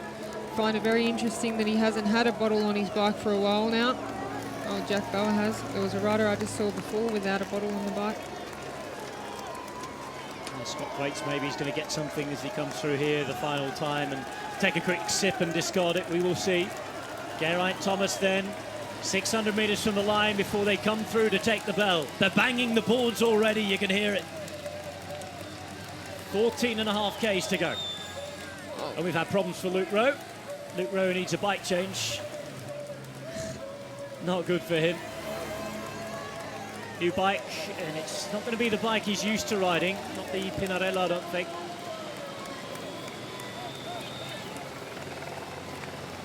Well, as they come through the finish here, we can hear the crowds. They're getting louder and louder every lap. There's the Welsh flag waving above the finish line, and there's the bell. 1 lap to go for Jack Bauer of New Zealand, for Geraint Thomas of Wales, and for Scott Thwaites of England. The bell goes. 3 hours 52 minutes. It's going to be a 4 hours plus race. 154 kilometres ridden. 14 remain. Who's your pick here, Rochelle? I think Geraint Thomas looks very comfortable, but Jack Bauer, I'm not real sure how he goes in a sprint. Also Scott Thwaites. It's going to be an interesting finish. I wouldn't like to call it. Well, surely somebody's got to attack. Somebody will not gamble on it being a sprint finish, or, again, is everybody just too tired?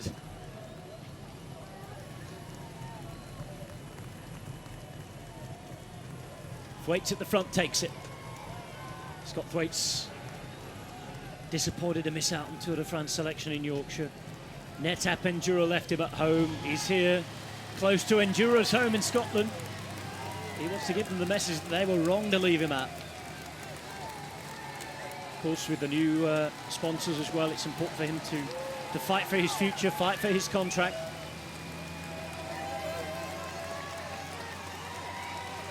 And from Burley and Wharfdale, Scotland had lost their latest rider. Looks as though it's Grant Ferguson. Grant Ferguson, the man we saw struggling on towards the end. This is Geraint Thomas, though. Well, there's a lot of reports coming in on Scott Thwaites saying that he's got a pretty handy sprint on him. So it could be that everybody's backing themselves for a sprint. It's going to come down to a sprint. Out of these three, you would Scott Thwaites is the sprinter. You would back Scott Thwaites, I'm pretty sure. It's just, how's he feeling after this race against two guys who have come out of the Tour de France? And you can always call a sprint, I think, on ability when you have lead-outs, you have trains, you've been sat in the middle of a peloton, but when you've been working for yourself like this for quite a while, when it's been a brutal day as today has, it's somewhat of a leveller, isn't it? Well, we can see that he's applying the pressure. He's riding pretty solid on the front there. Back on the front with Scott Thwaites again. Who's behind, just making him race a little. British circuit race champion a couple of years, Scott Thwaites. On the Premier calendar as well. No wins this year, no wins since 2012, in fact. But a former under-23 champion of Great Britain. He's with Endura. Strong puncher who can sprint. Up against Geraint Thomas. It's been a while since Geraint Thomas raised his arms too.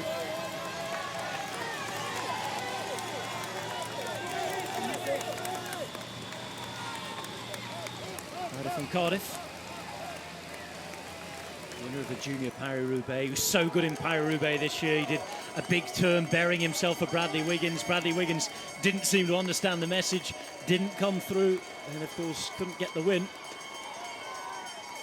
This year, Geraint Thomas winning a time trial in the Bayern-Rundfahrt, taking the overall win there as well. That is Henderson, Kenya, Downing, all come through the line.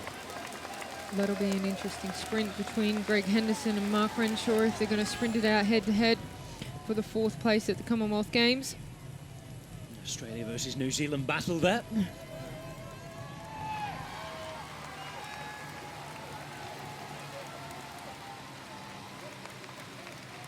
So one win for Geraint Thomas this year in terms of doing it on the road. Not a road stage though, it was a time trial, and then of course he took that overall down at the... And here we go, Thomas has gone. Thomas attacks, the first one to light it up. We've been waiting for this moment, and the Welshman obviously decides that he has the power to beat. Thomas then on the climb out to the West End wants to do the last 11.5 kilometres on his own. He knows he has the beating of them, and this could be a big move, Rochelle. Well, when he looks back there, he got a little bit extra motivation. He's got the experience, and he looked like he had the form. His face was quite relaxed. He looked like he was comfortable. And when he looked behind there and he saw faces being pulled of these two riders, gave him that little bit extra kick. You saw that he looked behind him, he saw the gap, and he went again. So this looks like it could be the race for Geraint Thomas. Geraint Thomas. Feeling average the other day, he said, but remember, coming out of the Tour de France, if you race for 4 hours, you start to feel very, very good as the day goes on. Those legs magically clear up after a while. He's had a week now where he's only had the time trial to do. And here he is. It's a concerted chase in the meantime from Scott Thwaites behind. Pulling Bauer with him. Well, he's made his move now. He's committed. He can't do anything but follow through now. Geraint Thomas is there. Jack Bauer, who's also got one win this year, remember. He won the prologue at the Herald Sun Tour. One of the more minor Australian races. Not up there with the Tour Down Under, but still prestigious for Australian racing down there. Second at the Kiwi Championships as well this year, Jack Bauer. 8 seconds already for Geraint Thomas, and this looks like a very good move. Very, very good move. And Geraint Thomas is a good time trialist as well. He showed the other day he's got form in that this year. He's got form coming out of the Tour de France. If he gets a gap, he's so difficult to bring back. Well, that's a pretty handy gap already. That goes to show that he's got the better legs of these three. And it's going to be a very, very special moment if he comes in for the gold medal. It really does look like he's got the edge on these two. Geraint Thomas, Commonwealth bronze in the time trial. Will it be a gold in the road race? In the meantime, there's no real concerted effort behind a chase at all.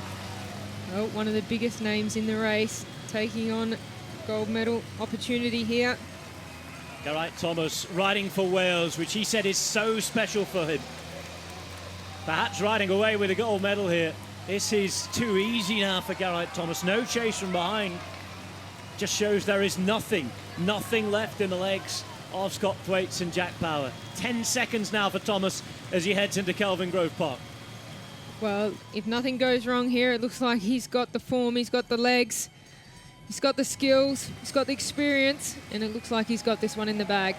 One thing he hasn't been very good at this year is staying up on his bike. He has crashed so many times. Fingers crossed for him, fingers crossed for Wales that does not happen here. But it's something we must mention. He has a nasty knack in this 2014 season of not being able to stay on his bike. Well, we'll touch wood here. Hopefully he's got enough distance here to take a little bit of precaution in the corners. Doesn't need to take any risks. Here is Geraint Thomas across the bridge, across the River Kelvin. 15 seconds. Thomas has this, barring a big mistake. You like to think that he's eaten, he's drunk, he's been ready, he's got enough power in his body. He this looks is Bauer. very, very focused with 2 laps to go, and then again when he came through with a lap to go, it looked like he had that confidence of a champion. And once more, again, no race radio time gaps here, and he hasn't been able to chat to the motorbike yet, so he's just trying to get whatever gap he can. He'll have a quick look over his shoulder in a minute. There we go. Just coming around the corner. 18 seconds now, leading and building all the time. Wonderful, wonderful ride from Geraint Thomas. Scott Thwaites in the red and white for England. There's Jack Bauer, all dressed in black for New Zealand. Is there something in it to counter-attack and make this a race towards the end? It's been a long, long day for everybody out there. Well, awful conditions. You'd be very, very surprised if one of those 2 riders have the energy to get across to Geraint Thomas, because he's committed 100% now. He's just time trialing to the finish with everything he's got left. Geraint Thomas then buries himself. Look at this gap now. Look at the gap. All the way around, that's the motorbike in front of them. And look behind, this is a huge ride. A huge ride from Geraint Thomas. Forget your 18 seconds we saw a minute ago. This is a magnificent gap from Geraint Thomas. Really putting the heat down now, and he is hurting those behind who have snapped. 25 seconds for Geraint Thomas. Looks even more out there on the road at the minute. Wonderful. He's absolutely flying. He had a little bit left in the tank, saving a little bit. We see that was a skillful tactic to just do even turns, but not do any more than he had to do. That's what I was going to say. It's nice that he has done his turns as well. He's not just been waiting and wheel sucking and pouncing towards the end, which is a tactic. It's bike racing. You want to win at the end of the day, but he has contributed to this move. He's helped it get away. He's created the chance with the other 2 guys, and he's won it fairly and squarely on the road here. Well, given that he's got this much energy left, it must have been hard for him to be patient and wait for that right moment. So he's had to control himself and not give away too much, not give the indication that he's just floating and just feeling good. So he would have known that he was feeling good all the way through, just holding back a little bit, just doing what he had to do to give that indication that he was going to do equal turns. But he definitely had something up his sleeve and was controlled very, very well. Geraint Thomas has never had Commonwealth Games gold. It was his second Commonwealth Games medal the other day when he picked up the time trial. He picked up bronze there. The Cardiff-born rider claimed bronze on the track as well in the points race in Melbourne 2006 when he was just a 19-year-old. Skipped the Delhi Games 4 years ago due to health concerns. Now has 38 seconds and is riding away with this race. Absolutely stunning ride from Geraint Thomas. Any break that had Geraint Thomas in today was going to be a dangerous one. It was timed to perfection. We saw Kenyuk in charge of the race for so long. Thomas had the patience, the experience to wait. And again, as Rochelle was saying just a minute ago, and with some authority as a former Commonwealth champion, you have to know when to give your best, when to hold something back. And Thomas has shown that he's been an expert in that today. Inside 7 kilometres to go now. One of the most talented all-rounders in the peloton, about to take a very special win. Big left turn here. And again, in dodging the rain clouds, we've had a nice afternoon to show the city off a little as well. Oh, 6.7 kilometres to go. That's going to be a painful 6.6 kilometres for Geraint Thomas, but at the same time, he may not feel anything at this point because he knows what prize is at the finish. He's racing. He's in Tour de France mode here. He's been racing like this for a month. 43 seconds continues for Geraint Thomas. That's impressive. That goes to show he's in a league of his own here at this Commonwealth Games. He's come out of the Tour de France with fine form. He's obviously managed his recovery very well. How do you motivate yourself if you're one of these two now who know that their medal's up for grabs, know that it's, you know, a prestigious silver medal at the Commonwealth Games? We've got an issue here. We're having a real problem. Oh, no. Well. Geraint Thomas, who has been away, who's been so strong, is in real danger. Maybe we spoke too soon. Stopped to change his front wheel. No team. He's having to get the neutral service bike to help him. And this is the excitement that we were waiting for. Geraint Thomas is going to have to work again here. How much of a gap is he going to have? Is he still going to have? The motorbike's been moved out the way now. The gap is that close. And behind, they're going to get the surprise of their life here. They are going to get the surprise of their life. Geraint Thomas is going to be seen on the side of the road, maybe. And could there be some racing yet, Rochelle? This is unbelievable bad luck for Geraint Thomas. That was the longest wheel change he's ever going to have in his life. He's back on the road. He's still in the lead. He needs to get out of sight very, very quickly. The adrenaline will be pumping now. That is amazing that just happened. Geraint Thomas, we're all in shock here. It looked done, it looked dusted, but it just proves that anything can happen in a bike race. And certainly on these wet roads, city roads, punctures can happen. And racing for your national team, certainly at the Commonwealth Games, where these guys race as Great Britain at the Olympics. These are all smaller federations that have to get going. There's no team car in that gap. And if that happens at just the wrong moment, it is a nightmare for Geraint Thomas. Still has 20 seconds.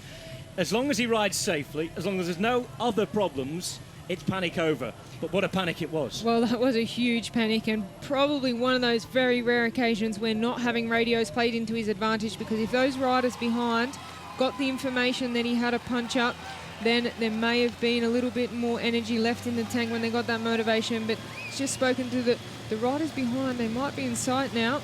Team car just coming inside and saying, this is the situation, this is what you have to do. You have to ride again and you have to ride hard. You can see those riders in the base of the shot.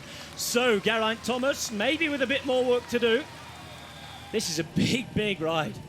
Well, the thing is now that he is under a little bit of pressure in these technical corners and he will be fatigued. He's had to put in an extra big effort to get the bike going again. Still got a pretty handy gap we can see there, but it looks like he's got back under his way, on his way and put more time into these riders. They may have not got the information because it doesn't look like there's been no concerted hard effort. Yes, they're still coming through and doing turns, but there's no urgency there. As you might imagine that they get a bit of an adrenaline rush themselves as well. I'm sure they would have got that little bit of an adrenaline rush if they had heard that news and knew what was going on up in front. Geraint Thomas riding with that neutral service front wheel. Well, that's the other thing. He doesn't know exactly what tyre he has on. He doesn't know what pressure's in the front tyre. You know, his mechanics haven't pumped that front tyre up, and it's not the brand that he normally rides, so it will feel a little bit different.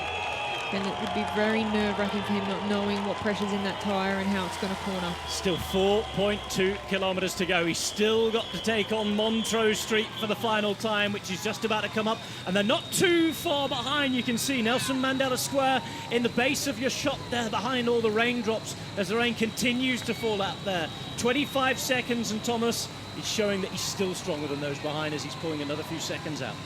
Well, he certainly is the strongest rider here in the race today. He's had a perfect race, stayed calm. When he got that front wheel change, I don't know what would have been going through his mind. He didn't even look behind him, was very concentrated on what the mechanic was doing, putting that front wheel in. He stayed very, very relaxed. At some point, he could have just given up in his mind and said, oh, this is all over. And the thing is, what you do when you don't see your team car, of course, yes, the neutral service is often there, but these guys aren't used to using neutral service.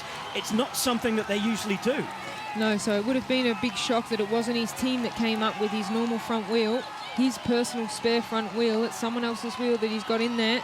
And you can see he's already been looking at his front wheel to see if there's something wrong because it might feel just a little bit different. He's still showing he's the strongest. He is showing that he is the man to beat in this race and nobody can come near him. 30 seconds now, that's exactly what he's being told. Right to the top of Montrose Street. Well, final time for the chasers. Pardon me, Rochelle. You saw that team car there, how many bikes were on the roof. It would have been great if the team car was right there behind him to give him a spare bike. That would have been a lot quicker than changing that front wheel. And a lot more comfortable with the right wheels as well. That's right. It'd be his own equipment and he'd be confident going into these corners, but it looks like he's home with this gold medal. He's just had a phenomenal performance. 3.2 kilometres to go for Geraint Thomas. It's Scott Thwaite who's looking still really, really strong. It's a great ride from the guy at Pro Conti level with Team NetApp Endura. Interesting to see what he does in his next career move, whether he stays with the German team or he decides to try and move back into British cycling somewhere. 3 kilometres to go for Geraint Thomas. Still going the Welsh team car behind him. We've got the motorbike cameras as well up there. Onto this cobbled section, and after his little incident a minute ago, he'll be a little nervous down here. Just watching out for those potholes, takes the corner nice and conservatively, and with that 30-second advantage, that's what he wants going into that final kilometre or so into Glasgow Green. He will be taking it very, very careful coming into the finish with that Trek record that you spoke about earlier. Not having the best of luck, not staying on the bike at those crucial moments, but today, looks like he's got this one in the bag. Well, as we just saw, anything can happen. That was an extremely tense moment, and I'd really be interested to know how high his heart rate went when that happened. He's dipping up already, 2.3 kilometres to go.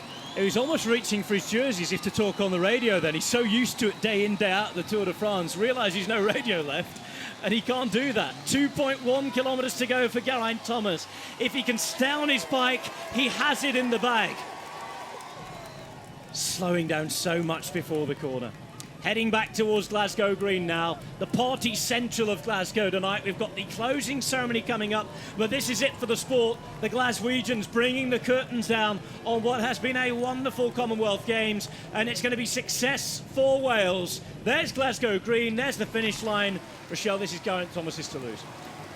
Absolutely, it's been a really exciting race from start to finish. He's just getting his last word from his director in the race car, probably telling him he's got this, be careful, take it easy through those corners. It's not your front wheel, you've got to be conscious of that. Meantime, Bauer and Thwaites looking to take the leftovers. Pretty prestigious leftovers as well. Commonwealth silver and bronze are waiting for a mistake out in front. Here is Thomas then into the Glasgow Green compound. This is where the road surface changes a little bit as well. You've got the odd bit of paving stone. You've got a couple of lights that are used to light up the fountains that are on those roads, as well as the roundabout. A couple of lights sticking up.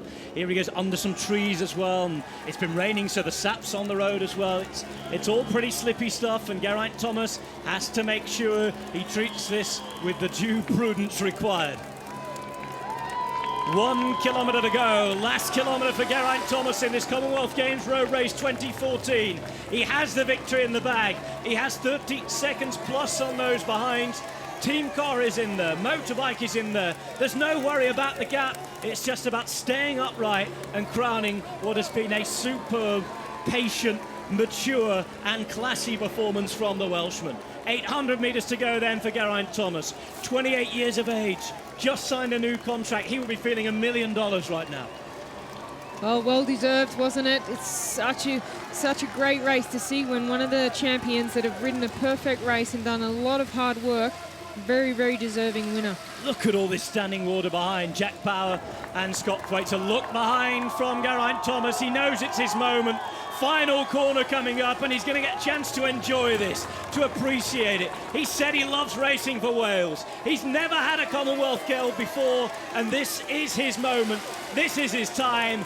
And at home in the United Kingdom, punches the air. He knows it. He's got it. It's going to be victory for Wales. Victory for Geraint Thomas. He wins the Commonwealth Games road race. What a performance. Thomas showing his class, showing his patience, showing he has all the attributes. And this is a very proud moment for a very proud Welshman. Geraint Thomas is Commonwealth champion. What a ride, Rochelle. It was an unbelievably phenomenal ride, and with that tense moment at the finish where he punched, he worked hard to get that break, and that punch, it looked like it all fell apart. We thought the riders behind were going to catch him. This is going to be an exciting sprint between these two. Silver and bronze coming up. New Zealand in the box seat. The quicker sprinter here, without doubt, is Scott Thwaites, but what do they have left? Thwaites behind for England. What a day it's been for England as well, as they took gold and silver in the women's race. What can they do here? Thwaites is going to take it on, goes to the front. What's the best position to be in here? Well, it's personal preference. I personally like to be behind, but it depends what the strengths are of each of the riders. One final corner to come, and the sprint's going to be launched well into that final straight. Does Jack Bauer have it takes to surprise him in the final corner? No, stays on the wheel, waits. And he's going to try and make Scott Thwaites lead this sprint out. Thwaites looking behind, trying to stay vigilant. Such a hard position to be in the front. The Englishman is there in red and white. It's the Kiwi all in black behind. Jack Bauer waits, smiles and goes. Oh, and it's Scott Thwaites. He leads it from the front. Thwaites is going. Bauer is coming round on the wheel, though. Thwaites is there on the right-hand side in the red. Bauer hits the front. It's Bauer who takes it. Bauer in silver, and it's Thwaites in bronze. Thomas gold, Bauer silver, Thwaites bronze. Wales, New Zealand and England again on the podium. An epic day, an epic race. Question is, how many finishes will there be? Not many, I'm afraid. That was a very, very difficult race. You can see the fatigue on the faces when they come in, but Geraint Thomas, what a perfect day for him. What a finale to these Commonwealth Games. The final gold medal to be given out, and it goes to Geraint Thomas. And the nicest part about that, he had all the time to celebrate, and look what it means. Such a proud Welshman. Loves racing for Great Britain, but racing for Wales is something different, he says. He has it, he's got it, and a very, very happy man. All bronze in the individual time trial just a couple of days ago, and I think that would have given him confidence. It wasn't the win, but to come out of that feeling, okay, the form's not too bad, and I've still got a couple of days to recover for this road race, and he was fully in control, very confident throughout the whole road race today. Second win of the season for him, and a very satisfactory one it is too. He only gets this chance once every 4 years to compete for Wales, and he's won a Commonwealth gold medal.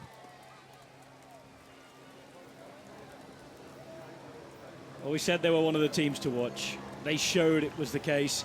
Jack Bauer finally winning a sprint after losing out the Tour de France. This time it was for silver. Look how much it's taken out of him.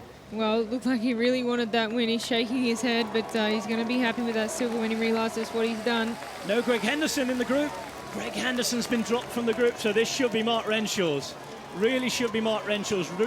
Ross Downing, pardon me, is behind him with Luke Rowe in third. Luke Rowe's going to lead it out, and lead it out very early indeed. Luke Rowe going for a Welsh fourth place if he can. Ross Downing in third. A little early perhaps to go for it. Rowe trying to think about that early attack. Renshaw in second position, just looking around and make sure he wants it. He wants the best Australian result possible. Remember, Australia missing out so far after riding a brilliant tactical race. Big one to come this now. Almost like the track stands. Looking around, they swing from left to right, one corner to go. Well, it just goes to show how important the Commonwealth Games are to these riders, that they're wanting to get this 4th place. It's very important to them. They've ridden the whole race, 168.2 kilometres, so they want to come away with the best possible result that they can. Last corner then for the chasers. Ross Downing for England is going to try and lead it up for the NFTO rider. It's Mark Renshaw, the fastest lead-out man, the top lead-out man in the world. Does he have to come around the wheel? He's on the wheel at the minute. He's going to launch his sprint now. Here comes Mark Renshaw around. Ross Downing on the right. Renshaw gaining on the left. It's going to be Renshaw, surely. Renshaw knows he's got it. Renshaw battles to the end. Closer, and I think Renshaw run out of gas there. Well, it looked like he sat up for a second and then he thought, no, I'll go again. But he didn't do that quite easily. It doesn't look like he had that one covered. Greg Henderson, here he comes in the Kiwi jersey as well. And Pete Kenyuk, hero of this race. Thumbs up from Greg Henderson after coming back from injury. Pete Kenyuk almost in tears crossing the line here. It has been painful. It has been hard. He is a hero of this race today. Henderson to come across the line. Kenyuk almost doesn't look even human anymore. It's taken so much out of him, Rochelle. Well, that was a race of attrition and fatigue, but what a wonderful race by Kenyuk. It just goes to show how hard that race. Geraint Thomas, he came in looking quite fresh and strong at the finish, but you see the faces on these guys. They've been out for a hard day in the office. 120 Ks on the front on his own, Pete Kenyuk. Looking very dangerous at times as well. What a race. This is one that he will remember for the rest of his career, I'm sure. The legs were hurting, but you know, the morale was there. So Geraint Thomas chatting away to the national press in the United Kingdom. This is the moment he went, and it was a key moment. We were waiting for something to happen. We thought they might leave it a little later, Rochelle, but it turned out that it was the moment. Well, he's lucky that he did go that early and get that little bit of an advantage before that bad luck struck with the front wheel puncher. We'll see that in a moment, but it looked like it was all falling apart when that happened. Here we see it. This was the moment. Geraint Thomas stopping, seeing a neutral service car go past and gets the bike in the end, wondering how it was going to happen. No team cars around, didn't get the wheel that he wanted, didn't get the bike change, which I'm sure would have been easier. Took a while to get the wheel out, then another while to get the wheel in. Just did enough in the end. Mechanic, I'm sure that Geraint Thomas will be going over to thank him afterwards for that speedy wheel change. Not always easy for those neutral service guys who often just sit there holding the wheels and don't have to do anything. Called into action, it will be the adrenaline rush for them as well. And in the end, as he puts his hand up to worry about exactly what the difference was. He had 20 seconds at this point and then sped on and showed once more that he was the strongest man. Well, you could see there with it. Here it is, the victory. Geraint Thomas. Very, very proud moment. And he did it for Wales. Very, very proud of Wales there, showing his jersey. This is where I'm from. Epic ride. He's had mechanical issues a couple of times. Had to stop early on. Got himself back onto the peloton, knew when to attack. Strongest rider on the day by a long, long way. Yeah, the win didn't come without challenges today. A couple of mechanicals, as you said, one earlier in the race and then so close to the finish.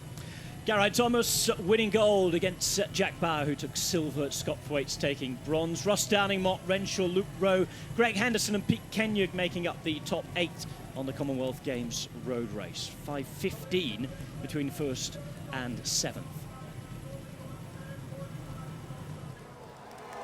Big day for Dan Craven. This is a man who has been down. Penultimate lap, he was against the barriers, he got up, he finished. What a day for African cycling, for Namibia as well. Not always the strongest nation in African cycling either. Of course, we talk up the likes of South Africa, we talk of Eritrea, Rwanda, all these other cycling nations that are traditionally stronger, but Namibia today have showed fight, have showed grit, have showed determination, and Dan Craven is going to come across the line.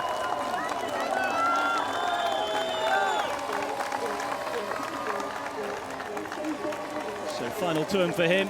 Just make sure he stays on again. Then he'll have the knowledge that he's finished there, and I think he'll need the hairdryer on his beard after this. It's been a big day out there.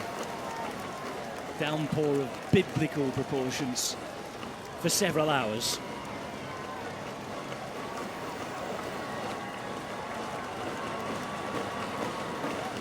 he didn't quite need an arc to finish. He's there on his bike. He's done the business. And Dan Craven finishes the Commonwealth Games road race for Namibia. Big determination there. Wales and Scotland are going to have finishers as well, and it's going to be a very popular finisher from Scotland here. Dave Miller didn't quite manage to do it as far as getting the result he wanted is concerned, but he's going to come in and he's going to get a hero's welcome, I'm sure.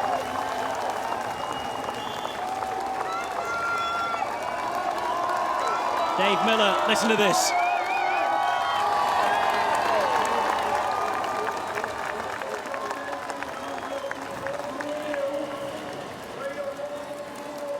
Dave Miller in the blue waves to the crowd. This likely to be his last ever appearance in a Scotland jersey. His last moments riding up here in Scotland in professional cycling.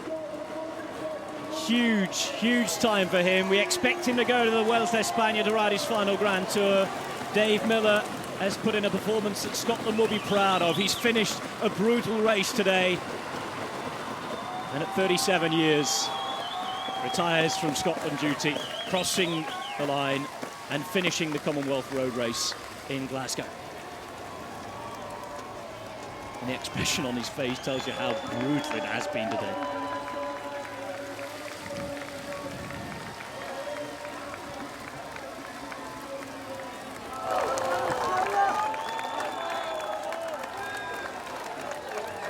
Caleb Ewan, who's put in a big performance today.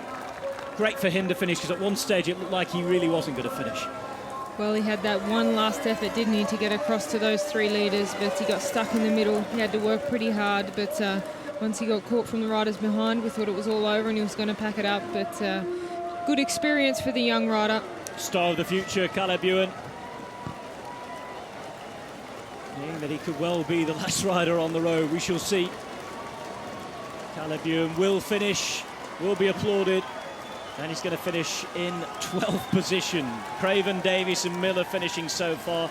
11 minutes and 23 seconds after the winner. Caleb Ewan finishes, and remember, 140 riders started today. So far, 12 have finished. Brutal.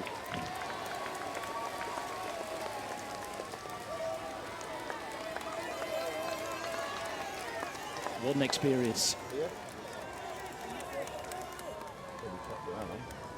Great stuff from Davies as well. Yeah, no, you can't be well happy. Time for the recovery to begin. Some long flights and some long journeys back home. But first, I'm sure there'll be a recovery so they can party this evening. The end of the games for the medal winners. I think, Rochelle, it's going to be a really special closing ceremony. Yeah, for many people, this has been a wonderful experience, the Commonwealth Games. Not sure if I described that right as a wonderful experience, but just to be representing your country, and obviously these crowds, they're as big as they get on some stages of the Tour de France. Great support from the spectators.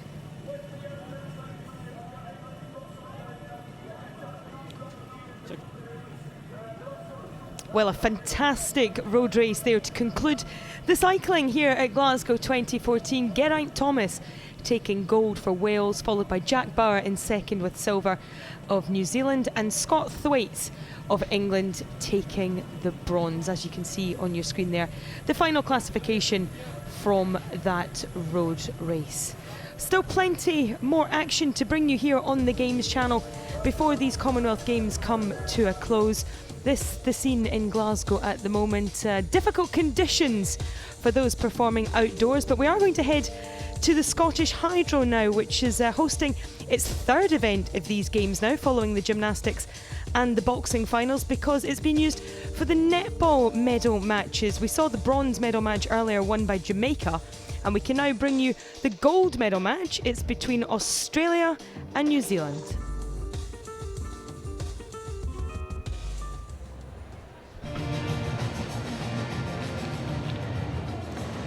Today's winner will become the first country to win 3 Commonwealth gold medals. For New Zealand, it would be 3 on the trot.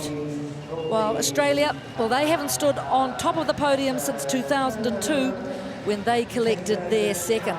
I'm your commentator, Jenny Woods, and with me, the woman who led Australia to that gold medal victory in Manchester 12 years ago, Catherine Harvey-Williams.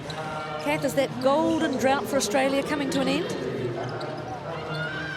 We are about to find out, aren't we? But a lot of people are talking about the form guide. They're saying that Australia had a better preparation coming into this game, haven't had as many injuries concerns as New Zealand.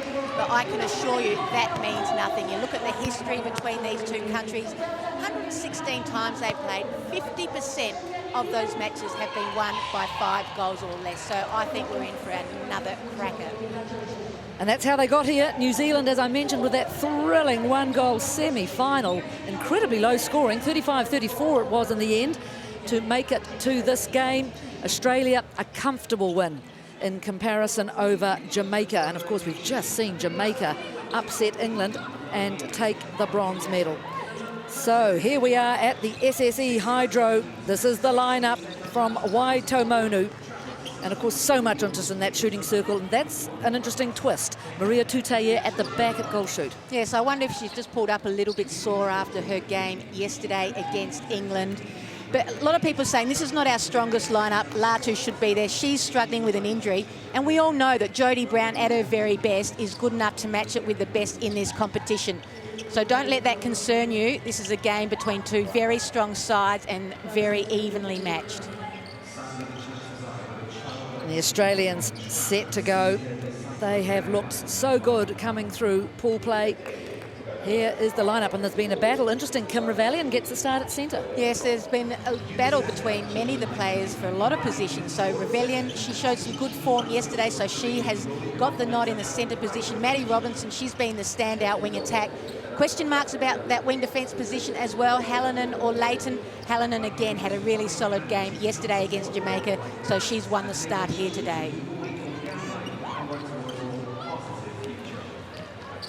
Look at the focus.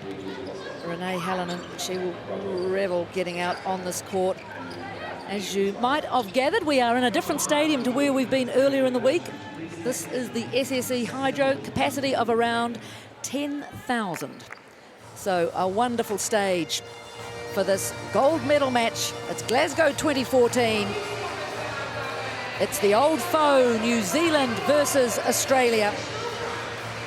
These are the gentlemen who will be in charge. Gary Burgess in the centre and Ian Fuller to the right of your screen, both from England. Gary Burgess certainly no stranger to Commonwealth Games final matches.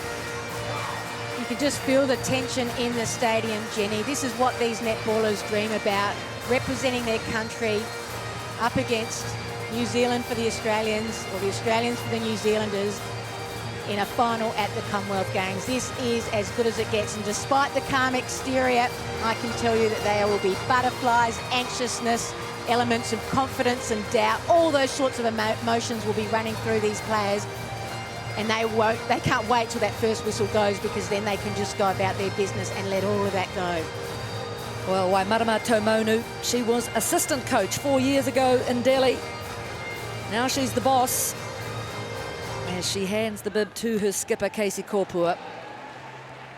And what a challenge it has been this week for Tamanu, with all the injuries, trying to juggle the players to try and keep them fresh, to make sure that come this stage they are fresh and firing.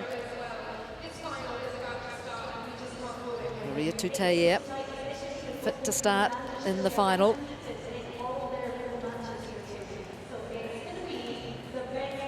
Jodie Brown, interesting during the week hearing her described as the stand-in shooter. Well, she has stood up, as you mentioned, Catherine, and here's Lisa Alexander, her first big final in this coaching position.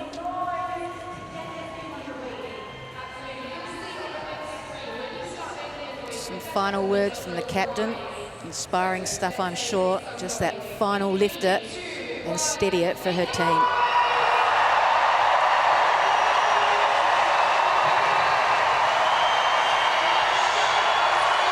You can hear the crowd in this massive stadium.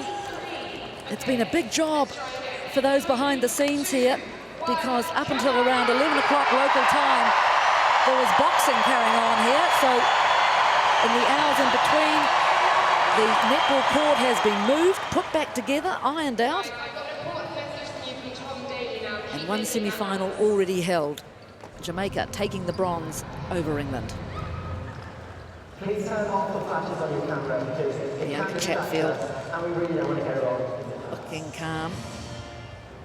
May see her injected at some point in the game. Yes, I think it's going to be a defender's game. Both defensive ends have shown good form over the past few days. It's how the attackers can break the shackles.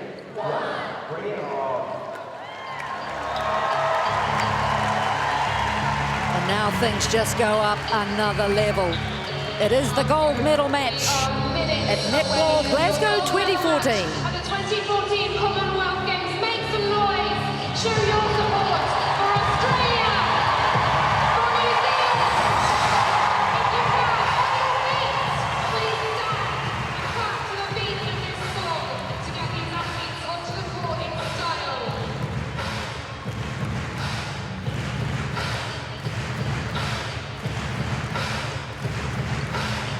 Tremendous support for both sides in this big crowd.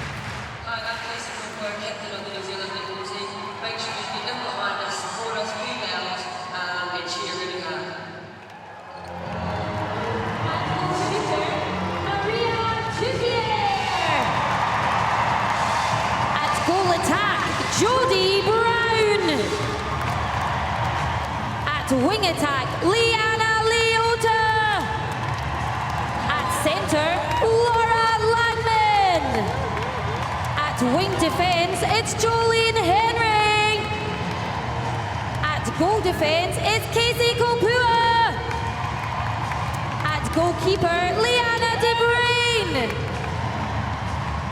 And on the bench, Shannon Francoise, Katrina Grant, Ellen Halpenny, Anna Harrison, Catherine Latu, and head coach Waimarama Tumanu.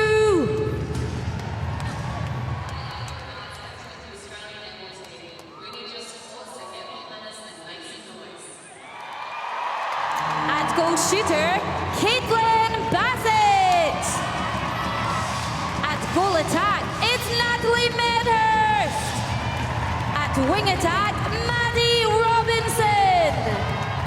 At centre, Kim Ravalion. At wing defence, Brittany Hallinan. At goal defence, Julie Corletto. At goalkeeper, Laura Gates. And on the bench, Tegan Caldwell, Bianca Chatfield, Kim Green, Sharnay Layton, Caitlin Thwaites, and head coach is Lisa Alexander.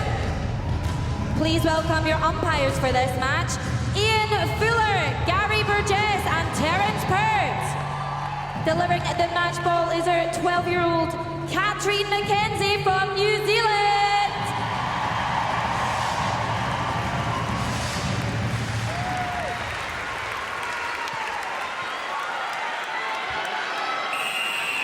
The battle for the gold begins. New Zealand versus Australia.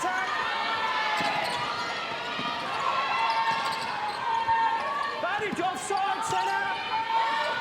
Holds, keep the centre penalty. Hold time, please. Straight away, a bid problem. Yes, what we'll see is both teams just try and play a solid possession game to start, just to get rid of some of those nerves. Try not to make a mistake. Very short, that shot from Toutayer. Yeah, it hasn't been her greatest tournament. 69% she's averaging. Yesterday against England, 15 from 25. We all know Toutayer is accurate. Hasn't been in the lead up to this game.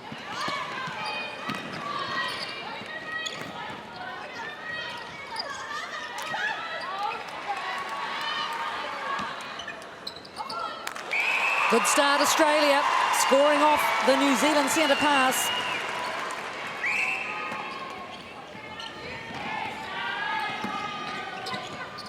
Down into structure, wing defence. We've got to keep contact pass shot. Yes. That's a long shot for Caitlin Bassett, adding to her repertoire. Yes, that's a dangerous sign for New Zealand. She's got her eye in early, and it could well come down to shooting percentage by the end of this game. Tutaia already showing a strategy there, coming out in the first 2 centre passes for New Zealand. So she wants to get Geitz on the move. And that puts pressure on Brown to shoot. Oh, what a lead from Corletto, but Brown is up to it.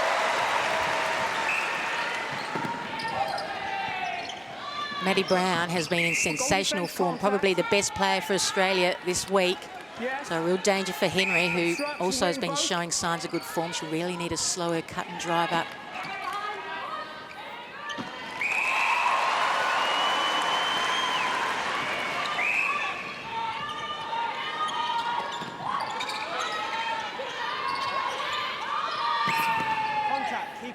Again, Tutaia out of the circle. An interesting strategy.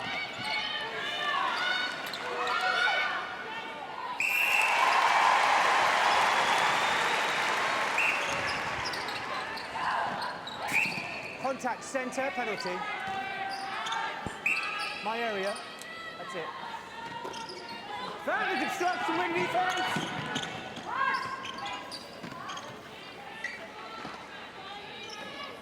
Looking relatively easy in the Australian shooting circle early stages. 4-2.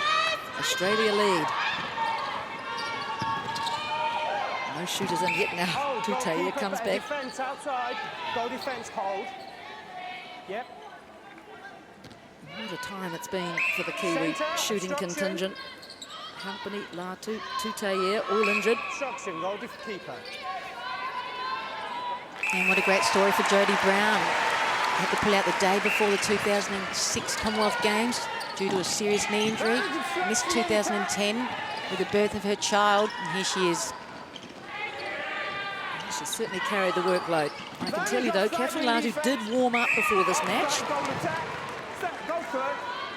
Whether or not we'll see her injected remains to be seen.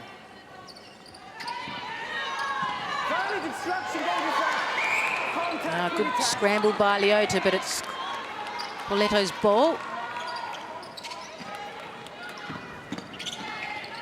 Leota missing from the last few tests against Australia with the birth of her child. Really confident start from Australia in attack. That was a confident feed from Rebellion, and there she is. I wonder if we'll see her in action. Calf injury keeping her out. It's much easier for Australia at the moment to penetrate that circle than it is for New Zealand. Vantage contact, vantage obstruction, vantage offside, wing defence.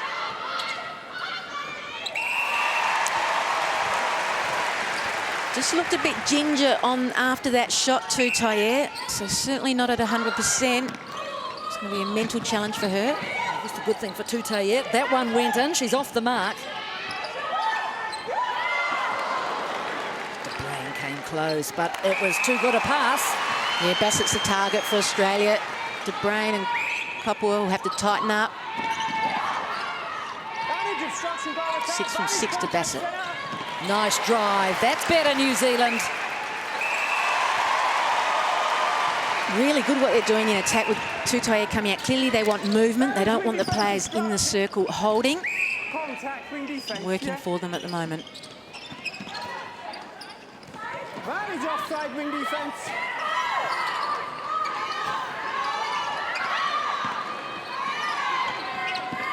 Good defence, New Zealand, just holding the Aussie onslaught up.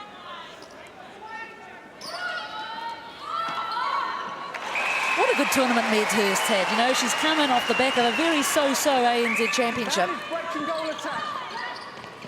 Going nicely. So important to their structure, Medhurst. Just her cut around the top of the circle often opens it for Bassett.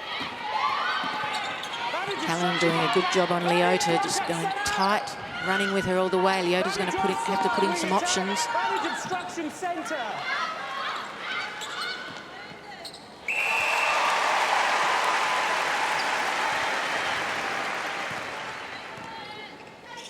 Nine minutes remaining in the first quarter. 1 goal in it. Australia lead.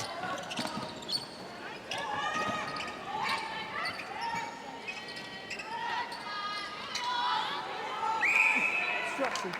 Goal defence.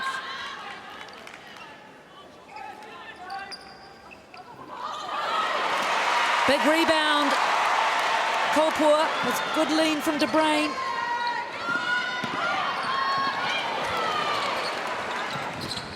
Oh, Geitz read that one before Tutoye released. Goalkeeper, that's a penalty.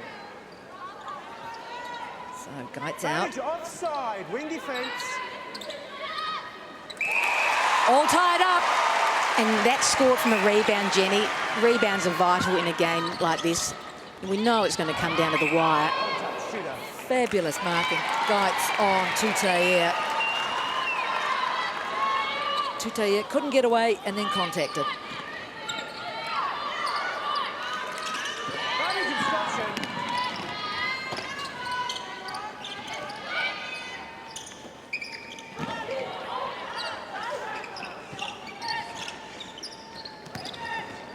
Maddie Robinson had to chase.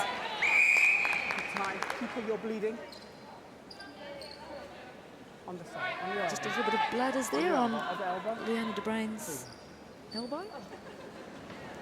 Apparently so she'll have to go and get a sticking plaster. Well, 7-all.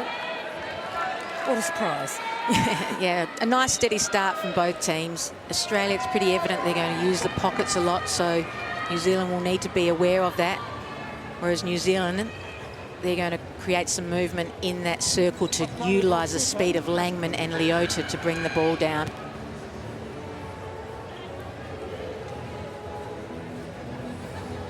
Tamanu taking the opportunity to have a chat to the players. Australia staying in a huddle in the middle of the court.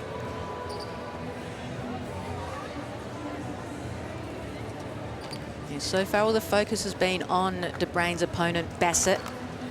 She's the top scorer at the moment with 6. So she and Koppel will need to work, tighten up on her, put a bit more pressure on Medhurst. She always looks relaxed, doesn't she? Having a great time out there in the final of the Commonwealth Games. Oh, we've talked about big game players. She's one of them. Boy, she's sunk a few last-minute winners. Put your obstruction here. Goalkeeper, pass shot, minus. There you go, put the curse on, Jenny. I'll do my best. Contact. Chance for New Zealand. Hold, centre, penalty. Advantage, obstruction. Contact. Confident give from Leota to Brown. Obstruction, both. Same penalty. Out of play, goalkeeper. New Zealand in front for the first time in the game. Wing attack. So we're really back to where we started.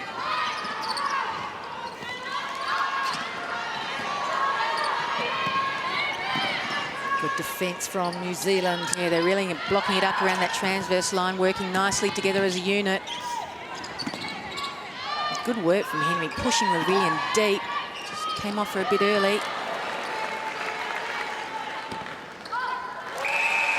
No mistake with that one, Bassett.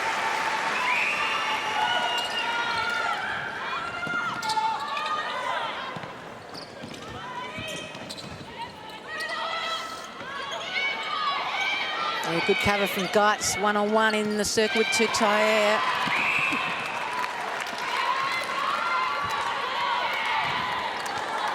Well, that was a surprise.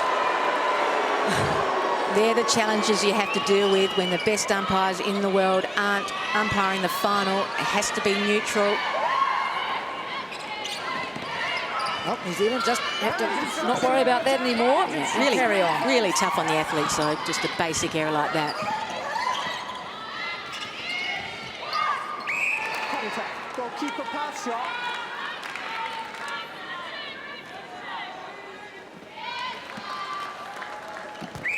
Contact. Very contact, defense. 5.5 minutes remaining. Advantage breaking wing attack. Nice vision, Natalie Medhurst. And Bassett finishes it. 2-goal advantage, Australia. Leota will have to do something incredible. Helen knows that one is coming now. It's been the move for a number of centre passes. They need to change it up. Management defence obstruction. Well, great little run here for Australia. A terrific effort from Leota. Geitz up to the task, though, of reeling it in.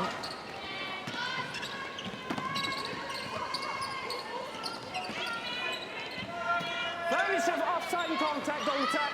Yeah, it was 2-on-1 in the circle, and they still let Bassett go. But really good on the defensive rebounds at the moment, the Kiwis. It's keeping them in it.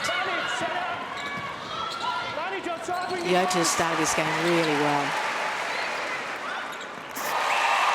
Big goal for New Zealand. They needed that. They need to stay in touch with Australia. Manage contact and obstruction with defence. Listen, how New Zealand... Oh, bullet from Leota, and how they missed that in the series against the world champions last year.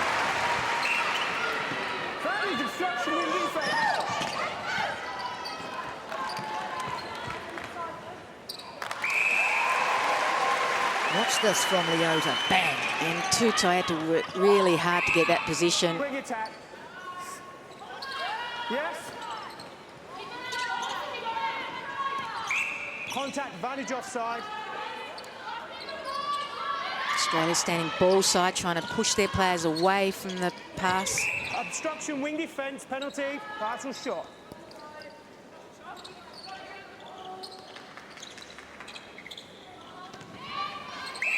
Obstruction, goalkeeper. Tutai getting the better of Geitz at the moment.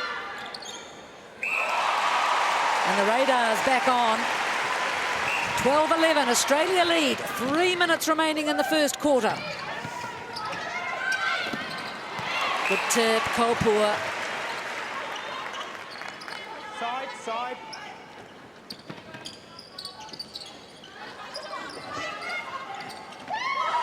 Oh, Kopua read that and she gets it. Oh, look at... Oh, Halliman's called. Yeah, that seemed to be a good contest, didn't it? I thought she'd done her own little bit of magic. Goalkeeper, pass or shot. Pass or But shot. my word, Casey Kopua seems to innately know when to bring out something special. Level. And terrific shooting from New Zealand. Look at this. She is a star, Casey Kopua. Leads from the front. That is contact, wing attack. Yeah, again, Australia pushing the Kiwis wide, but their passes are spot on. Hallinan doing well for Australia. Contact, goal defence. Advantage, obstruction and offside, wing defence. 2 minutes remaining in the first. 13-12. Now New Zealand in front. Advantage, breaking goal attack. Advantage, contact, wing Couple are defence. taking Bassett now. Wing defence. You get the feeling that the Kiwis are playing better, even though it's tight. You just need maximising, of course, just as threw you that say. away. But they just seem to be a bit sharper. Yeah, that was a blow for New Zealand. Kopua slipped. No one for that throw, and Bassett makes them pay. 13 all. Time. Advantage, offside. Australia forming a line at the centre pass.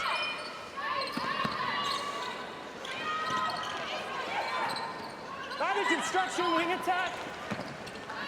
Yep. Oh, not enough on it from Leota. Brilliant work from Geitz, but Leota's seeing everything. She's sharp.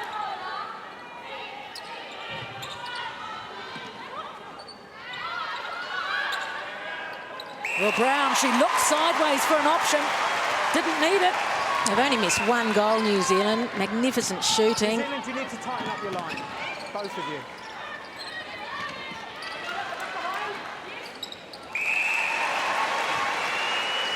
All, 30 seconds left in the first. Oh, we thought it was going to be a battle of the defenders. It's the attacking ends of both teams that have started well here today. Penalty.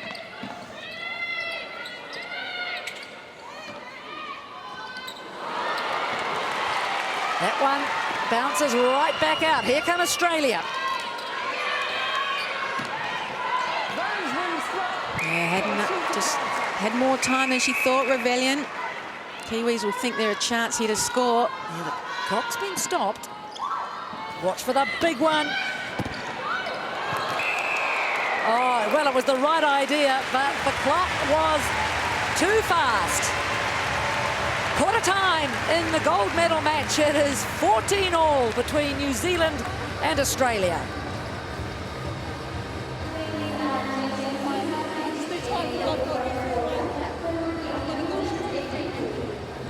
This is shaping to be yet another incredible battle between these two sides. Yes, look at the shooting stats there for New Zealand, 88%. Pretty good for Australia as well.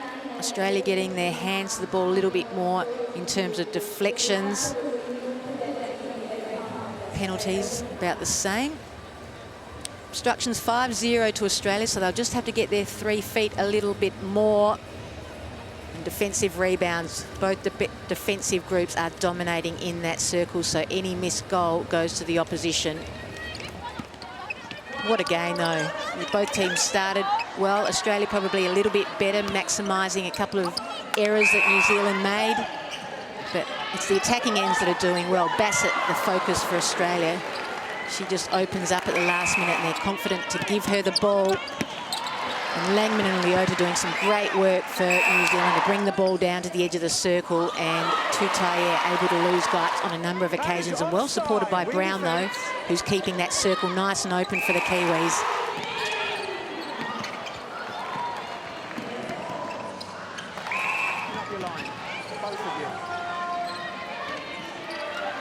Let's have a listen in to the huddles. I was just saying to you, if it's that close to the circle edge, I need to have a look at the back. Yes, you do. Yes, you do. All right.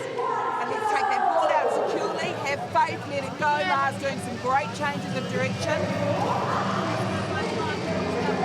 1 minute. Very well. Chip away. Right, keep it going. Every ball. Let's make sure we look after all those loose ball gets, because we're going to get them this quarter. Right? Pounce on it. And then hard into attack. Let's go. Oh, no pressure. Let's go. There's the directions from Waitomonu and Lisa Alexander. Black on 3, 1, 2, 3. Have faith, let it go. Alexander pounce on it. Yeah, I think what we're seeing is going to be a typical affair. Any error is going to be costly, and that's why they're talking about possession. No changes from either side. I guess why would there be? 14-all. I was going to say 45 minutes remaining in this match, but of course you never know. The last final in the Commonwealth Games lasted 74 minutes. Second quarter away. Australia 14, New Zealand 14.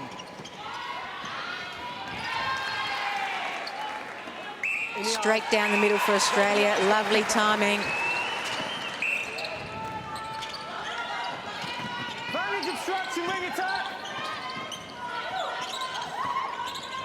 Vantage contact, wing.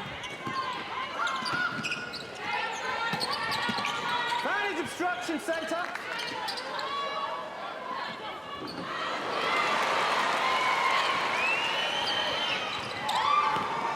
Vantage goal defence. Leto strongly through court.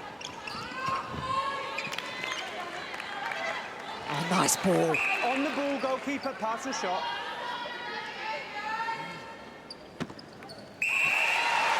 What a challenge this game is for the coaches. Bassett clearly dominant there in the circle.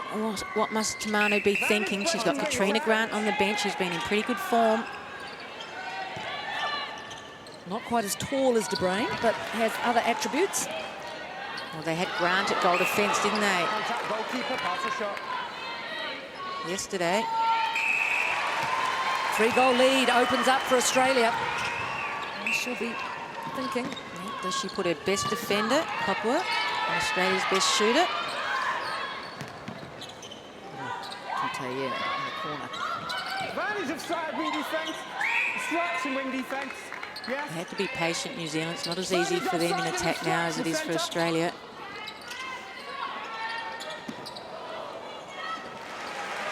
Helped by the fact Geitz was on the floor, and New Zealand get on the board in the second quarter.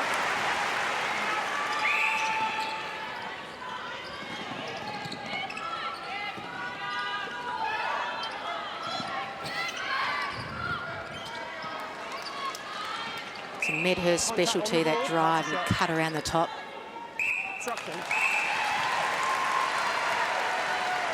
Vantage breaking wing attack. Vantage obstruction wing attack.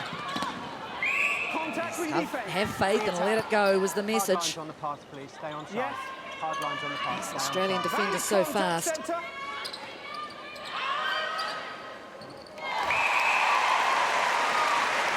Ellen Halpenny. Urging the players on. Grant on Contact her wing attack. left. Sorry, Yeah, that looked like good defence by News. Oh, yes.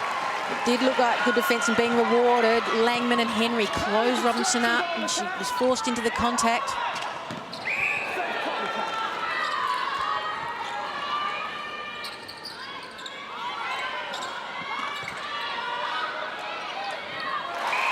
Some pressure shots for these girls at the moment, aren't there? Jodie Brown, what a moment. Her husband and children in the crowd. Casey Coppola tidies up. Yep, Brown and Tutoya playing inside the circle, nothing coming. Well, Julie Corletto was coming at speed.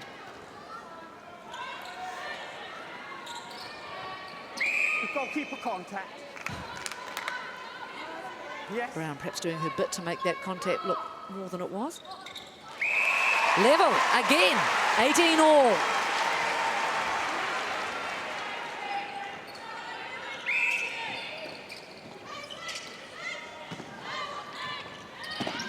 Nice interplay between Ravellian and Robinson.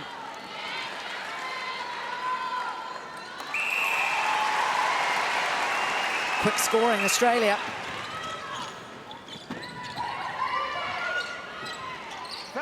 Australia's doing well to force the Kiwis all into the one position, so it's congested, and as a result they're afraid to let the ball go.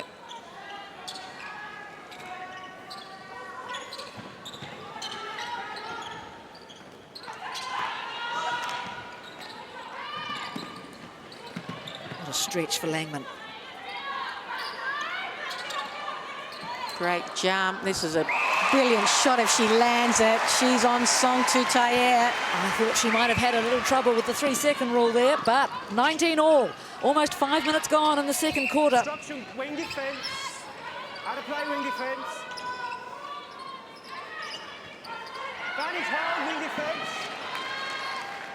Canny play. 18 goals for Bassett. Needs to be shut down. She's the danger girl. Green and Leighton on the bikes. Yeah, good position. Well done, Jodie Brown. 20 goals all. Vantage obstruction, wing attack. Hands Robinson. Vantage wing defence, obstruction. Obstruction, goal defence, yeah. Out of play, it's inside. What does Bassett do here? Wow, good work, De Bruyne. Oh, that was close. Yeah, no one coming. There's a lot of long balls going on for the Silver Ferns at the moment. Vantage offside, goal attack. Vantage obstruction, goal attack. Oh, look at the congestion. And, oh, lucky to get, he's pointing Silver Ferns' way. That's a surprise. Well, I suppose that there was a wonky one in the first quarter. Yes, you do hope decisions like that do balance out. Wow, brilliant work, Laura Geitz. It was never on.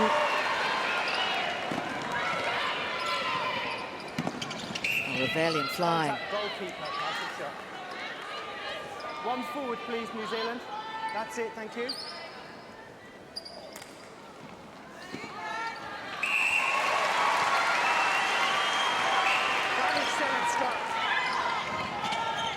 New Zealand this time, can they penetrate this defence? Van is offside, wing attack. Van is contact, old attack. Yeah.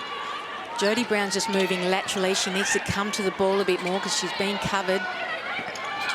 She looks tired. Mind you, she always looks tired. No, she does. Even when she's not. I think now she does.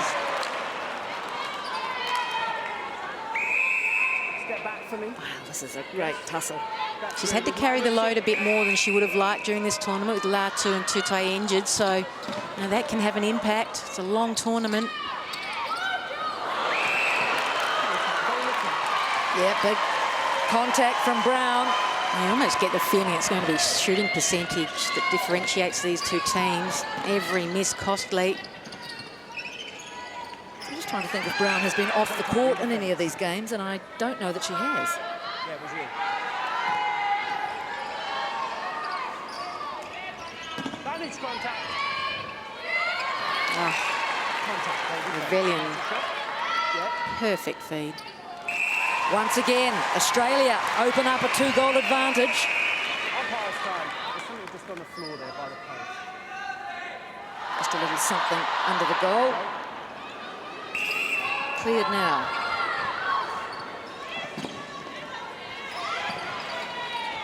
Robinson's having an impact, both she and Leota. Bandage offside, wing defence. Make that 3 goals. Australia in front.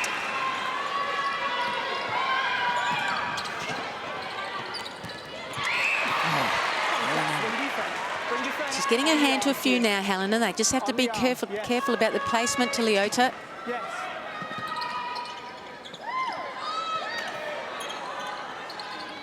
Brown stationary, not an offer.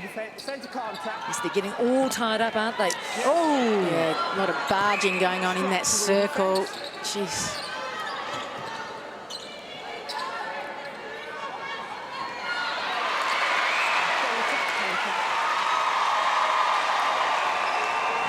Dangerous time here for New Zealand. The speed of Rebellion. And nicely finished. Yeah, they've got to make a change, New Zealand. It's getting away for them now in that circle. Bassett's unstoppable. 22 goals. Not even half time yet. That's incredible performance.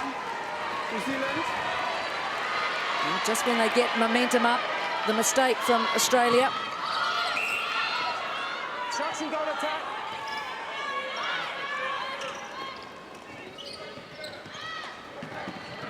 That's better from New Zealand. Making a bit of ground. This is where they come unstuck. Yeah, Geitz has really picked up her game on Tutai, and Tutai, I think, struggling with that foot, not able to push off as she'd like.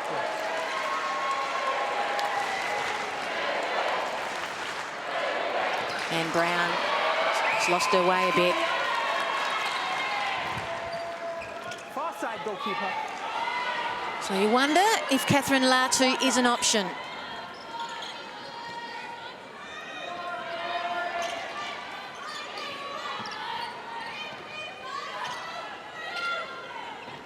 Floating around that mid-third, New Zealand, so Australia's showing good patience.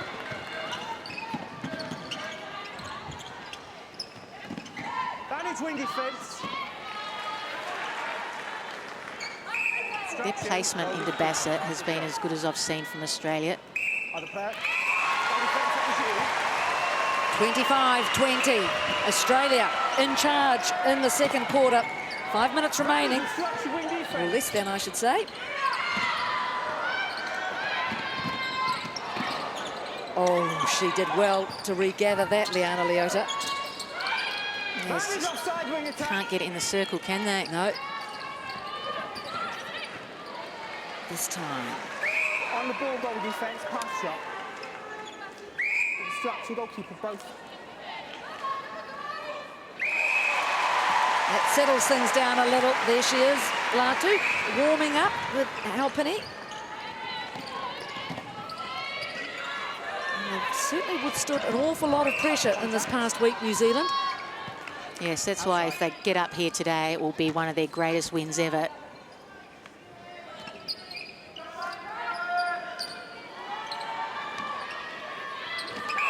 Obstruction. Unfazed. Just a third goal, Medhurst, but playing enough of a role.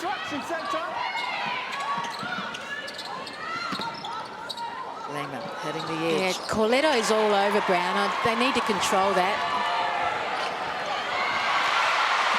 Well done, De Bruyne. Yeah, she's good when she comes out, isn't she, De Bruyne?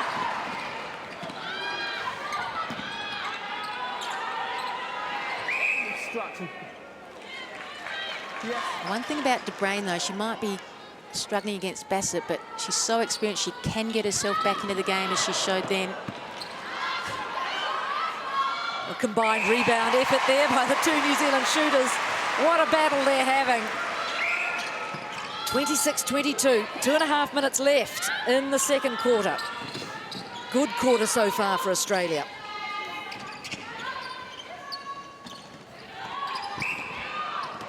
Goal defence, contact. One forward, please, Australia. That's it, with her. Let's see how confident Bassett is. Instruction. Both out.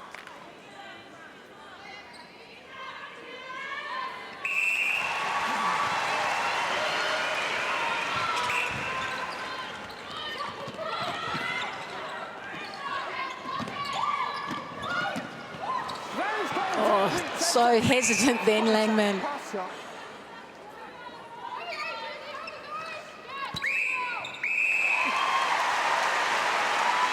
Well, New Zealand have steadied the ship a little in the latter stages of this quarter, but they are unable so far to close this gap. Goal attack.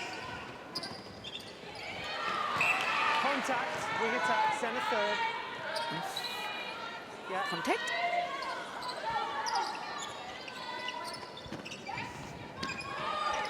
Oh, look at that. Just split the difference.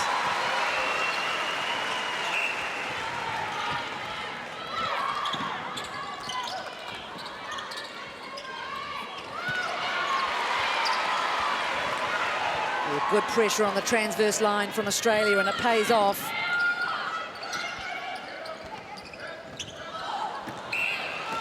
Better defence. Into the final minute. Beautiful through ball. That's better from New Zealand. Oh, lucky there. Both please.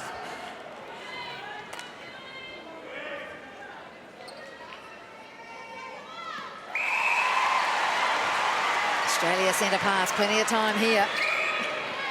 Vantage send obstruction. Vantage contact, wing defence. Zealand defenders, yes! What a good win. Can they add one more? Vantage obstruction, goal attack. They haven't been able to score terribly quickly in this quarter. Can Australia now hold them up?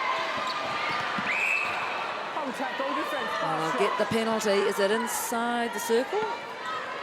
Yes, it is. So you can't get further away than that.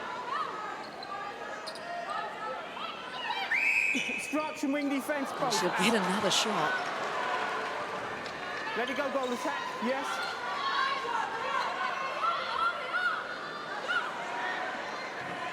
Oh, it misses.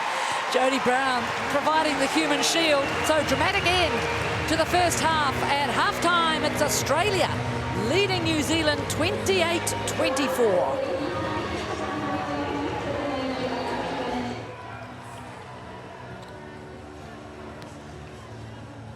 The teams return to the court. Australia lead New Zealand 28-24, and there's the change.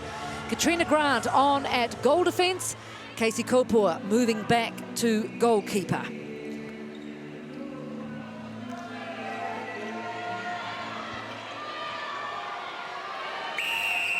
Second half away. New Zealand 4 goals in arrears of Australia. They need a strong start here, the Kiwis. Contact, centre, penalty. Contact, goal defence, both of you. The chant going up from the New Zealanders in this crowd. Contact keeper, pass the shot.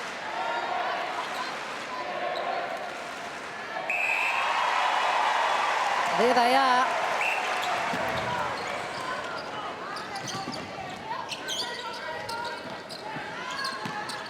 Australia will want to build on that very good second quarter, and look, that easy ball finding Bassett.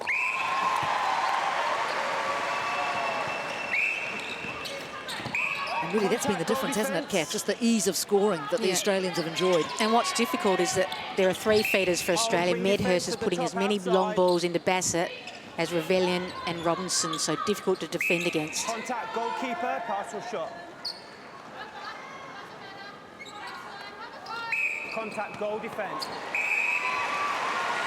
Well, all sorts of antics under the goalpost, but the goal's good. Robinson, she's a danger. She's finding good space. Van's contact, wing attack. Oh, almost by Copperworth. Completely out of position, but got her hand to the ball just a bit late. Yes.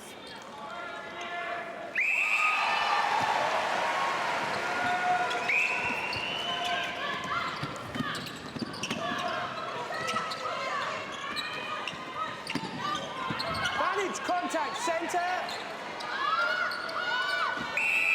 Held ball, terrific defence, Geitz. Just that moment too long to Tayer. Waiting for that Geitz jump to go through. Van is obstruction, wing defence. Oh, Henry just got too far under the ball. She'll be kicking herself. Van is obstruction, wing defence.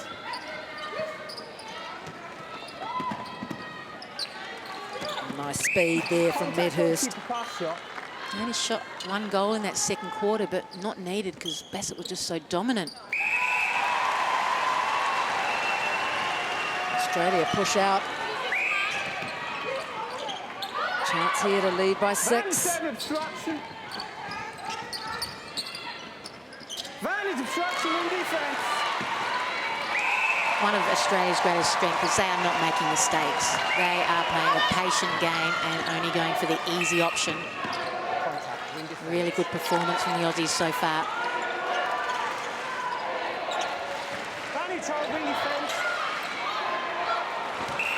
And Catherine, you have to assume by perhaps no changes in the New Zealand shooting circle that Kat Latu simply not in a position to take the court. I would have thought so. Just 10 goals in that second quarter. It's not enough to win you a game. So I thought if they could take the risk, they would have by now. So, yes, I'm assuming she's not good enough to take the court. A rare mistake by Australia, though. And a bit of good news for the New Zealanders. Obstruction, goal attack. Goal, centre third. Centre third.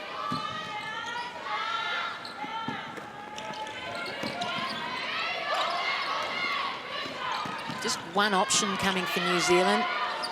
They need more than that. Yeah, better from Langman. She's trying to find good position on circle's edge. Oh, too much for Brown to pull that in. So again, the Australians force New Zealand into an error. Just watch the patience from Australia here. Now they go long, easy. Van is wing contact.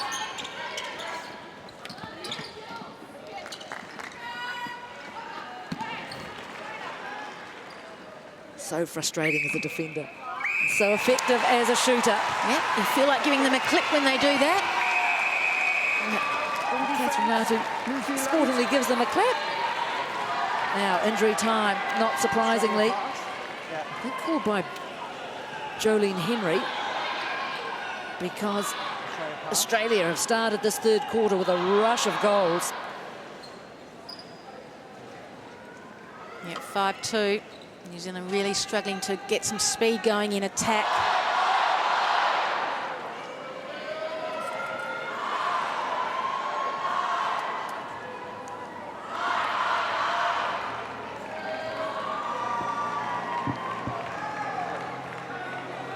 I think Lisa Alexander would be very pleased with her troops at the moment. They're not doing a lot wrong, and that's the difference in this game, just not allowing the Kiwis to get in it, generate some momentum, get some confidence. And they just await a missed goal or slightly awry pass, and they're away, and that's why they're 7 goals ahead. Plenty of time, though.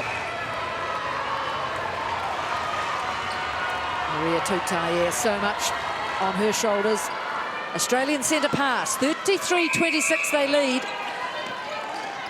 New Zealand have somehow got to put a break on this Australian scoring machine. Yeah, they've given themselves a few opportunities here. Kiwis, they're away.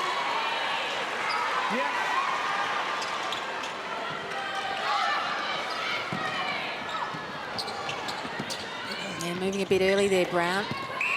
Contact, wing attack.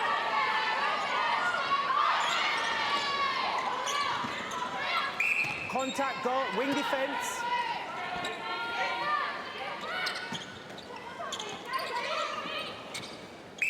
Contact, goal defence. Pass the shot. Brown leaves it behind for Tutaye. Oh, it's short from Tutaye. And it's those crucial opportunities that are being missed by New Zealand. 72%, just 70 for Tutaye. Contact, goalkeeper pass shot.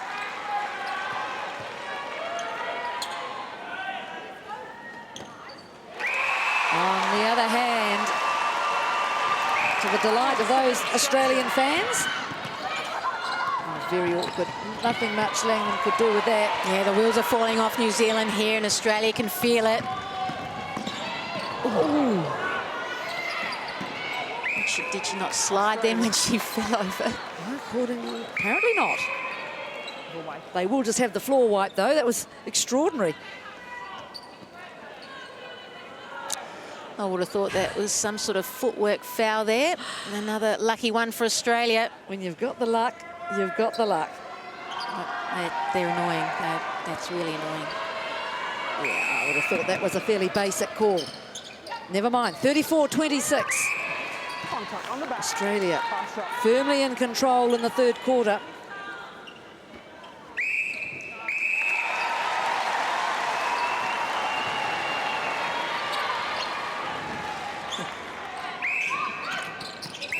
Holding, goal attack, penalty.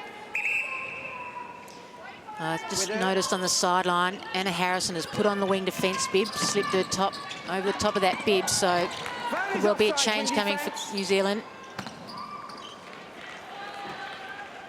Yeah, certainly the defensive change hasn't worked so far. Harrison on the left, sitting with Ellen Halpenny.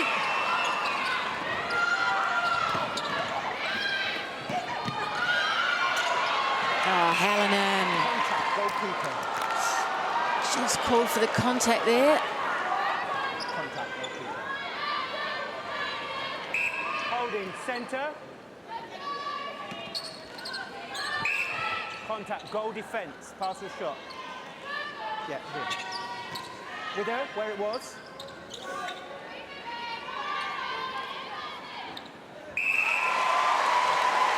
So important for New Zealand that those goals start going in, because you don't want to go in to the final quarter trailing Australia by something like 10 goals. Hustle from Grant, and she wins it.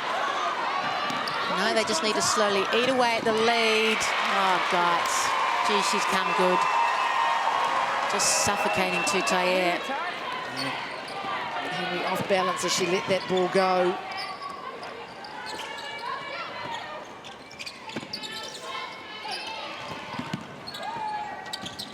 So just as a little window opens for New Zealand, it closes just as quickly.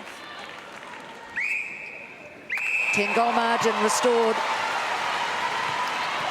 What a captain's game she is playing, just strong to the ball and wanted that more. Just again thinking that Tutaye is struggling with that injury.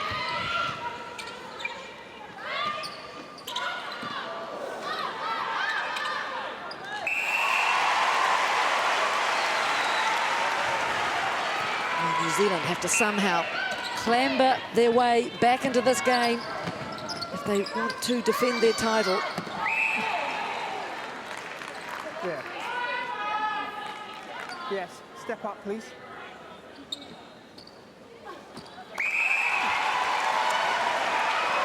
Just wondering if you completely shuffle that mid-court. They just need something. They need a spark, New Zealand. So bring Harrison on. I don't know, Henry in the middle, Langman to wing attack. Just something different just to get them going. Oh, she really got that, Renee Hallinan.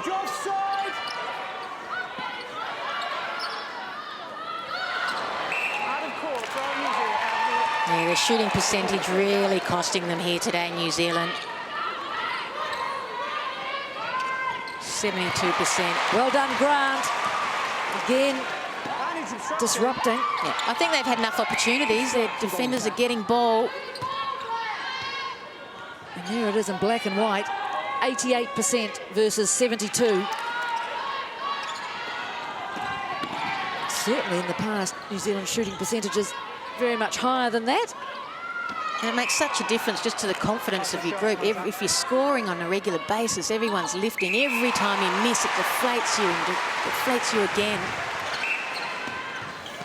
Shooting, Vicky Wilson's department, assistant coach for the Silver Ferns.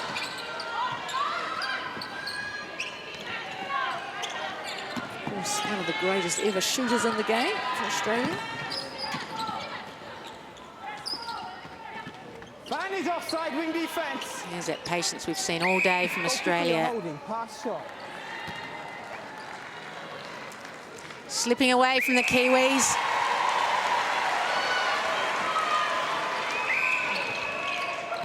Five goals only this quarter. Holdings, keeper. No, you go back one. That's it.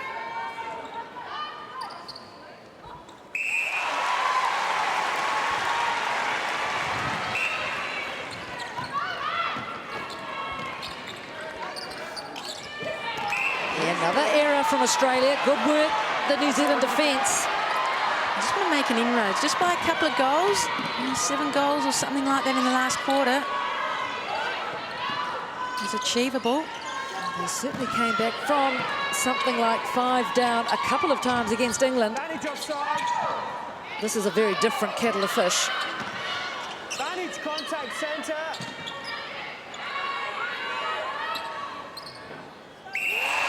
There's one.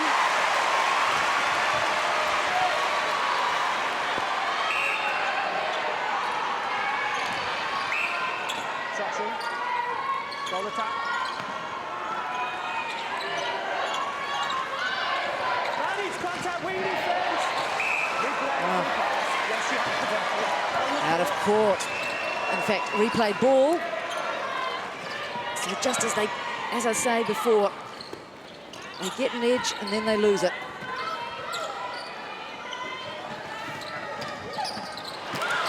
And look how easy Australia make it look.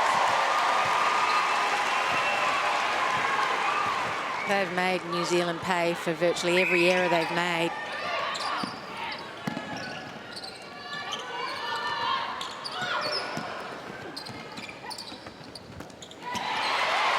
Another chance.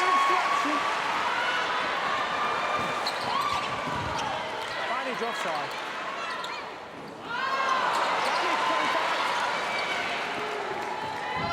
How much that must hurt the defenders.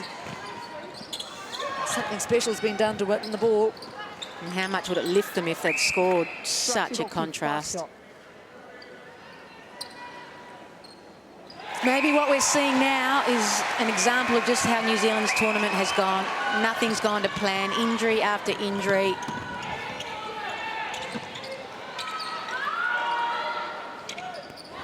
And there's another one.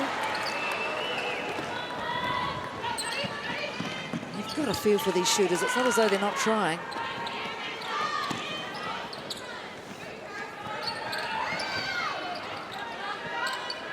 Defence working overtime. And just the patience now. They know they're in control, Australia. They don't need to do anything that's rushed or silly. And what a cameo role she's playing, Medhurst, just coming into action when she's needed. One of her rare misses. Just 2 for the game. But can they score from it? Well, they've had so many opportunities in this quarter. And there's another one blown. Advantage obstruction shooter. Well, I can imagine Waitomonu might be preparing to read the riot act at the three-quarter break. Yes, he could probably beat the likes of Barbados by letting them in so often, but not Australia. And the lead ever grows, out to 11 goals.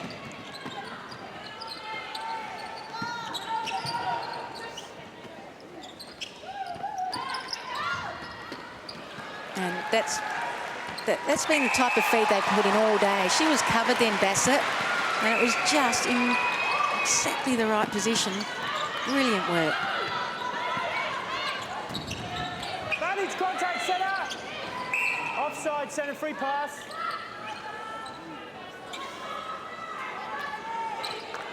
Advantage, holding, centre, and offside. Goal defence, contact.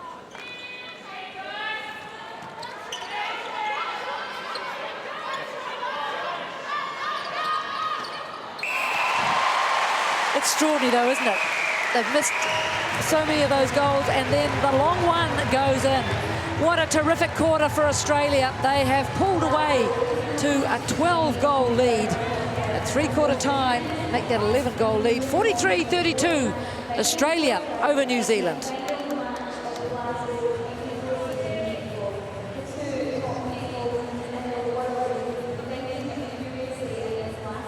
So there's the statistics. We've just seen the shooting percentage continue to drop for New Zealand at 71% now.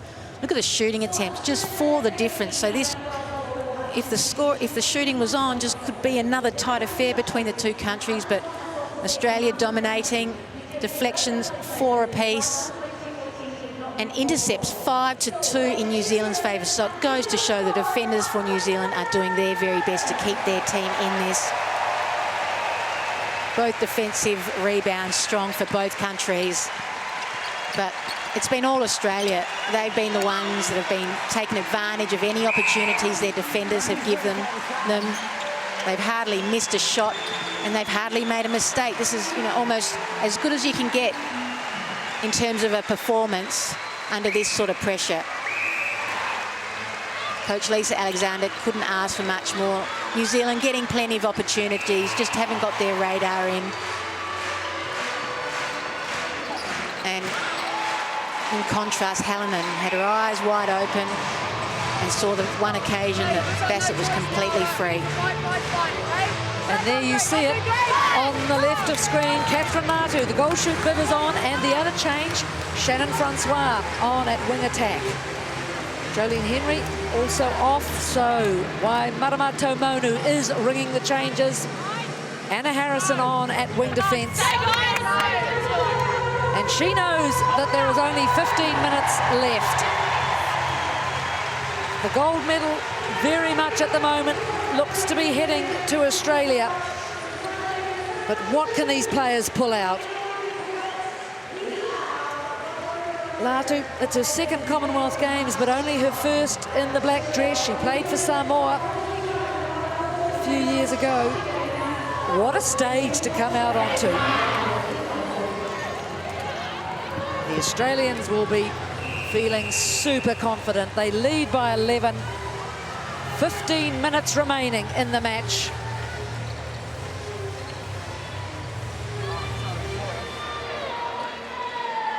New Zealand are going to have to pull out something super if they're to clamber their way towards the top of the podium.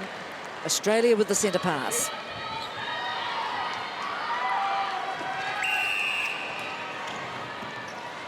(43-32). Australia begin the fourth and final quarter. Contact goalkeeper, pass or shot.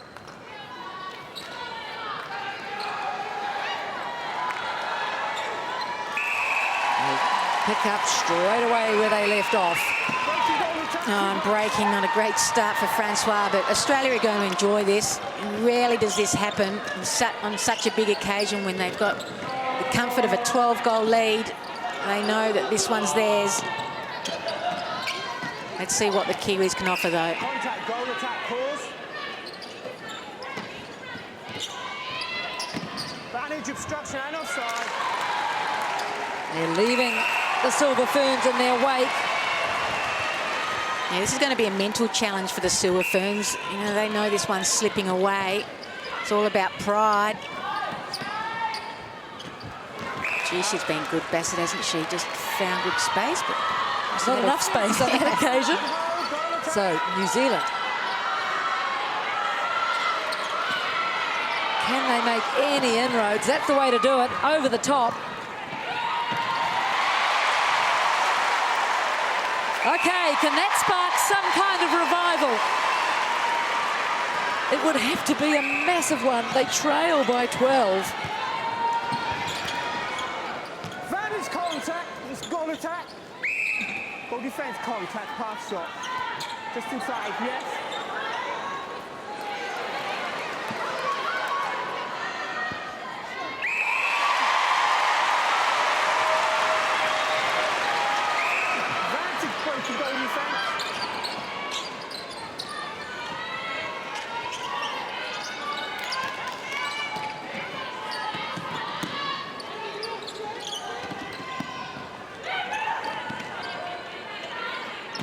Really good defence from New Zealand, but again, the patience from Australia is just terrific. Harrison. They get the reward, the New Zealanders. Yeah, nice move, Latu. And this crowd, this big crowd at the Hydro, will help them lift. Yeah, well, we know these two players can perform, these two teams can perform miracles at times. Contact wing defense.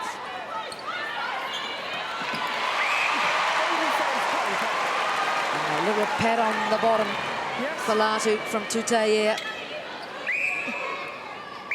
She adds another. It's 9. Dare you ask the question why she wasn't put on earlier, Latu? But they're coming, New Zealand. Holding, goalkeeper, pass or shot.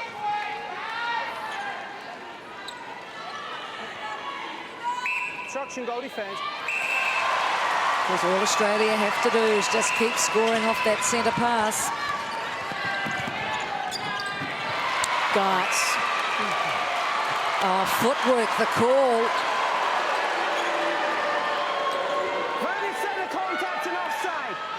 Obstruction centre. Oh, they're going to have to build again, New Zealand. That is wing defence obstruction. Oh. Ball on a plate. Vantage breaking wing attack. Vantage contact. Goal attack. This is where New Zealand have to hold them up, because once they get that ball into the circle, they're shooting with ease.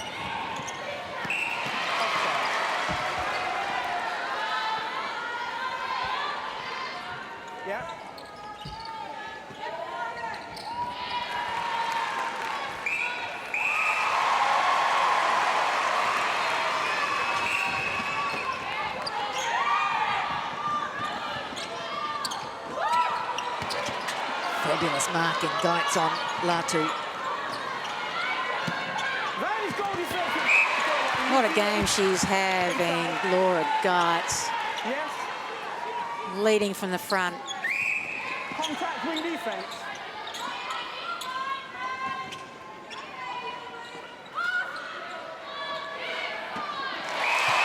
Steadied herself before that shot. Tutayer. Vantage breaking, goal defence.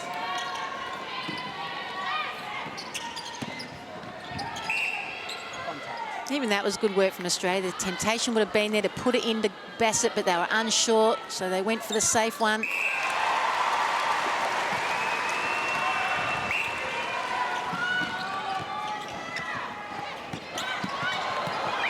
Throw one outside. Just perhaps a little too desperate there, New Zealand. Still a bit of tension around the place, though, isn't there? People not quite sure if Australia are absolutely home. I think just that little revival from New Zealand was enough to plant a seed of doubt, but with passes like that, Australia would have to self-implode. Vantage offside, goal shooter.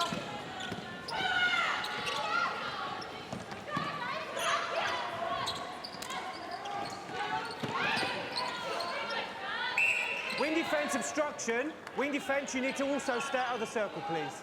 Thank you.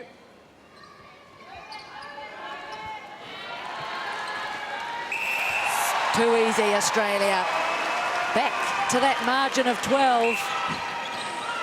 It's like a little Australian honeybee. And now they steal another. They haven't had a passenger, Australia. Everyone has contributed at various times in the game. Really good team performance, not requiring the bench players. Advantage offside. Obstruction. No, forward where it was. And again, that's it.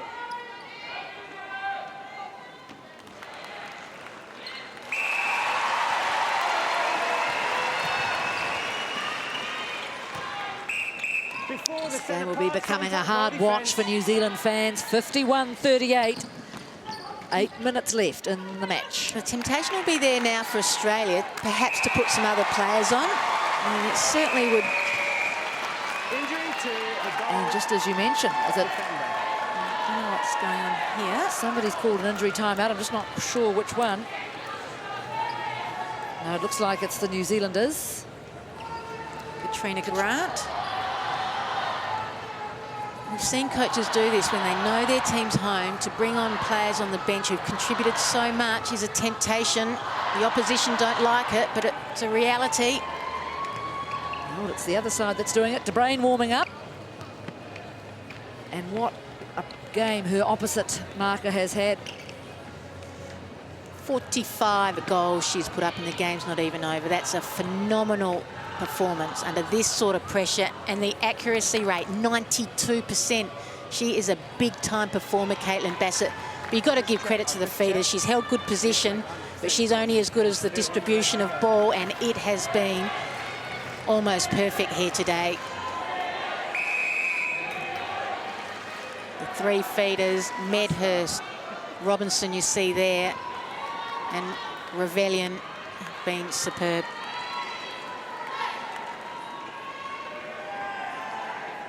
So back comes to the court De Bruyne.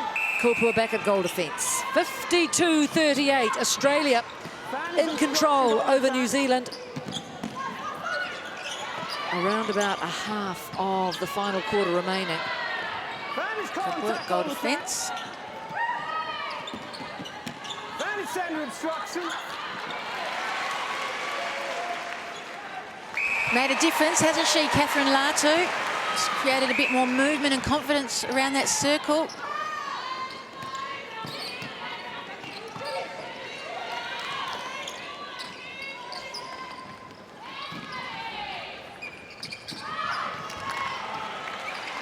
So much room for Medhurst on that baseline.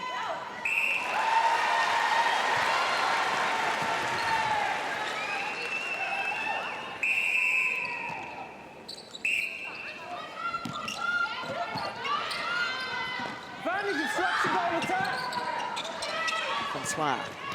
What a huge match for Shannon Francois.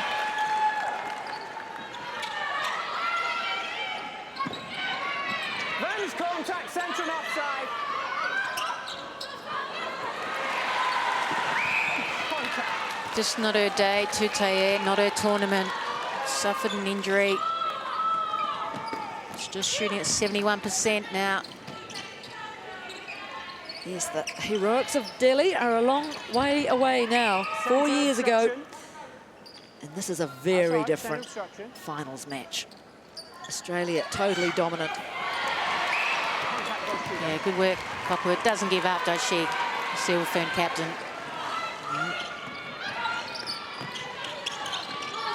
Vantage offside, shooter. So much pressure from the attacking players from Australia too in defence, just slowing things up for their back defenders, but nice ball.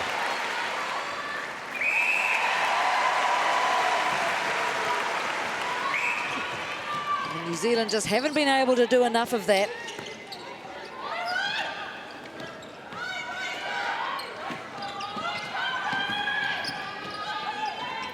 Kim Revellion's been so solid, really put it to Laura Langman today. Big future ahead for the Australian centre. Yes, I guess kept Kim Green on the bench. Yep. Future looking bright for Australian netball. When is it not? Well, I guess that's the difference here today. It's just the depth. You know, if Australia had suffered injuries like New Zealand, they potentially could have had players to cover those. New Zealand haven't.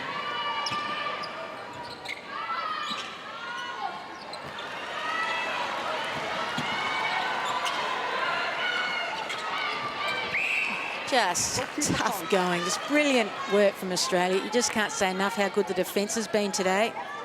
40 goals only to New Zealand.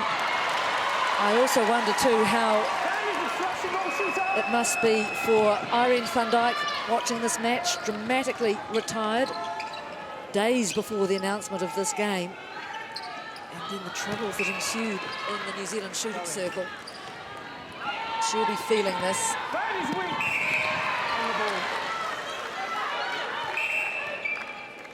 Backwards, that's it.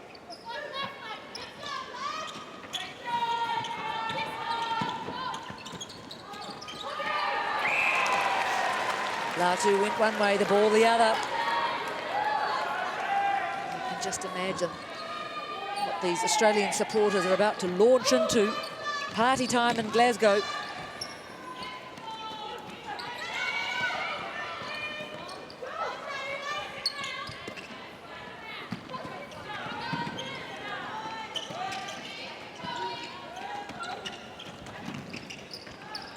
Manage obstruction and offside when defence. Hold before the ball, centre penalty. That's it. Manage offside, win defence. Contact, win defence, penalty.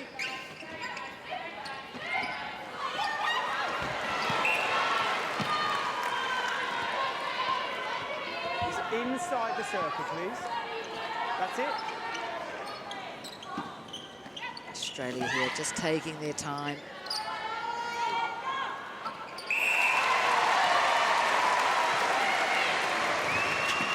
To be close to player of the match, Caitlin Bassett, 46 goals against some of the best defenders in the world, De Bruyne, Kopua.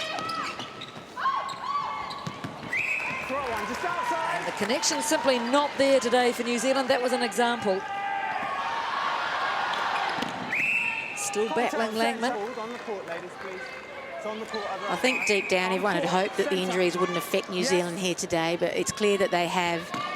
All these other major tournaments, they've gone in with a full list. Hasn't been the case here in Glasgow.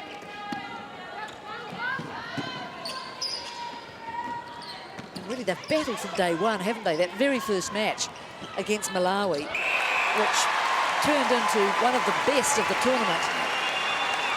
Got home but by 3. And you look at their opponents, they've just been battling each other. Caldwell and Medhurst, Kim Green on the bench, Bianca Chatfield, Shani Layton, just pushing each other all the time, and you end up with a performance like this. What a great team effort.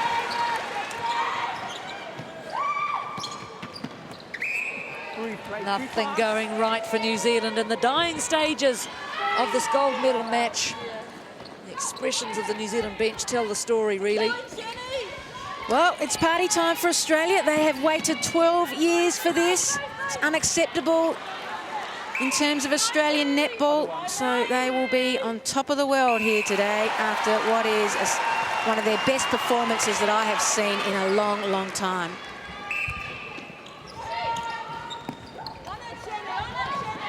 And what a fascinating few games it's been, though. You think how England might be feeling now. They'll be sitting somewhere thinking, on the whistle, please. Jeepers, we lost to Australia by 1. Well, I think Australia would have preferred to have played New Zealand. They had said that they were glad that New Zealand got through because they knew with their injuries they might be vulnerable, whereas England, they had a full list. And their defence was as good as anyone in this competition. So, yep, what an incredible tournament. And England haven't even ended up with the bronze going down to Jamaica. Into the final minute, 57-40. They have controlled things from one end of the court to the other, the Australians.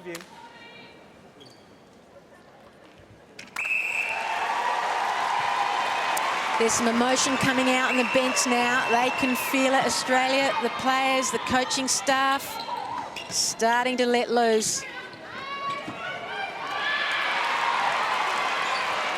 Look at Lisa Alexander.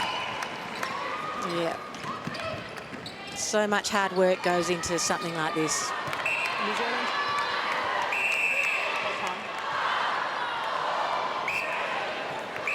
Oh, goal attack, penalty.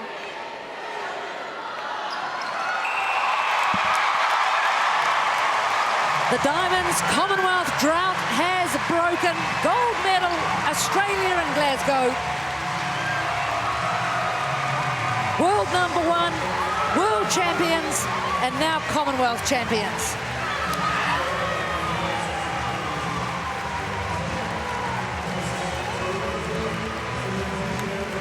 These 30 seconds here are the best moments of these players' lives. You cannot beat it. Laura Geitz engulfed by her teammates. Coletta Rebellion.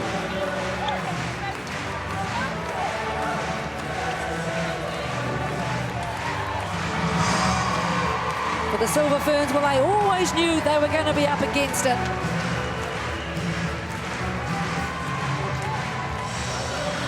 But for now, it is Australia's moment.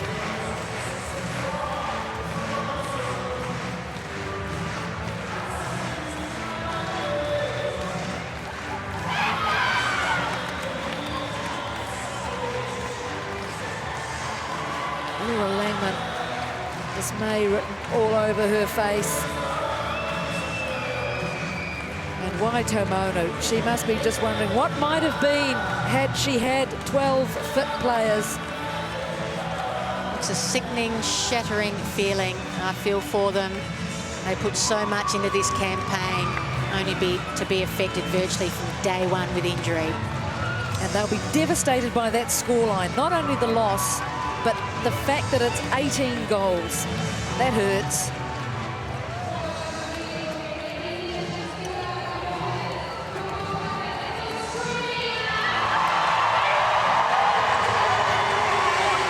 It's a fabulous sight. Caitlin Bassett with Mark Caldo, Lisa Alexander and Medhurst. And you've got to give Alexander credit. She has coached this team superbly, created a really strong team unit, had good strategy over the course of a week to keep her players fresh. Latu, what a horror few days she's had not being able to get on court. Tutayer, the same. Came into this game almost the Kiwis on a broken wing. That's the sort of feeling they gave the Australians 4 years ago in Delhi. Tables turned, and in dramatic fashion.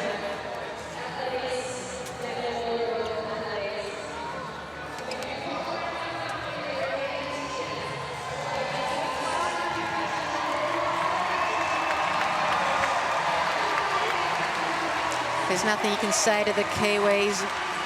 There's plenty you can say to these girls. What a moment. Renee Hallinan, who suffered the devastation of the Delhi loss in double extra time. Tegan Caldwell making her debut. Look at the parents and the families. Well, these are moving moments in the wake of this phenomenal victory for Australia. Could hardly have been more convincing. 58-40. The New Zealanders held on for that first quarter, but then the floodgates opened. The demons of Delhi have been erased. For Glasgow, well, Glasgow has been a happy hunting ground in the past for New Zealand. World Championship victory, 1987, but not anymore. And those two, what a great game both of those players had. Great to see Julie Corletto back in top form. Suffered with so many injuries over a number of years. She was at her best in this tournament. Kim Ravilion, she's grown and stepped up to another level.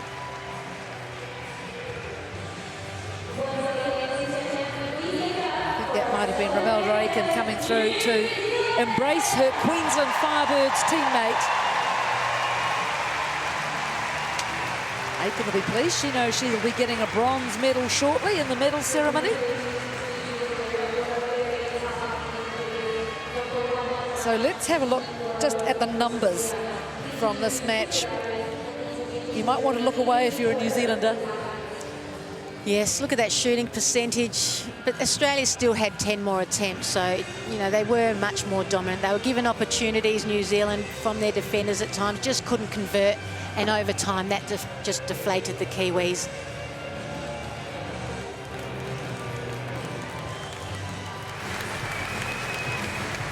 And a very deserved victory to Australia. So no three-peat for New Zealand.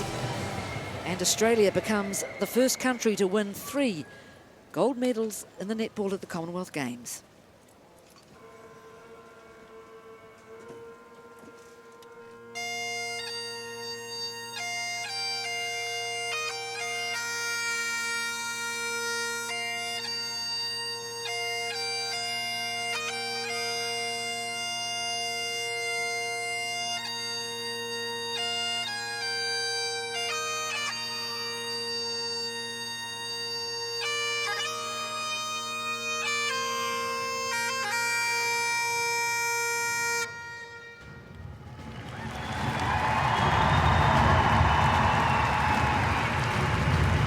Ladies and gentlemen, please welcome the medal ceremony for the 20th Commonwealth Games netball competition. Piped in by Lone Piper, representing the Royal Air Force, Pipe Major Finlay McGee.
The gold medals will be presented by Vice Patron of the Commonwealth Games Federation, His Royal Highness the Earl of Wessex.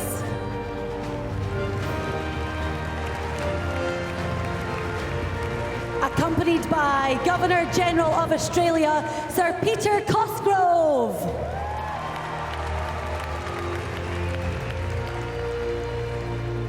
The silver medals will be presented by President of the International Netball Federation, Molly Roan. Accompanied by Governor-General of New Zealand, Sir Jerry Matapare.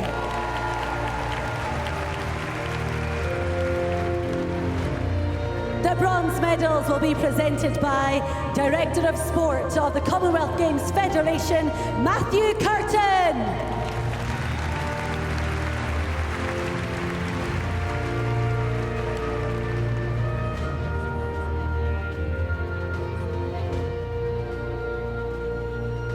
Accompanied by Chair of Netball Scotland, Frida Hutchison.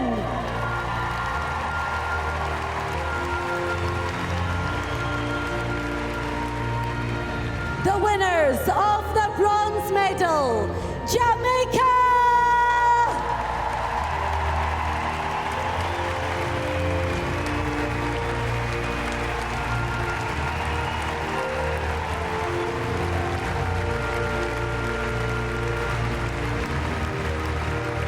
Jamaica were represented by Captain Nicole Pinnock, Romelda Aiken, Shanice Beckford, Casey Evering.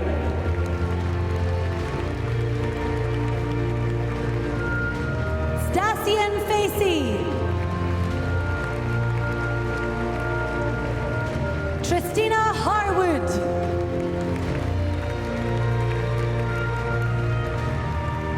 Sasha Gay Henry. Malisha Kelly.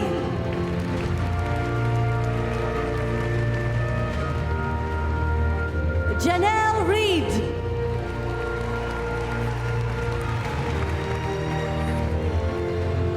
Paula Thompson.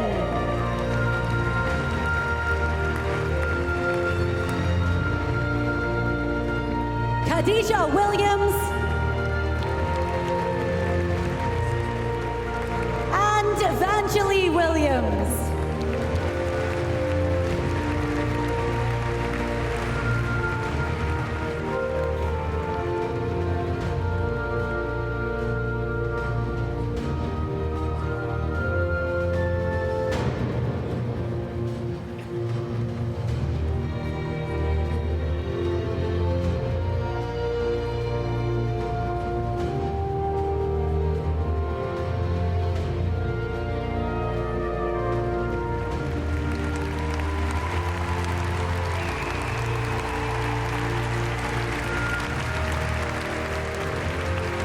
The winners of the silver medal, New Zealand!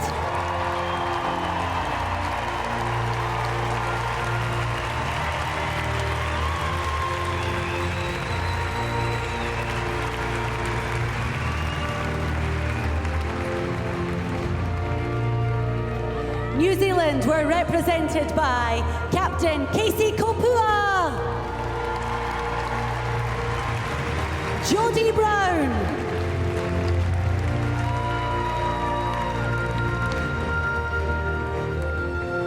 Liana DeBrain,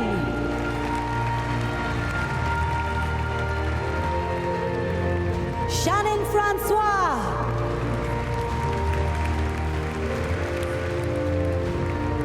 Katrina Grant,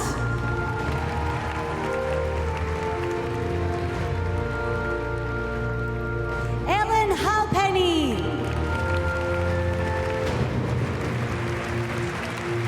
Anna Hannison,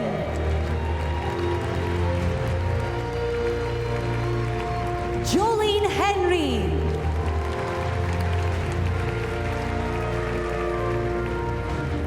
Laura Langman,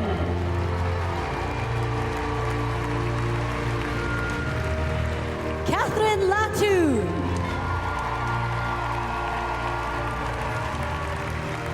Liana Leota,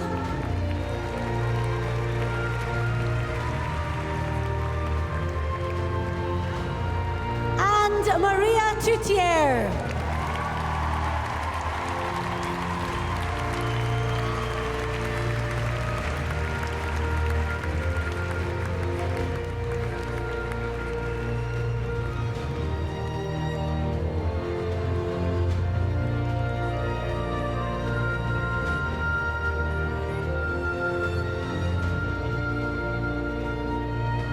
And now, gold medalists and 2014 Commonwealth champions, Australia!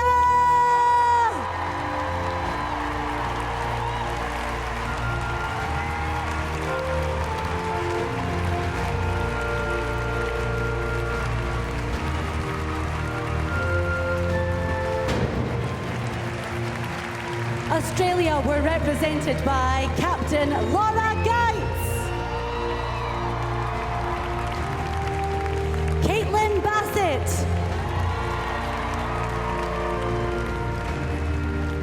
Tegan Caldwell,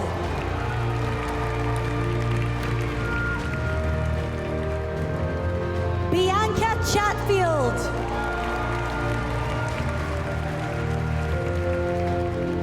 Julie Corletto, Kim Green,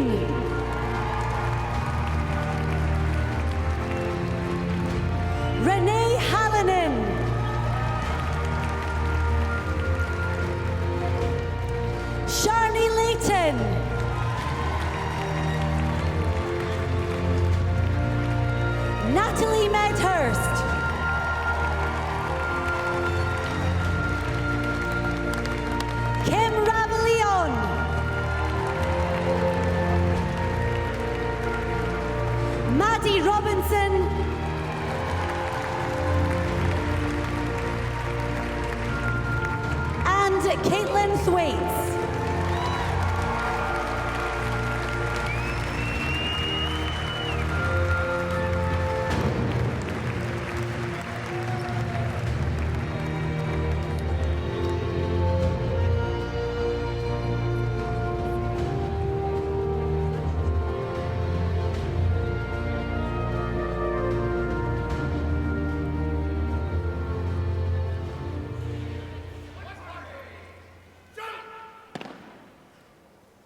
Ladies and gentlemen, the national anthem of Australia.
The world champions are now Commonwealth champions. Gold medal winning Australia atop the dais here at the SEC Hydro.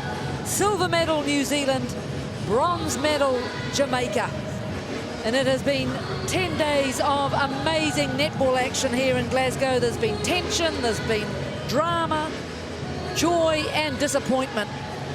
But it has been a tremendous week, and a sign that some countries are coming ever closer to the top level of international netball. But for now, there really is only one country at the top, and that's Australia.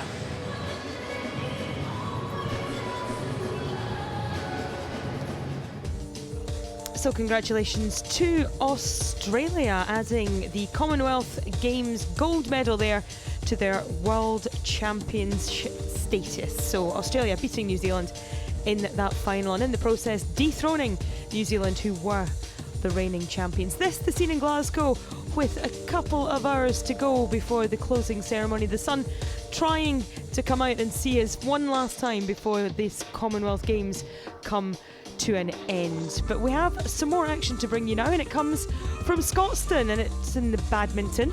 We have two doubles matches for you. We'll have the men's doubles gold medal match between Malaysia and Singapore shortly. But before that, this is the women's doubles between India and Malaysia. From 2010. The number 3 seed will take into... Away to serve, the ball, play. So it's Woon serving to Gutta, the two left-handers. 1 down.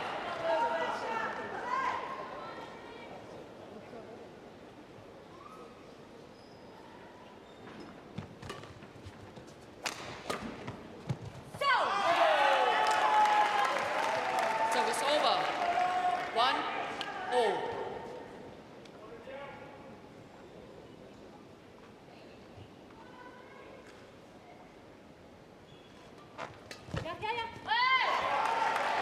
It's a good return of serve, but absolutely no movement there from Dwala Gutta. That really is a sign of nerves to me.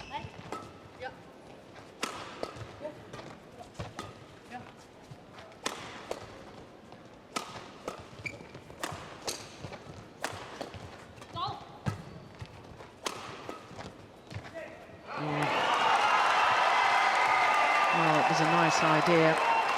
3-1.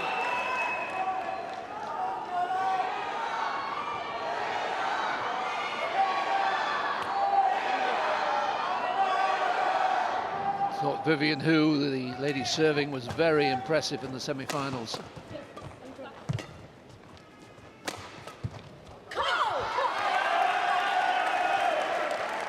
Service over. 2-3. Huge swings from Jwala Gutta.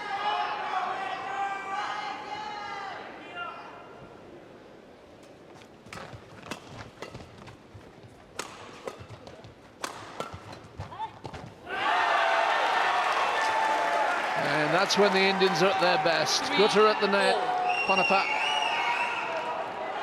at the rear court. Jwala Gutta, one of the few players in world badminton to serve forehand in doubles. Service over. 4-3.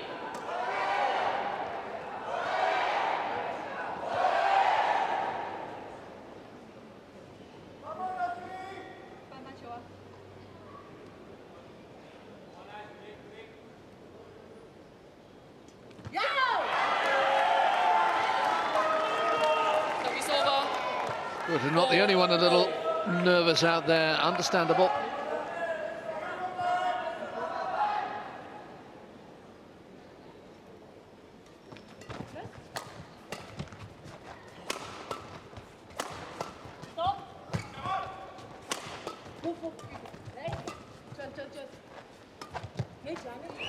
Yeah, nice idea to change your pace. A little bothering if you're an Indian fan that Jwala Gutta showed such disappointment after the mistake there.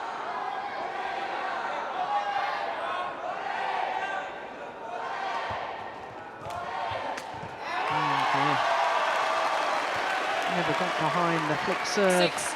Left-handed Jwala Gutta.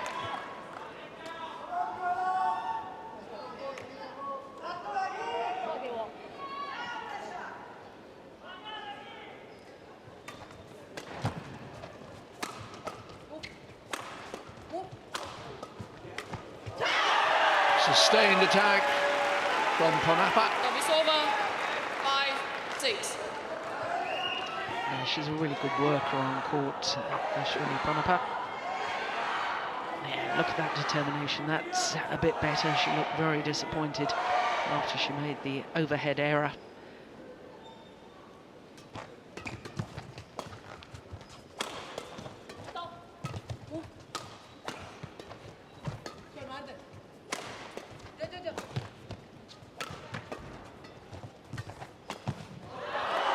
Missed it.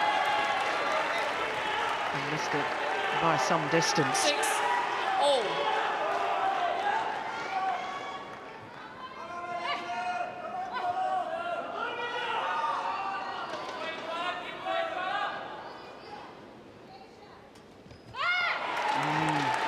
Service over. 7-6.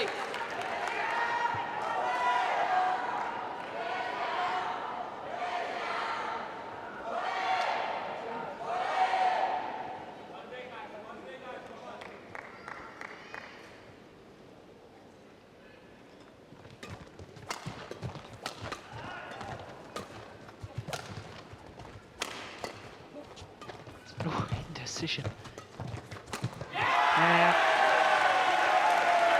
Well, I think we're going to see this a lot during this women's doubles final. Jwala Gutta really intercepting and reading so well at the front of the court.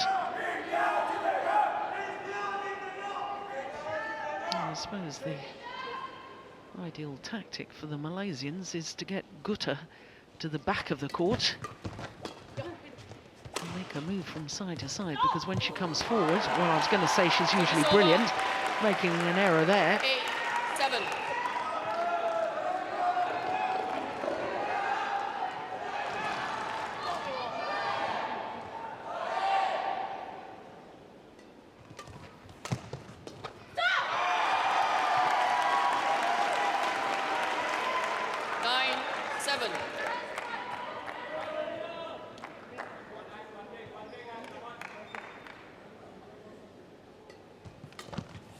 Clever serve out wide.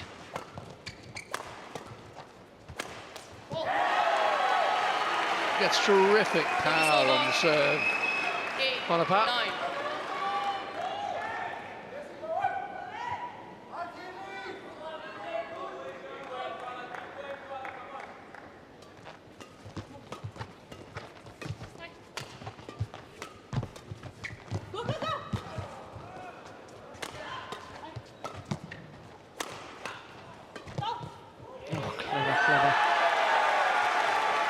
Yeah, she can really control proceedings from the front of the court.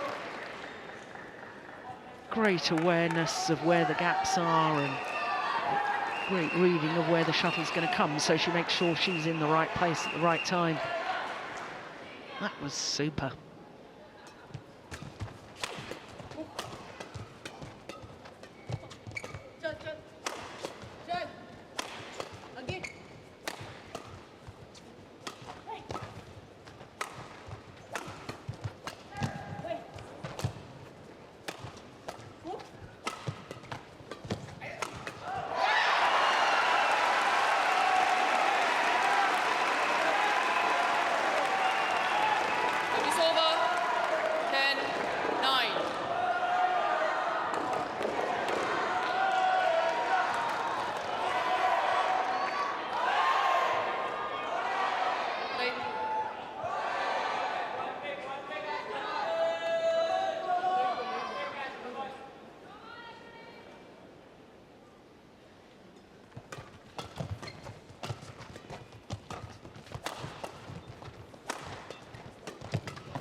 It's long, 10 all.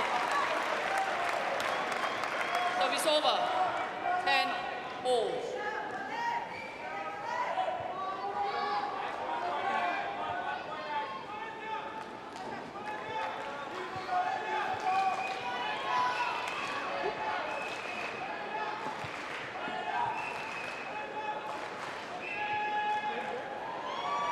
A regular fan of badminton. We see him at tournaments all around the world.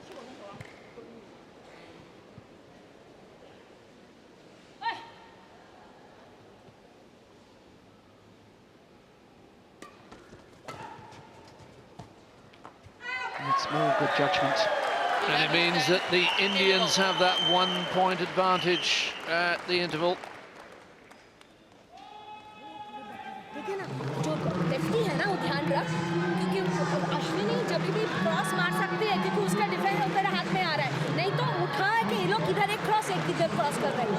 She's wonderful, isn't she? It's the gestures.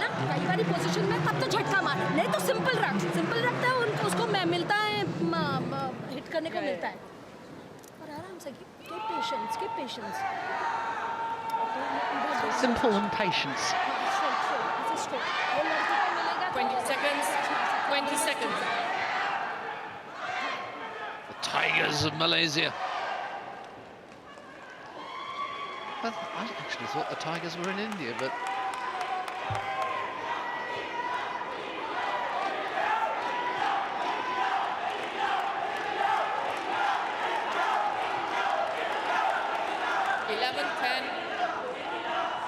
Play.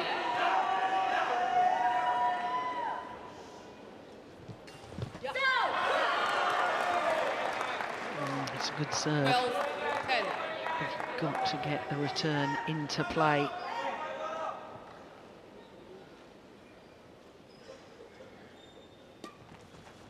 Oh, that's a brilliant serve. Deceptive flick. 13, 10. Come on, Jolo.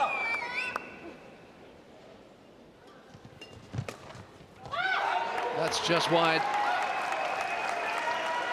Service over. 11-13.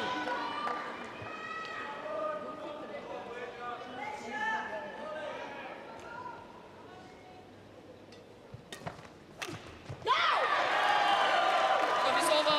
Well, hardly seeing any rallies at the moment, are we, David? Players either making an error or going for early winners. There's an error, and this time on serve. There's Orozman Razak. 12-14.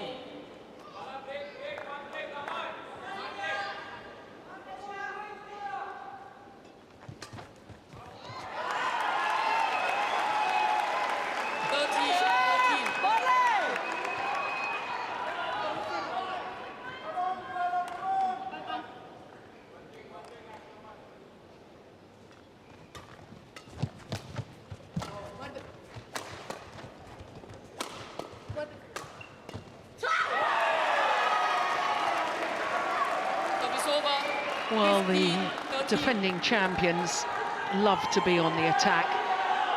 The attacking formation, one player at the back of the court, one at the net.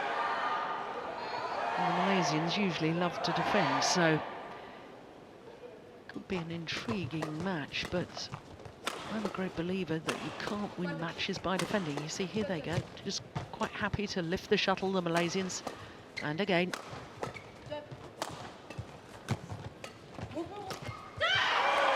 Well, finally, when Woon Ki-wei moved forward to the net, she made the difference.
Still the errors come from both pairs.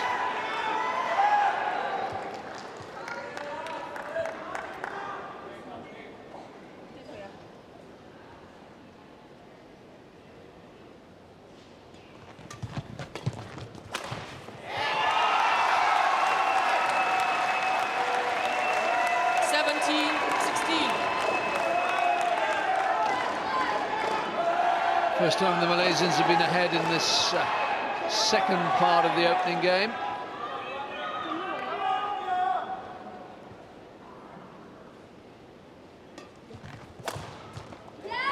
Yours, partner. Oh, it's such a good smash from Ashwini Bonaparte. Service over. 17-all.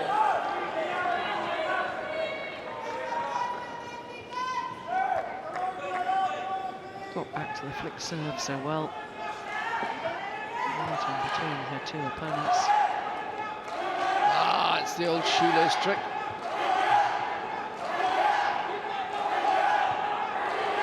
With a little bit of extra time.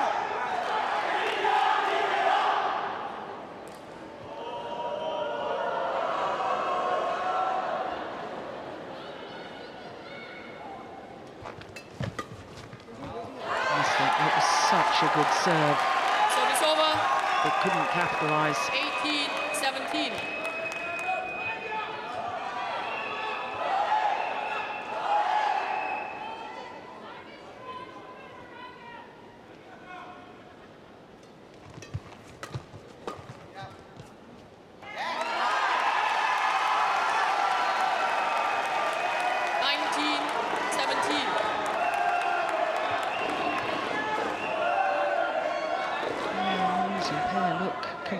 Different when they're prepared to command the net area and hit the shuttle in a downward direction, just as they did there.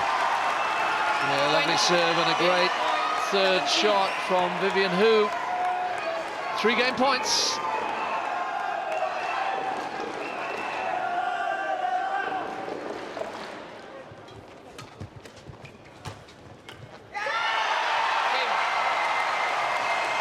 First game won by Vivian Hu Gamo and Moon Kewe 21-17.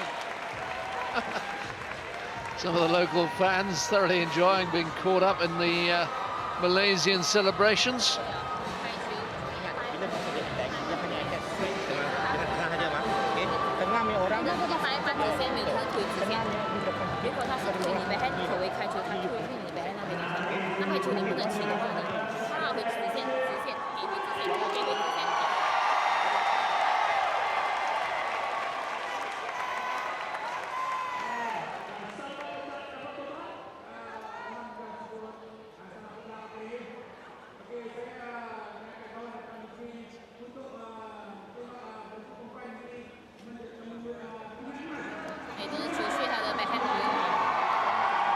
It's Delhi on one side of the arena and Kuala Lumpur on the other. It's fabulous.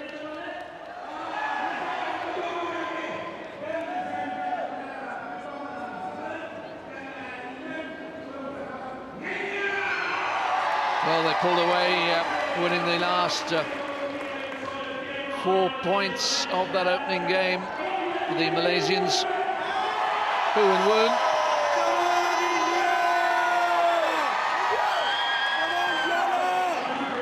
Play for India. Win for India.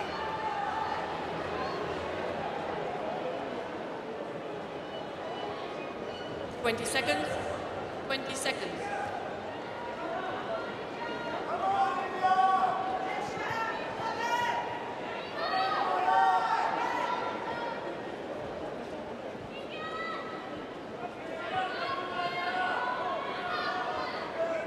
Second game. The ball. Play.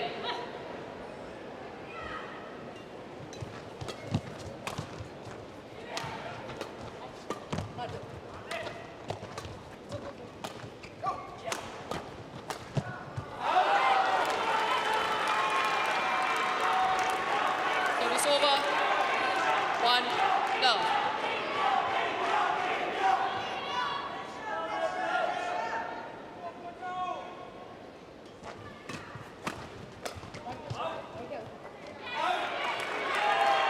It's a second error by the Malaysian players. Gives the first 2 points of this second game.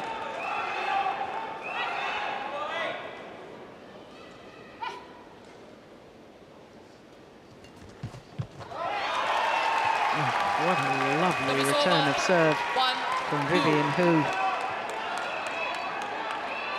Look at that, she just guides it down.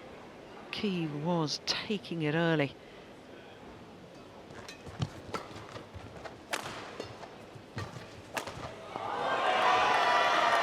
Service over. 3-1.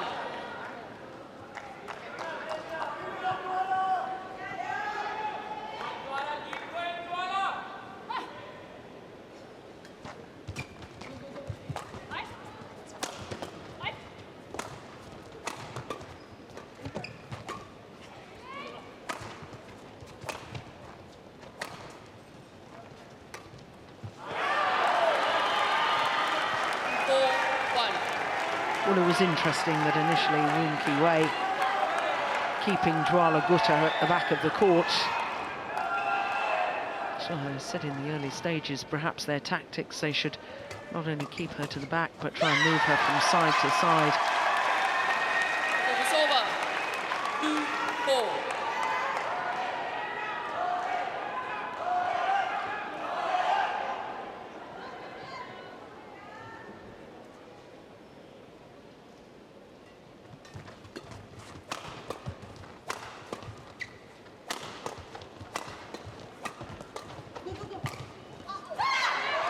No, she's pushed it long. 3-4. Yeah, and I think Ponapa She's looking very nervous. Normally she wouldn't miss one like that. And missed it by a big margin in badminton terms.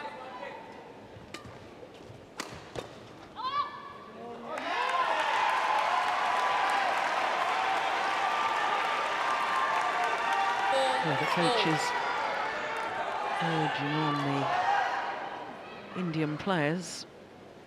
It's a whole run of errors from Ponapur, isn't it?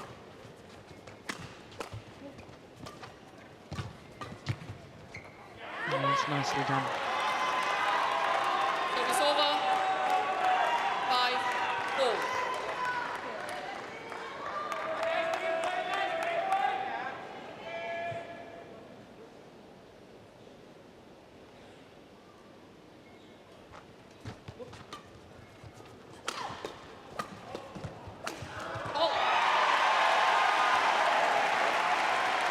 I have to say I'm very pleased to see the Malaysian pair being more positive than they were in the initial stages of this final. Now looking to hit down, involve the net player. Madhu wants them to block the defence. Oh dear, that's shocking. She's really struggling. 6-5.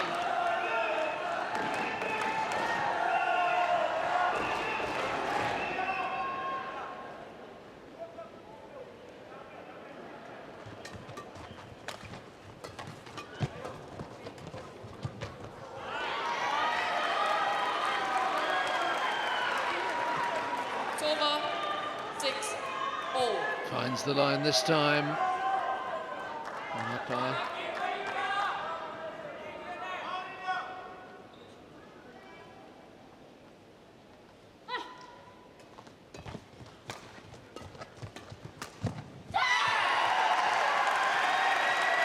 Service over. 7-6. Well, I think it's going to be a battle of the two left-handers at the front of the court, which can get the better. Yeah, they're both wanting to hunt the nets. Quite happy to leave the rule service fault called. Above the waist. Over. 7-all.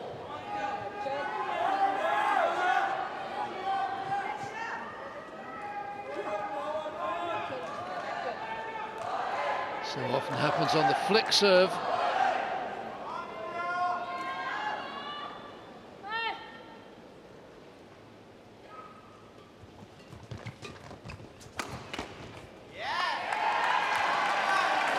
Yeah, Ashwini Ponapur is beginning to get a little frustrated with herself after that race, swiping the racket.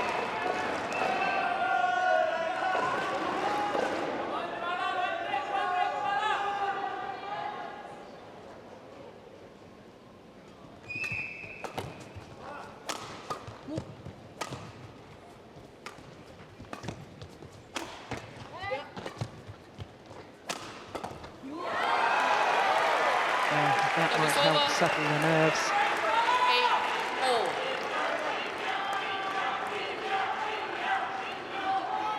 Good straight smash.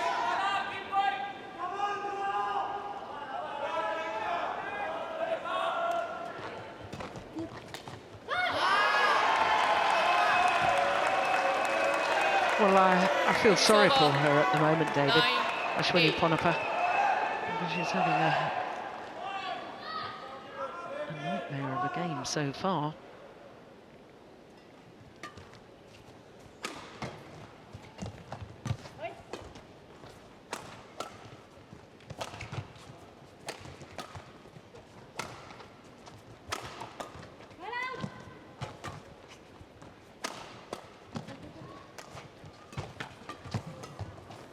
Yes, good rally.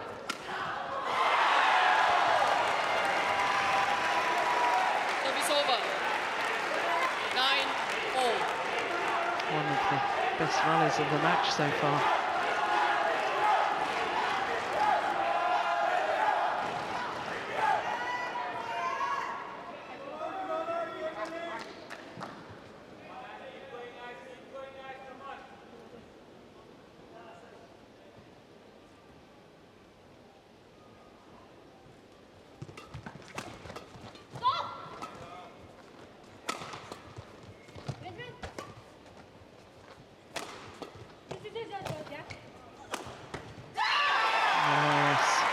once again the channel attack right in between the two Indian players. 10-9.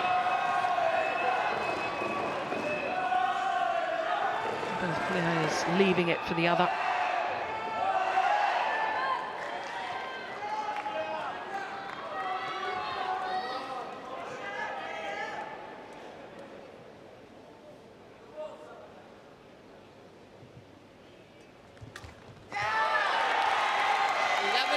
Just too many mistakes by the Indian partnership at the moment. And it's a 2-point advantage this time for the Malaysians at the 92nd break.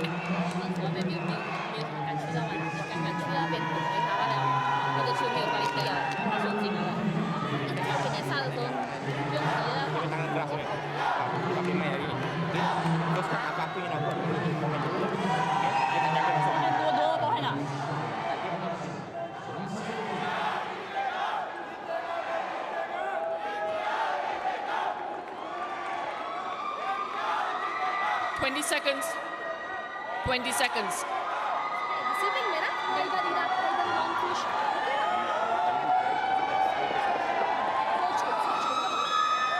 Is it usual for the two coaches to speak to different players like that, one-on-one? It does seem usual in Asia with 11-9. Asian nations. It's not the case in Europe.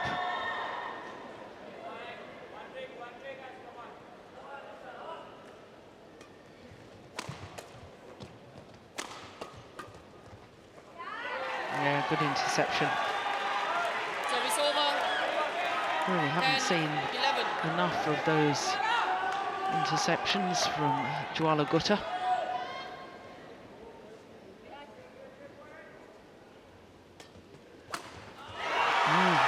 It's a good return of serve from Vivian Hu.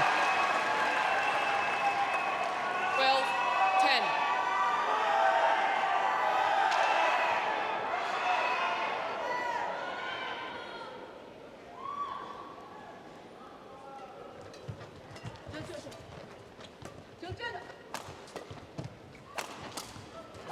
String's gone in the racket of Vivian Hu. Service over. 11-12.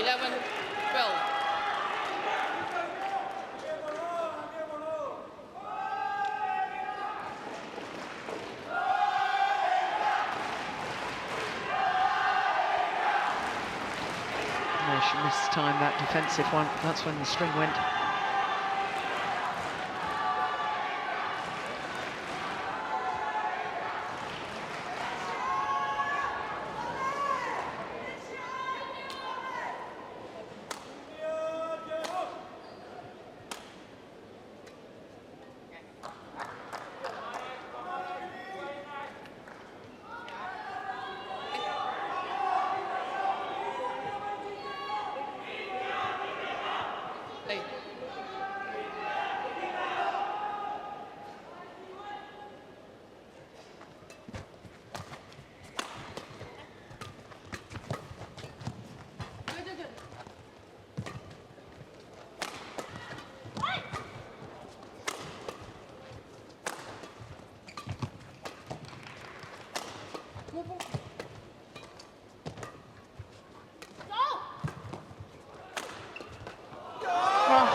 Goodness, what defence from the left-handed Woon Ki-wei.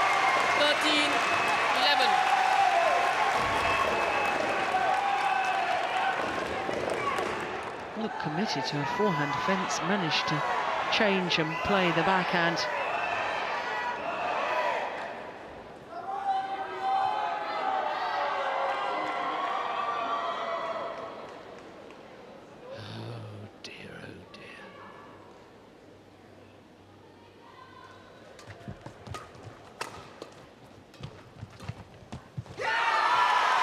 Really playing with great confidence all of a sudden. 14-11.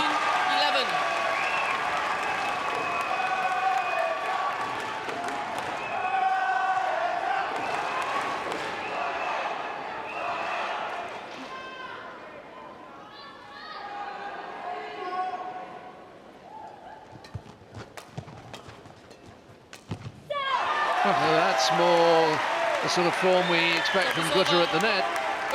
12-14. Yeah, you've got to be reliant to a certain extent. I mean, we really haven't seen enough of Dwala Gutter, have we? She hasn't been involved enough, but then the rallies haven't been extended, and because Ashwini Ponappa has been making some very nervous errors, hasn't been able to play her partner into the rally.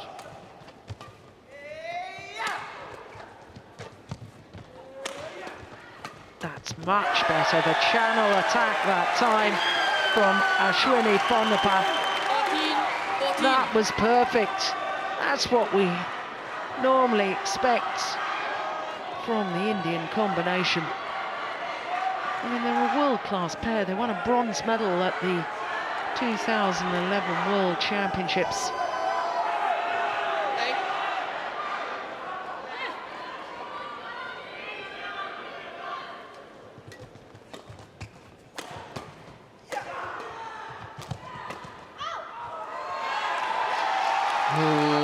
Yeah, another one gets away from Ponappa. 13.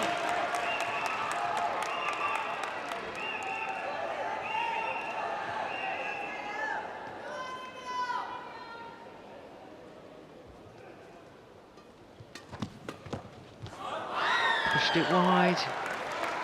Service over. 14-15.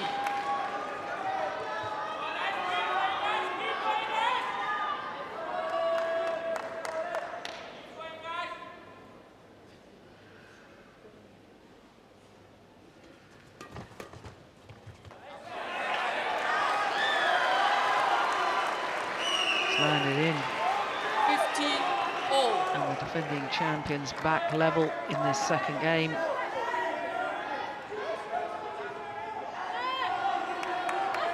Yeah, I think it caught the line.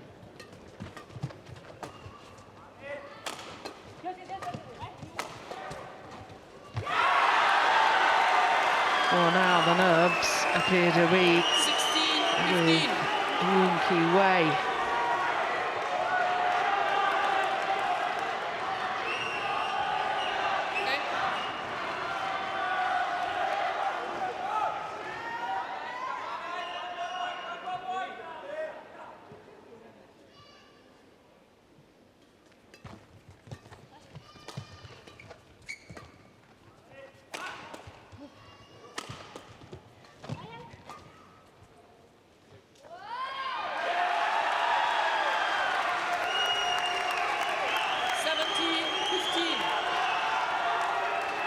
Six straight points for the defending champions have transformed this second game.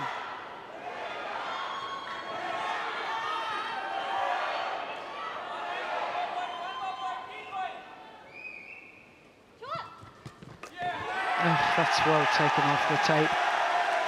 And it appears that Ponappa has certainly refound her form.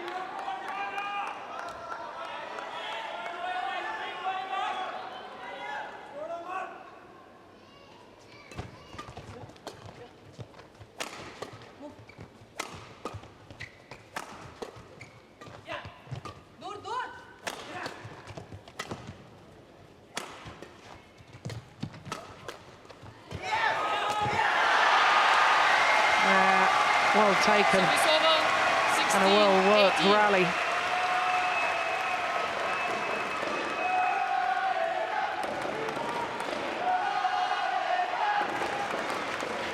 That was the one that did the damage from Vivian, who drive defence across court.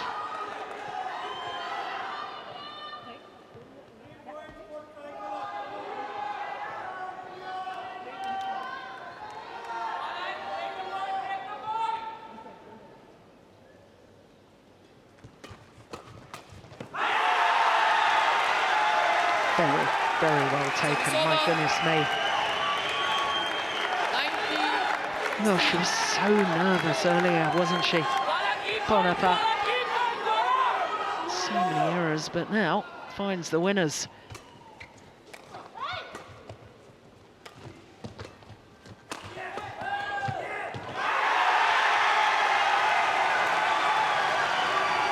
Extraordinary how things have turned around since the Malaysians were leading by a game of 14-11. Now it's 4 game points to the Indians.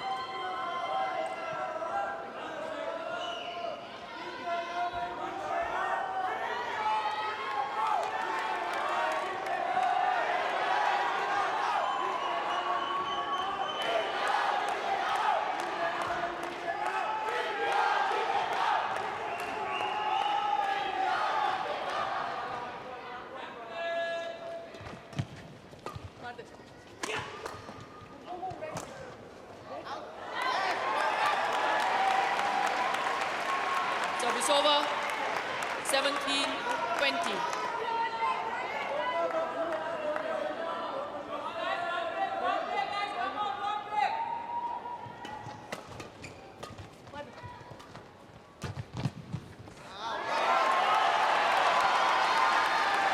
Well, this is where the nerves really start to jangle.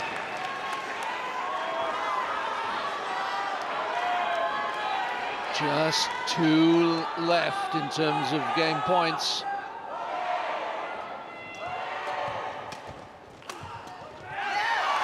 And now it's just 1. 19-20.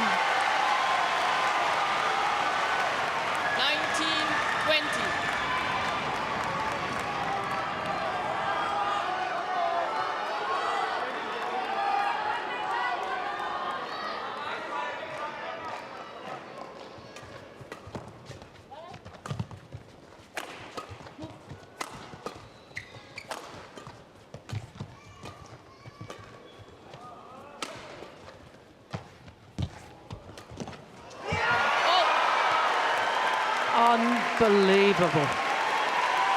4 game points saved. That 4th with the most remarkable cross-court shot. Look at that from Vivian, who played to perfection, but what was so good was the vision to see the gap there.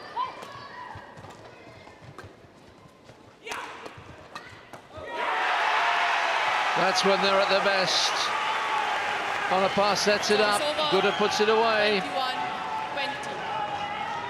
21-20. Another game point, their 5th.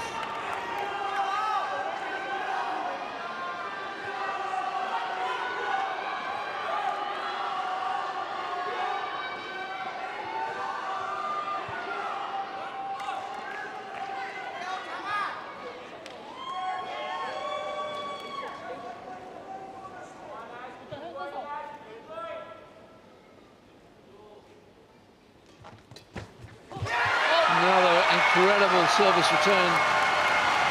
Service over, 21-all. Oh, you won't see better than that. That really was magnificent.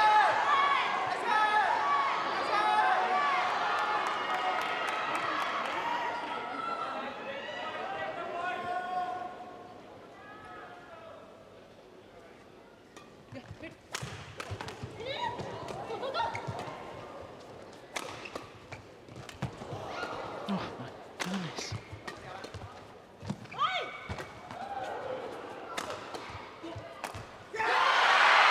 Well, they've had all the game points, the Indians.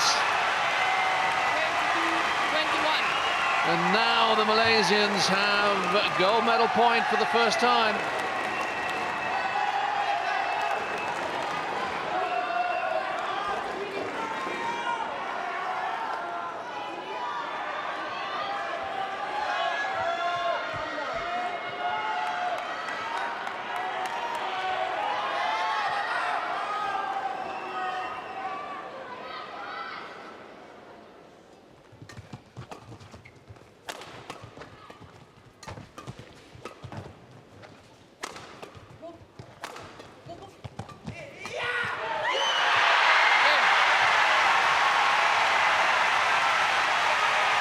The Malaysians stave off 5 game points and clinch the gold medal, 21-17, 23-21.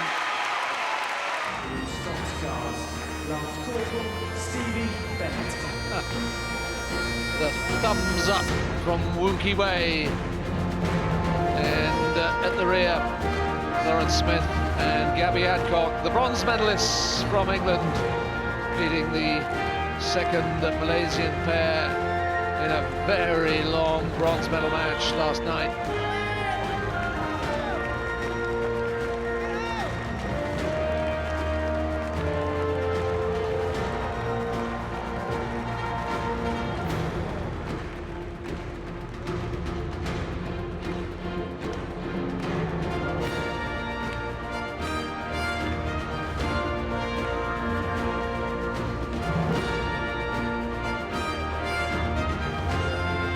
Medals to be presented by Paul Erik Høyer-Larsen, President of Badminton World Federation. Will be presented by President Badminton World Federation, Paul Erik Høyer.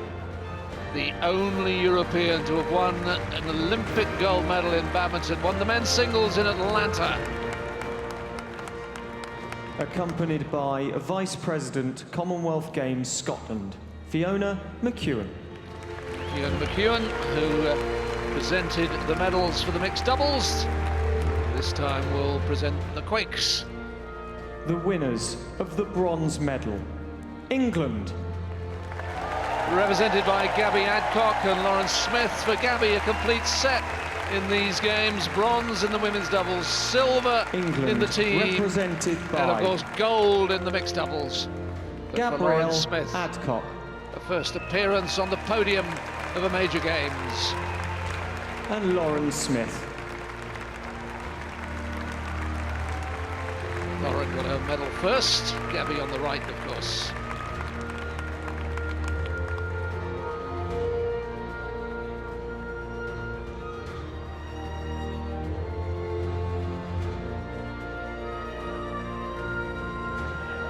She's forgotten mine. Oh, lovely.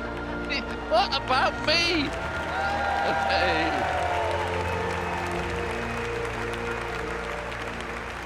The winners of the silver medal, India.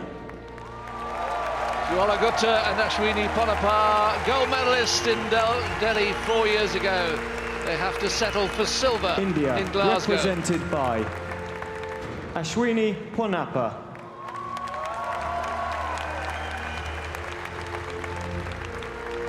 And Juala Gupta.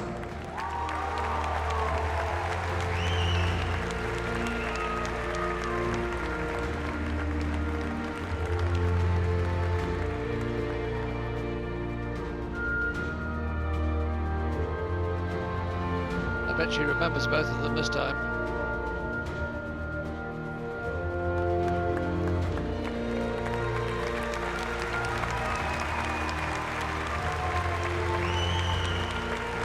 Gold medalists and Commonwealth champions, Malaysia. New Commonwealth Games champions and gold medalists, Vivian Hu and Woon Ki Wei from Malaysia. Malaysia represented by Vivian Hu Kamun and Woon Ki Wei.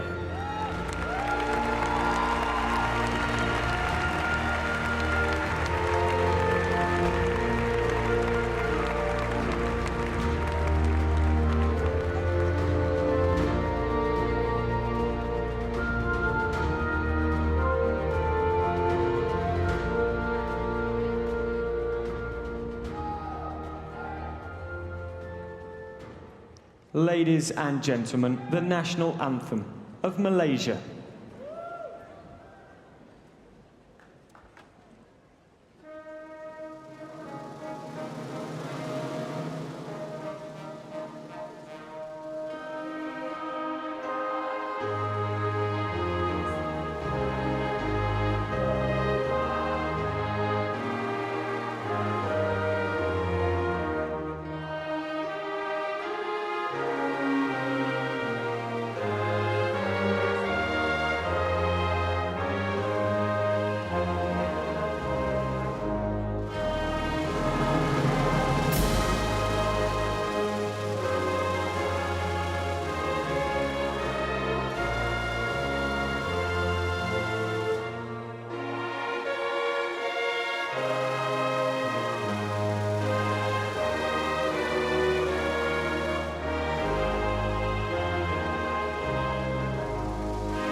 Glasgow, let's celebrate our Commonwealth Games medalists. Did so well, didn't they, the Malaysians, to save those 5-game points and to deny the Indians the chance to go to a final game. And what a great games it's been for Gabby Adcock on the right. 3 medals, England's most successful athlete in the badminton competition.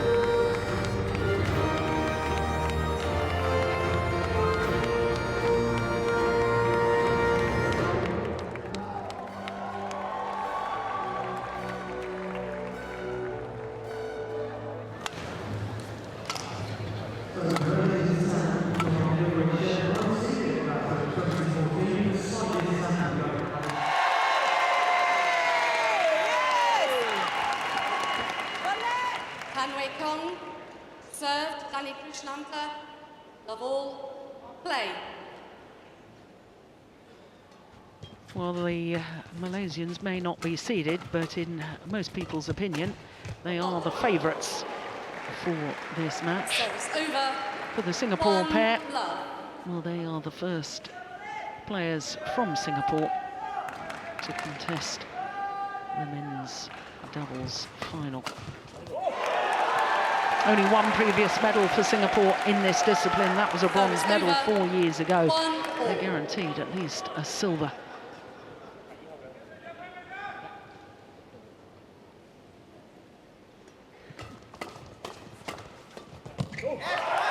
Well, I thought yesterday, Morton, when we watched Krishnanta and Triachart, I thought the big man, Triachart, was absolutely outstanding at the front of the court.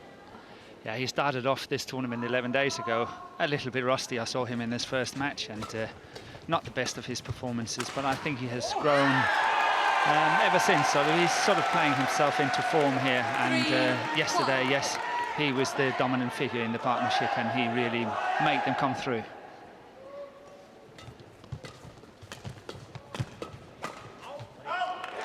And this is the kind of game we can anticipate. Both of the pairs really loves these very fast and flat exchanges, and obviously I personally think that if one is getting the upper hand, the other pair have to try to find other ways.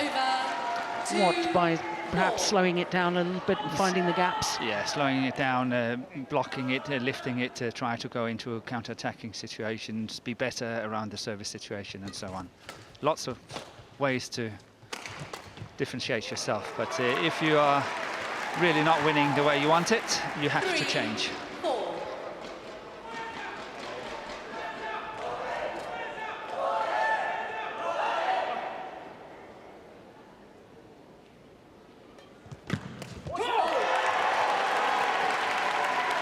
Well, the Malaysians most definitely have a favoured formation, which is Tan Wee Keong really hunting the shuttle at the net. Govi Shem's smash from the back of the court is lethal. Understatement. Yeah. Yeah, he's hitting very hard. He's got such a relaxed action on that smash, and he's generating enormous power.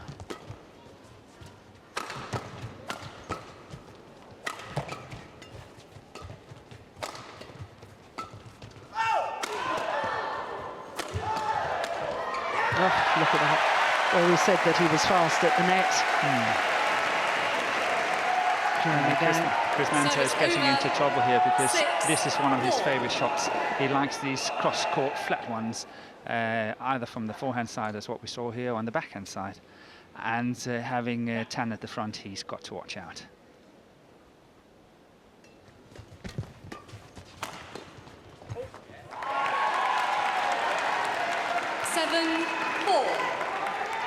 Well, this Malaysian player only playing their second ever individual tournament together. Both very, very highly ranked with other partners, but they've come together here and they really have been outstanding. Error on serve. Service over, 5-8. big speculation, I suppose, Morton, with whether they'll stay together in future. There's plenty of options with Malaysian men's doubles pairs, but when you see them play like that, they've got to be a strong reckoning to be a permanent partnership. Totally agree. They do, though, have Tan Boon Hyung at home, a former world #1 in the men's doubles, and he's not been selected for this tournament, but he's definitely up here with these two guys, perhaps even better. So somehow I'm expecting that he's in to the new formation. 6-9. In the mix somewhere. Yeah, he will be there somewhere. I'm sure he will. And obviously everyone is looking to find the right partnerships for the Olympic qualifications for the Olympics in 2016. 10-6. Well, this is all happening in double quick time. Only 4 minutes of play. Yeah. And we're already 10-6.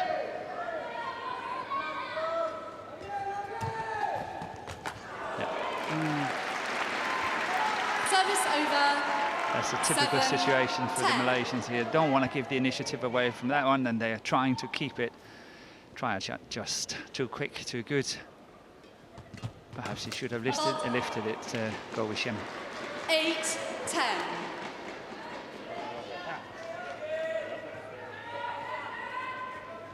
Jeremy Yang and Rosman Razak, two Malaysian coaches. Oh, that's nice. Their ideal formation. Tan Wee Kyong creative at the front of the court, force the lift, and then a huge smash from Go Wishem. 11-8 the advantage, the 3-point advantage in the mid-game interval.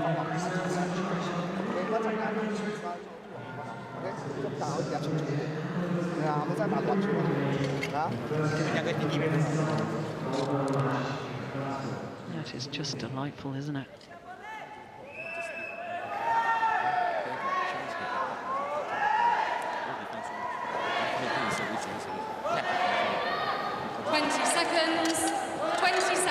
Chow Yong-ju, the Singapore coach.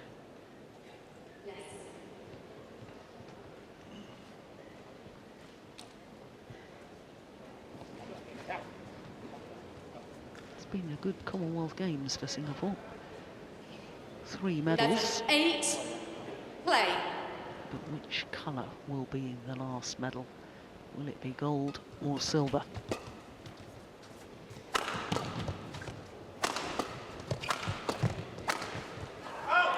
Just too long. 12. Well, from that, one assumes the coach told them to be more aggressive. Perhaps, let's see. It's difficult to be aggressive against the Malaysian pair because obviously they make it very difficult for you to get the initiative.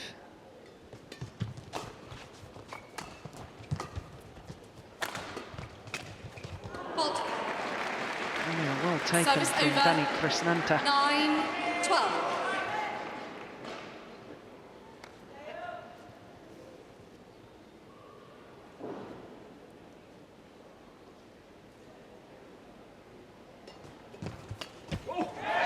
That's a good return of serve. 13-9.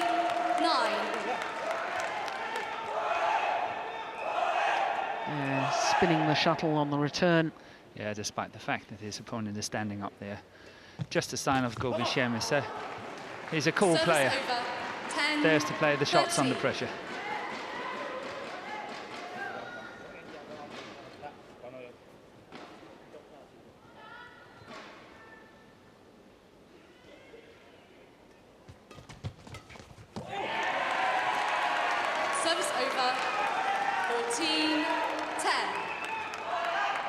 Doesn't seem to have quite settled yet, Trayachat.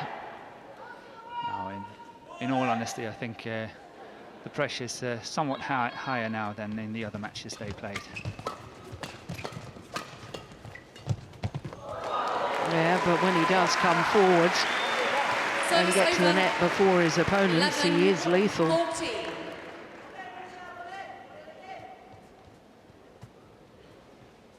It's the mere threat of the push as keeping Tan Wee Kyong at the back there. Can't get up to the drop shot.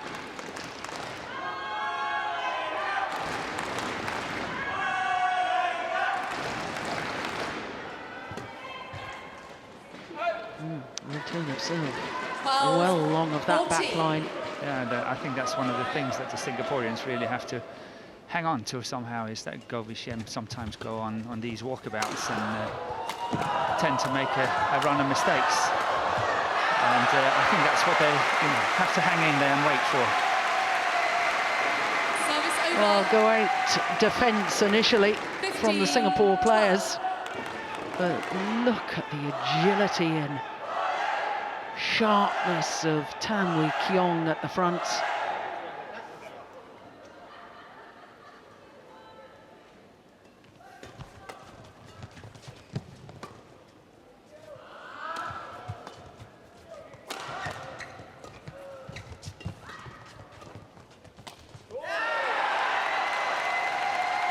That is very well played by Go Vishem. That last shot, he would be so tempted to go cross court, but he can see Triachat is waiting for it. Look at that, he's waiting for it, arms up and everything, so he just play that straight block, which is a very, very good shot. That's well spotted by Go Vishem.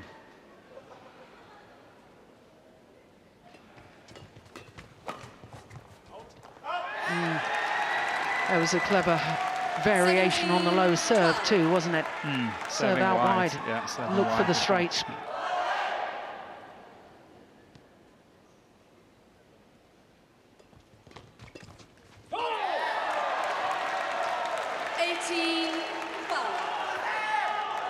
Four straight points, and it's put a very different complexion on this opening game. Another one here, and it's in. Excellent serving here by Go. And the Malaysian supporters almost already celebrating, at least this first game.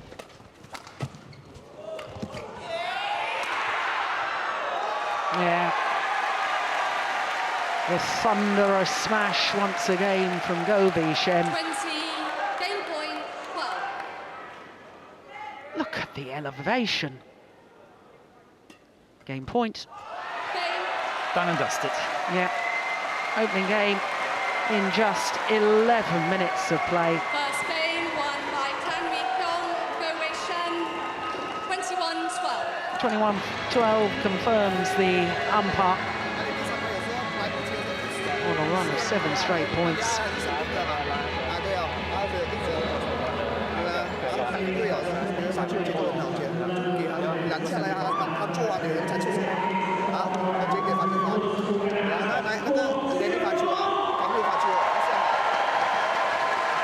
This, the game point, the flick serve, and Triachat deceived. He was on his way forward for the low serve.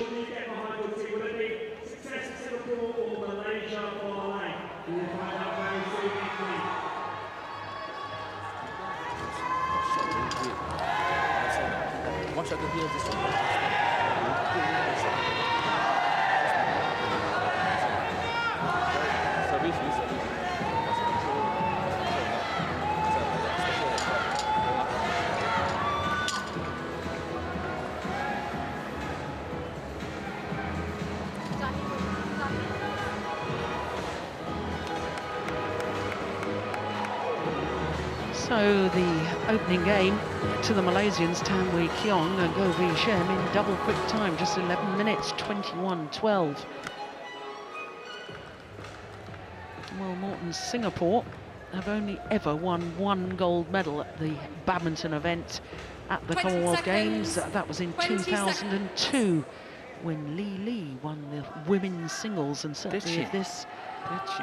Yeah. If this men's doubles pair want to turn this around, what do they have to do? Apart from, obviously, try and lose the nerves and get into the game. Yeah, it's going to be tough. It's a tough challenge, this one.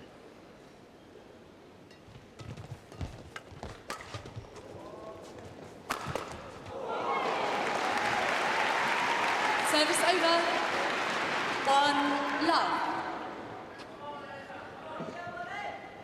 First of all, Chris Nanta have to serve very well, because I feel when he's serving, Triachat is playing better constructive shots from the rear of the court than Krishnanta is doing. So it's important that when Krishnanta is serving, they get on a run of points, and on occasions his serve is not that steady.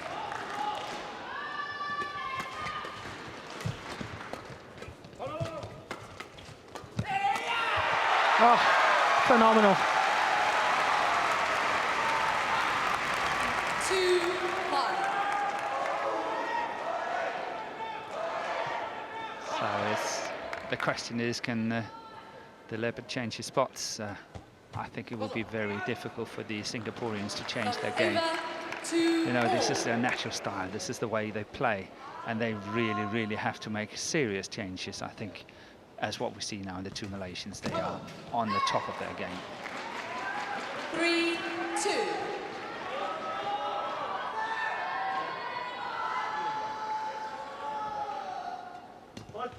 Service fault ball. Service fault call, racket not pointing in a downward direction. Girish Natu of India.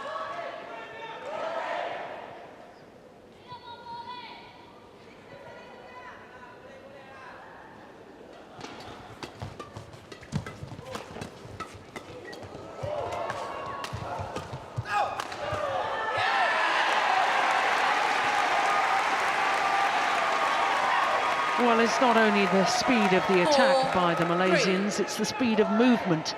Yeah, they're everywhere. They combine really well, and they cover for one another so well.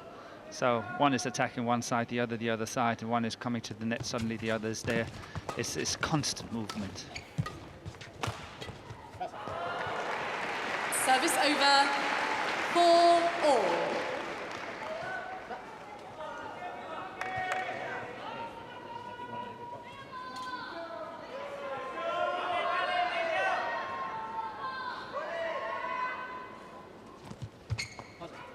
Well, that's what you asked for. Yeah. Good serving, and that was perfect. That's what he's got to do. Yeah, well in.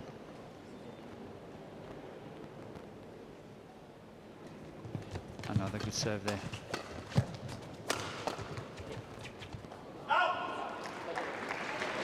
They couldn't have missed by much.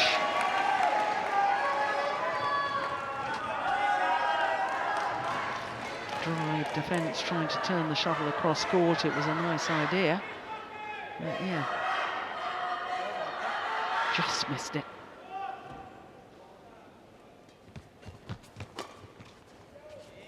Yeah, well placed, that smash. Service over. 5-6. I don't know what Triachat was thinking. He wasn't really ready. Look at this. Obviously he's hit on the forehand side of the body, which is the weakest, but still, I don't feel he was really ready here.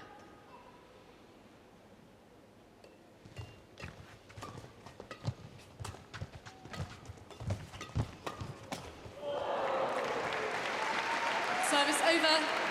7-5.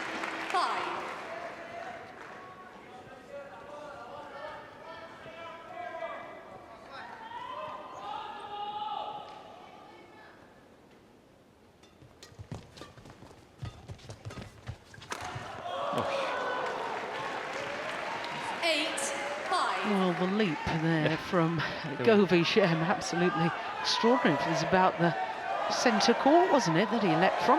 Yeah. Look here. Crikey.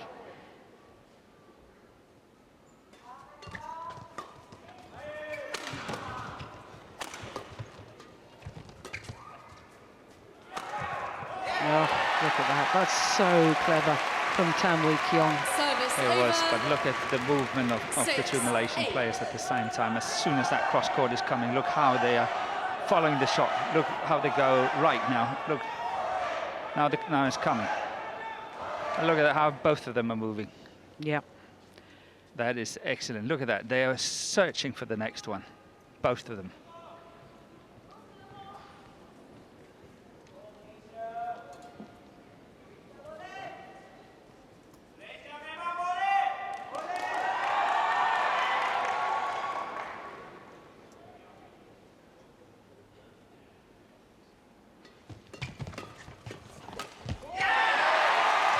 Cannot afford to hit anything loose at the net 7, against the Malaysians. He's caught Krishnanta and he knows it, and you can see his disgust afterwards.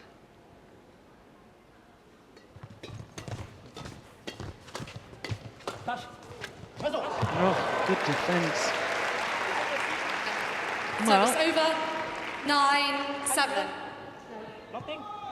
Govi Shem saying that surely that shuttle hit, was it Triachart on the defence, he thinks? Yeah, I think so too. I think it's very difficult to see.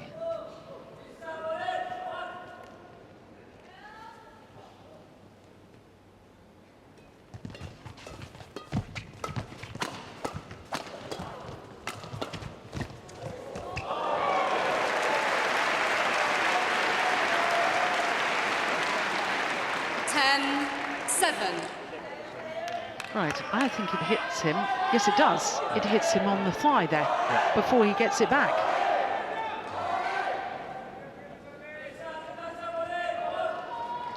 He's asking, couldn't you hear it?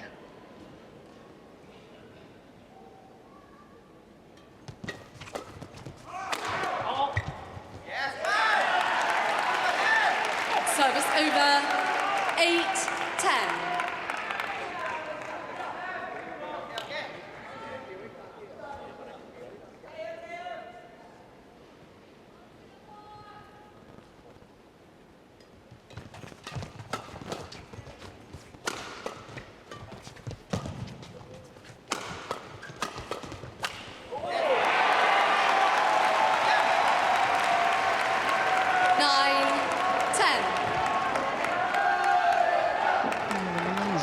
Closing the gap.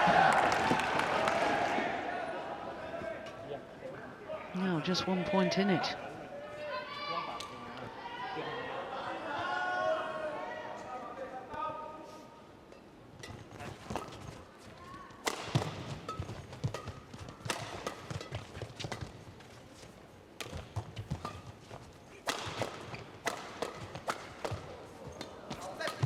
Just going out. He's missed it. Yep. Well, he'd been so good on the defensive play and then far too casual on the attempted kill. But doesn't that just sum him up?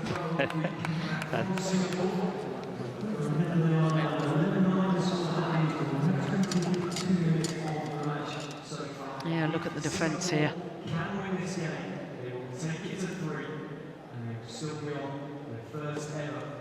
3 times. And then he has the opportunity. Didn't need to play it close to the line at all. He could have blocked it, just blocked it across there. 20 Plenty of seconds. space. 20 seconds. But that's what I say, sometimes you're going on a mental walkabout. Yeah.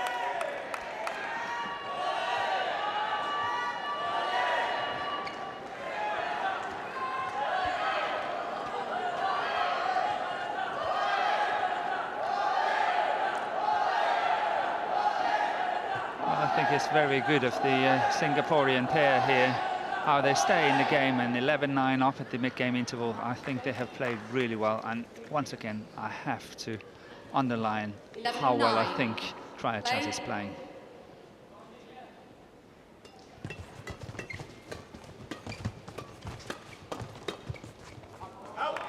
Oh, it's called out. 12-9. Yeah, well, defended by Krishnanta there. Got caught on many occasions. Ooh. Well, I would have thought that was in.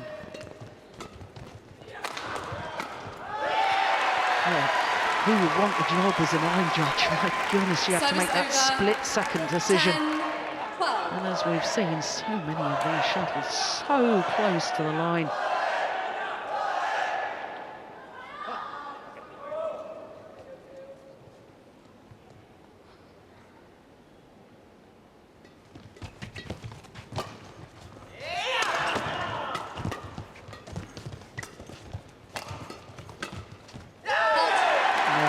Taken. 11-12.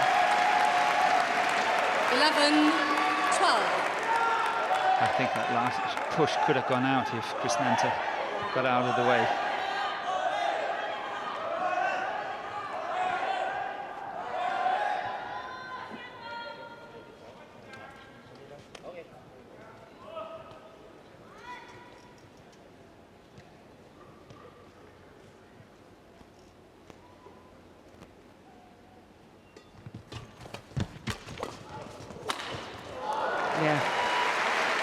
Good placement of the Service smash. over. 13, Very, very good 11. power. You could hear the sound of the shuttle coming off the strings. That crispness. I think you have to be a badminton player to hear that. But I know exactly what you mean. That's good pressure once again. 14, Well played. 11.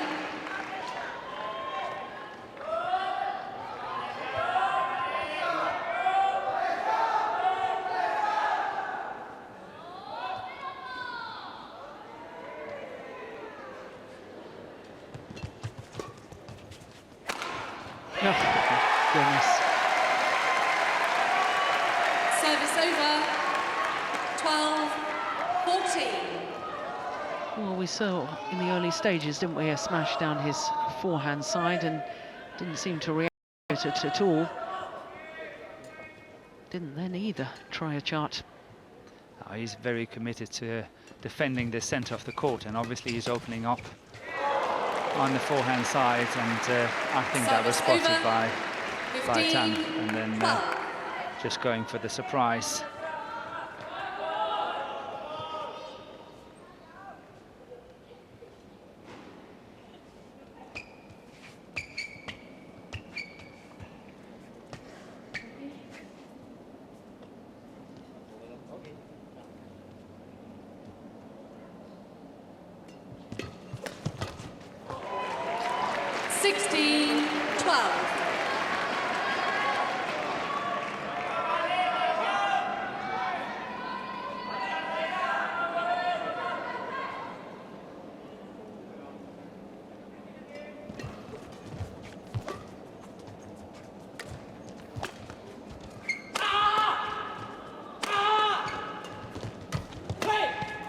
Oh, my goodness, that's good.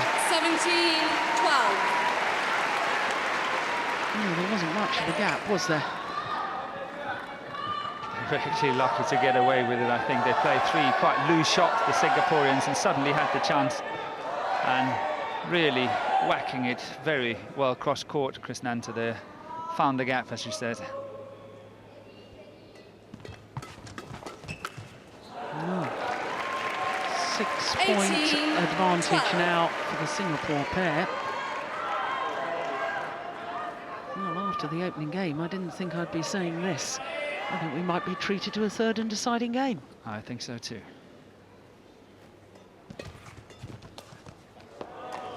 $19, 12. 2 points away now. Singapore pair from game number 2.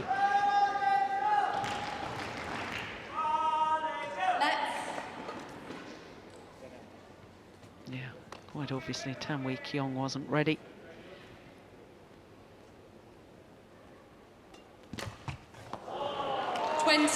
Error on the return of serve, and even after the delay, obviously still not ready. Game point opportunities for Chris Nanta and Triachart. Yeah, 21-12. Well, exactly the same scoreline as game number 1, but obviously in favour of the other pair, in favour of the Singapore pair. And exactly like game number 1, on a run of 7 straight points.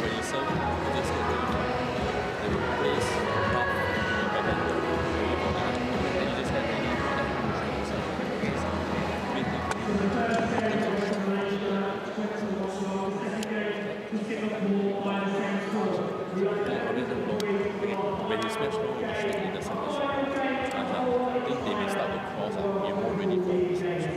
When they cross out, let's say Cherry Dana straight, something at the front, after one again is across the way. Okay, see the last one, just go across the way. Remember you're placing all these no inside. Long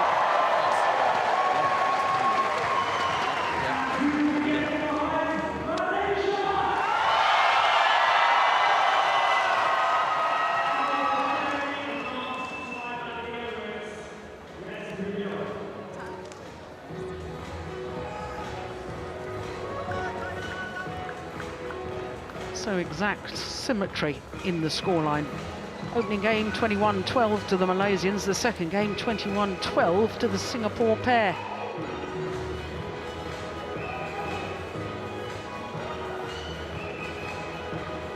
Well, not only did the Singapore players improve their level of play, one has to say, Morton, that the Malaysians went off the boil a little as well. Yeah, but that's what we see quite often with the pair when Govi Shem is in, and that's why I think the experience of Tan Boon Hyung could be very good to have next to him, that could guide him as well. And, that's obviously my favourite choice for the coming Olympics, but I'm not the coach. Here we go, third and deciding game. And the luck of the net chords for Malaysia on the first one. Just to remind you that the man that Morton has been talking about, Tan Boon Hyung, actually won the gold medal in the men's doubles at the last Commonwealth Games.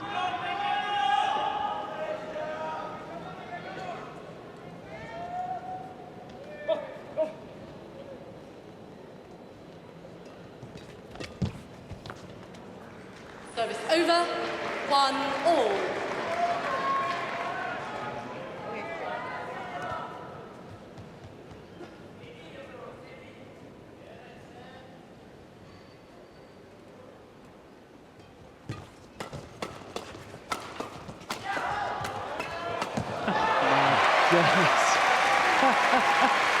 The reactions, quite Service incredible. over, 2-1.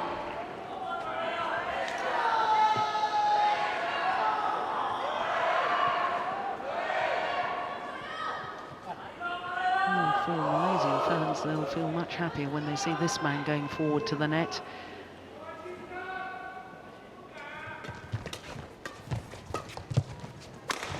That's smashing as well. Service over, 2-all.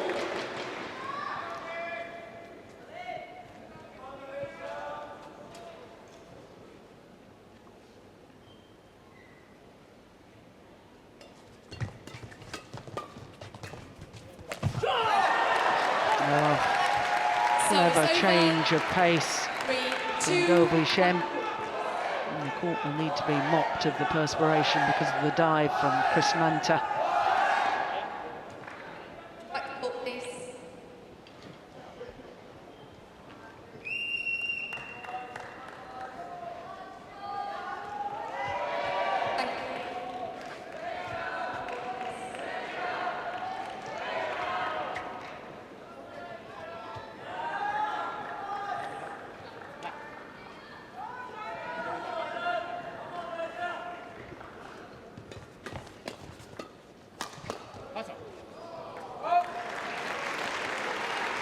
Service over, 3-all.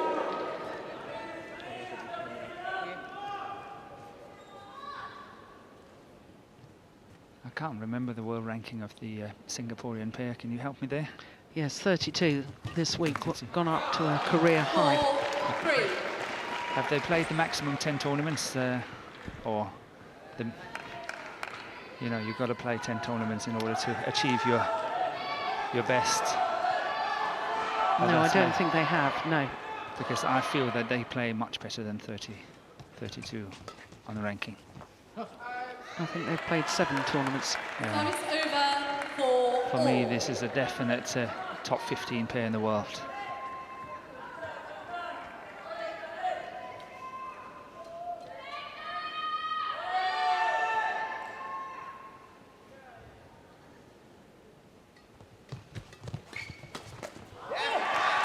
Yeah, well, just to reiterate your point, Morton, the Singapore pair have already won 2 titles this year, the Malaysian Grand Prix Gold event. They had to come through the qualifying because they hadn't played at the end of last year. Exactly. Yeah. And then the Sri Lankan International as well.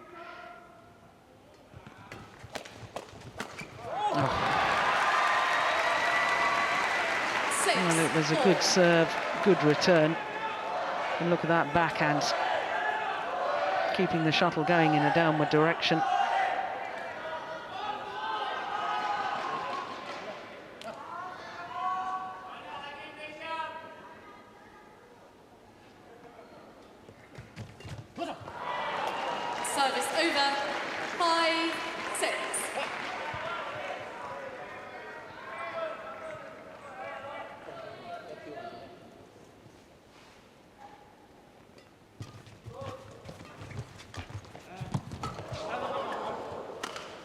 Oh my goodness, got in each other's way. Yeah. Oh, and that cost them dear. Out of position, the Singapore pair. 7-5. Quite interesting, that kill. The way he is able to move across the court there, Tan Wee Kyung, was really very, very nice.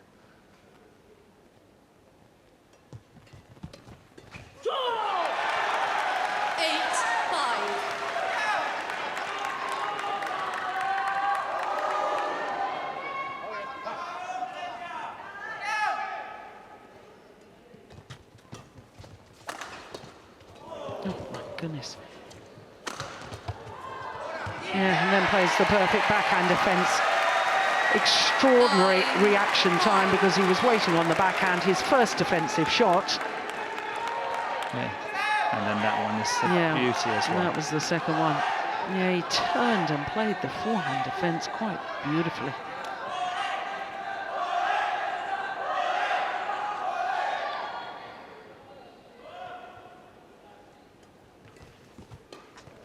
Good return.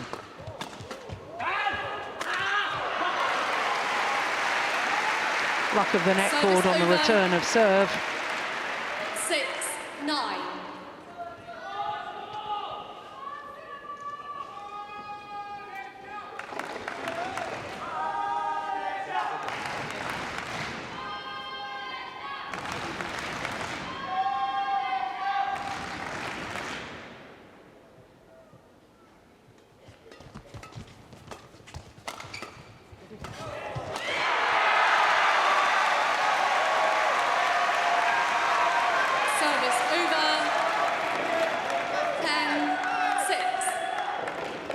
Too much cross court, isn't it, Morton, on that smash? It is. But I'm also thinking here, I'm sitting here, not so much about this match. I'm obviously watching the match, but also my mind is going in the sense that it's very difficult to select for these games because every team is only allowed to consist of 5 boys and 5 girls.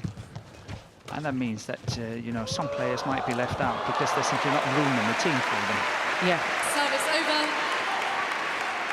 7-10. Yeah, no wonder whether that's had an effect on the individual event because some teams have chosen to bring only one singles player for the mixed team competition. And of course that one singles player has then had to play all of the campaign in the team competition. Exactly. But as far as Malaysia are concerned, they've only brought this men's doubles pair. That's why I'm thinking, you know, when you said before that it was Malaysia against Malaysia in the finals on previous occasions, and this time it's not been possible because they've only had this one pairing. They had the second pair as well, but that consisted of you know, a singles player, which is not the most ideal thing in men's doubles. No. 9-10. Well, it's all getting very, very tight. The collective disappointment.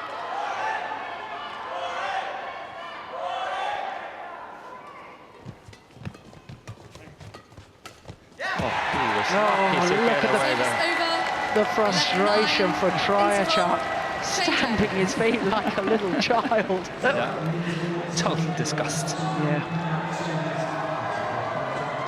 But that was a poor shot by Tan there.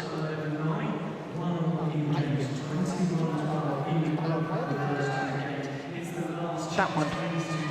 Yeah, too late to cross court.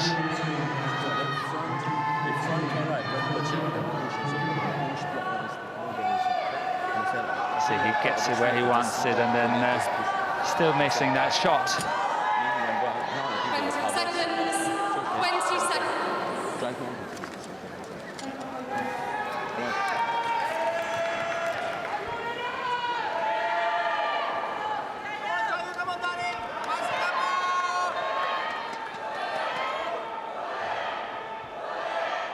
Well, just 2 points the advantage to the Malaysians here as they change ends in the deciding game.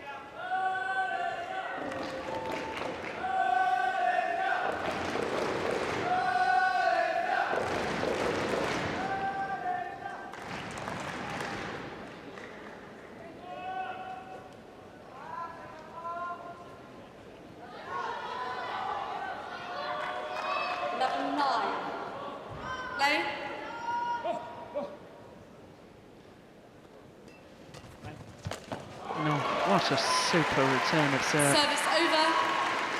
10, 11. Yeah, played into the mid-court area and not short of the net or towards the centre. Really nicely played to the side, and there was no one there.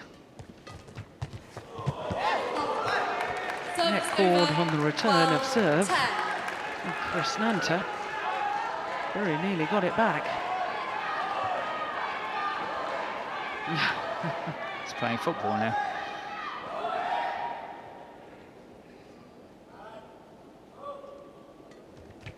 Oh, my goodness. Service over. 11, 12.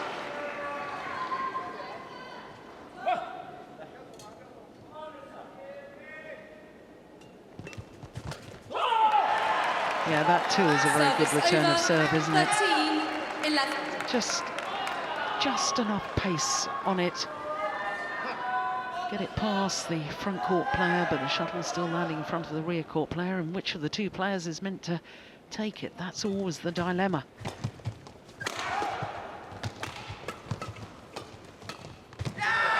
Yeah, super backhand from Gobi Shen. 14, 11. Yeah, this match is very much becoming a match of serve and return. We don't have any long rallies, not even a lot of flat exchanges. It's all about the service, what we see now.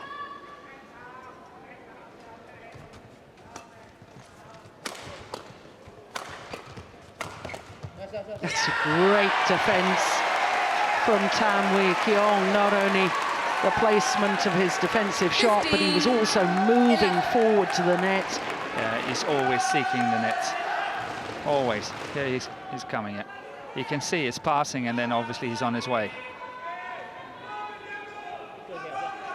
Yes, poor teammates feeling a little worried right now because there's a 4-point advantage for the Malaysians.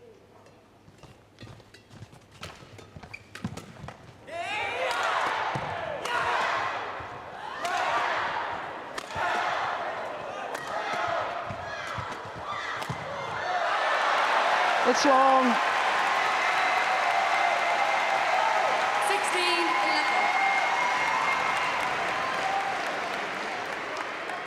Like the court, please. Well, I don't think he meant to leave that. I think he actually tried to play it and just missed it. He did. That's what we usually call well played. Well left. Yeah, good call, line judge too. And he knows he missed it.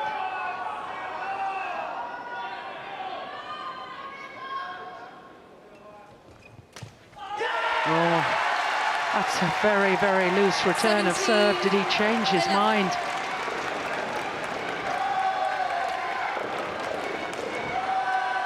It's a run of 5 straight points now for the Malaysians. And is this the decisive move?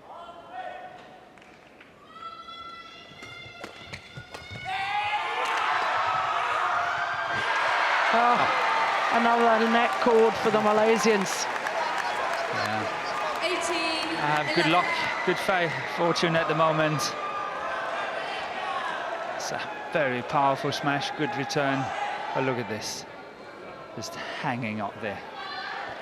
Yeah, it was a nice idea, though, wasn't it, to play the block, change the pace? Absolutely, absolutely. Just lucky it caught the net. Yeah.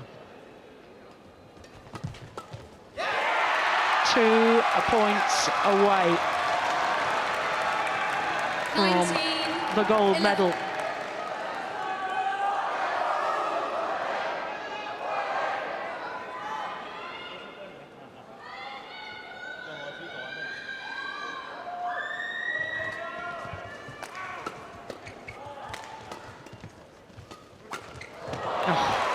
Well played.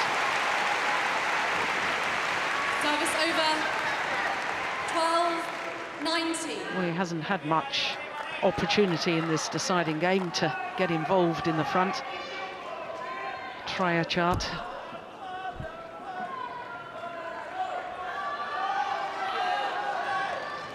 And that's simply because the Malaysians have got themselves on the attack first.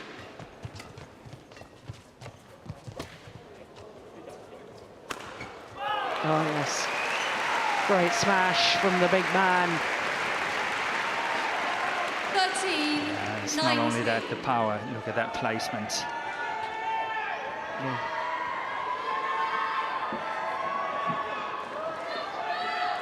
So do you think they can come back? Well, we've seen enough comebacks this week, haven't we? We have. We've seen a lot. So this is only 6 points.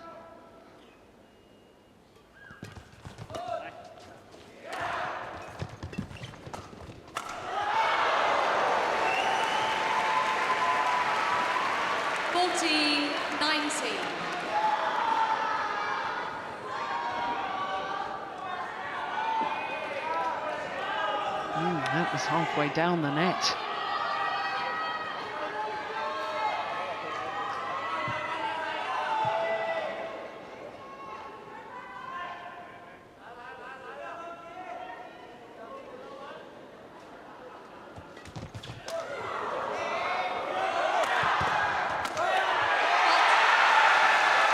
They're gifting the attack to the Malaysians.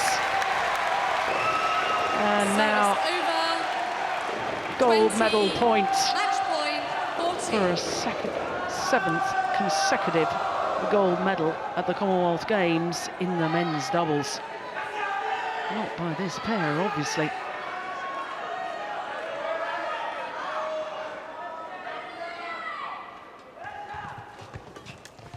Oh, yeah, he touched it. Service over. 15-20.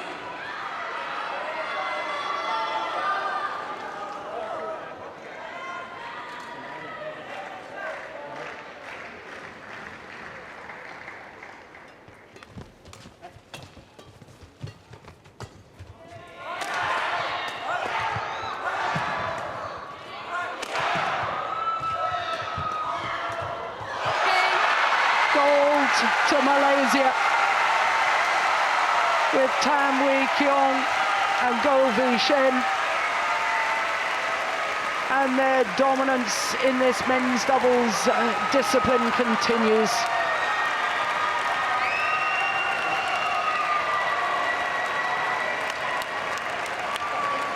Well, they were pushed all the way in the final. 21-12, 12-21, 21-15 in the deciding game. 21-12, 12-21, 21-15. 48 minutes. Malaysia win the men's doubles at the Badminton event at the Commonwealth Games for a 10th time.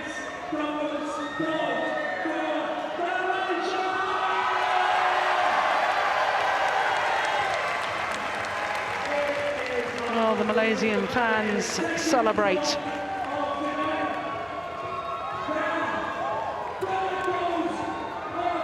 And in the end, Morton, I suppose their speed and their aggressive play was the deciding factor. It was, but I think it was a fantastic performance by the Singaporean pairs. I think they really stayed in this match, and even at the mid-game interval, I think they still had a good chance. Obviously, the Malaysian edging away at the end there, but it was touch and go at some times during this match. I think could have gone either way. Yeah, congratulated by teammates, and rightly so, from team officials and from supporters.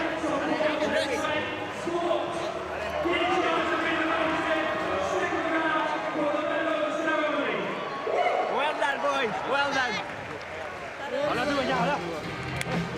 Well, that means that in the individual events, Malaysia take 2 gold medals to add to their team gold.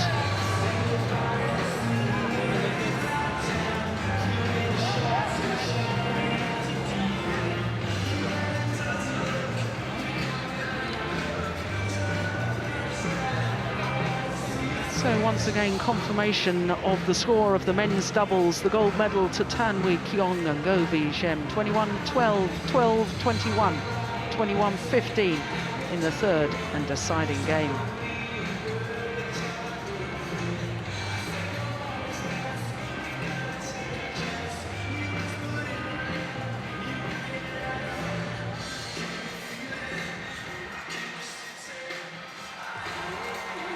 Well, for the Singapore pair, creating history by becoming the first players from their country to contest the men's doubles final.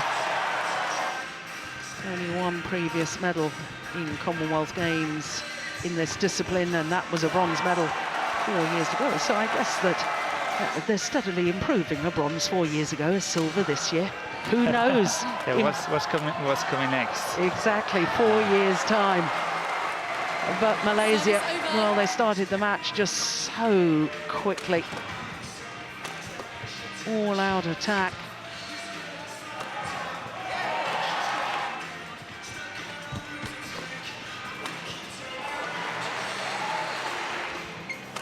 But Singapore certainly had their moments.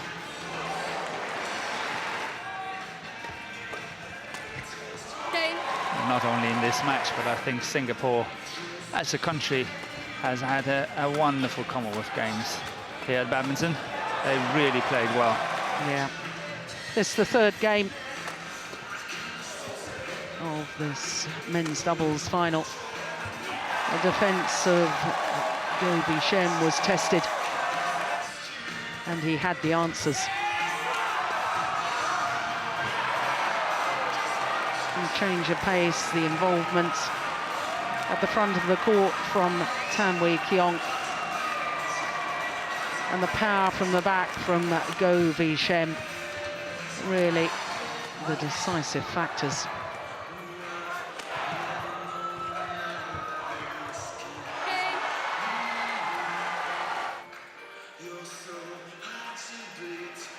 So the gold medal once more goes to Malaysia in the men's doubles.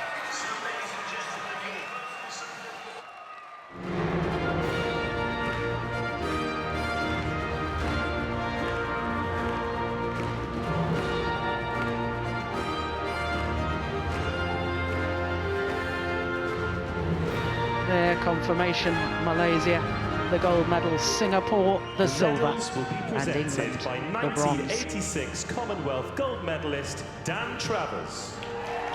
Dan Travers, winner of the gold medal in the men's doubles in the 1986 Commonwealth Games with Billy Gilliland. Secretary General of the Commonwealth Games Association, Swaziland, Muriel Hoffer.